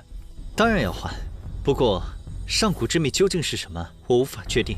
若是出现什么意外，导致无法归还，我会给予另外的赔偿。意外？不错，比如它若被原本的主人收回，我自是没有强留的理由。罢了，如果真是那样，也只能认命了。接下来再用一枚圣血果去东域画家借用神剑剧院，不出意外的话，他们不会拒绝。再往后就是去北域洛家，也送他们一枚圣血果。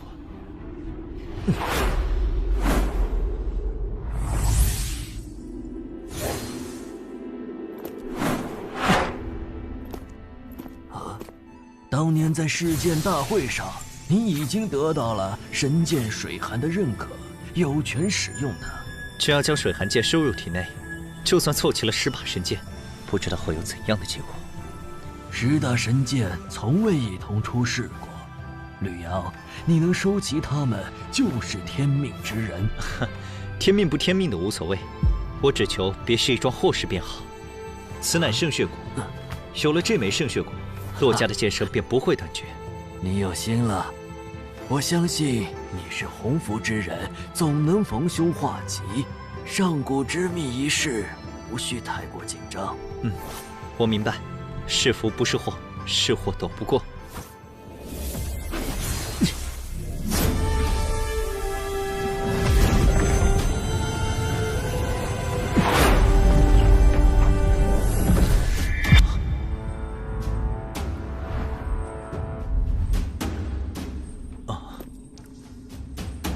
你终于来了！我们是10大神剑的主人，和你一样都是剑域大陆的人。可我听镇渊剑神说，你们都是天阶最顶尖的神王，怎么会是剑域大陆上的人？你们神通广大，知晓剑域大陆的一切，自然知道镇渊剑神是谁。现在他也是神王。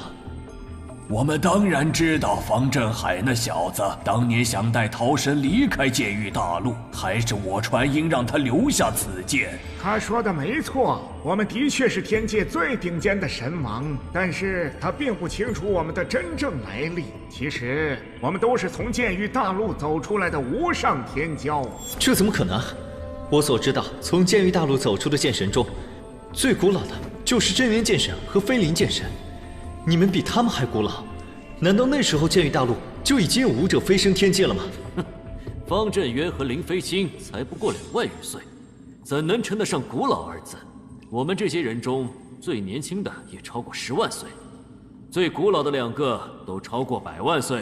你的意思是说，100万年前剑域大陆就有人飞升天界？不错，确切地说，我和安宇同属一个时期。我已经1183699岁了。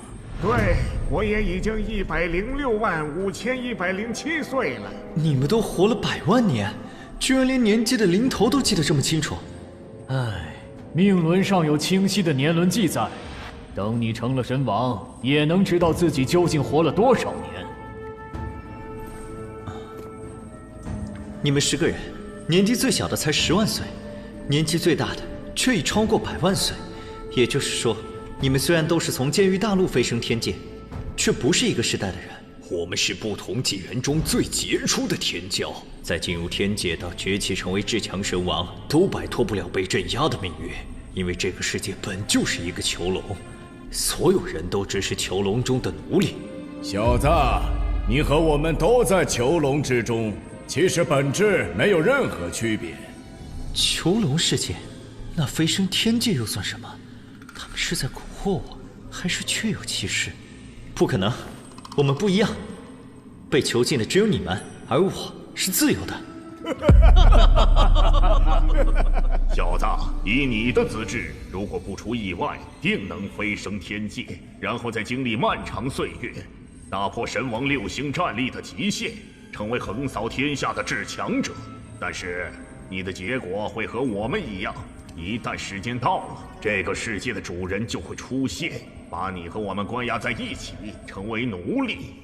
这次不一样，之前面临的都是小纪元动乱，他们只是出手镇压我们。下一次就是一个大纪元结束，他们会将所有人全部都清除掉，让这个世界重新开始。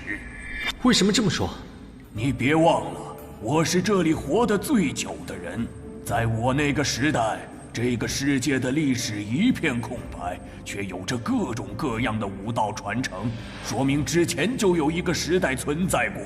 只是所有人或者说绝大多数人都被清除，只留下了武道传承，才有了后来者借助这些传承，继续在武道一途修炼下去。这并不能说明什么。你是不是还发现了其他蛛丝马迹？不错，我曾在一些残破的古籍中看到抓大药炼仙丹的记载，后来这些古籍全部被人为毁掉了，世间再无此类传闻，但我却始终记得清清楚楚。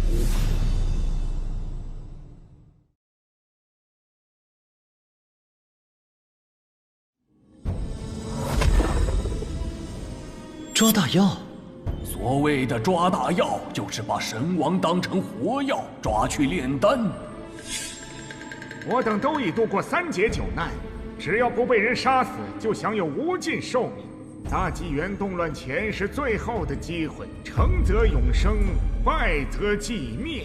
吕阳，我们现在是一根绳上的蚂蚱，你也不想辛辛苦苦修炼到至强神王，结果一朝尽毁，被人炼成丹药吧？只要你答应合作，我们会用毕生所学指引你，助你在天界迅速崛起。相信用不了多久，你就能成为至高神王。当然，你也可以自己努力，只是耗时长久。当大纪元动乱一到，你一个人可抗衡不了那些界外强者。听镇元剑神说，最强神王修炼至巅峰，将拥有6星实力，而他们，不知各位神王有几星实力？9星。我很好奇，那些界外强者究竟强大到什么地步，居然能将你们这些9星神王镇压？倘若他们真的恐怖无私，我即便学了你们的武道传承，也于事无补。小子，你看不起我们？并非看不起，只是你们被镇压于此多年，都毫无办法。我就算和你们一样厉害，照样改变不了结果，又有何意义？我们虽被镇压在这儿，但对武道的感悟依旧在精进，绝非当初可比。如果还是自由之身，早就冲破极限，踏入10星之境了。还有10星神王？10星是超越9星神王的力量，那些域外强者就是10星，叫什么混元主宰？不错，我等经过漫长岁月，共同领悟出一套堪比10星的绝世武道。只要你答应合作，将来必会达到10星实力。到那时，定能瓦解界外强者的阴谋。你们想怎么合作？吕阳，自从你被桃神选中，我们就开始注意你了。无论资质还是心性，你都是万里挑一的人才，剑道潜力极大，未来成就不在我等之下。而且你的乾坤剑道包罗万象，只要将我等剑道作为参考，定能用最快的速度在天界崛起。待你修炼有成，能破开位于9天界以及修罗渊的10大封印，必须放我等出来，与你一同抵御界外强敌。只有这样，才能免遭他人活计，平安度过大动乱。好，我答应合作。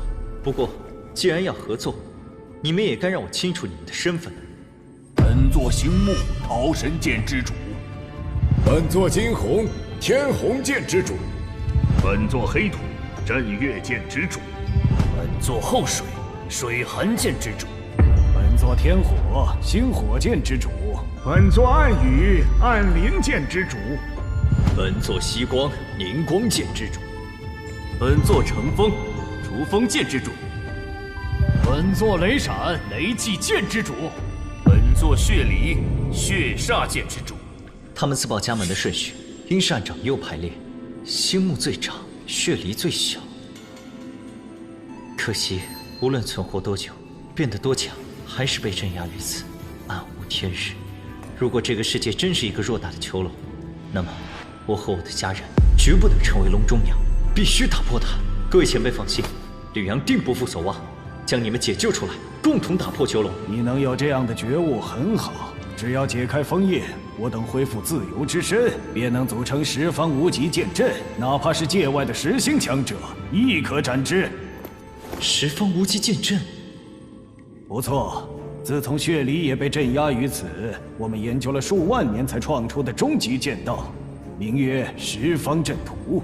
其中最强剑阵便是十方无极剑阵。可惜我等力量受到压制，发挥不出剑阵威力，只能借助神剑之力，勉强将封印撕开一道缺口，将10大神剑相继送至剑域大陆，培养出1位位剑神，让他们先去天界做准备，然后等待真正能破局的天命之人出现。吕阳，你的资质、天赋、气运、心智、毅力都属顶尖，正是天命之人。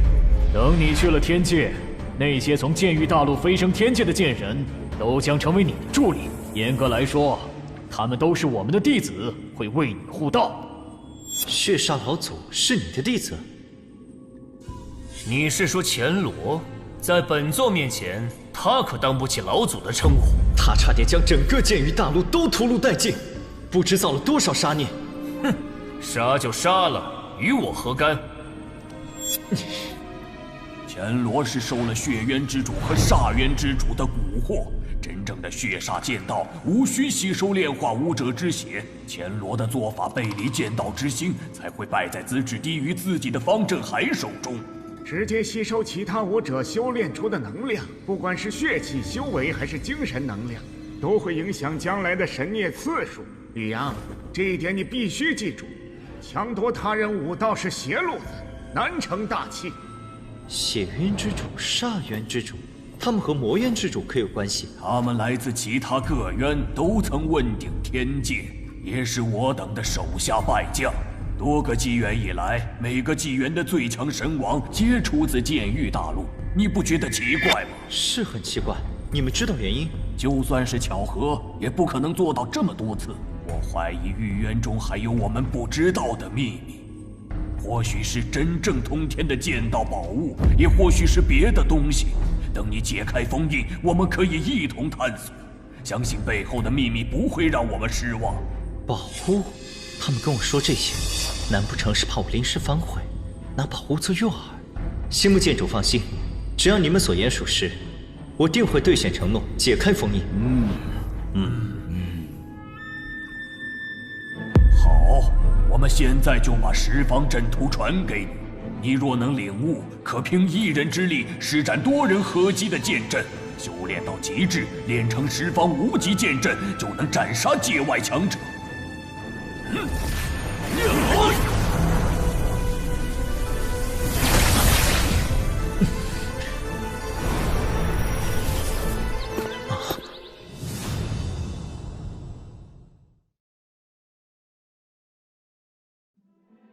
布置十方阵图有2种方法，一是阵法师刻画阵文，再以阵文为基，或固定于某地，或列于阵旗中，适时激发便可发挥出强大威力；二是以人为阵基，多人共修，随时都可组成阵法御敌。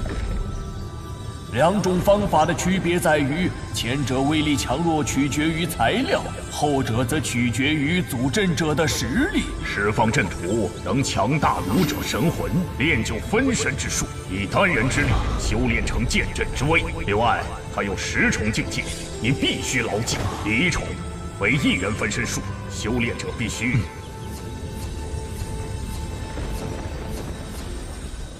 第10重为十方无极剑阵，无穷神力将生生不息。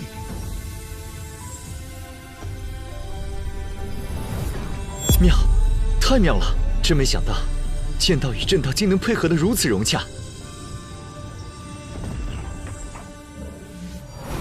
那还用说？这可是我们几个在漫长岁月中才领悟出来的终极剑道，足以将你打造成战无不胜的无敌剑神。不过十方阵图虽然强，但也难练。仅仅是第一重的1元分神术，就需要极强的领悟力。就算练成，也不过是打个基础。如果没有真正练成剑阵，就不算入门。即便入门，剑阵也需要好的神剑相配，再以分神之术操控它们。当然，神剑与自身的排异性越小越好，最好是本命神剑，这样能最大程度发挥剑阵之威。10大神剑现在和我的身体相融，用它们施展剑阵可行吗？你还真将10大神剑视为自己之物了，可惜啊，他们是我等的本命神剑，和你并不真正相融，你也无法发挥出他们的真实威力。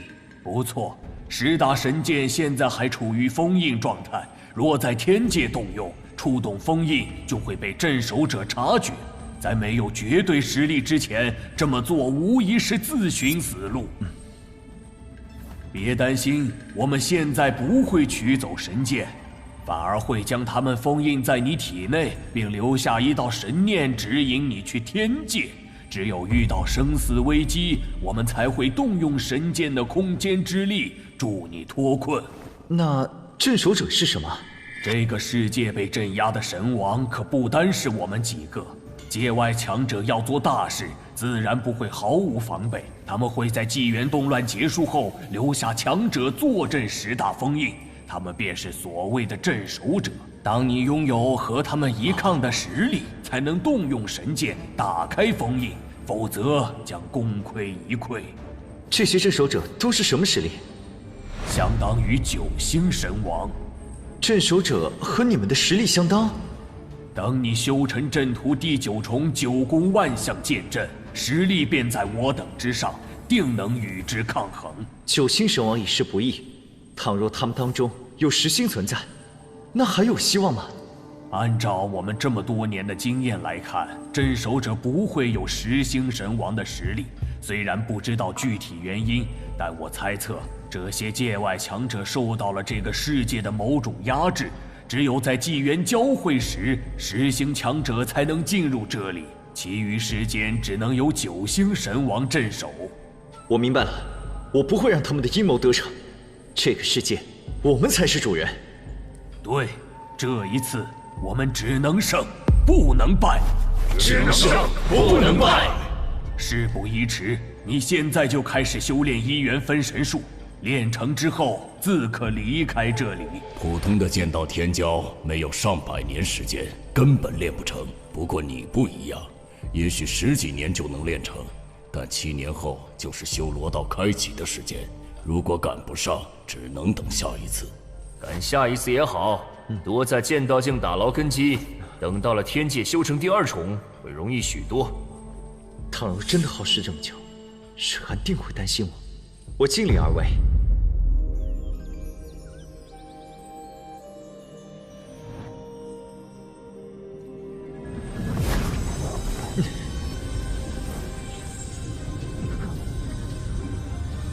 是神念分离成了，他修成1元分神术了。短短5年时间就练成了第1重，这小子可以啊！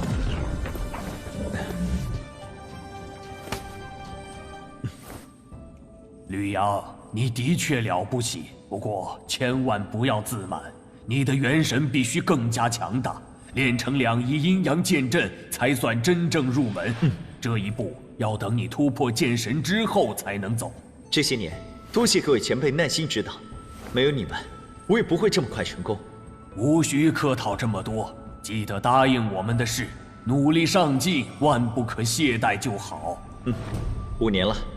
也不知道剑域大陆上都发生了什么事，不过是多出了几位剑圣，不值一提。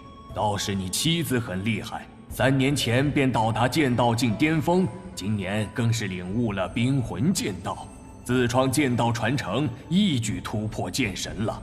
水寒突破剑神了？他有没有飞升天界？没有，这些年他一直在找你。成神后去了很多险地，想必不见到你不会飞升。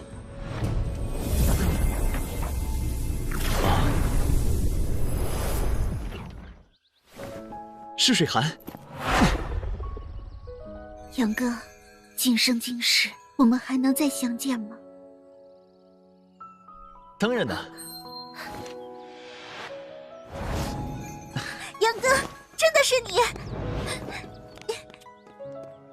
是我，水寒，我回来了。我还以为……别担心，那些前辈不但没有为难我，还给了我很多机缘。真的？当然，我骗你做甚？此事说来话长，日后再与你细说。有关我们的一切消息，你最好不要告诉任何人。倘若消息走漏一星半点，必会引起镇守者的注意。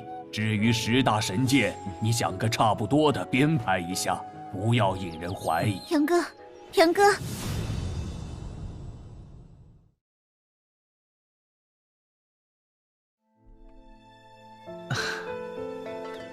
杨哥，你刚刚突破剑神，此时都能飞升，但我想陪你更久些。你打算什么时候去修罗道？应该在2年后。那我们在一起的时间只剩2年，天界那么广阔，我们不知何时才能再相见。用不了多久，我就能穿过修罗道，去天界、天荒界，再到你所在的天剑界找你。对了，你不在的这些年，我父母也成为剑圣了。我成为巅峰剑圣后，将剩余的2枚圣血果给了他们，所以你不会怪我吧？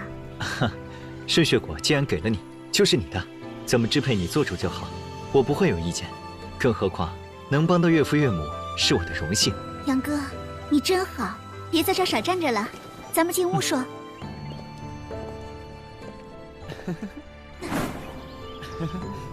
这里。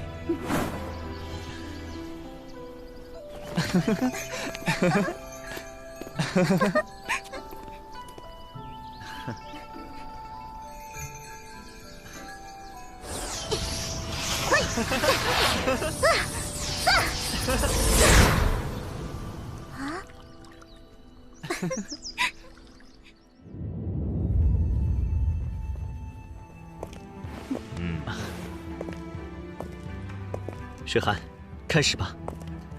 杨哥，我在天界界等你。好。老祖，爹，娘，水寒走了。注意安全。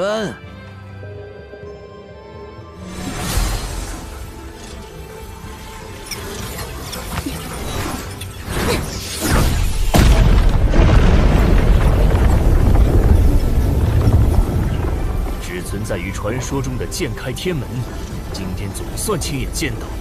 恭喜韩氏仙子飞升天界！哇，好厉害啊！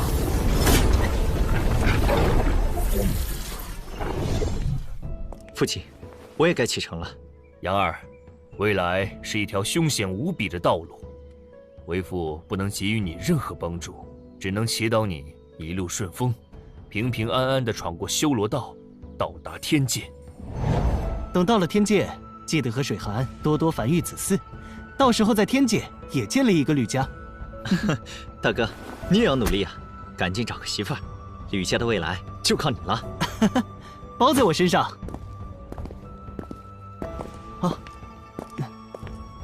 到了天界，你和水寒就是彼此最亲的人，一定相互照应，不离不弃。岳父岳母放心，只要有我在，绝不会让水寒受半点委屈。杨儿，你此次天界之行凶险难料，务必要小心行事。放心吧，二舅。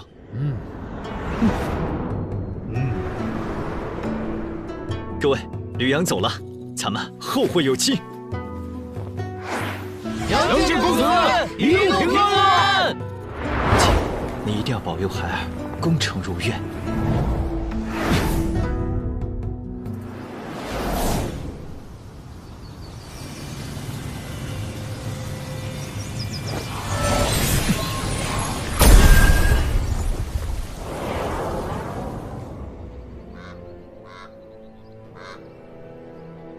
这家伙再次出现，是冲着修罗道，还是想报当年之仇？这次他身边没有神王保护，不如先下手为强，永绝后患。桑谷师兄、血墨师兄，那个异族人出现了。哪个异族人？两位师兄可还记得10年前在血神山的乾坤剑圣，他又来魔渊了。那位神王可在身边？如果神王不在，他倒是不足为虑。不在，就当时的情境判断，那位神王应当为神剑而来，并非他的亲近之人。我就说嘛，堂堂神王怎么可能在意一个小小剑圣？话说，你派人查了吗？乾坤剑圣此来魔渊目的为何？是去修罗道，还是……不管他目的为何，血魔洞已经跟他结下死仇。如果这次不解决，定会后患无穷。那依你之言，我们该如何做？我们一同操控3000血魔大阵，斩杀乾坤剑圣。可以是可以，但他如果不来血魔洞，径直往修罗道走，不就白费功夫了？不若派人将他引来，最多半天时间就能到这里。好，既然如此，我们就让他有来无回。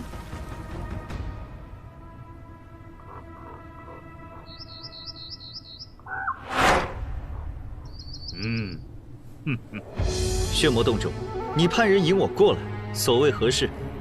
乾坤剑圣威名赫赫，本座当年多有得罪，一直心中悔恨，特意备了份大礼，圣邀阁下到我血魔洞小酌一杯，化解仇怨。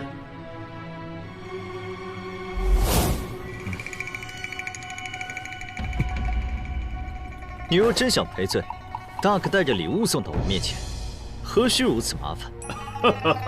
此话差矣。大礼在我宗门宝地，无法移动，还请乾坤剑圣移驾。我不需要你的大礼，只要你线下为当年之事道歉，做得到吗？乾坤剑圣，在下真的是诚心赔罪，您又何必将人拒之千里呢？哼，你若真的诚心，我不介意宽恕你当年的行为，怕你贼心不死，想要请君入瓮，让我自投罗网。如果真是这样，我定斩不饶。倒是不蠢，本座也懒得跟你费口舌。既然请不动你，那就在这儿尝尝3000血魔杀阵的滋味吧。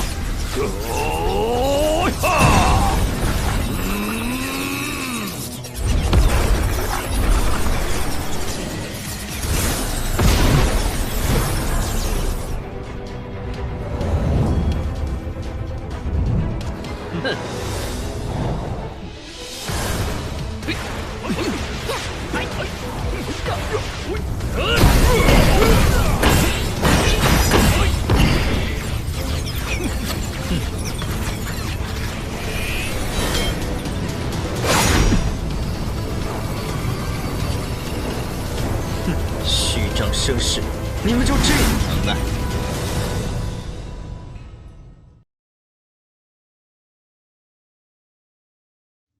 哼，虚张声势，你们就这点能耐？是真神器。哼，真神器又怎样？没有神王在，你注定死路一条。到时候真神器就是我的。走！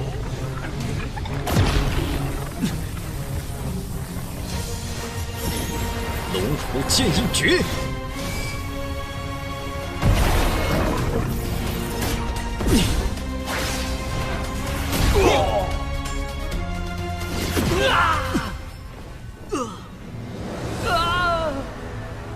竟一剑就毁掉了30多个血魔法相，这小子不简单呢！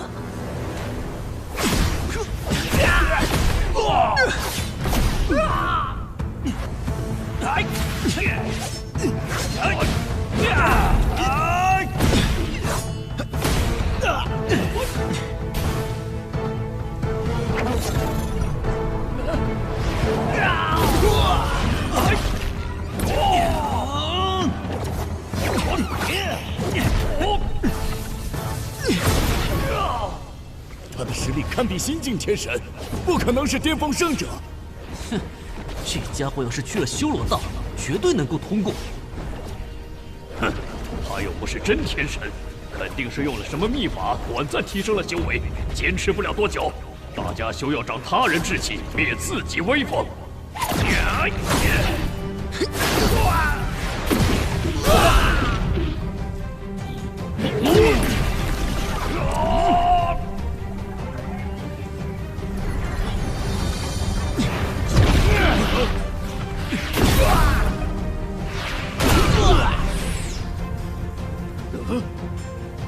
哼，你这杀阵着实不堪一击啊！小子，你少得意，一会儿有你哭的时候。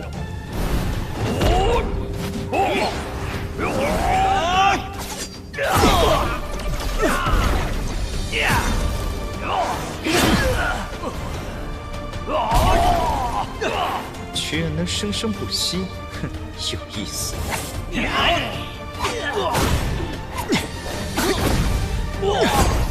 哈哈哈哈！乾坤剑圣，你也不过如此，马上你就能体会到什么叫生不如死了。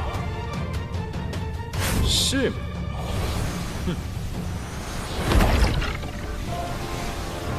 天地乾坤剑。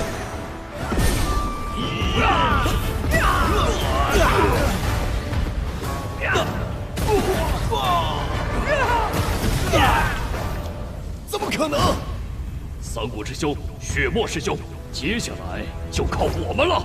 我们消耗了他这么久，竟还有此等实力，会有什么猫腻吧？哼，怕什么？我看他根本就是强弩之末，再用最后的力气虚张声势。不错，我们三个打他一个，最后的胜利肯定是我们的。真没想到，你们三个不仅狂妄，还很愚蠢。不如这样，我再给你们一次机会。血魔洞主，只要你下跪求饶，诚心诚意道歉，我就放过你们。往后大家井水不犯河水，再无瓜葛。哼，少在那装腔作势！你当我傻子吗？事情到了这个地步，一句道歉就能解决？你莫不是怕了，还是说后手用光了？如果今天放你走，日后你成为天神，照样会找我们秋后算账。所以无论如何，你都不能活着离开。哼，冥顽不灵。天地乾坤。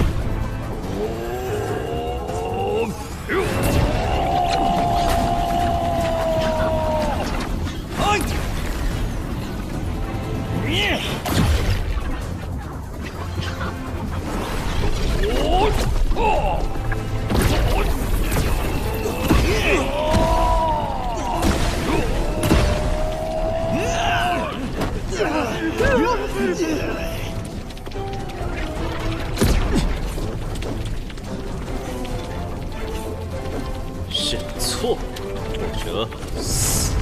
人不为己，天诛地灭。我没有错，死的人只能是你。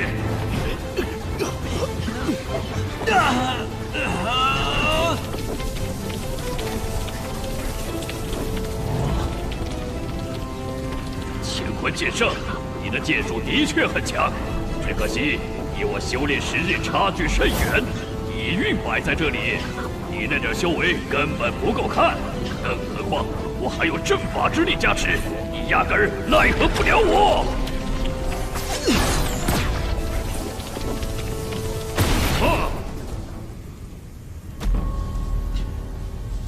现在才知道怕，太晚了。放心，我没你那么虚伪，就算你跪下来求我，我也不会放过你。看来你真是一心求死。你说什么？既然如此，我就成全你，天煞诸神。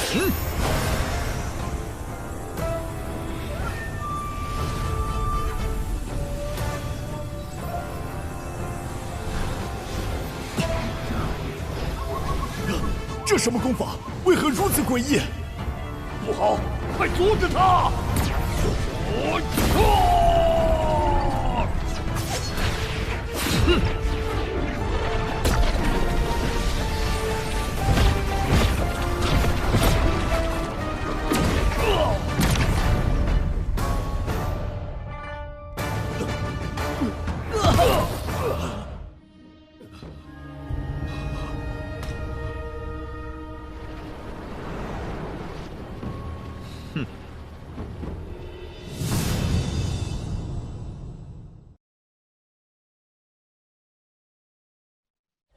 别杀我！乾坤剑圣，我向你赔罪，诚心赔罪。您大人有大量，放我一条生路吧。哼，现在说这些，不觉得太迟了吗？我真的知道错了，您就放过我吧，求你。去死吧！我血魔宗在天界，还有真神仙族在世。你今日若敢杀我，天地间将无容身之所。死到临头还敢猖狂！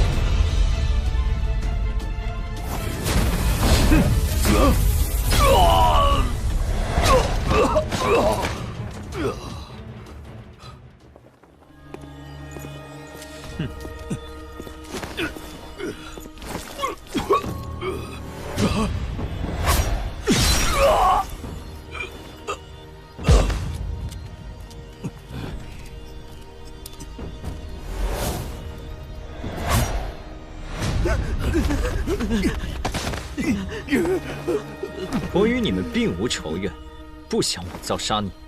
只要你们答应不再与我为敌，我等协助宣扬，完全是听信了他的蛊惑，并非真心与你为敌。记住你们说的话，倘若往后还要来寻仇，我定斩不饶。哼！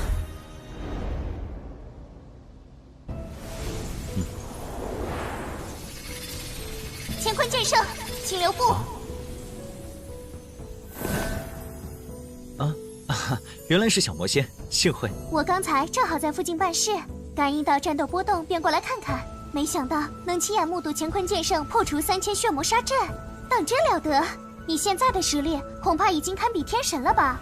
小魔仙该不会是得知我来了魔渊，专门在这守株待兔吧？阁下慧眼如炬，看来什么都瞒不过你。开门见山吧，找我何事？阁下已是巅峰圣者，这个时候来魔渊，想必也是为了闯修罗渊去天界，那里异常凶险。如果结伴而行，会增加许多胜算。紫月认为阁下是可信之人，想要同行。同行可以，不过在去修罗渊前，我需要处理一件事。啊？什么事？血魔洞主的行为提醒了我，我来这里的消息一旦传开，少魔神他们说不定会跟血魔洞主一样，伺机截杀我。为了避免麻烦，不如化被动为主动。你要去4大圣地找他们？距离修罗渊开启还有些时间，我必须尽快震慑他们，了结恩怨。如果现在去，你可能会扑个空。我们魔牙刚刚收到修罗渊传来的消息，说那边有一处真神遗迹现世，少魔神他们肯定也得到了消息，为免被他人捷足先登，定会提前出发去修罗渊。真神遗迹，真神来地渊非常麻烦，为何会有遗迹留在修罗渊？通常一有真神陨落，他精心布置的墓冢就会被有心之人挖掘破坏。我猜为了避免这种事发生，不少真神会将葬地选在地渊第1层真神罕至的地方。真神墓冢中随便一个东西对圣者而言都是大宝物，若能在里面找到神兵、神药或者神级武道传承，对成功穿越修罗渊前往天界帮助极大。10大神剑用不了，镇渊神剑也必须慎用。去探探也好。那我们直接去修罗渊，还请小魔仙带路。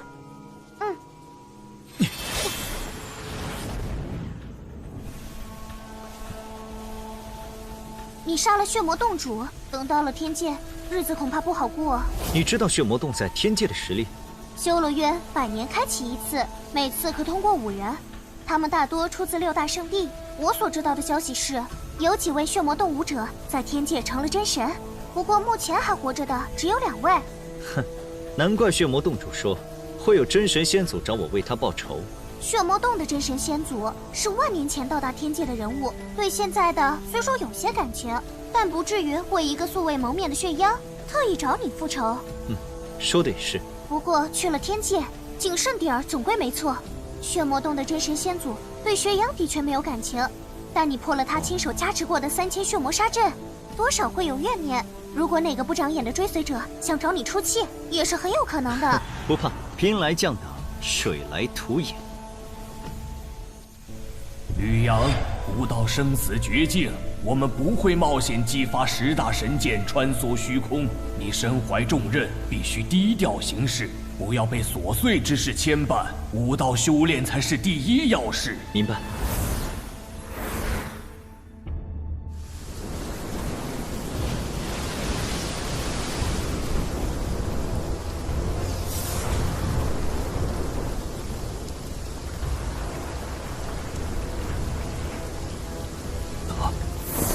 小魔仙，没事，他是自己人。其他圣地可有人去修罗渊？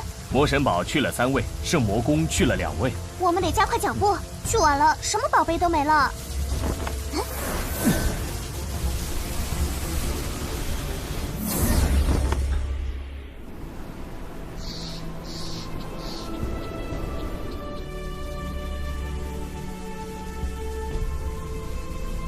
这里就是修罗渊。魔渊武者可以随便来往修罗渊吗？只有巅峰圣者才有资格往来各渊。除了魔渊圣地的人，修罗渊本土也有不少武道圣地，他们的人应该也往那个遗迹去了。我们必须赶紧过去。你对修罗渊的了解似乎很多，不如说来听听。修罗渊比其他地渊辽阔，武者数量也多。单武道圣地就有12个，其中3个距离我们最近，都在西部，分别是天罗剑阁、苍穹血殿和大日炎宫。至于东部、南部和北部的圣地武者赶来，至少要3天，倒是不必担心太多。你们能这么快获得消息，想必有交好的圣地吧？不错，大日炎宫和我们关系最好，消息就是他们传过来的。看来西部3大圣地相处并不和谐。3方势力聚在一片区域，很难和谐，顶多制衡。他们之间矛盾重重。不仅大日炎宫、天罗剑阁和魔渊另外5大圣地有所勾连，苍穹血殿则与沙渊3个圣地结盟。我要是和少魔神、圣魔公主他们起争执，天罗剑阁会帮忙吗？肯定会。不过，如果天罗剑阁真敢动手，我和大日炎宫绝不会袖手旁观。不过，你能破3000血魔杀阵，即便我们不出手，他们也不是你的对手，不是吗？哼。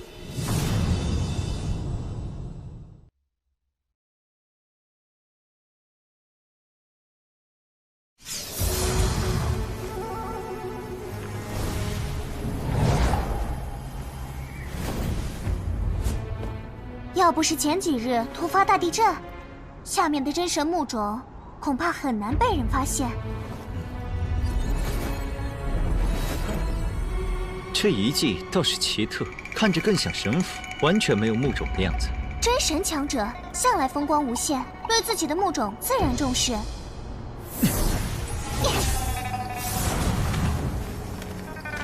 已经有人先到了，他们分别在那3座院子中。据我所知，整座墓冢由5座宫殿府院组成，除了中间的宫殿用来存放遗骸外，其余地方还需用神兵、神药和神典等宝物供奉。东方主墓存放神药，称之为神药阁；西方主金存放神兵，称之为神兵阁；南方主火存放本命真火，称之为神火阁。本命真火，传言只要本命真火不灭，灵魂归于冥渊不灭，就能利用漫长岁月具体重生。至于北部宫殿是供奉神典的地方，称之为神典阁。他们现在只占据了神药阁、神兵阁和神典阁3处，就证明还没破开最后的禁制。走，咱们先去和大日炎宫的人会合。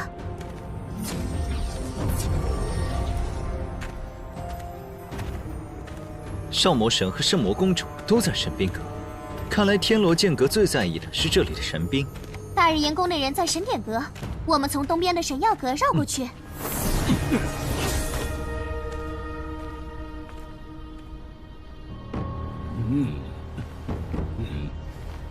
天罗阁主，那人是我和圣魔公主的死敌，可否助我等一臂之力，将其斩杀？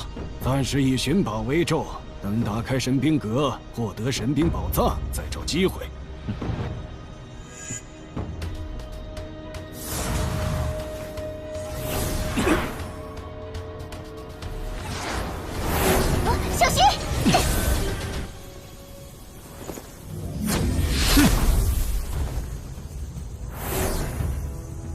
杀真人，现在就要拼个你死我活吗？他们是大日炎宫的盟友，休要挑起事端。二位莫紧张，七杀真人只是想探一探二位的实力，并无恶意。小魔仙，你的实力我们都清楚，有资格从这里过去。至于他，总得试试。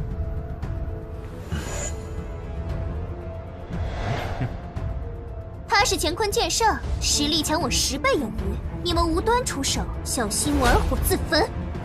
从没听过这号人物，你就算把他吹得再厉害，也不过是个无名之辈。一个无名之辈能接下我4道剑芒，还算有点本事。他人就是这脾性，还请乾坤剑圣莫怪。没事，小把戏而已，我不在意。这家伙说什么小把戏？他好大的口气！的确狂妄，简直找打。好了好了，人家也许是个隐士高手呢。再说了，如此年轻就有这等修为，好望点也很正常。你们就少说2句吧。那个抱剑的男子是谁？他叫剑修罗，隶属苍穹血殿，是修罗渊顶尖的剑道高手。七杀真人则是沙渊顶尖的剑道高手。他们2人的实力远胜普通巅峰圣者，同境界都可以以1敌2。哼，难怪这般傲气，我看他们就是缺少教训。他们说话确实冲，我还以为你会出手呢。只要不是生死之仇，一般情况下，我还是很好说话的。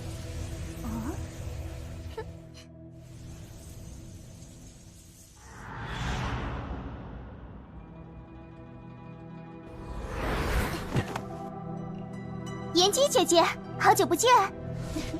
紫月，你终于来了。妍姬姐姐是大日炎宫的公主，同时也是修罗渊西部第1强者。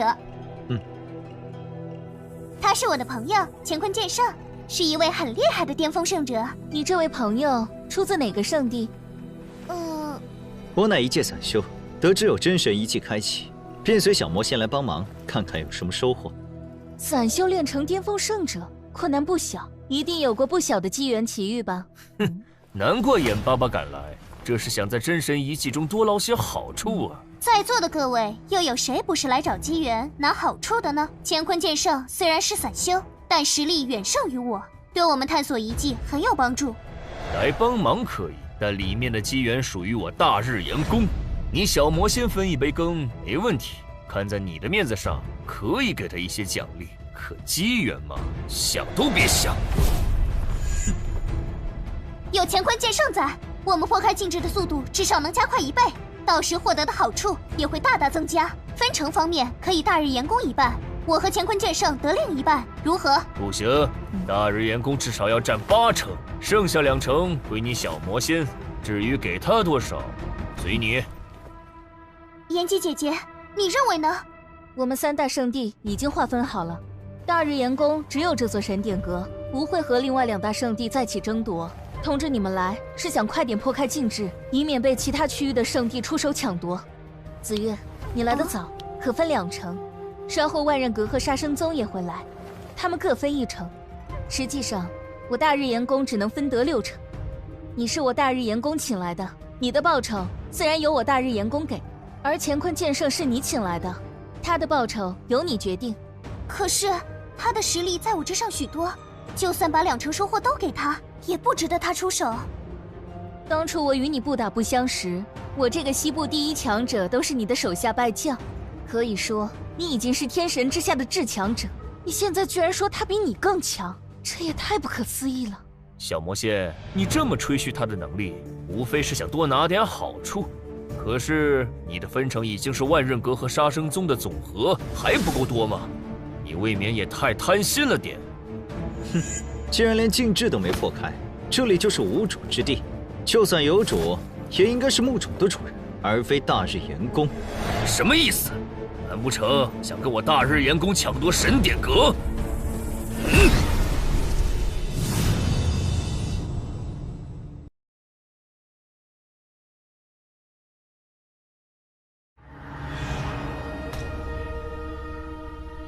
哼，如果没有小魔仙，我不会来这里。作为盟友，我不与你们争夺，但是你们摆明了不愿跟我合作。既然如此，那我就去找其他圣地合作。你能带我来这里，我十分感激。若有收获，必会送你一份大礼。他去神兵阁干嘛？难道想从天罗剑阁手中夺宝吗？那里可有10位巅峰圣者，他一个人去，不是自寻死路吗？你这朋友太莽撞了，就算你我联手，也不可能从天罗剑阁他们手中讨到好处。唉，你们不懂，他的强大远非常人能比。怎么，他一人能挡下10位巅峰圣者联手吗？更何况天罗阁主可是能以1敌2的高手，除非天神降世，否则根本没胜算。他在魔渊凭一己之力破了血魔洞的3000血魔杀阵，对付他们几个不是难事。啊！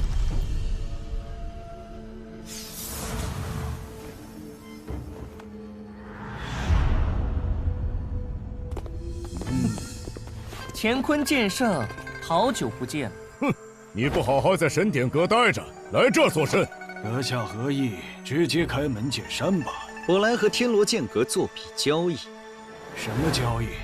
真神遗迹的禁制难破，等其他圣地的强者赶来，光凭你们几个未必保得住神兵阁。我可以助你们一臂之力，大大缩短破除禁制的时间。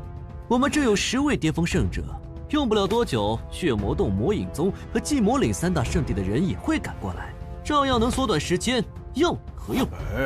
你想要什么报酬？破开禁制后，神兵阁内的宝物我占50%，必须优先挑选。另外，少魔神和圣魔公主他们若与我起了争执，天罗剑阁不得插手。阁下是在拿我天罗剑阁开玩笑吗？不错，你算什么东西？居然想一个人占50%？言下之意就是没得谈喽。乾坤剑圣，我不管你在魔渊多猖狂，这里可是修罗渊，容不得你造次。天罗阁主，我看他合作是假，想趁机除掉我们，独霸神兵阁才是真。对，他不让天罗剑阁插手纷争，意图很明显，就是想将我们逐个击破。阁主，这小子胃口太大，一点都没有合作的诚意，不如直接将他斩杀于此，也能省去不少麻烦。好，那我们天罗剑阁就先助你们斩杀乾坤剑圣。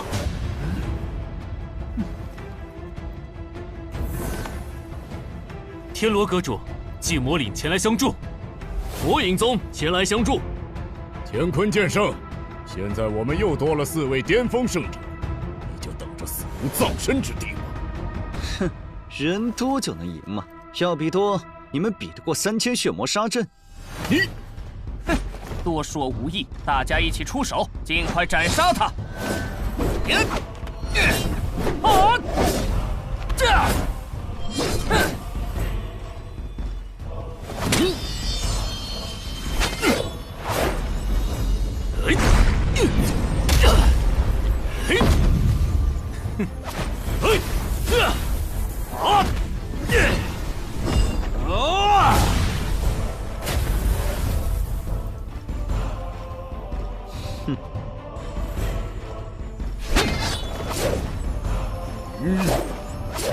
动手！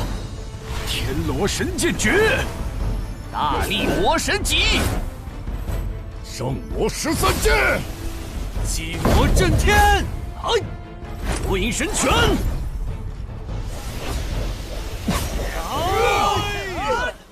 如此亮丽。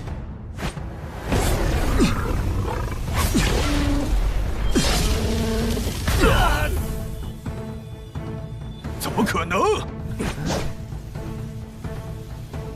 少魔神、圣魔公主、寂魔领主、魔影宗主，你们当初在血神山就企图置我于死地，现在又想联手取我性命。俗话说，忍无可忍，无需再忍。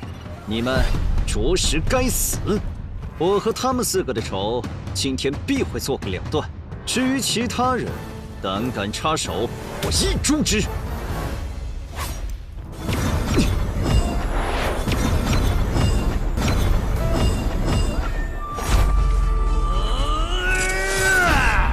北方安全，去神典阁。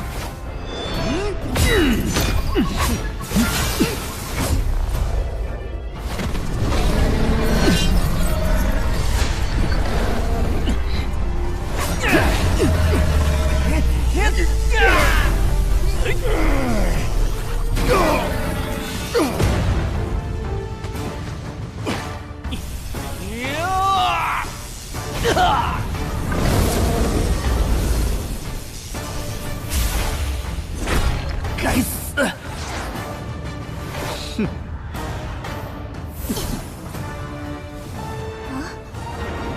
乾坤剑圣，你若饶我一命，我愿永世为奴，奉你为主。不需要。天煞诸神。哼，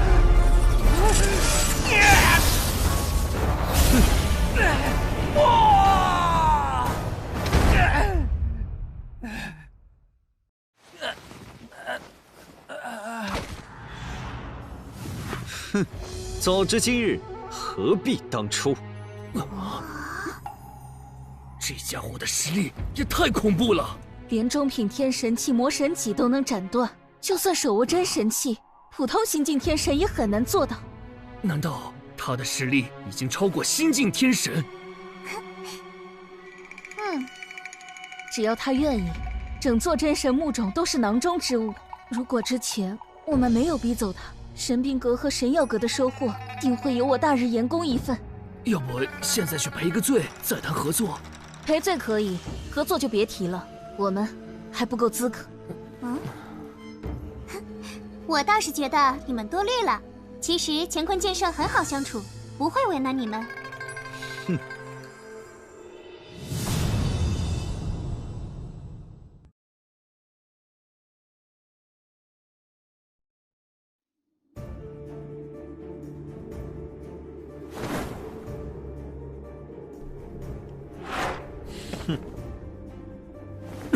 你们若同意合作，里面的宝物我只优先选取，余下的部分你们可自行分配。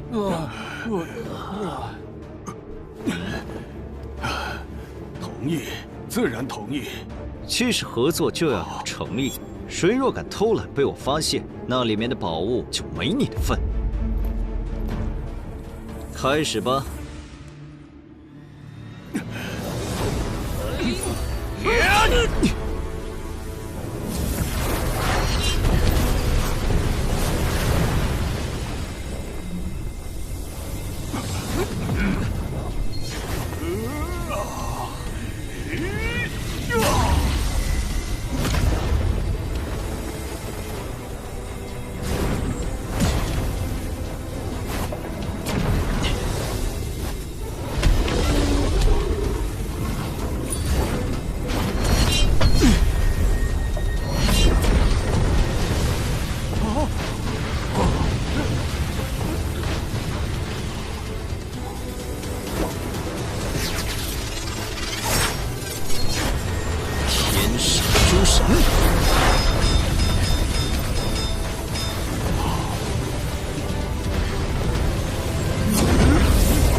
有事？妍姬姐姐和赤岩子想向你赔罪，所以刚才我等有眼无珠，多有冒犯，甚感惶恐，特来向阁下赔罪。不错，只要你肯消气，怎么罚我都行。哼，我没放在心上，二位不必担忧，请回吧。我就说乾坤剑圣为人豁达，不会计较。这件事过去了，咱们就别打扰他们了。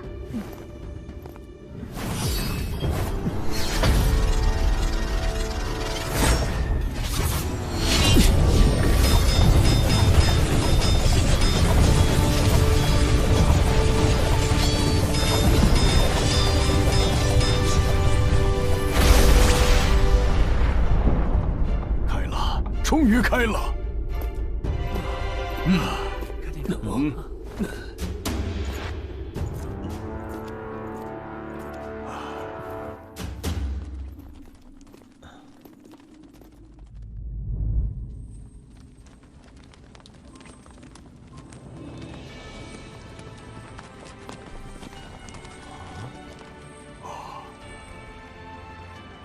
不愧是神兵阁。第1层就有9把中品天神器。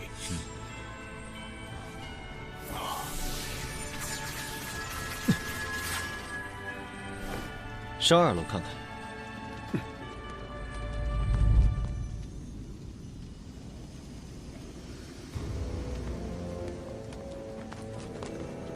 4把都是上品天神剑，真神墓中果然非凡。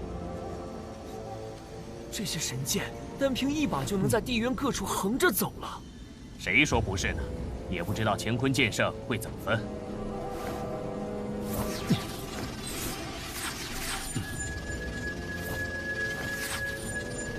破除禁制的时候，天罗阁主出力最多，这把上品天神剑归他。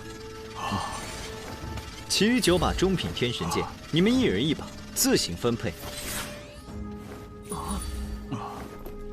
你们收获已得，第3层就不必来了。如此人物，古今难有，相信用不了多久，他就能闯过修罗道，抵达天界。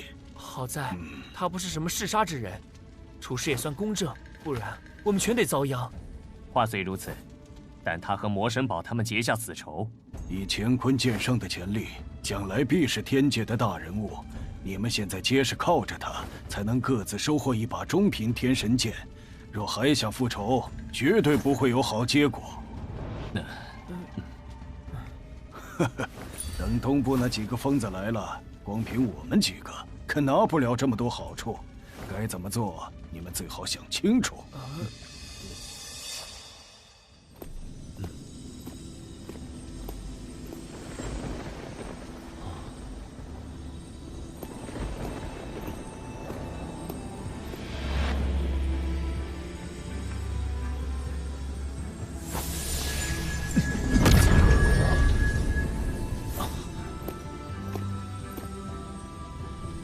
居然是一件真神器，妙啊！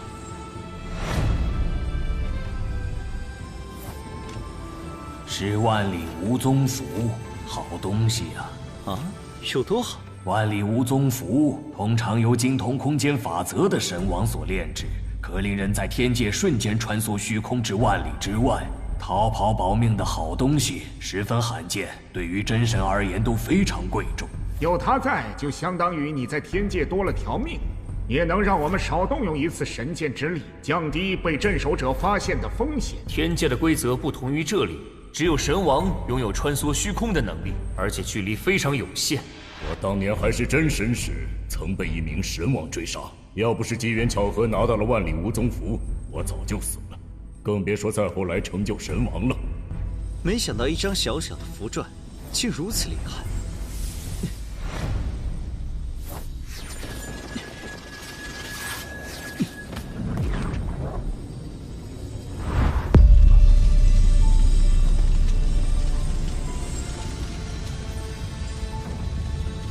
此剑名为荒火，伴我荒火神君3万余载，纵横天5界，同境之间无敌手。后世有缘人若得此剑，切勿污了他的威名。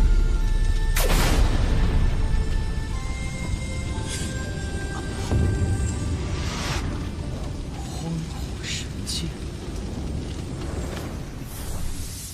放心，在我手中，你只会比以前更加耀眼。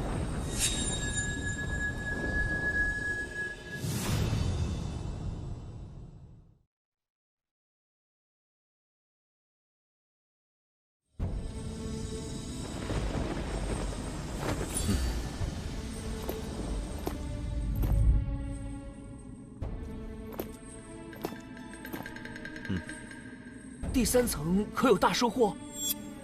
啊，乾坤剑圣勿怪，他没有窥视宝物的意思，单纯出于好奇才口不择言，还请谅解。第3层什么都没有。哦，趁着其他圣地的强者还没来，赶紧离开吧，省得给他人做嫁衣。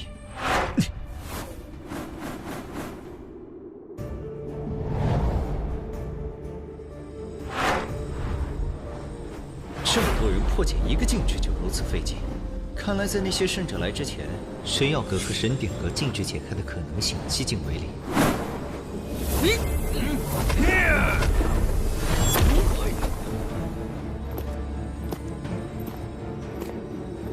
不知乾坤剑圣来我神药阁所谓何事啊？神药阁既然是真神木种的一部分，自然人人都有探索的资格。阁下这是何意？难不成想抢神药阁？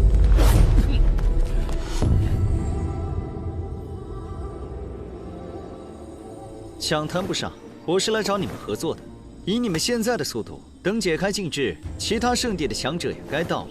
彼时里面的好东西可由不得你们做主。你想怎么合作？我优先挑选，剩下的你们自行分配。哼，你在说笑吗？大家一起出力，凭什么你能优先挑选？不错，我看你根本没诚意，就不要浪费口舌了。真是可笑，居然敢在我们这么多巅峰圣者面前摆谱，你是疯了还是傻了？别急啊，我刚跟天罗剑阁他们合作，破开了神兵阁禁制，里面的宝物我只优先挑了几样，剩下的都交给他们自行分配。这种合作方法合情也很合理。我刚才的确感应到天罗剑阁那些人离开了，难道他说的是真的？说实话，我一个人的实力胜过你们所有人联手之和。如果没有诚意，大可不必如此麻烦。嚣张，狂妄！七杀神剑诀，修罗路神，来！如此练力。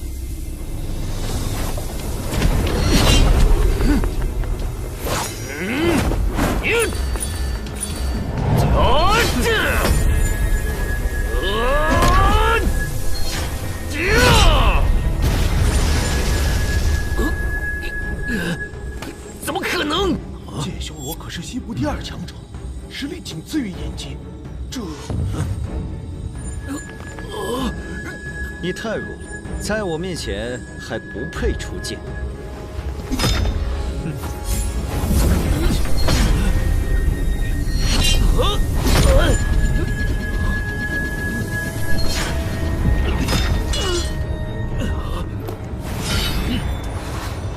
必杀剑意！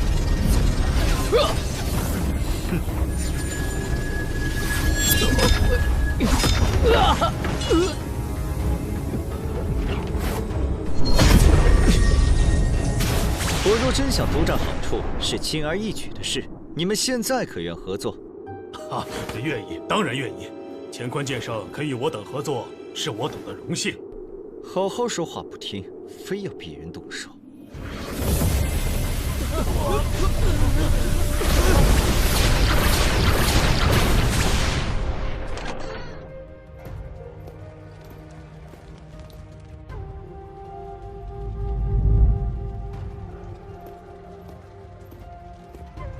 是神丹和神原石。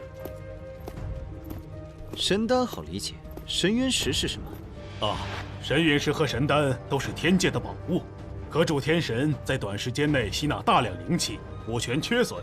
不过神原石更为珍贵，既能作为神级阵法的力量来源，又能用来交易通货。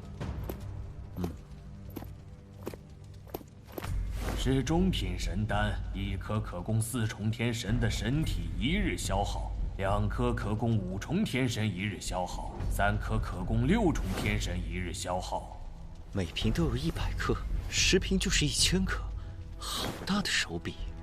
不错，1000中品神丹相当于1万下品神丹，对于新晋天神来说，可是一笔巨款。这些都是下品神原石，价值和中品神丹差不多。1楼的东西确实不错，但肯定比不过2楼和3楼。这里正好10瓶中品神丹，10袋下品神原石，你们每人各得1份，后面不必跟了。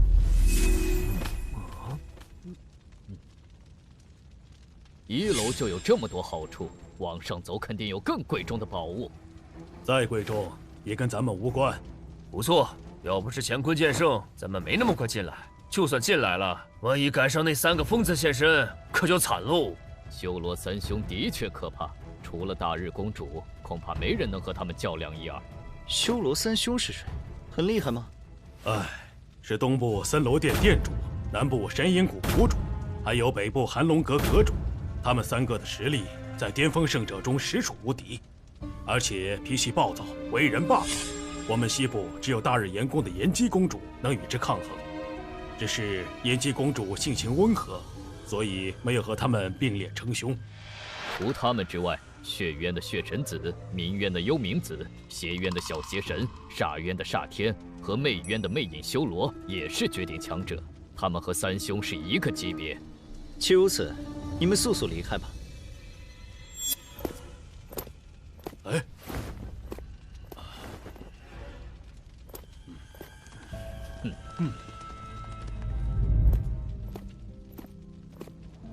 ，5瓶中品神元石和5瓶上品神丹，还不错，去3楼看看吧。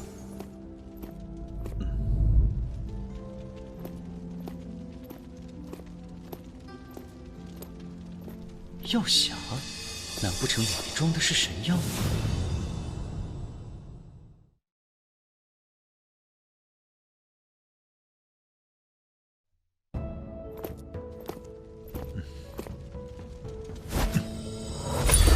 果然是神药，而且还是万年份的炎星神属。炎星神属是什么？炎星神属是一种生长于地底熔岩的药材，大多数只有1000年寿命。能活上万年的少之又少，品质对于低阶天神来说非常好。你运气不错，未到天界就有神药在手，到时候可靠它突破至神域境2种。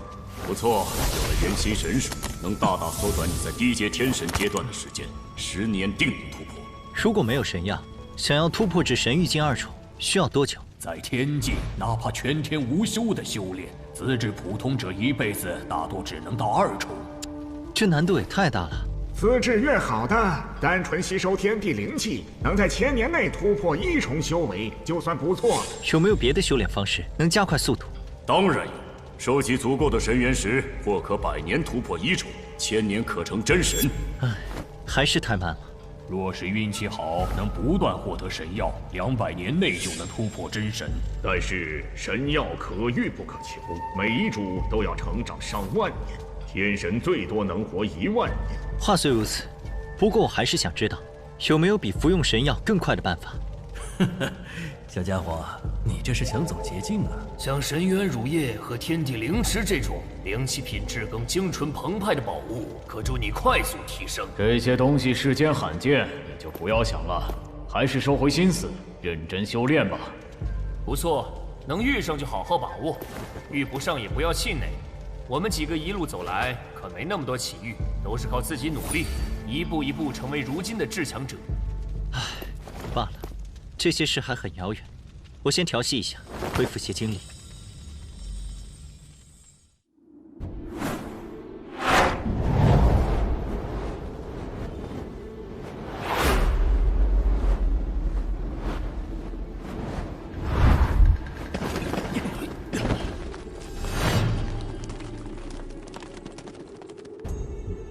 走，进去看看。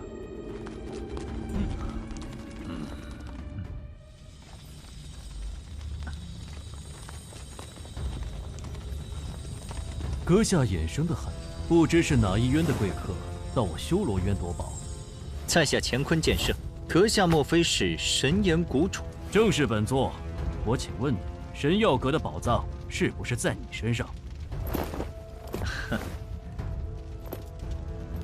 不止神药阁，神兵阁的宝藏大多也在我身上。哼，你倒是坦率。这样吧，只要你将宝物尽数交出，本座就大发慈悲饶你一命。想对我指手画脚，你还不够资格。你找死！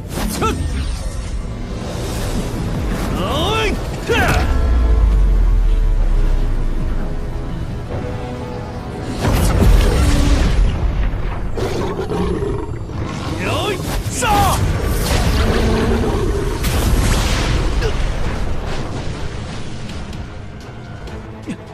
你竟可凭剑气当本座一掌之力，很惊讶吗？来而不往非礼也，也接我一掌。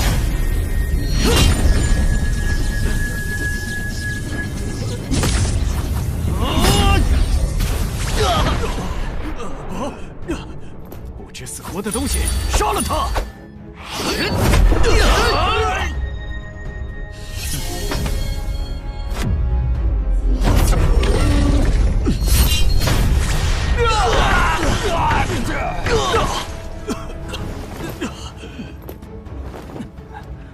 撤！他们定是去了神典阁。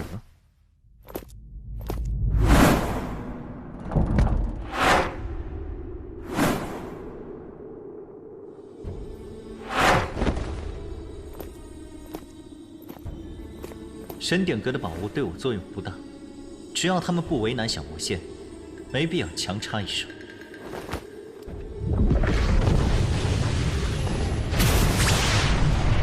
看来他们相处得很和谐，过不了多久，其他圣者也会赶到。为了避免不必要的麻烦，我还是去外面等吧。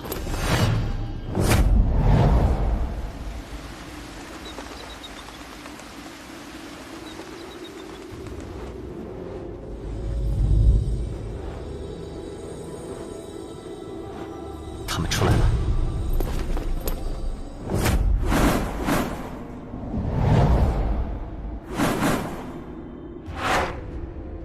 神典阁情况如何？刚开始，我们和神烟谷、绝天殿、玄火门的人合作打开了禁制，倒是相安无事。后来，阁渊的巅峰圣者越来越多，现场一片混乱，只能各凭本事争夺。哼，看你表情，似乎收获不错，想必里面的典籍品阶很高吧？确实高，真神武道传承1篇，上品神级武道传承2篇，中品神级武道传承4篇，和下品神级武道传承8篇。可惜我势单力薄，只拿到1篇上品神级武道传承。你一个人能拿到前3的宝物，实属难得。对了，那篇真神武道传承落入谁手？魅域院第1强者魅影修罗，他的幻神术十分厉害，尤其在幻神宗其他圣者的配合下，我都深陷其中，无人可挡。至于另一篇上品神级武道传承，则落入了冥渊第1强者幽冥子手中。他的幽冥黑窟印也非常厉害，连我都不敢与之硬碰。其他4篇中品神级武道传承，分别被大日公主、神岩谷主、森罗殿主和寒龙阁主所得。原来如此，我在神兵阁和神药阁得了些机缘，送给你当做带我来的答谢。1柄上品天神剑，1袋中品神元石和100颗上品神丹。这些宝物太贵重了，我受之有愧。哼，如果没有你，我来不了这里。更何况我还有其他宝物傍身，你就收下吧。那就多谢了。如果当初答应和吕阳合作，说不定我们也能分到神兵阁和神药阁好处。有人过来了。啊，是修罗渊3兄和各渊的至强者，他们刚才还打得热火朝天，现在居然联手了。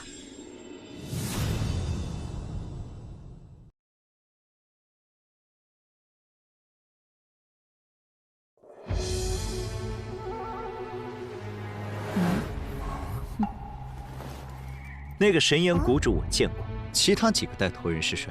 神岩谷主左边分别是修罗3兄之一的寒龙阁主和森罗殿主，右边是血渊至强者血神子，煞渊至强者煞天和邪渊至强者小邪神。至于中间那位是冥渊至强者幽冥子，他们7个加上魅影修罗、大日公主和我，便是地渊10大强者。魅影修罗不在其中。他拿到的传承太贵重，已经回宗门了。哦，贵重。如此说来，他们这次针对的目标应该是我。就是他拿走了神兵阁和神药阁的宝藏，大家一起出手，谁抢到就是谁的。没问题。要帮忙吗？哼，不需要，我一人足矣。能在我等面前毫无惧色，你也算个人物。若肯自愿放弃宝物，我们可以考虑放一条生路。是吗？只要现在回头，我也会考虑放你们一条生路。狂妄的家伙！不错，如此冥顽不灵，斩了他就是。幽冥黑窟印，神炎霸刀术，森罗神轮，龙神枪术，血影万象，天煞神拳，邪神破天枪。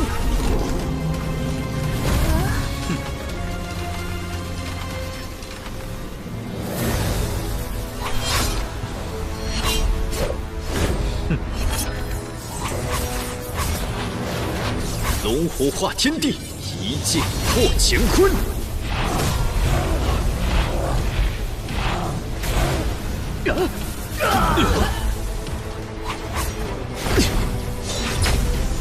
怎么可能？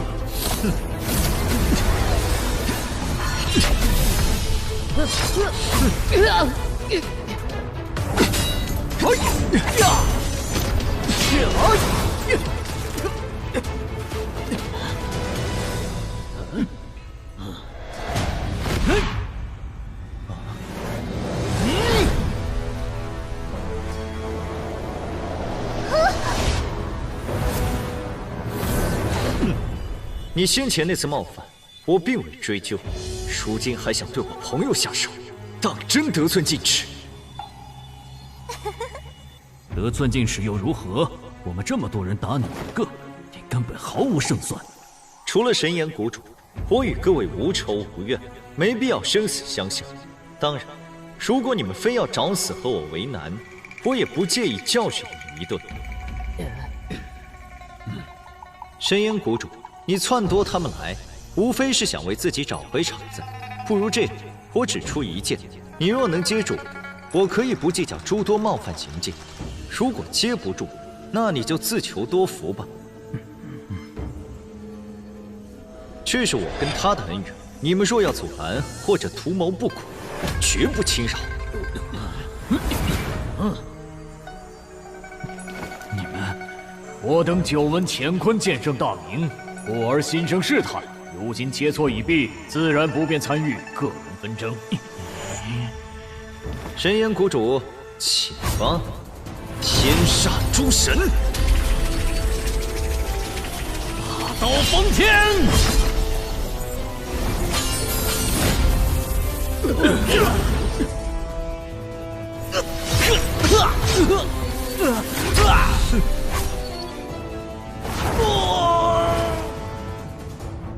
国主，各位还有事？我们也走吧。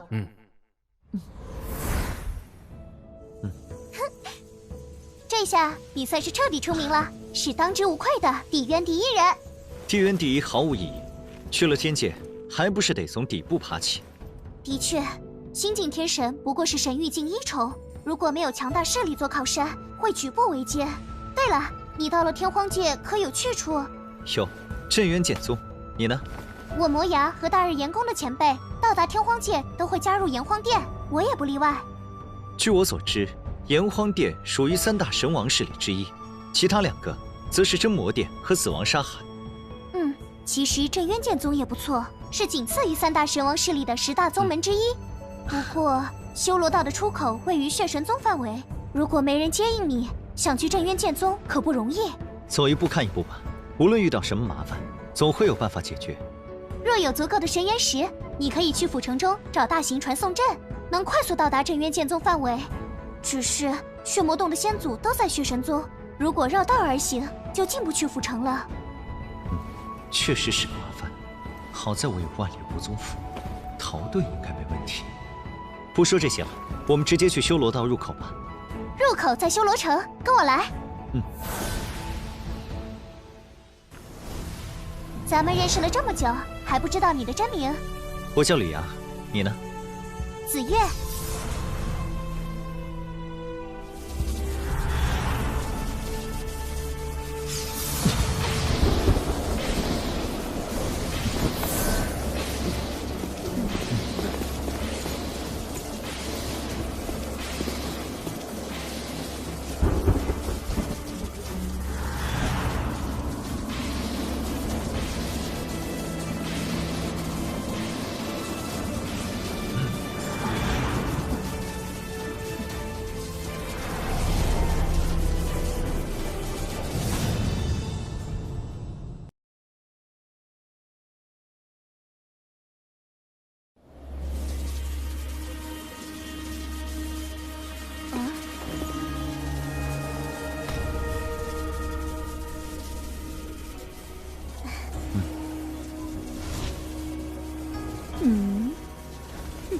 他就是魅影修罗，身具魅渊、修罗渊2渊武道，是这次通过修罗道的热门人物。之前听你说她很厉害，还以为会是个上年纪的女人，没想到如此年轻。的确，她天赋好，人也很努力，近年来威名远播。修罗道每次开启只有5人能通过，几乎所有人都断定她必能抢占一个名额。有我们在，其他人只剩下2个名额可争。你的实力自是没得说，至于我，尽力而为吧。别那么悲观，我相信你能通过。修罗道共分金、木、水、火、土、风、雷7大通道，每一条通道难度都很高，考验的也不仅仅是实力高低。我明白，金通道考验的是战力和反应，木通道考验耐力和毅力，水通道考验真元强度和持久度，火通道考验的是神魂强度，土通道考验肉身力量，至于风通道和雷通道，考验的是速度、反应、肉身强度和精神意志。在我看来，你比他们强100倍，这次一定能通过。但愿如此，只是等到了天界，我们还是朋友吗？当然。乾坤剑圣久仰，希望去了天界还能看到你。你也是。修罗道开启了！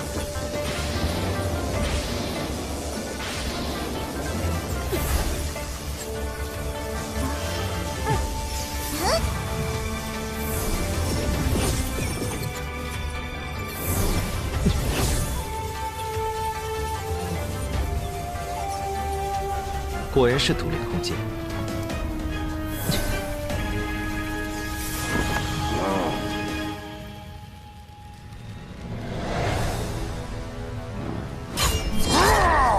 虽然这里有规则限制，无法动用神器，但区区巅峰圣者的实力可难不倒我。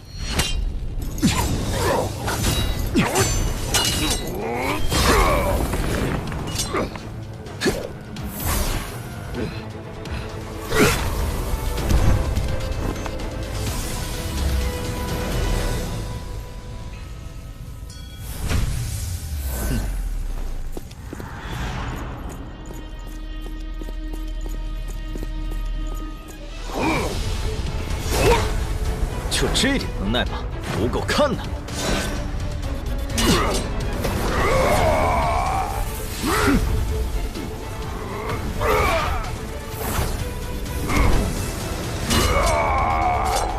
我可没耐心陪你玩。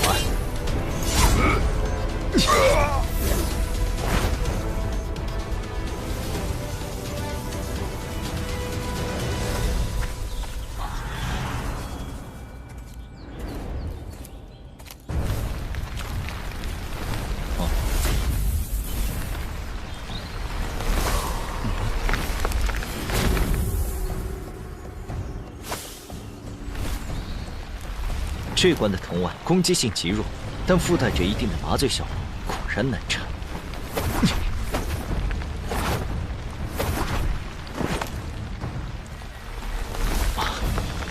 不要急躁，一定有办法。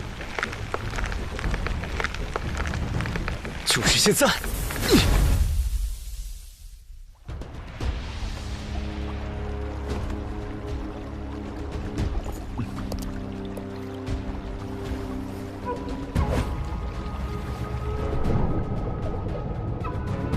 这水不简单，似乎有一定的腐蚀效果。先调整好状态，争取快速通过。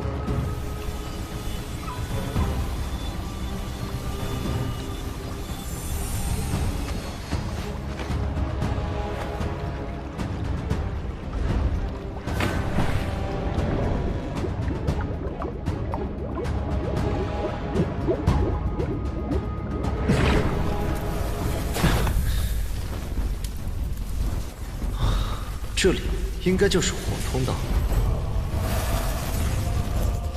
奇怪，明明这么重的火焰气息，为何感受不到一丝炙热？是神魂，这些火焰在灼烧我的神魂。还好我特意修炼了神魂之术，这种程度构不成危险。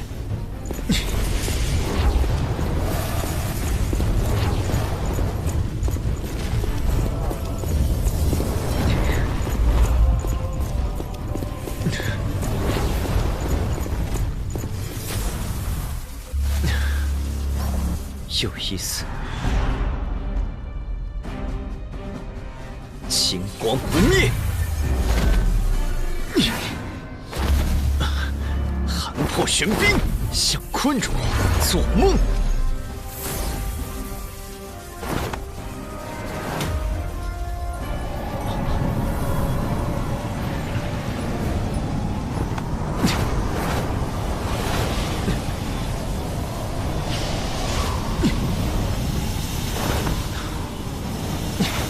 好厉害的刀锋！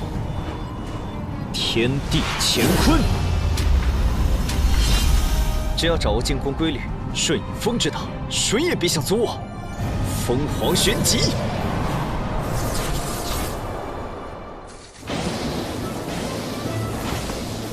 只要通过这关，就能到达天荒界，突破成神。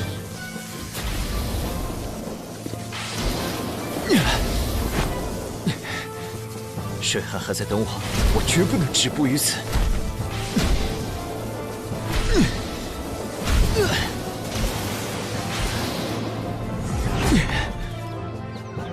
这里就是天荒界。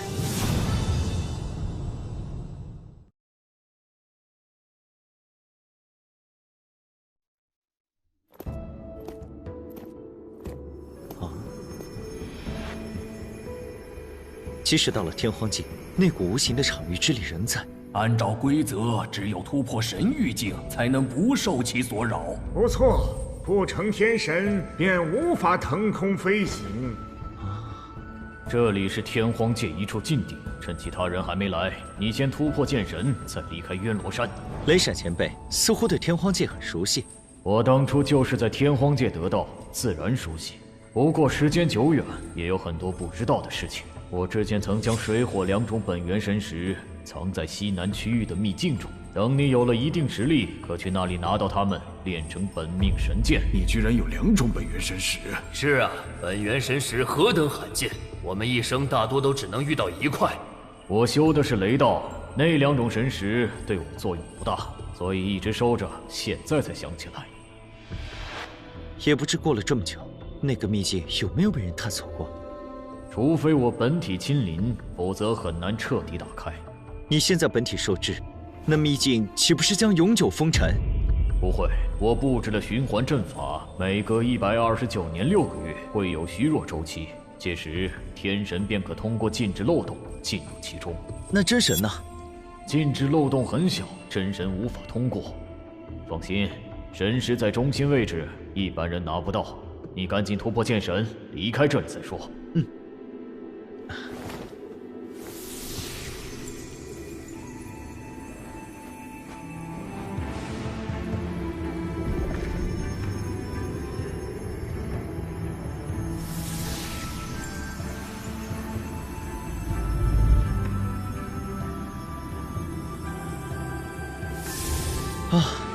终于成神了。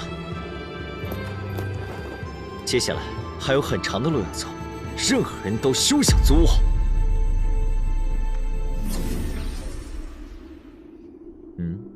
你竟然已经成神了！就算通过修罗道成神，也至少需要1天时间。你的速度比我预想的更快。也没多快，我刚成神，你们就出现了。相信你们也感受到天地威压了，赶紧突破吧，尽快离开这里。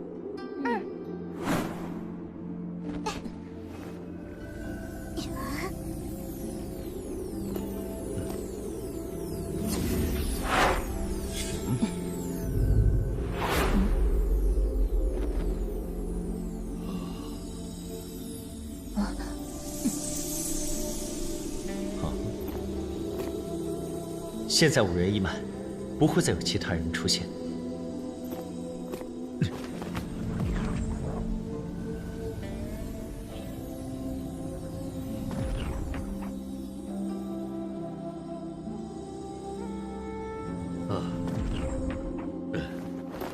我们一起从地渊而来，也算缘分一场，以后可要互帮互助啊。我们成神的消息应该已经传出去了。各方势力还在外面等着，赶紧离开吧。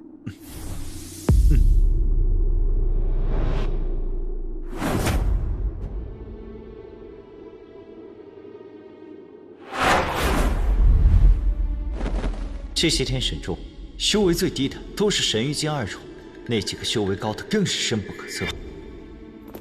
你们当中可有人和我死灵殿相关？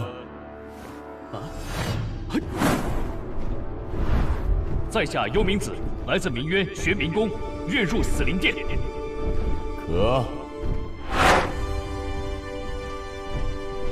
可有人愿入我真魔殿？魅渊天魅宫魅影修罗愿入真魔殿。不差，来吧。你们3位可有和我炎荒殿相关之人？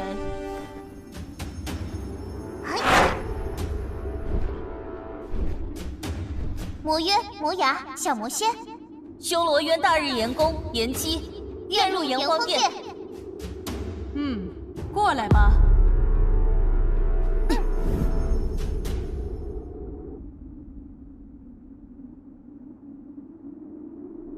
不知在座各位可有真元剑宗的朋友？你就是毁了3000血魔大阵的乾坤剑圣。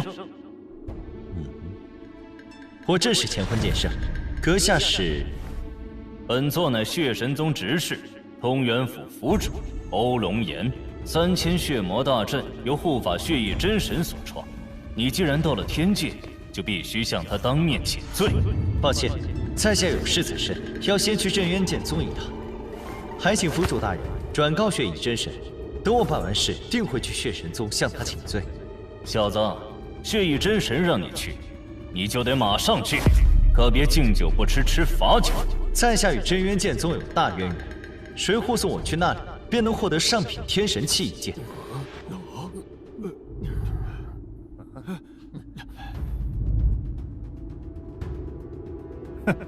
镇渊剑宗从始祖镇渊真神开始就与我等对立，他们会帮你，简直痴心妄想。你将这个不知好歹的家伙拿下。是。叶兰大人，乾坤剑神潜力非凡，有神王之姿，是否相救，将其引入炎荒殿？神王何等罕见，他就算天资不错，也未必能成。更何况血神宗和死灵殿交好，我们不宜插手，先看看吧。可，小子，你刚成为天神，就敢忤逆府主之令，谁给你的勇气？放我离开，对大家都好。如若不然，我的怒火你们承受不起。笑话！我渭南堂堂2重天神，会怕你？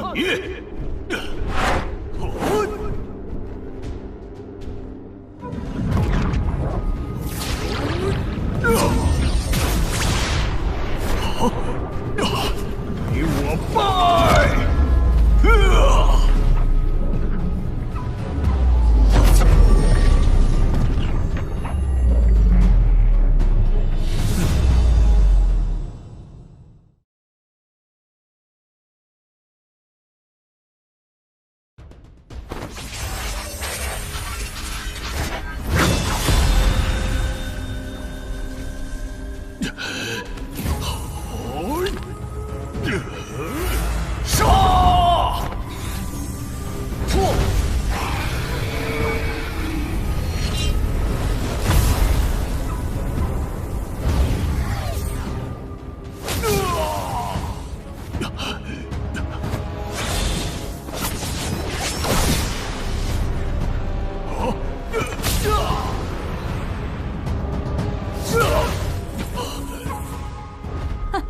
他的确与众不同，有点意思。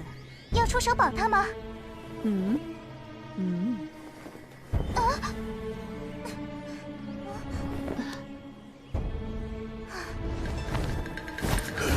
有人现眼的东西，给我滚回来！牧童，你可有信心拿下他？府主放心，属下定能生擒此人。哎呀！刚到天界就能击败2重天神，的确不错。只可惜你接下来的对手是我。3重天神，一个新晋天神就有上品神剑护身，你小子运气不错。不过想要跨越2重境击败我，是绝对不可能的事。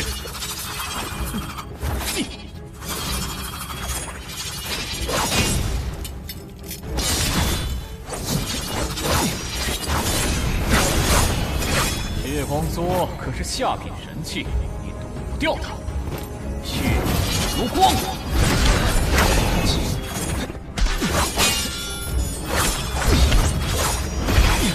在绝对的力量面前，你只能认败。天地乾坤。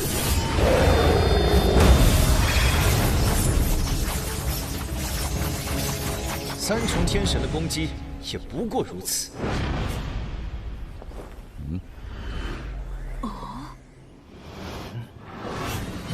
看你挡我几招！有你！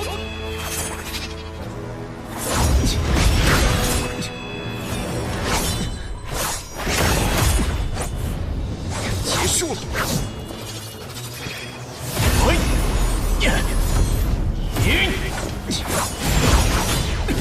不可能！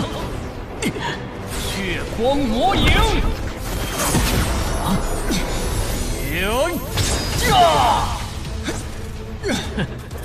新晋天神实力再强，也休想在三重天神面前班门弄斧。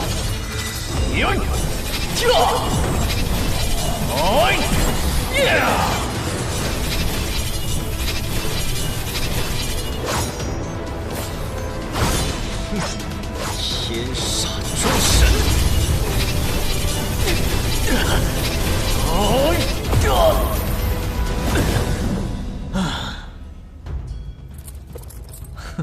很好，你的实力有资格见识我的最强一招——血神不言击！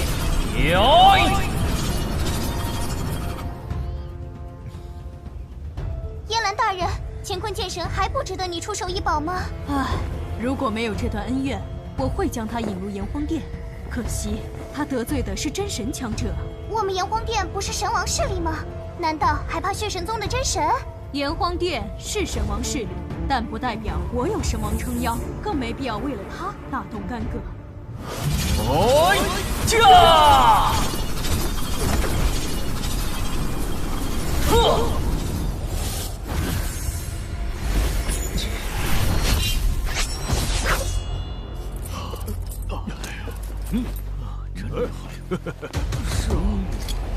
若牧童出现意外，你立即出手捉拿乾坤剑圣。杀！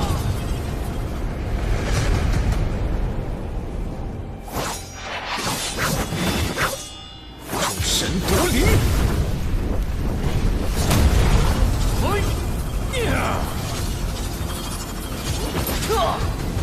去！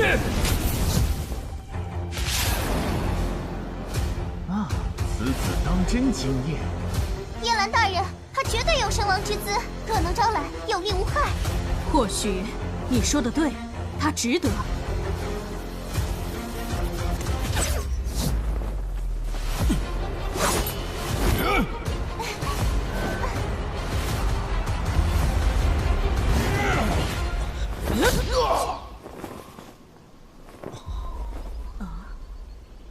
欧府主，我炎荒殿要将乾坤剑神收归门下，今日之事就此作罢，如何？他可是血翼真神点名要的人，还请代我向血翼真神致歉，请他看在炎荒殿的面子上，放乾坤剑神一马。炎荒殿是神王势力，燕兰又是九重天神，他若执意插手，燕兰，此人现在还没加入炎荒殿，不算你们。他和血神宗恩怨在前，你最好不要多管闲事，否则我死灵殿不会袖手旁观。魏子宪，你尽管出手，我正想讨教一二，就不必等到天骄大战了。或者，只要我能击败你和欧府主，乾坤剑神便可随我离开，如何？燕兰，你好大的口气！我堂堂九重天神与你一战，何须与他人联手？欧府主，我对付燕兰，乾坤剑神交给你。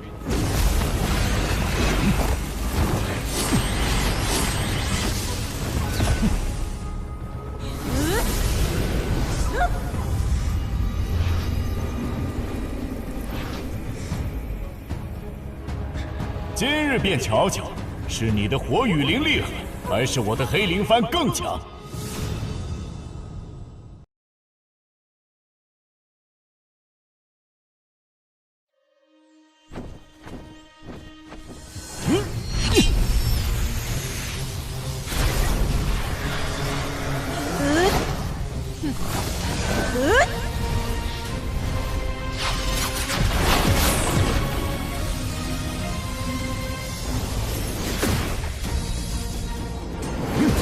万魂归一，死灵黑煞，出！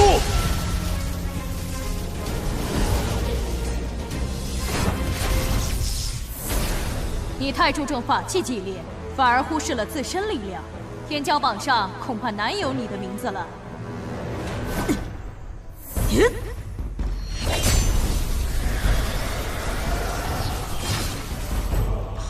小心！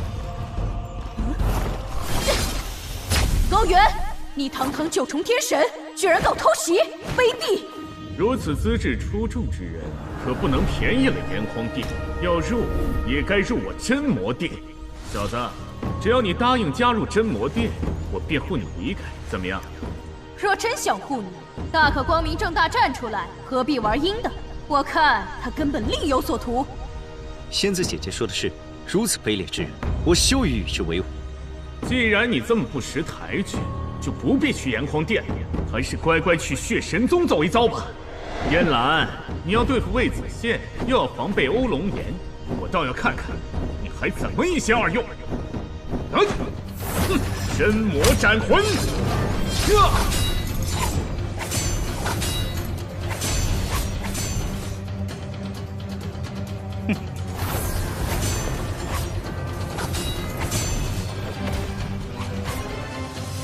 还激发万里无踪符。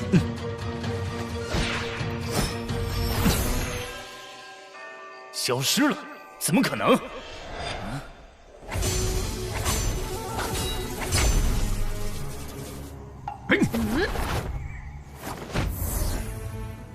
一个新晋天神，怎么可能施展出只有神王才能做到的穿梭虚空之术？的确不可能，除非他有逃生至宝万里无踪符，有了此符，便能瞬间穿梭至万里之外的地方。没想到他还有这样的后手。现在想再找到他，恐怕不容易了。看来他和炎黄殿终究是有缘无分，也不知将来还有没有机会和他再相见。二位今日的举动，燕兰铭记在心。等到了天骄榜大战，一定奉陪到底。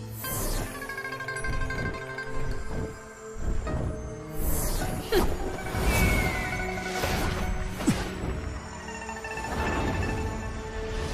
左右听令。属下在。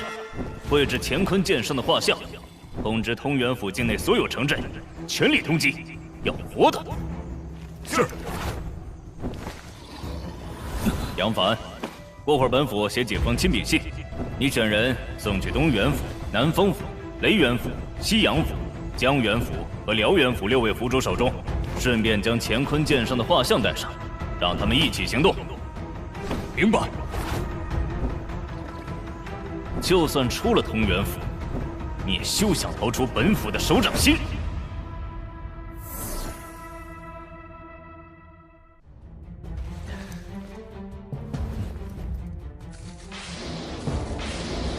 是我那个秘境传来的声音，不过秘境现在处于正常状态，还不到虚弱周期来临的时候。等虚弱周期还得数10年，你先专心修炼，争取突破2重境再说。不错。我马上教你布置隐秘阵法，可阻挡高阶天神之下的一切探查。也只能如此了。就是这里了。用我刚才教你的方法布阵，高阶天神以下不会有人察觉。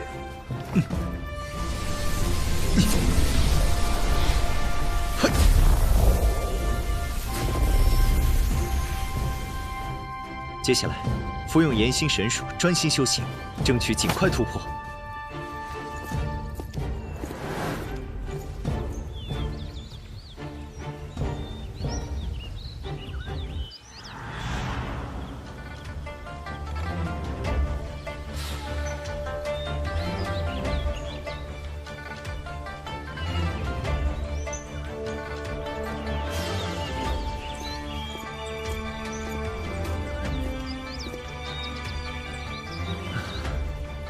都这么久了，通缉令应该已经失效了。眼下神石和神丹消耗的差不多了，修为想要重进停滞不前，必须寻找更多资源才能更进一步。不过在此之前，先试试1元分神术和阴阳两仪剑阵的效果如何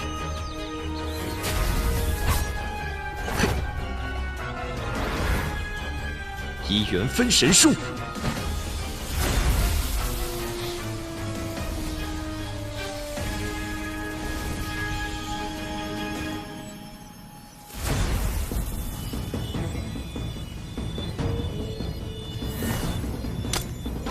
阴阳两仪，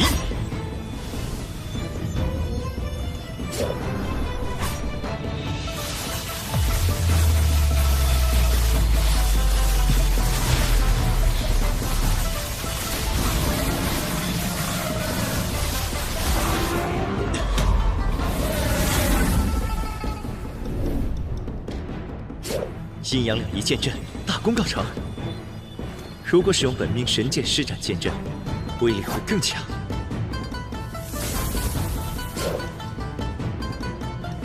等我那个雷主秘境虚弱周期一到，你就能拿下本源神石，炼成水火属性的本命神剑，为剑阵增添威力。不错，两仪阴阳剑阵威力远胜诸神夺灵，即便遇到5重天神，也没什么好怕的。有天神在靠近。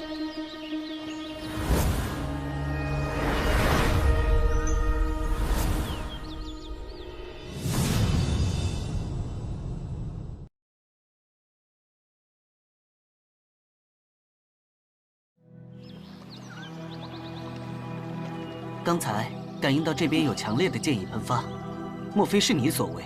不错，我被一阵怪风吹落至此，迷失了方向。不知几位能否告知这里是何地？这里是雷渊府，千柳城境内南端的荒野，靠近死亡雷域，人迹罕至。朋友，你还算走运，若是被吹到了死亡雷域，唯有死路一条。死亡雷域是指那边吗？那是一处禁地，只有每100年特定的时间，天神才能进入。原来是雷闪剑主的秘境，只是称呼不一样罢了啊！早就听说过死亡雷域，没想到今天倒是碰上了。也不知何时才能到特定时间。还早，距离上次开启大概要等40年。那正好可以趁这段时间再突破1境修为。40年就想突破1境修为，你未免太异想天开了。400年突破1境就算快的了，很多2重天神修炼了一辈子都突破不到3重。阁下虽然有些好高骛远，但想法很对。毕竟4重天神之下是没法出人头地的。我们正打算去地底矿窟寻找神元石修炼，相逢即是有缘，阁下可愿同行？地底矿窟，地底矿窟汇聚了地脉精华，多产神元石，是很常见的修炼场所。死亡雷域附近便有一个地底矿窟入口，如果运气好，挖到足量的神元石，再花费个100年时间，定能突破至中阶天神。那确实值得一去。在下方雅，不知几位如何称呼？在下鲁泰，这位是我的伴侣陆青台。在下段雷，他们是顾建明和顾建娥兄妹。闲话就不多说了，赶路吧。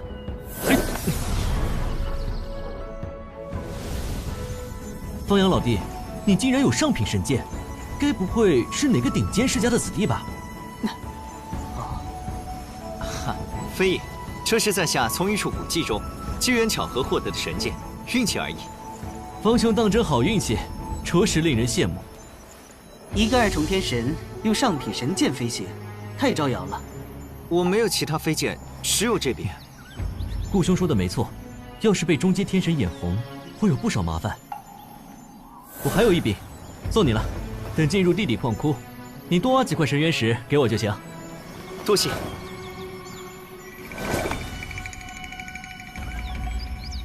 矿窟面积很大，而且有多个入口，进去的天神有好有坏。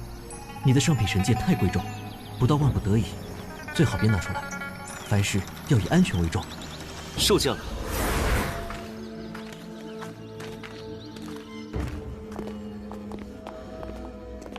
吕阳，用我教你的探地术感应里面的神元石。明白。记得在路上留下神念印记，避免迷路。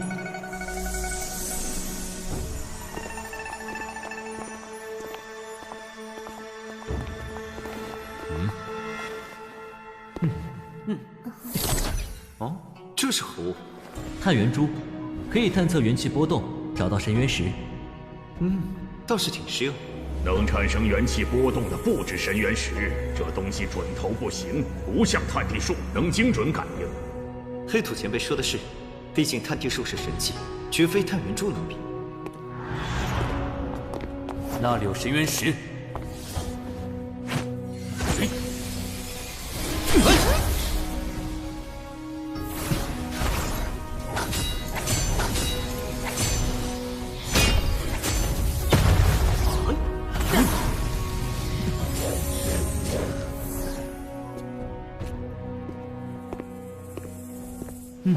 总共132块下品神元石，按修为比例分配，每次分配3重天神得3块，2重天神得2块。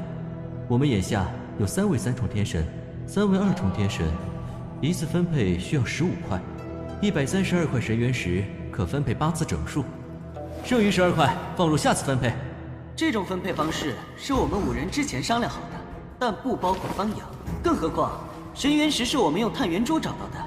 他只是出力挖了几块岩土，就要分走16块，有些不妥吧？兄长说的对，16块神元石，就算我们5人平均分配，每人也能拿到3块，哪有平白送给他的道理？段磊哥，你说是不是？我不是针对你，就目前而言，你的实际作用不大，不该分走整1份的神元石。人都跟我们来了，也出了力，没有空手而归的道理。这样吧，他每次分配到的数额减少1块，总可以了吧？我觉得1块都不该分。我们先前只答应带他来地底矿窟，又没说和他平分好处。方阳，地底矿窟已到，你可以离开了。哎，那怎么行？这里乱得很，他一个人行动会很危险。顾兄，你这不是过河拆桥吗？他觉得危险可以自行离开，如若不然，等有了探元珠再加入我们也不迟。进矿窟的独行客起码也是3重天神，你现在替他出队，这不是害他吗？陆兄，算了，既然顾兄不愿，就不要强人所难了。我能一个人探索。矿窟鱼龙混杂，不乏凶恶者。要是……陆兄，你的好意我心领了，飞剑的恩情也会铭记在心，下次再见定会致谢。既如此，这张传音符你且收下，若有危险，可立即向我求援。传音符只有激发之后，我才能感应出确切位置。没激发之前，它就是一件死物。那就多谢鲁兄了，各位，告辞。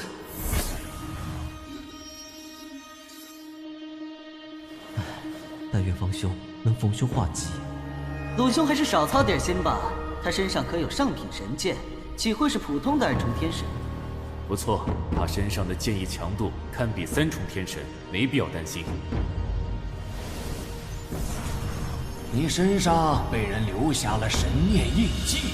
哦，是谁？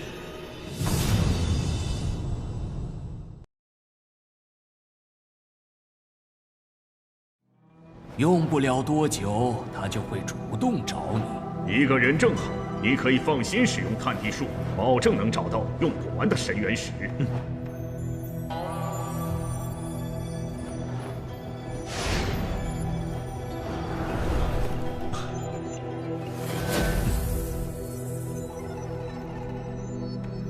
这次若能找到10万块以上的神元石，定要回去长久闭关一次。放太多神元石在身上太危险，如果被人抢了，岂不是白忙活一场？不如找到一定数量后，先修炼一下。反正不突破4重天神，我不会回千柳城。有青苔相伴，修炼多久都不怕。我没有异议，我们也没有异议。那就继续找吧。什么时候我们单人获得神元石数量破1000，再统一修炼。好。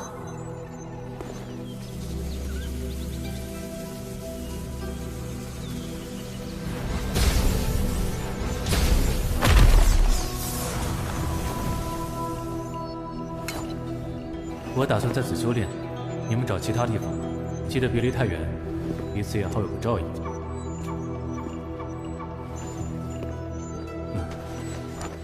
我们去左边。那我们去右边。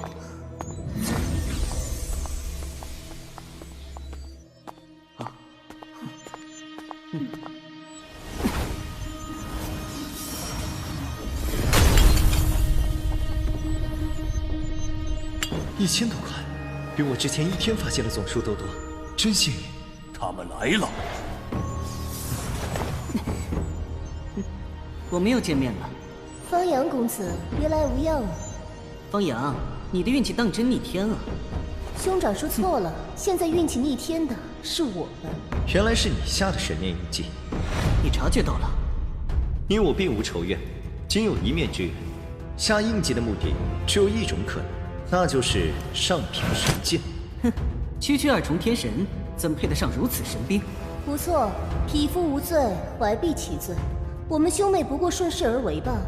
能把强盗之事说得这么冠冕堂皇，简直无药可救。多说无益，乖乖奉上神剑，我就饶你一命。说我没猜错的话，你们应该是背着我兄他们悄悄过来的吧？既然在乎声誉，又怎么会留活口？我还没那么蠢。那就没什么好说的，准备受死吧！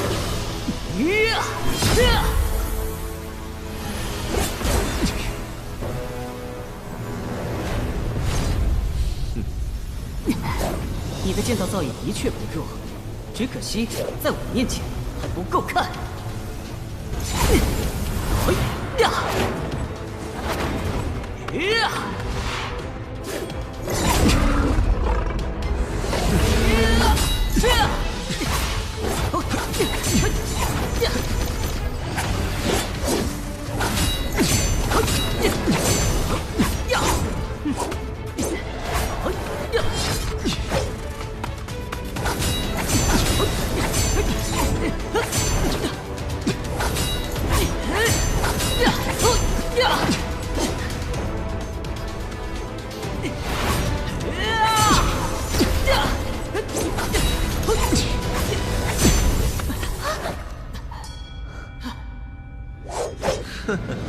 顾剑明，我还以为你有多强，就这点本事也敢来夺剑？哼，一剑飞鸿！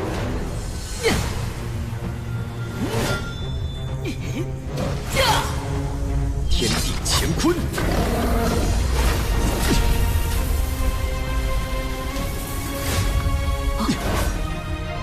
小心！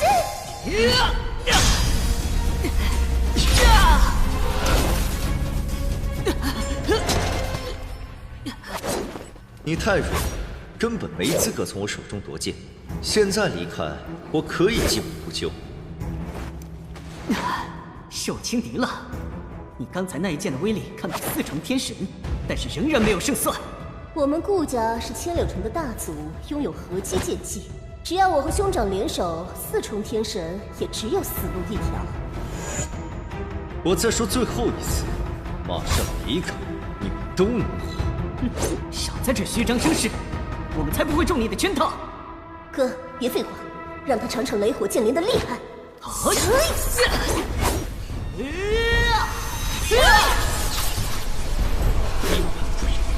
诸神夺灵！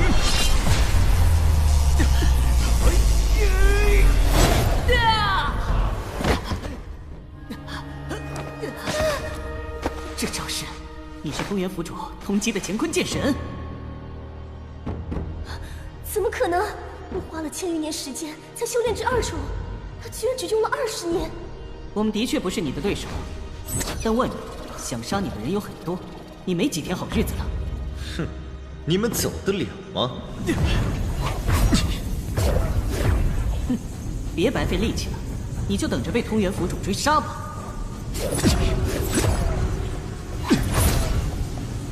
放心，我的神念印记会牢牢跟着你。看在相识一场的份上，我会为你收尸的。不劳费心，2位先起吧。2个神级，这怎么可能？不好！哼，两极阴阳。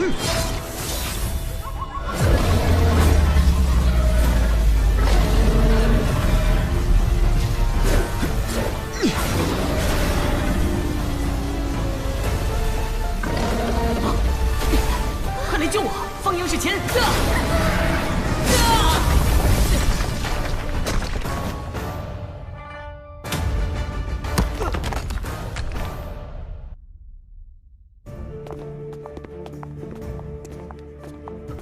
段兄，你听到顾兄的传音了吗？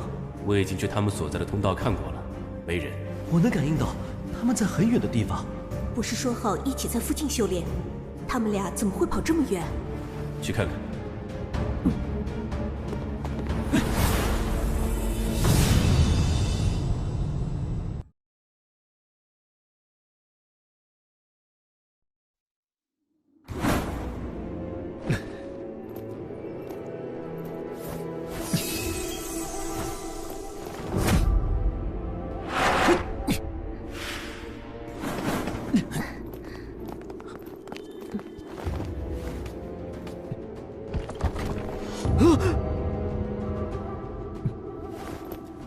死了有一段时间，看来他是在用传音符的时候遭到致命一击。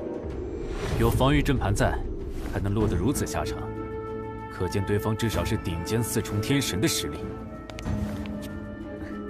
这里仅出产下品神元石，通常只有低阶天神出没，怎么会出现四重天神？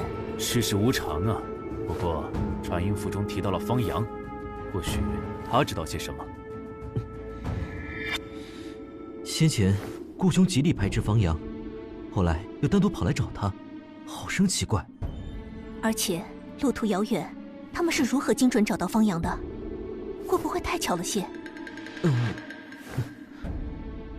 只有一种可能，他们之前便在方阳身上留下了神念印记，特意背着我们行动，难不成是看中了方阳身上的上品神剑？但是方阳只是2重天神，如何能做到以一敌二啊？上品神剑都能拿到，说不定还有其他更强的后手。是这个理，顾兄也真是杀人夺宝却遭反杀，这不是咎由自取吗？唉，不管他们是不是咎由自取，这件事我们不能毫无作为，必须知会顾家一声。不错，毕竟他们和我们同行一场。对了，段兄打算回千柳城亲自告知吗？不成4重天神，我绝不回去。直接给顾家送飞剑传书吧。好，报完信，我们继续找神元石修炼。他俩一死，可能会引来顾家的中阶天神，我必须暂避锋芒。现在，我身上7000多块下品神元石，足够闭关10年。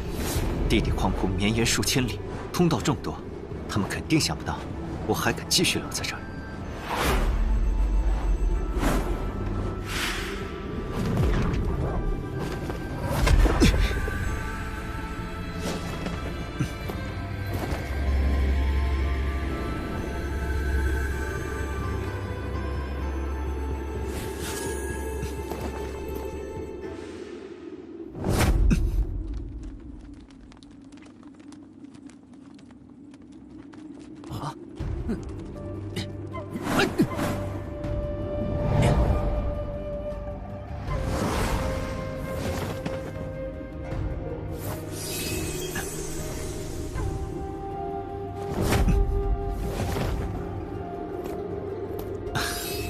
方兄，我被4重天妖黑水玄蟒所困，请来相救。这里有神药。鲁探是那几个人中最和善的一个，估计实在无计可施才会向我求援。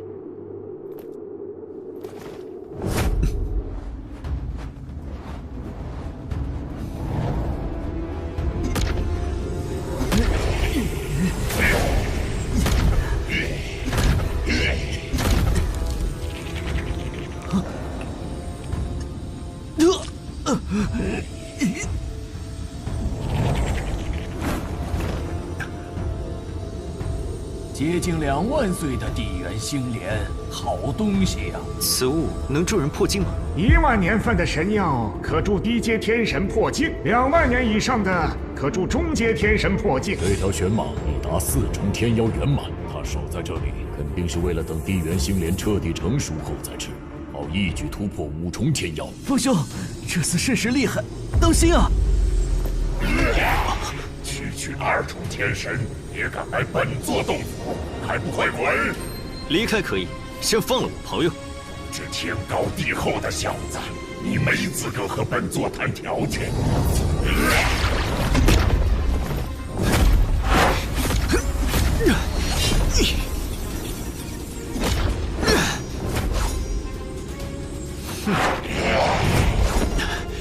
心疗伤，剩下的交给我。多谢风兄。卑鄙的人类！本座发现这株神药已有800余载，所有意图染指者都得死。本座的玄嘉明强如中品神兵，哪怕是4重天神，也只有死路一条。天地乾坤！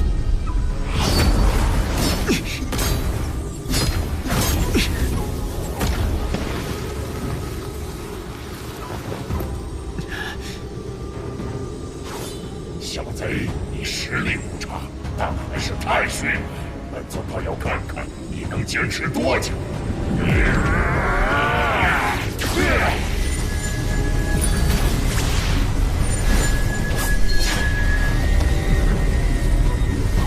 天杀诸神！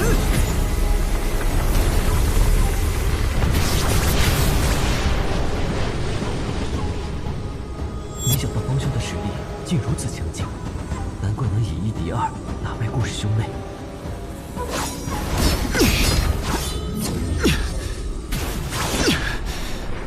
小贼，你惹怒我了！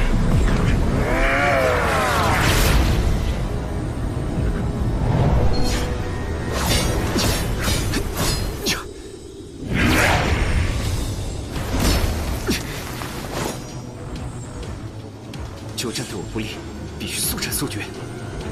两极阴阳，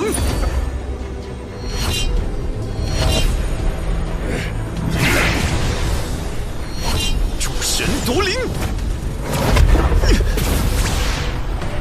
怎么可能？哼！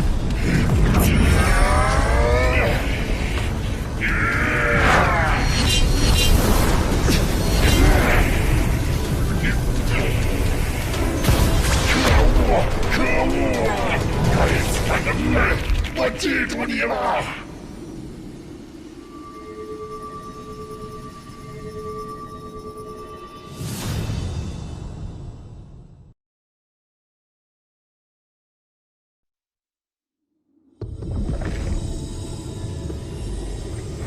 地元星莲本就是无主之物，能者得之，不用太多负担。不错，修行路上充满变数，竞争残酷是常有的事。对了，这东西还差10天就能成就2万年份，现在不能服用。10天。我一直以为你是依靠外人之手打败顾氏兄妹，如今想想，倒是错得离谱。虽然他们作恶在前，但我起初并不想杀他们，只可惜他们不领情，还要集合更多力量追杀我，我也是无奈为之。更多力量，是指通元府主吗？你既已知道我的身份，打算向欧龙岩报信吗？你对我和青台有救命之恩，我不可能恩将仇报。我果然没看错人，不枉豪赌一次。不过，等那条黑水玄蟒回过神来，估计也能凭招式猜出你的身份。我明白，依鲁兄看，如果欧龙岩得知消息，派人来此，大概需要多长时间？最快也要半个月以上，甚至更久。那就好，别放松警惕。还有另一件事值得忧心。什么事？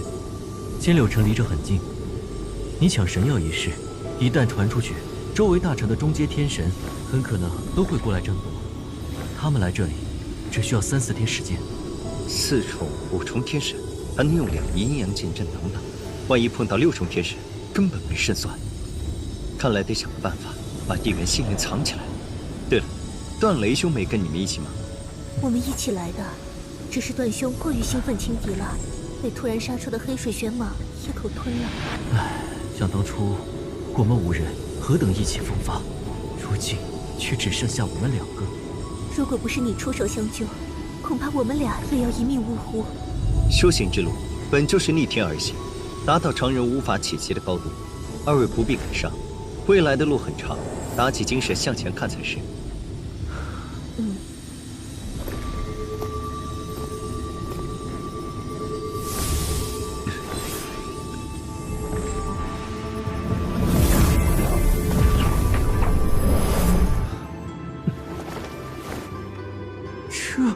你把地缘心莲挪走了？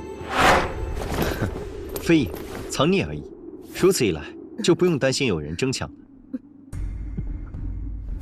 方兄好手段。二位，在下有个不情之请，在地缘心莲成熟前，还请二位留在此地休养。没问题，反正在哪里修炼都一样。多谢二位体恤。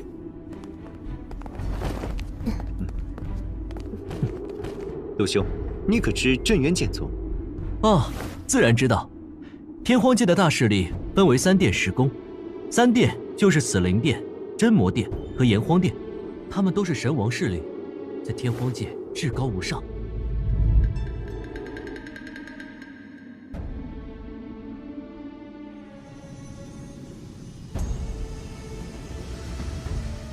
3殿之外便是10大宗门，镇渊剑宗就是其一。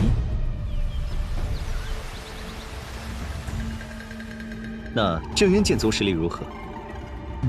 具体不清楚，但能名列10大宗门，门内至少有1名神孽境7重的尊者。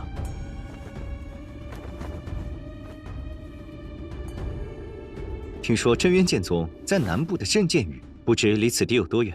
若要前往，有何渠道？那可远了，镇剑域距离我们雷荒域中间隔着3大域界呢。具体有多远？1域之地，方圆100万里。更何况3大域界，天神御剑飞行起码得好几年。果然很远，就没有更快的方式吗？比如传送阵？传送阵可不是一般人能用的，只有某些府城中才有，而且开启传送阵需要消耗的神元石极多。倘若传送距离超过100万里，还要使用品质更高的神晶石。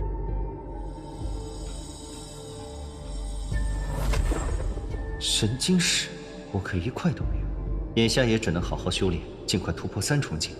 等雷主秘境开启，拿到水火本源神石，练成本命神剑，再去镇渊剑宗发展。只要到了剑宗范围，以我镇渊神王传人的身份，应当能在那里安心修炼至真神。到时候就能前往天剑界和水寒团聚了。飞往镇渊剑宗走什么路线？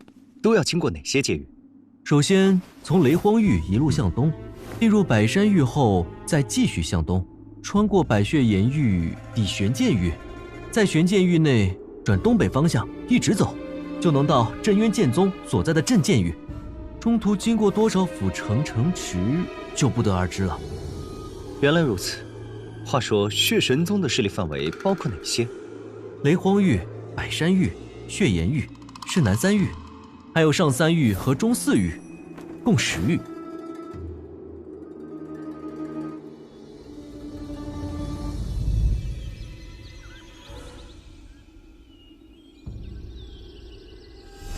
这么大，那镇渊剑宗有多少？只有6域。为何差这么多？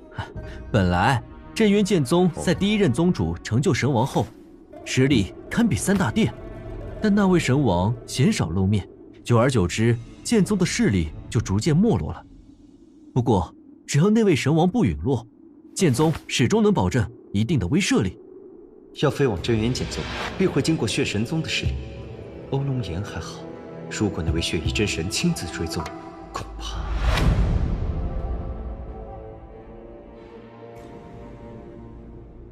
眼下我只有1个人，实力再强，终究单薄。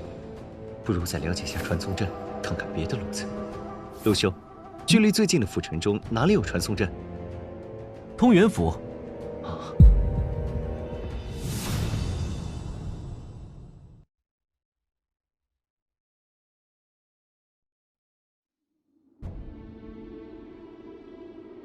除了通元府，还有其他较近的传送阵吗？有，10万里之外的紫血府，不过他也在血神宗势力，并且有9重天神坐镇。紫血府总比通元府好，等凑足了神晶石，或可一试。奇怪，药香怎么越来越淡了？不会走错方向了吧？那儿有个地底洞厅，过去看看。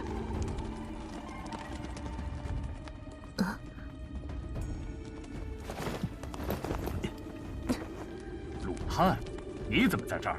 段雷呢？没跟你们一起吗？不关你的事。关不关我的事，你说的可算。梁坤，你想干嘛？当然是要痛打落水狗喽！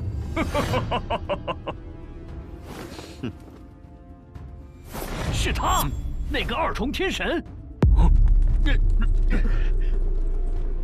快走！凤兄，他们为何如此怕你？可能是前段时间因为神元石的事教训了好几波争强者，他们便在其内吧。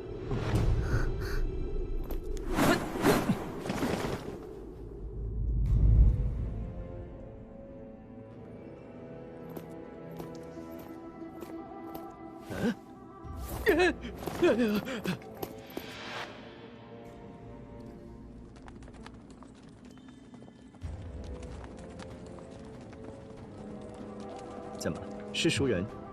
他们是顾家的4重天神，顾立农和顾雨生。你就是方阳？不错。敢杀我顾家天神，你这是找死！本座今日定要剐了你，以为贱民贱额的在天之灵。此事有诸多误会，顾建明兄妹杀人夺宝在先，方兄出于自卫，不得已才。罗泰，少跟我扯这些，不管谁对谁错，这小子今天必须死。不错，一个2重天神，能有什么宝物值得顾建明他们拿命去拼？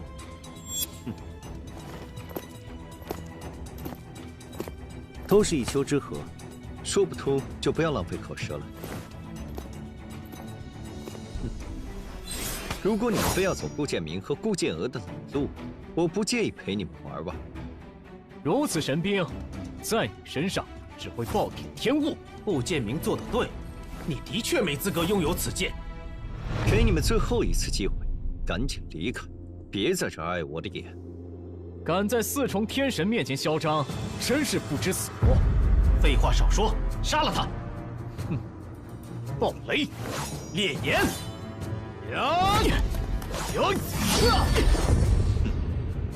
愚蠢至极！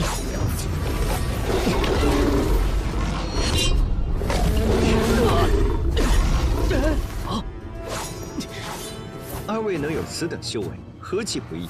没必要与我生死相拼，即可离开，恩怨两消。少在那惺惺作态！我俩未尽全力，成王败寇还不一定呢。用雷火剑连，让他死无葬身之地！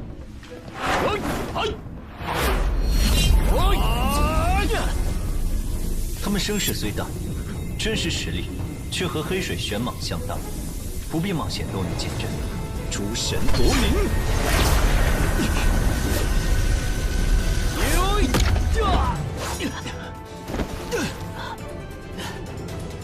你是30年前被通元府攻击的乾坤剑神。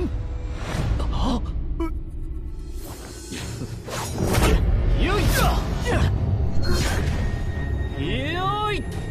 卑鄙！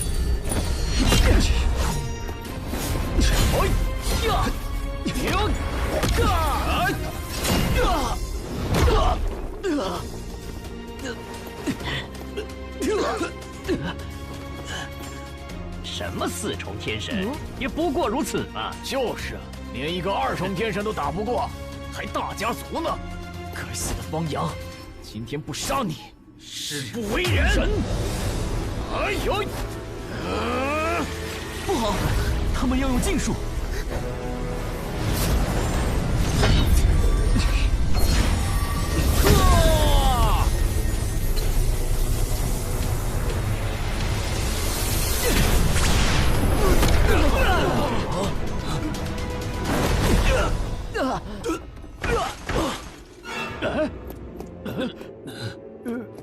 短短30年，就从1重境突破到2重境，这也太逆天了！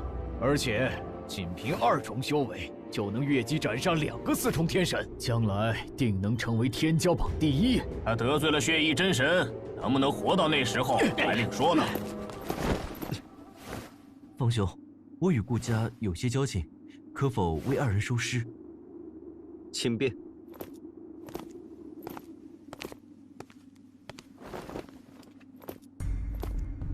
有了这一遭，顾家下次再有人来，估计就是老祖顾云深亲临了。他是五重天神。我明白，兵来将挡，水来土掩，挡不住就跑。对了，鲁修，我刚才听那些人提到天骄榜，是什么意思？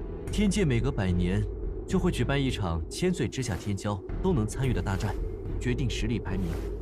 哦，所有1000岁之下的天骄都参加吗？不过天骄宝最终只会收录72位天骄的名字。除了排名，有没有实质性的好处？当然，排名前10者能登上天骄山巅修炼10年，100年之内必能突破真神。有意思。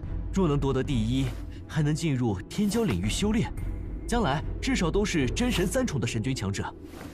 神君也是真神吗？不错，算是真神的细分类别。前3孽是真神，中3孽尊称为神君，第7孽是尊者，往后2孽相当于神王。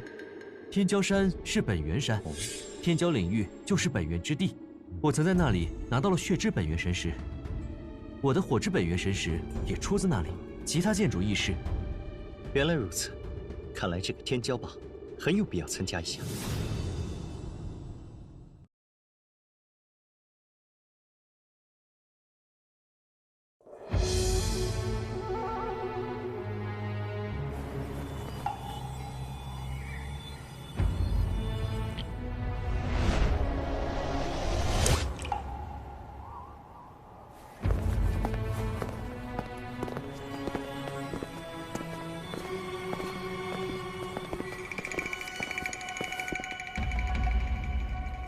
方阳小贼，你连杀4位顾家天神，居然还敢大摇大摆坐在这里，当真目中无人？哼！你就是顾家老祖？不错，我就是顾家老祖顾云生。乾坤剑神，我顾家与你无冤无仇，为何要下此狠手？下狠手？顾建明兄妹贪图我的上品神剑，对我痛下杀手。顾立农和顾雨生打着为他们报仇的幌子，也想夺我的神剑，我不过自卫而已，怎么倒成了施害者呢？还是说你们顾家的行事风格就是如此，只许你们杀别人，不许别人自保？抛去起因不谈，只说结果。顾家损失了4位天神，是近万年来的耻辱，你必须给予相应补偿，否则顾家定会与你不死不休。你想怎么赔偿？交出2柄上品神剑，这场仇怨一笔勾销。说到底，人命在你们眼中终究不值一提。上品神剑就在我手中，有本事自己来拿。老夫堂堂5重天神，根本不屑跟你斗。这样吧，你只要交出1柄，我们立马走。哼，我的东西你没资格支配，也休想抢到手。敬酒不吃吃罚酒，你当真以为老夫斩不了你吗？以老祖的实力，杀你如宰鸡屠狗，易如反掌。就是，天大的恩赐你不要，偏要找死。明明是强盗，却非要装出一副大义凛然的样子，看着就恶心。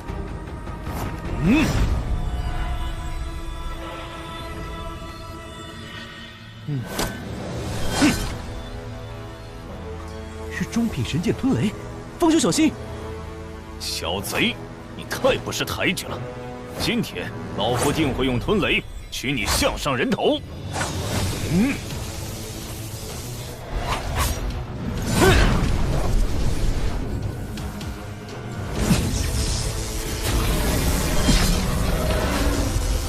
这就是5重天神的实力吗？诸神夺灵！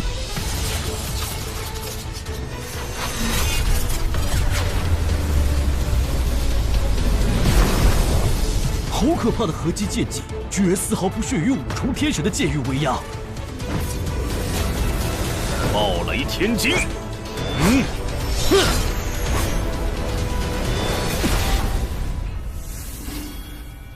这就是你杀害顾立农他们所用的合击剑技，的确很精妙。只可惜你实力不足，光凭这招毫无胜算。乾坤剑神，你成功引起了老夫的兴趣。还有什么底牌，尽管亮出来吧。看来只能都能见这一波了。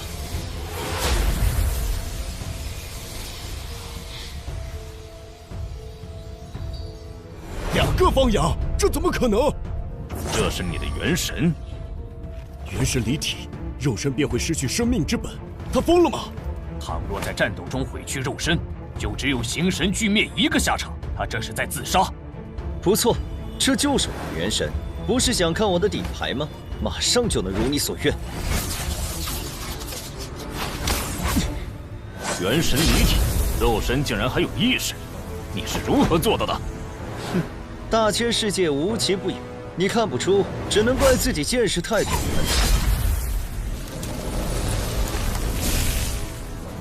哼，虚张声势，无论耍什么花样，都不能改变败亡结局。雷剑风暴，两仪阴阳，杀！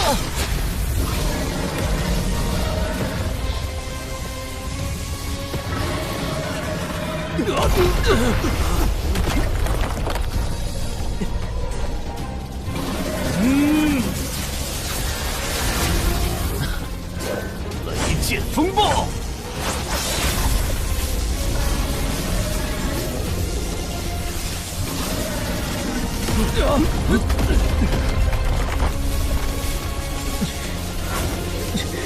该结束了。过清烈用烈影，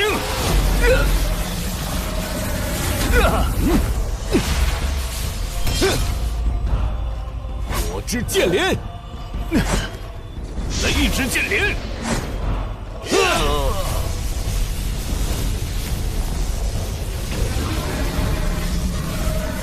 剑阵再强，在你手上也不过尔尔。既然没有和解的可能，老夫今日必斩你！哼哼，老祖，此子身上定有天大机缘。除了那2柄上品神剑，说不定还有更多宝贝。不如将其囚禁，慢慢挖出他身上的秘密。哼！若方兄落败，世上将少一名拥有神王之姿的骄子。可惜我的实力低微。夫君无需气馁，说不定方兄还有后手。今日之战，不是他死就是我亡。既然躲不掉，那就拼了！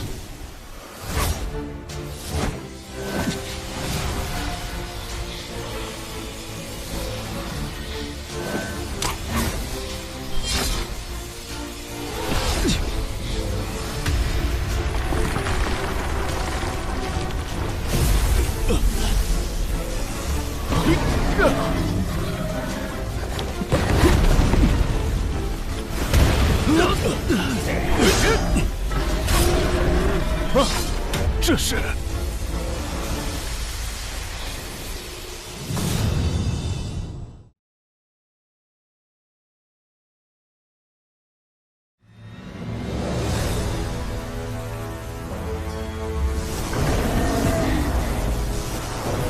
2柄真神剑，一起上，杀了他！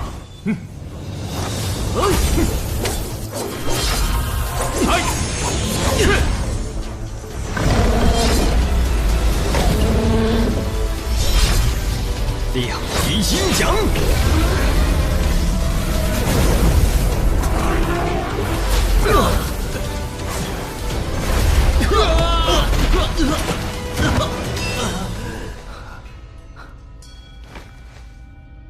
停手！顾家愿出万颗神元石，化解恩怨。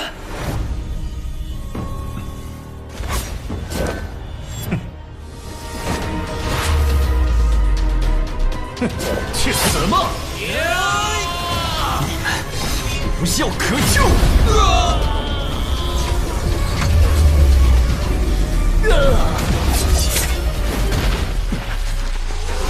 哼，留着你也只会继续危害四方。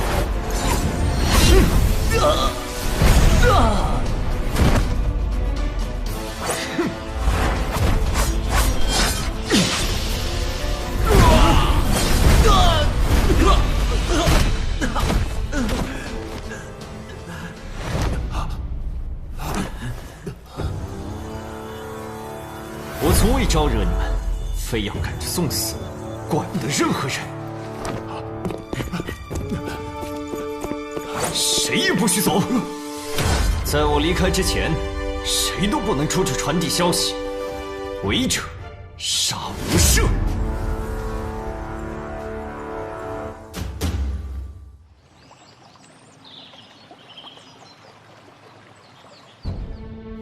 啊。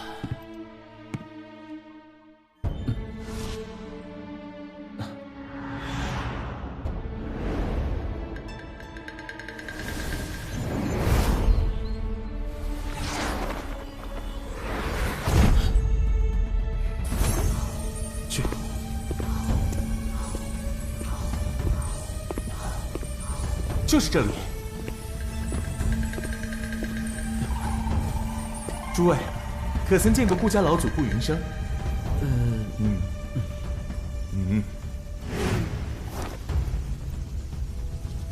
他是顾家4重天神，顾宇阳。哦，既然来了，就在这等着吧。我什么时候离开了，你才能走。如若不然，我不介意送你和他们团聚。你是乾坤剑神？你把老祖怎么了？他们逼杀在前，我屡次退让都无济于事，结果显而易见。这怎么可能？宇阳兄，接受现实吧。若再执迷不悟，等于玩火自焚。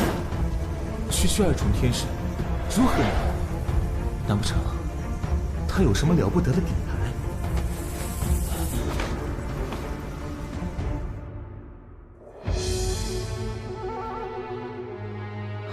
连宇阳都没了消息，怪，太怪了，一定出大事了。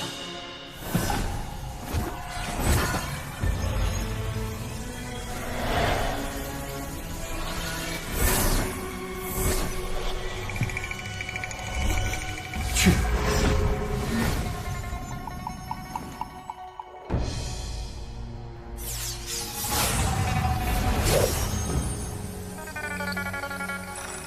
短短30年，他就突破2重天神，越级斩杀5重天神，这可能吗？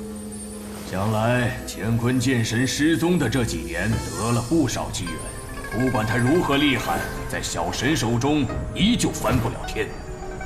大人，小神这就去千柳城擒住此僚。眼下血翼真神忙着指导血雄公子修炼，无暇顾及我等。只有趁此机会将此事办妥，才能将功补过。倘若血翼真神高兴，还会落下赏赐，到时候少不了你的份儿。小神定不辱使命。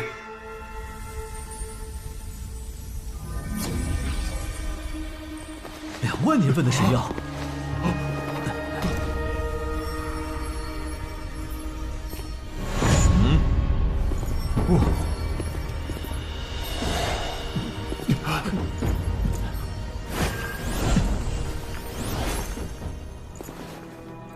2位，就此别过，有缘再见。方兄救命之恩，我等莫齿难忘。祝方兄前程似锦，将来定能问鼎神王。借你吉言，在下先行一步。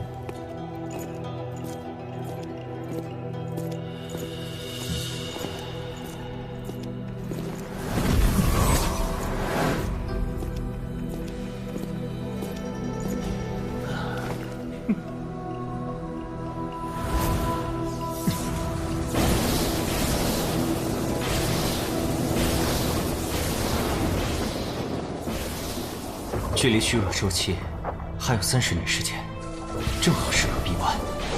他们迟早追来，不如……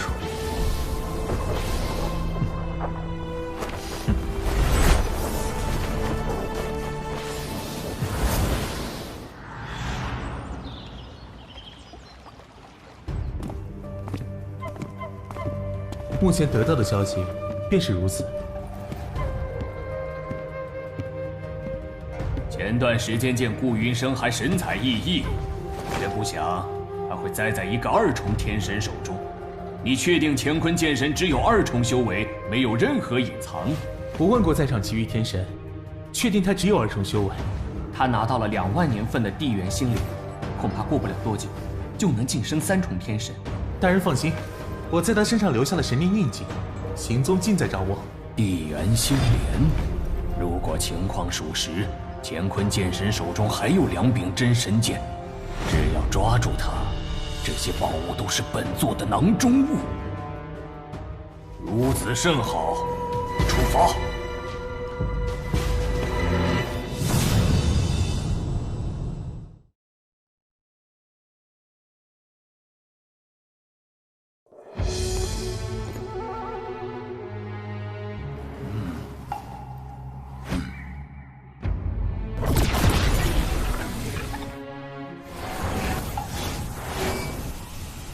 在那边。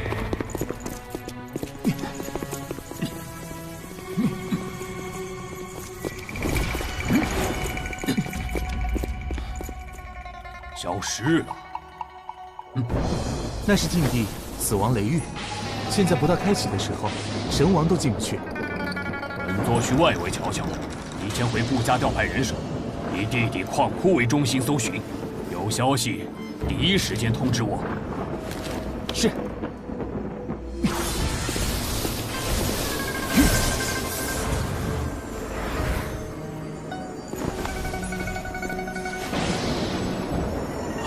上当了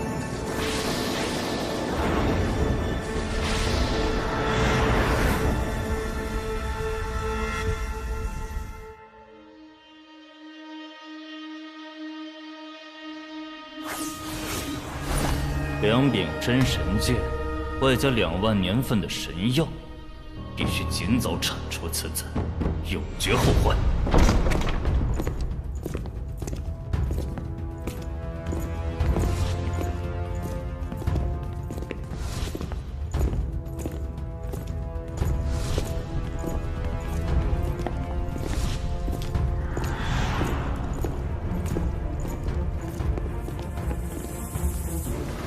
拜见府主大人。乾坤剑神的事，你们都知道了吗？知道，不过区区2重天神就出动我们4大金刚，会不会小题大做？哼，你们见过哪个1重天神仅用30年时间就突破2重？又有哪个2重天神能越级斩杀一位5重天神和多位4重天神？乾坤剑神不是一般人，不可轻视。你们4人各带1万神符位，去千柳城协助杨凡抓人。是。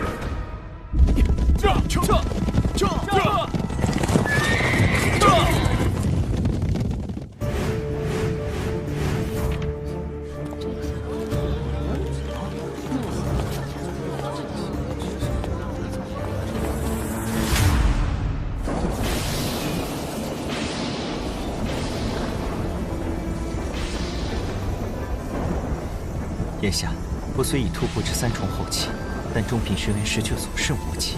这些神元石足够维持阵法20年，不急。更何况我那秘境中有不少神晶，比神元石好100倍。到了虚弱周期，都是你的。雷闪剑主，除了水火元石和神晶，秘境中还有没有别的宝物？时间太久，记不清了。对了，我先传递一门对雷电抗性极大的体术。元磁雷体那是什么？练成它，你不但能在神雷中穿行，还能吸收其力量，使修炼事半功倍。多谢前辈。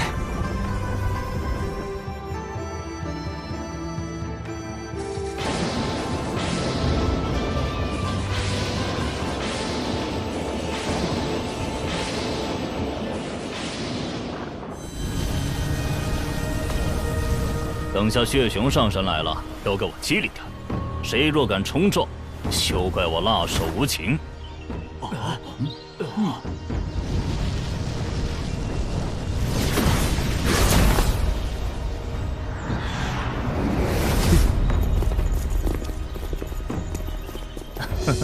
通元府府主欧龙岩，携1众部下，拜见血熊上神。欧府主有礼了。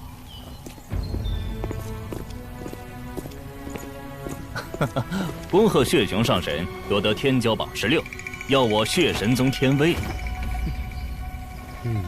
等下次天骄战，您定能进入前10，去天骄山修炼。到时候突破真神指日可待啊！那就借你吉言了。敢问血熊上神此次前来，可是为了乾坤剑神一事啊？一个蝼蚁如何值得本神花费大量神金传到这里兴师问罪？欧府主未免也太高看他了。本神最近得了一篇极为厉害的雷法，听说死亡雷域即将开启，若能进入修炼，将大有益处。原来如此，距离死亡雷域开启还有3天，在此之前，我会为您安排好一切。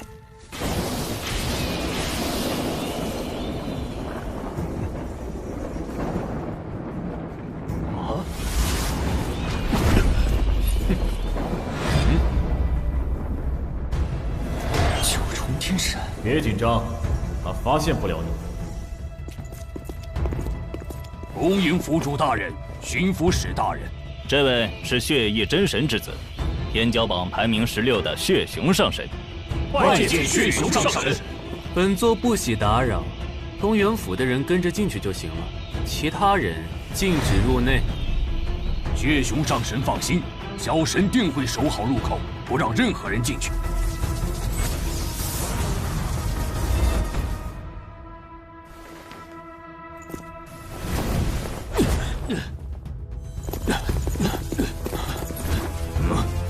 什么意思？我家血熊上神和通元府府主正在里面修炼，闲杂人等不得入内。死亡雷域又不是你们的，凭什么不让我们进？就是，里面空间那么大，雷元气那么充足，他们几个又吸收不了。不让进就是不让进，你们想得罪血熊上神，也要掂量自己几斤几两。我就不信他们能一直待着不出来。咱们去旁边等。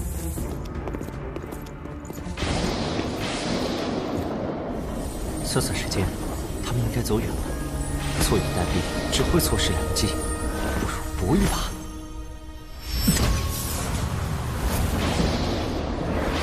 乾坤剑神。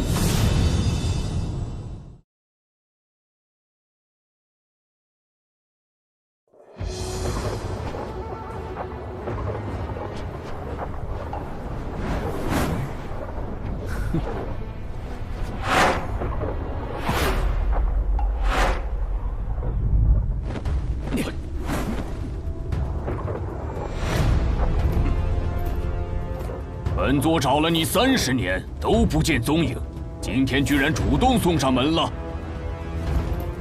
我没记错的话，他上次现身还是2重天神，现在竟然到3重了。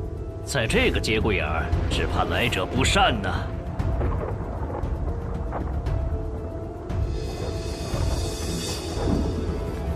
元罗山一别，至今一甲子，有些账也该算算了。靠神药硬拔的修为，也配跟本座算账？谁给你的胆子？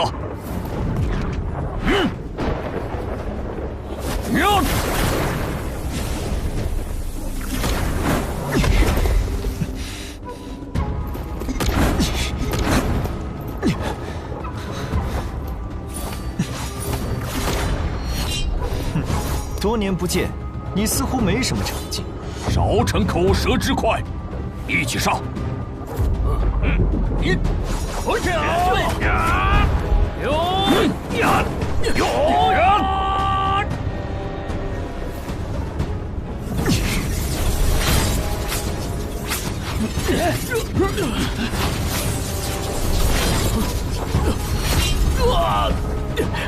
血影流光！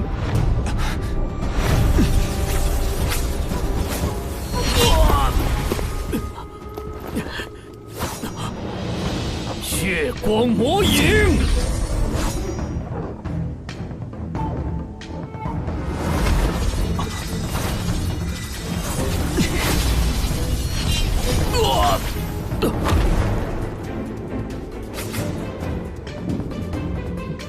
一群废物！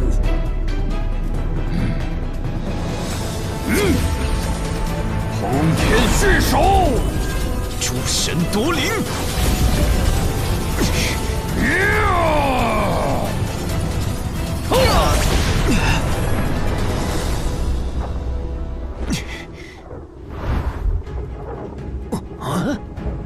你也不过如此。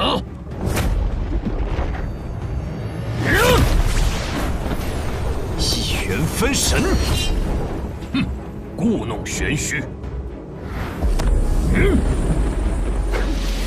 亮起阴阳。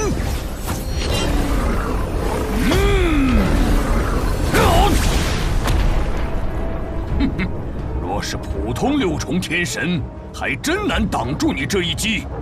可惜，你的对手是我。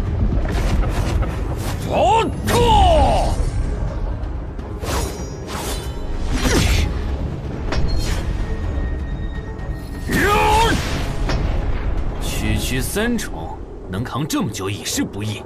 若继续成长下去，前途无量。奈何运气不好，偏偏遇上这号狠人。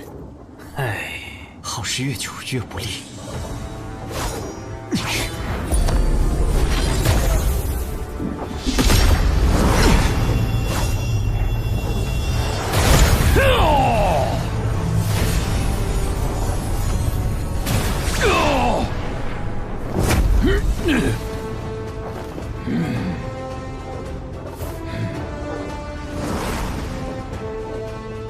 你果然有真神剑，死吧！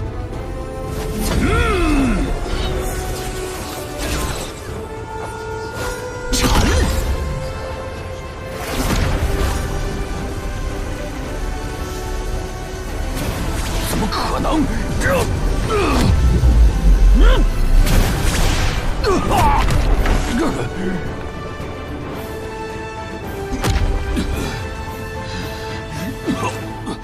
不能死在这儿！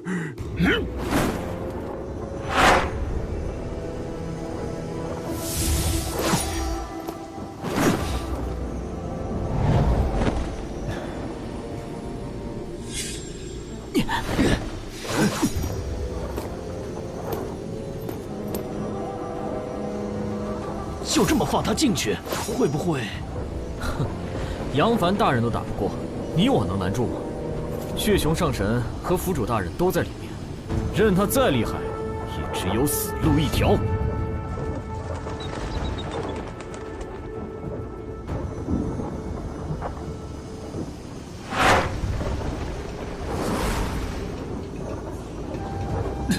还敢闯进来，当真不知死活！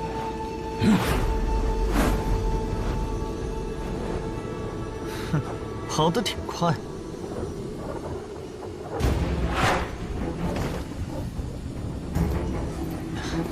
我的原磁雷体刚练成，正好可以借此处环境提升一下。接下来听我指令移动，万不可出错。明白。向左前23度，前进6尺。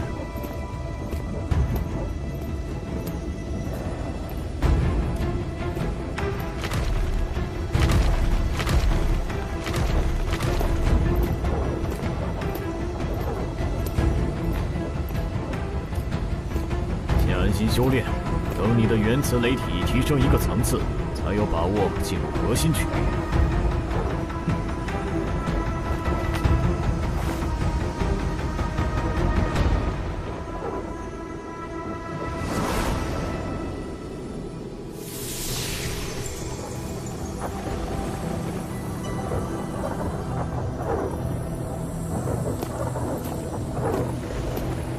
府主大人。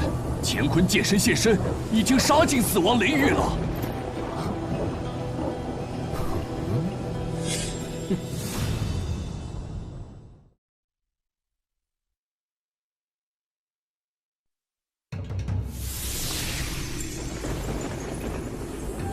杀进雷域，你们交过手？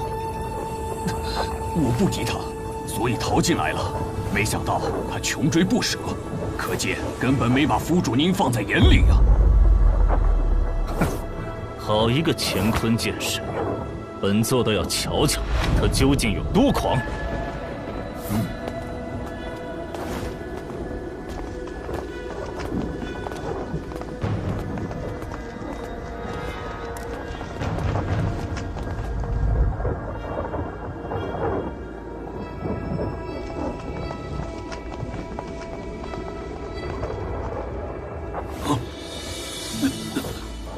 奇怪，怎么不见了？出去看看。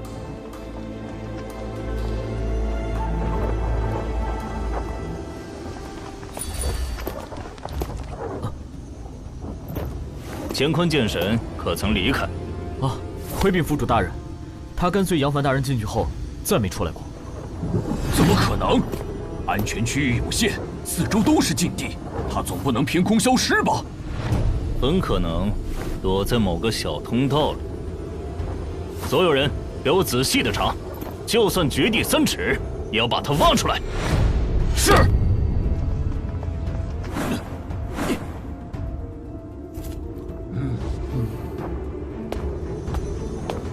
没有找到乾坤剑神。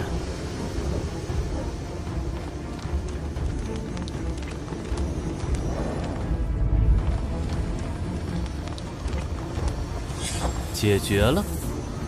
欧某惭愧，无论怎么找，始终不见踪影。一个低阶天神，至于这么大费周章吗？不过，他毕竟得罪了父神大人，既然遇上，便不能放过。本座索性亲自陪你们走一趟吧。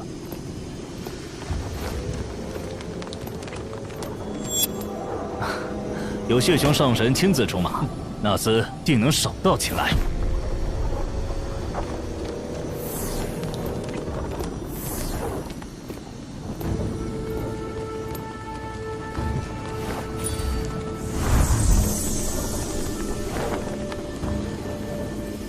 这是血影追魂砂，纵然藏得再隐秘，也休想躲追魂砂的追踪。你去守着入口，千万别让那厮逃出去。是。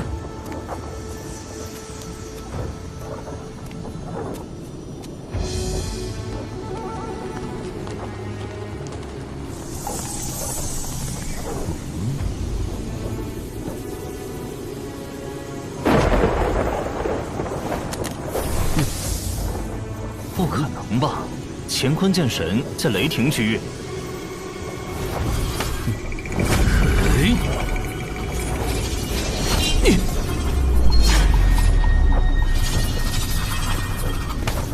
毫无反应，莫不是灰飞烟灭了？这种死法也太便宜他了。既然乾坤剑神已死，就不要再浪费时间了。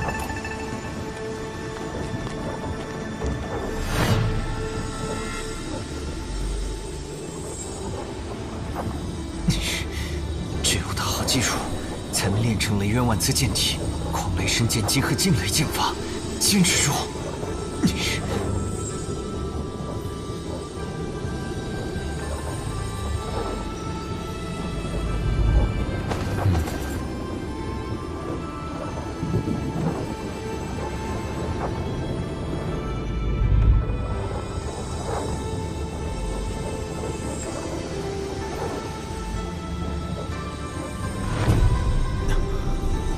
原磁雷体修成，你现在能去核心区域拿水火原石了。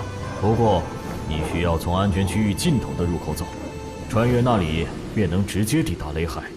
欧龙岩他们貌似就在那边，我过去岂不是羊入虎口？嗨，怕什么？那边通道众多，只要你速度够快，他们也拿你没辙。出发吧，按我指令移动。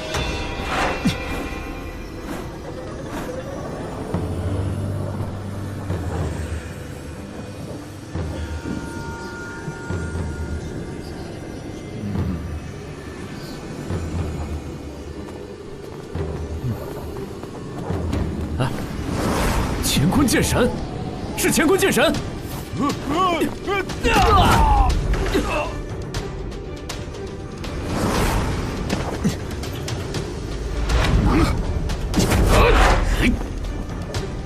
拿命来！阳，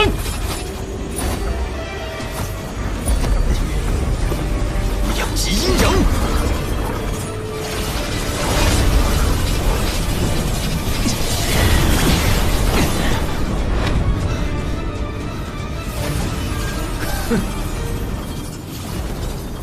右前33度，进9尺。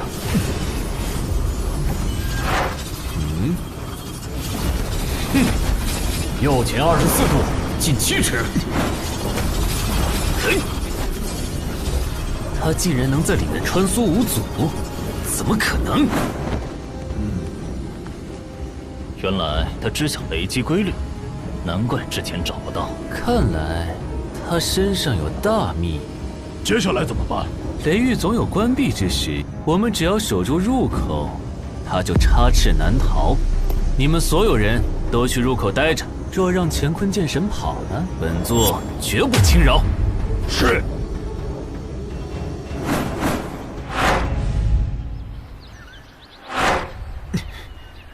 岁月匆匆啊，记得上次来这里已是2个纪元前的事了。这声音怎的如此奇怪？听着就像有人打了个喷嚏。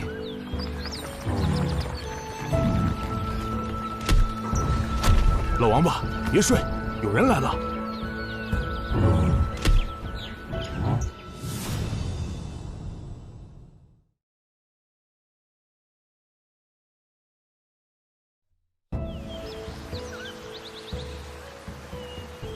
这地方怎么会来人？你可别骗我！你不信就自己感应。总之，赶紧换电。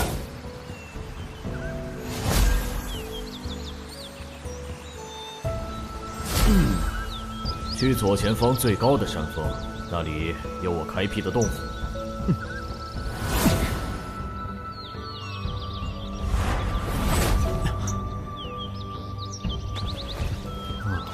难不成之前真有人在这儿？此事古怪，你快进洞府看看，东西还在不在？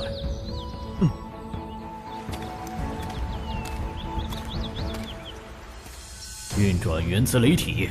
用雷电之力激发上面的阵纹，然后用力往右推。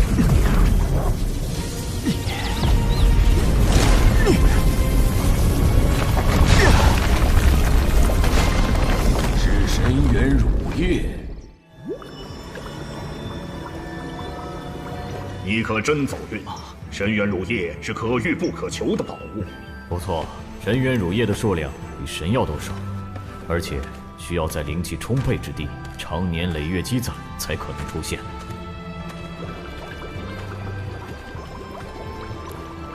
这么多神元乳液，够你突破4重甚至5重都有希望。成为5重天神，再配合2阴阴阳剑阵，足以对抗8重强者。不急，先去拿水火原石。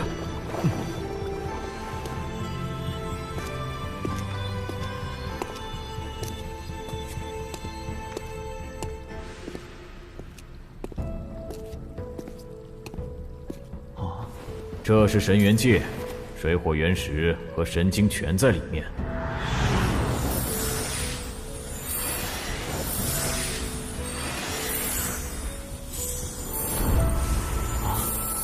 这就是水火原石。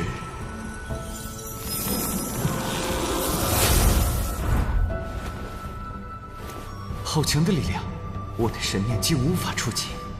往后有的是时间，把神元界带上。先去吸收神元乳液，提升修为。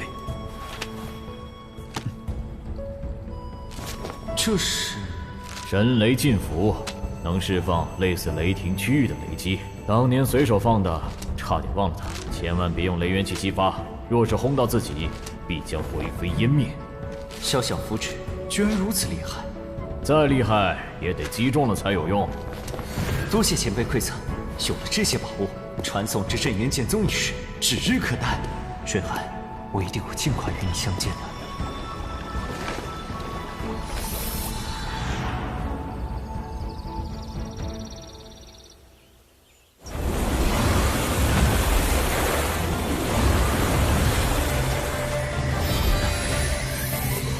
如今，我的修为达到5重中期，接下来该炼制本命神剑了。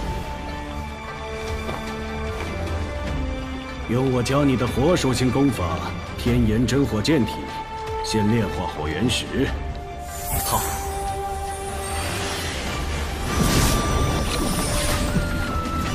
无论面对何种困难，都不能轻言放弃。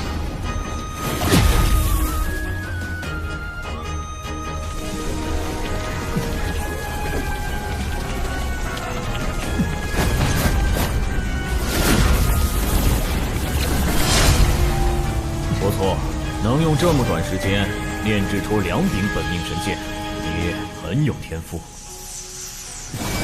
如果不是前辈们慷慨解囊，晚辈也不会有如此机缘。你倒是感恩。好了，雷主秘境即将关闭，此地不宜久留，离开吧。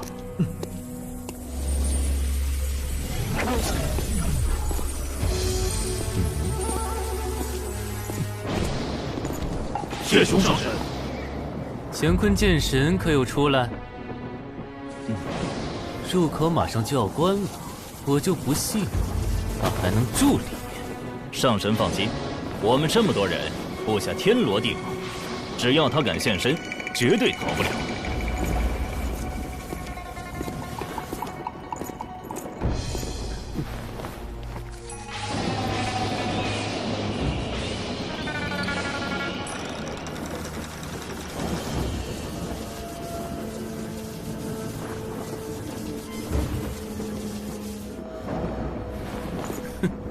本座没那么多耐心跟他耗，你们继续等，我先回同源府修炼。旭雄上神，这乾坤剑神一直不出来，该如何是好？总不能干等着吧？到时候本座自会让你们离开，在此之前，谁也不许偷懒。佛主，咱们……我知道你想说什么，谁让人家生得好，有个厉害的爹呢？这次抓不到你，本府誓不为人。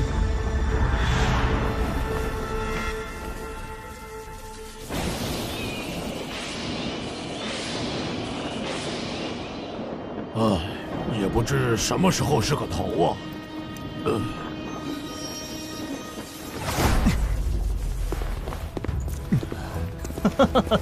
乾坤剑神，你终于舍得出来了，让我们好等。由4大金刚出手，你今天插翅也难逃。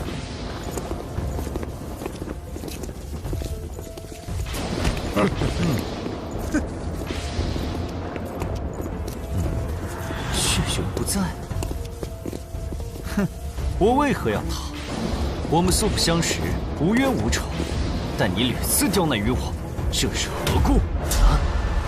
哼！先前我念你有命在身，不做计较，可现在再敢挡路，休怪我无情！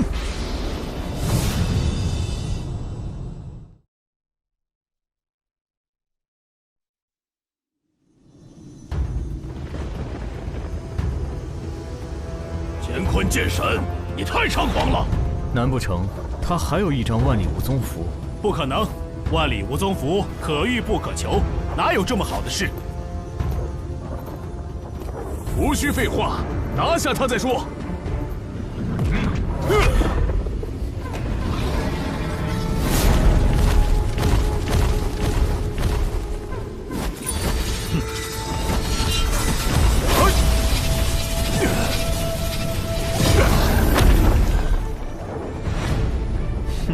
7重天神的神域之力也不过如此，短短10年，竟连破2境了。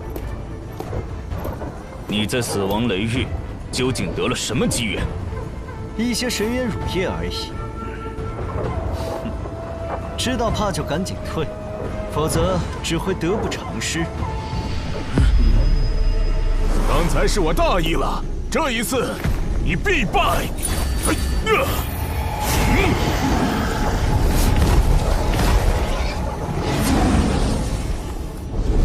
龙虎剑印。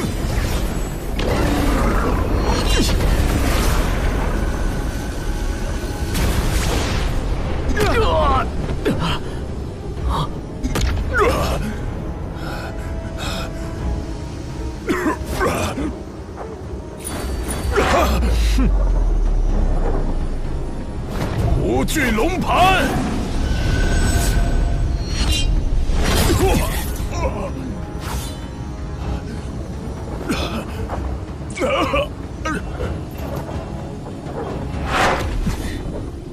放肆！五行神雷！无极神风！烈焰神火！哟！撤！天地乾坤！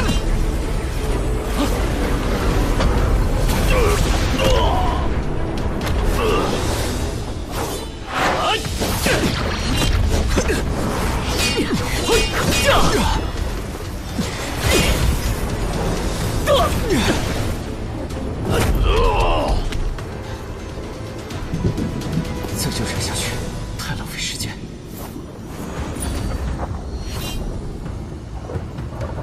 哼，故弄玄虚。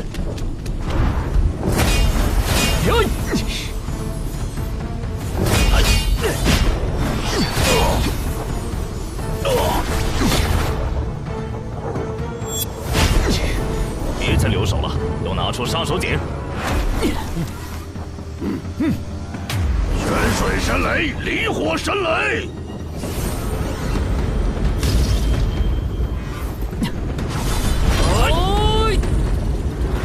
！3个七重天神的全力一击，量他再厉害，也绝不是对手。不错，此击过后，乾坤剑神不死也惨。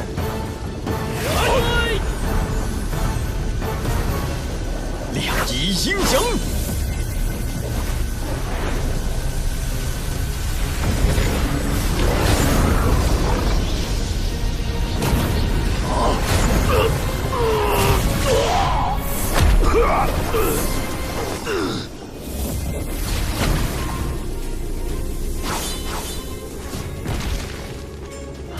什么？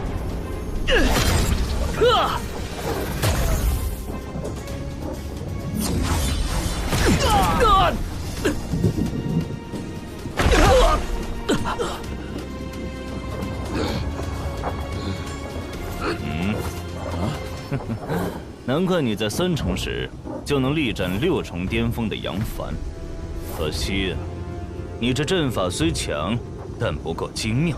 面对普通的8重天神尚可一战，面对本府却毫无胜算。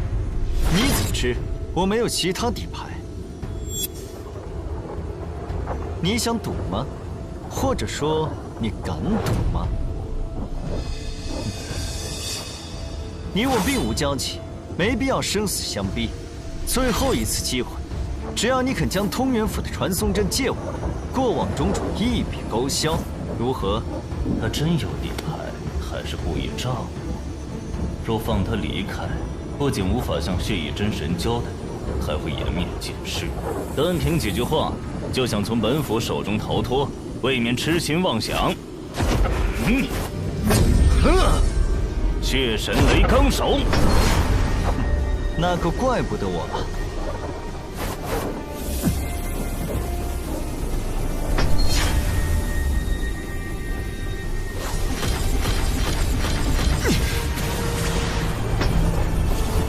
从今往后，2柄真神剑就归本府了。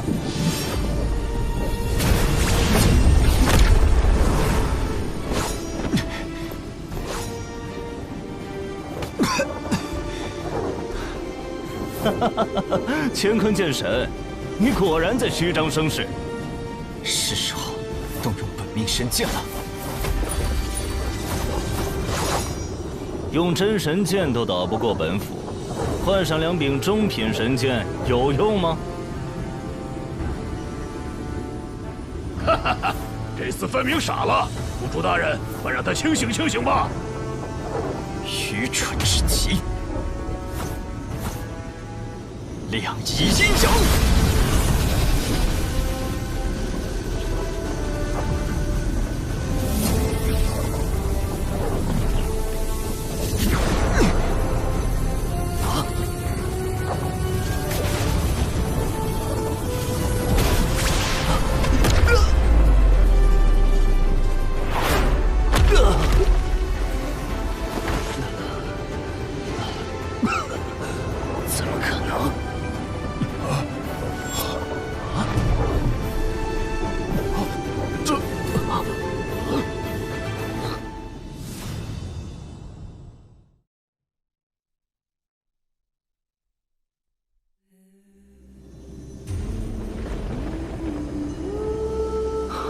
可能，这不可能！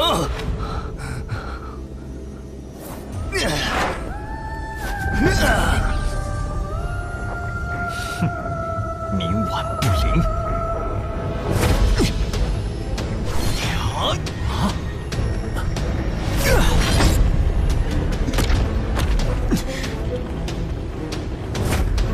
血神雷罡咒！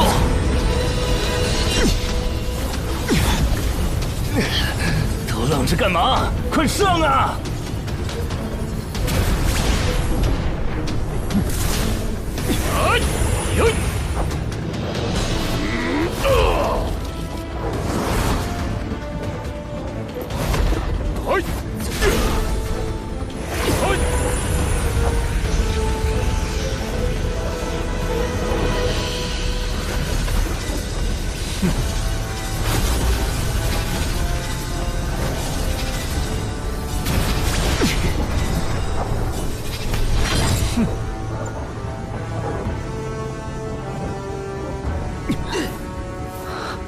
没用的东西，乾坤剑神不死，你们都得受罚！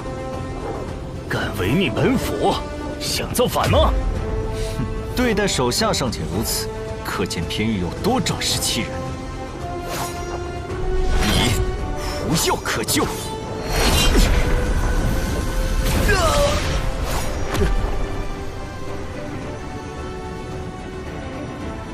退，快退！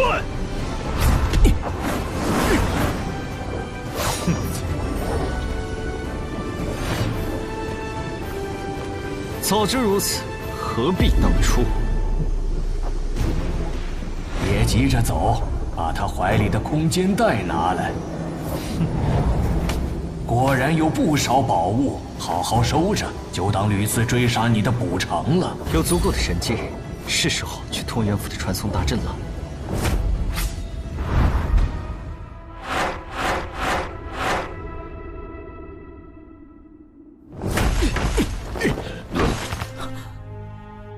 没有本座的命令就擅自回来，看来你们已经拿下乾坤剑神了。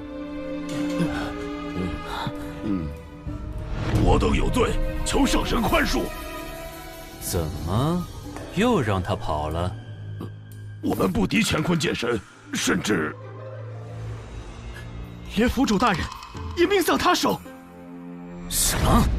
欧龙岩死了？乾坤剑神又得奇遇，现象已经突破5重，而且他有2把中品神剑，十分诡异。明明品阶不高，威力却极其骇人。上神明鉴，并非我等不用心，而是乾坤剑神太强，所以……够了！吩咐下去，动员所有力量搜捕乾坤剑神，本座要亲手斩了他。其实不用这么麻烦。此话怎讲？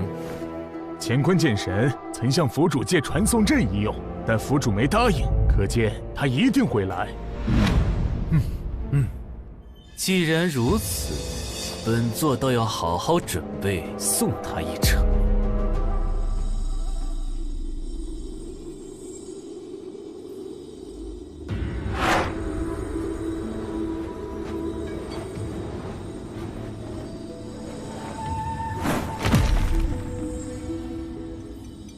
乾坤剑神，我们终于见面了。血雄，你居然还在？你认识本座？当然，奉劝你一句，马上让开，不然后果自负。好大的口气！区区5重也敢在9重天神面前叫嚣？原本你这种货色根本犯不着让本座出手。可惜，你偏要自讨苦吃。放心，本座会赐你一个痛快，想怎么死自己选吧。哼，你们这些人好生奇怪，为了一点小事，对陌生人喊打喊杀，很闲吗？蝼蚁怎能理解强者的尊严？就算将你千刀万剐也不为过。你和欧龙岩一样，无药可救。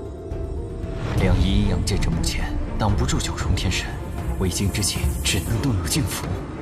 现在知道怕晚了。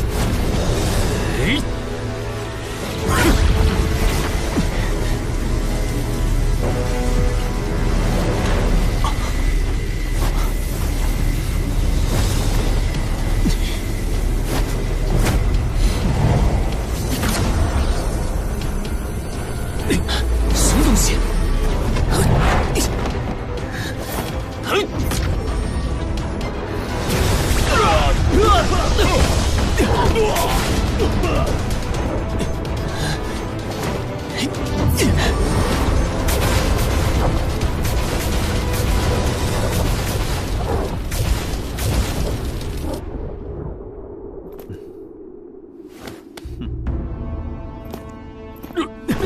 幸亏这是饶命！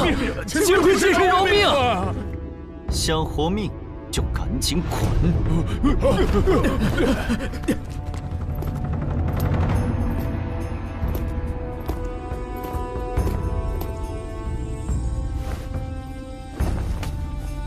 地图上没有具体距离，所需取个中间值。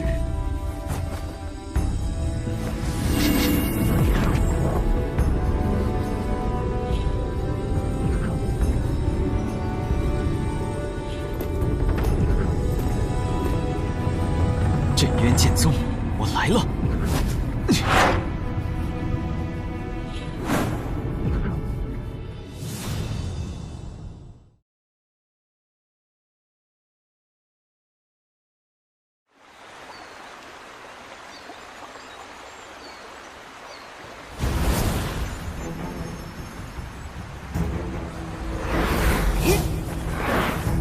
云中了！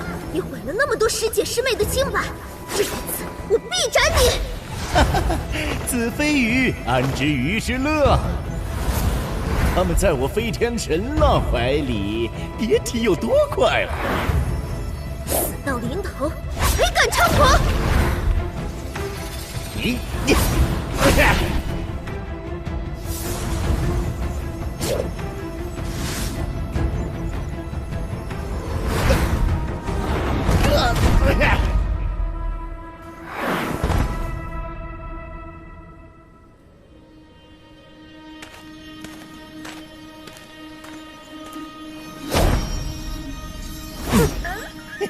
小美人儿，你上当了！你竟是神灭境真神！早在数百年前，本座就突破了神灭境，隐藏修为，不过为了方便行事。小凤碧想杀我，你还差得远。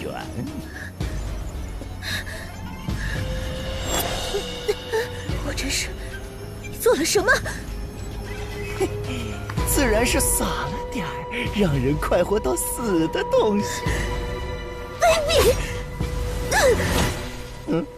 万里无踪符，真是暴殄天物。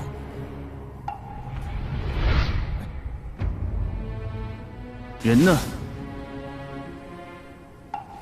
差点就得手了，谁知道他手上有万里无踪符，所以合欢伞下了吗？可恶！辛辛苦苦策划的英雄救美，就这么便宜别人了。寒衣公子，您也知道万里无踪符的作用非我能控制，以后别让我再看见了，否则定取你性命，向宗门交差。多谢公子高抬贵手。成事不足，败事有余。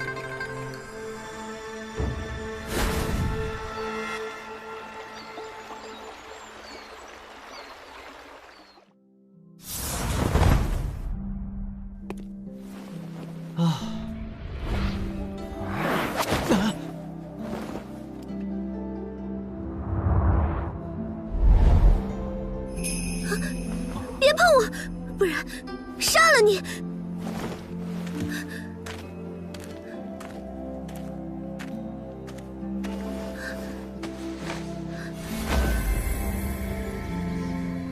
这女人好奇怪。他中了合欢伞，非天神可压制，你小子有福喽！前辈莫要说笑，我已成婚，断不能做不义之事。很好，没有趁人之危，我们果然没看错你。各位前辈，可有办法为其驱毒？我有一门换血大法，需借用你的神血，将毒血逼出体外。我的青木驱毒术也能做到，但你的修为才5重，驾驭起来有风险。不如用我的水源冰心术吧，可筑基清醒，再凭自身力量驱毒。那就水源冰心术吧。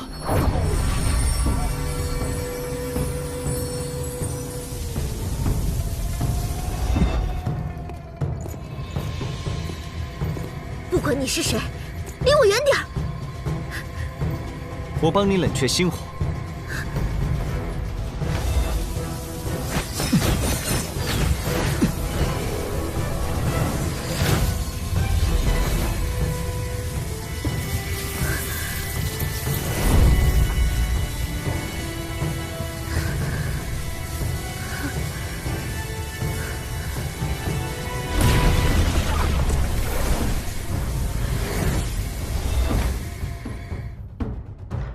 现在你可以自行驱毒了。多谢。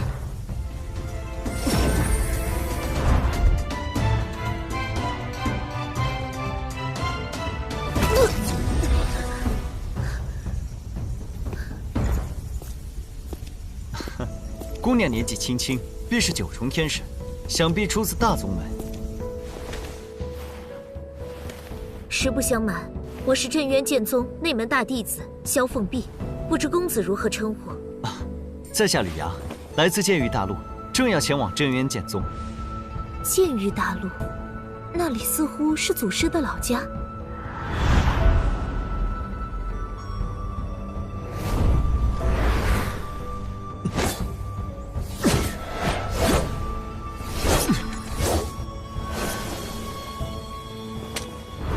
不错，我便是镇渊祖师的后人。你真的见过祖师？临分别时，他传授了我一门神级剑术秘籍——天煞诸神。还请阁下施展此技，若为真，我亲自带你回宗门。好。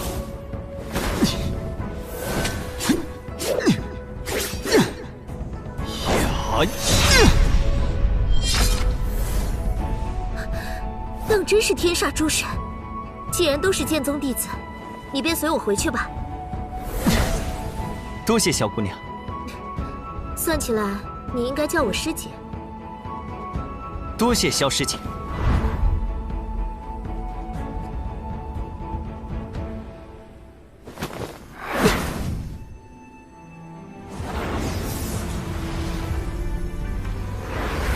你带来了祖师在世的好消息，想必宗主他们会很开心。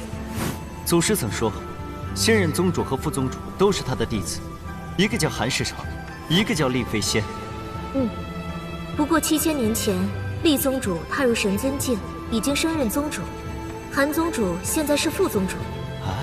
韩世成的宗主之位不是祖师钦定吗？这都能改？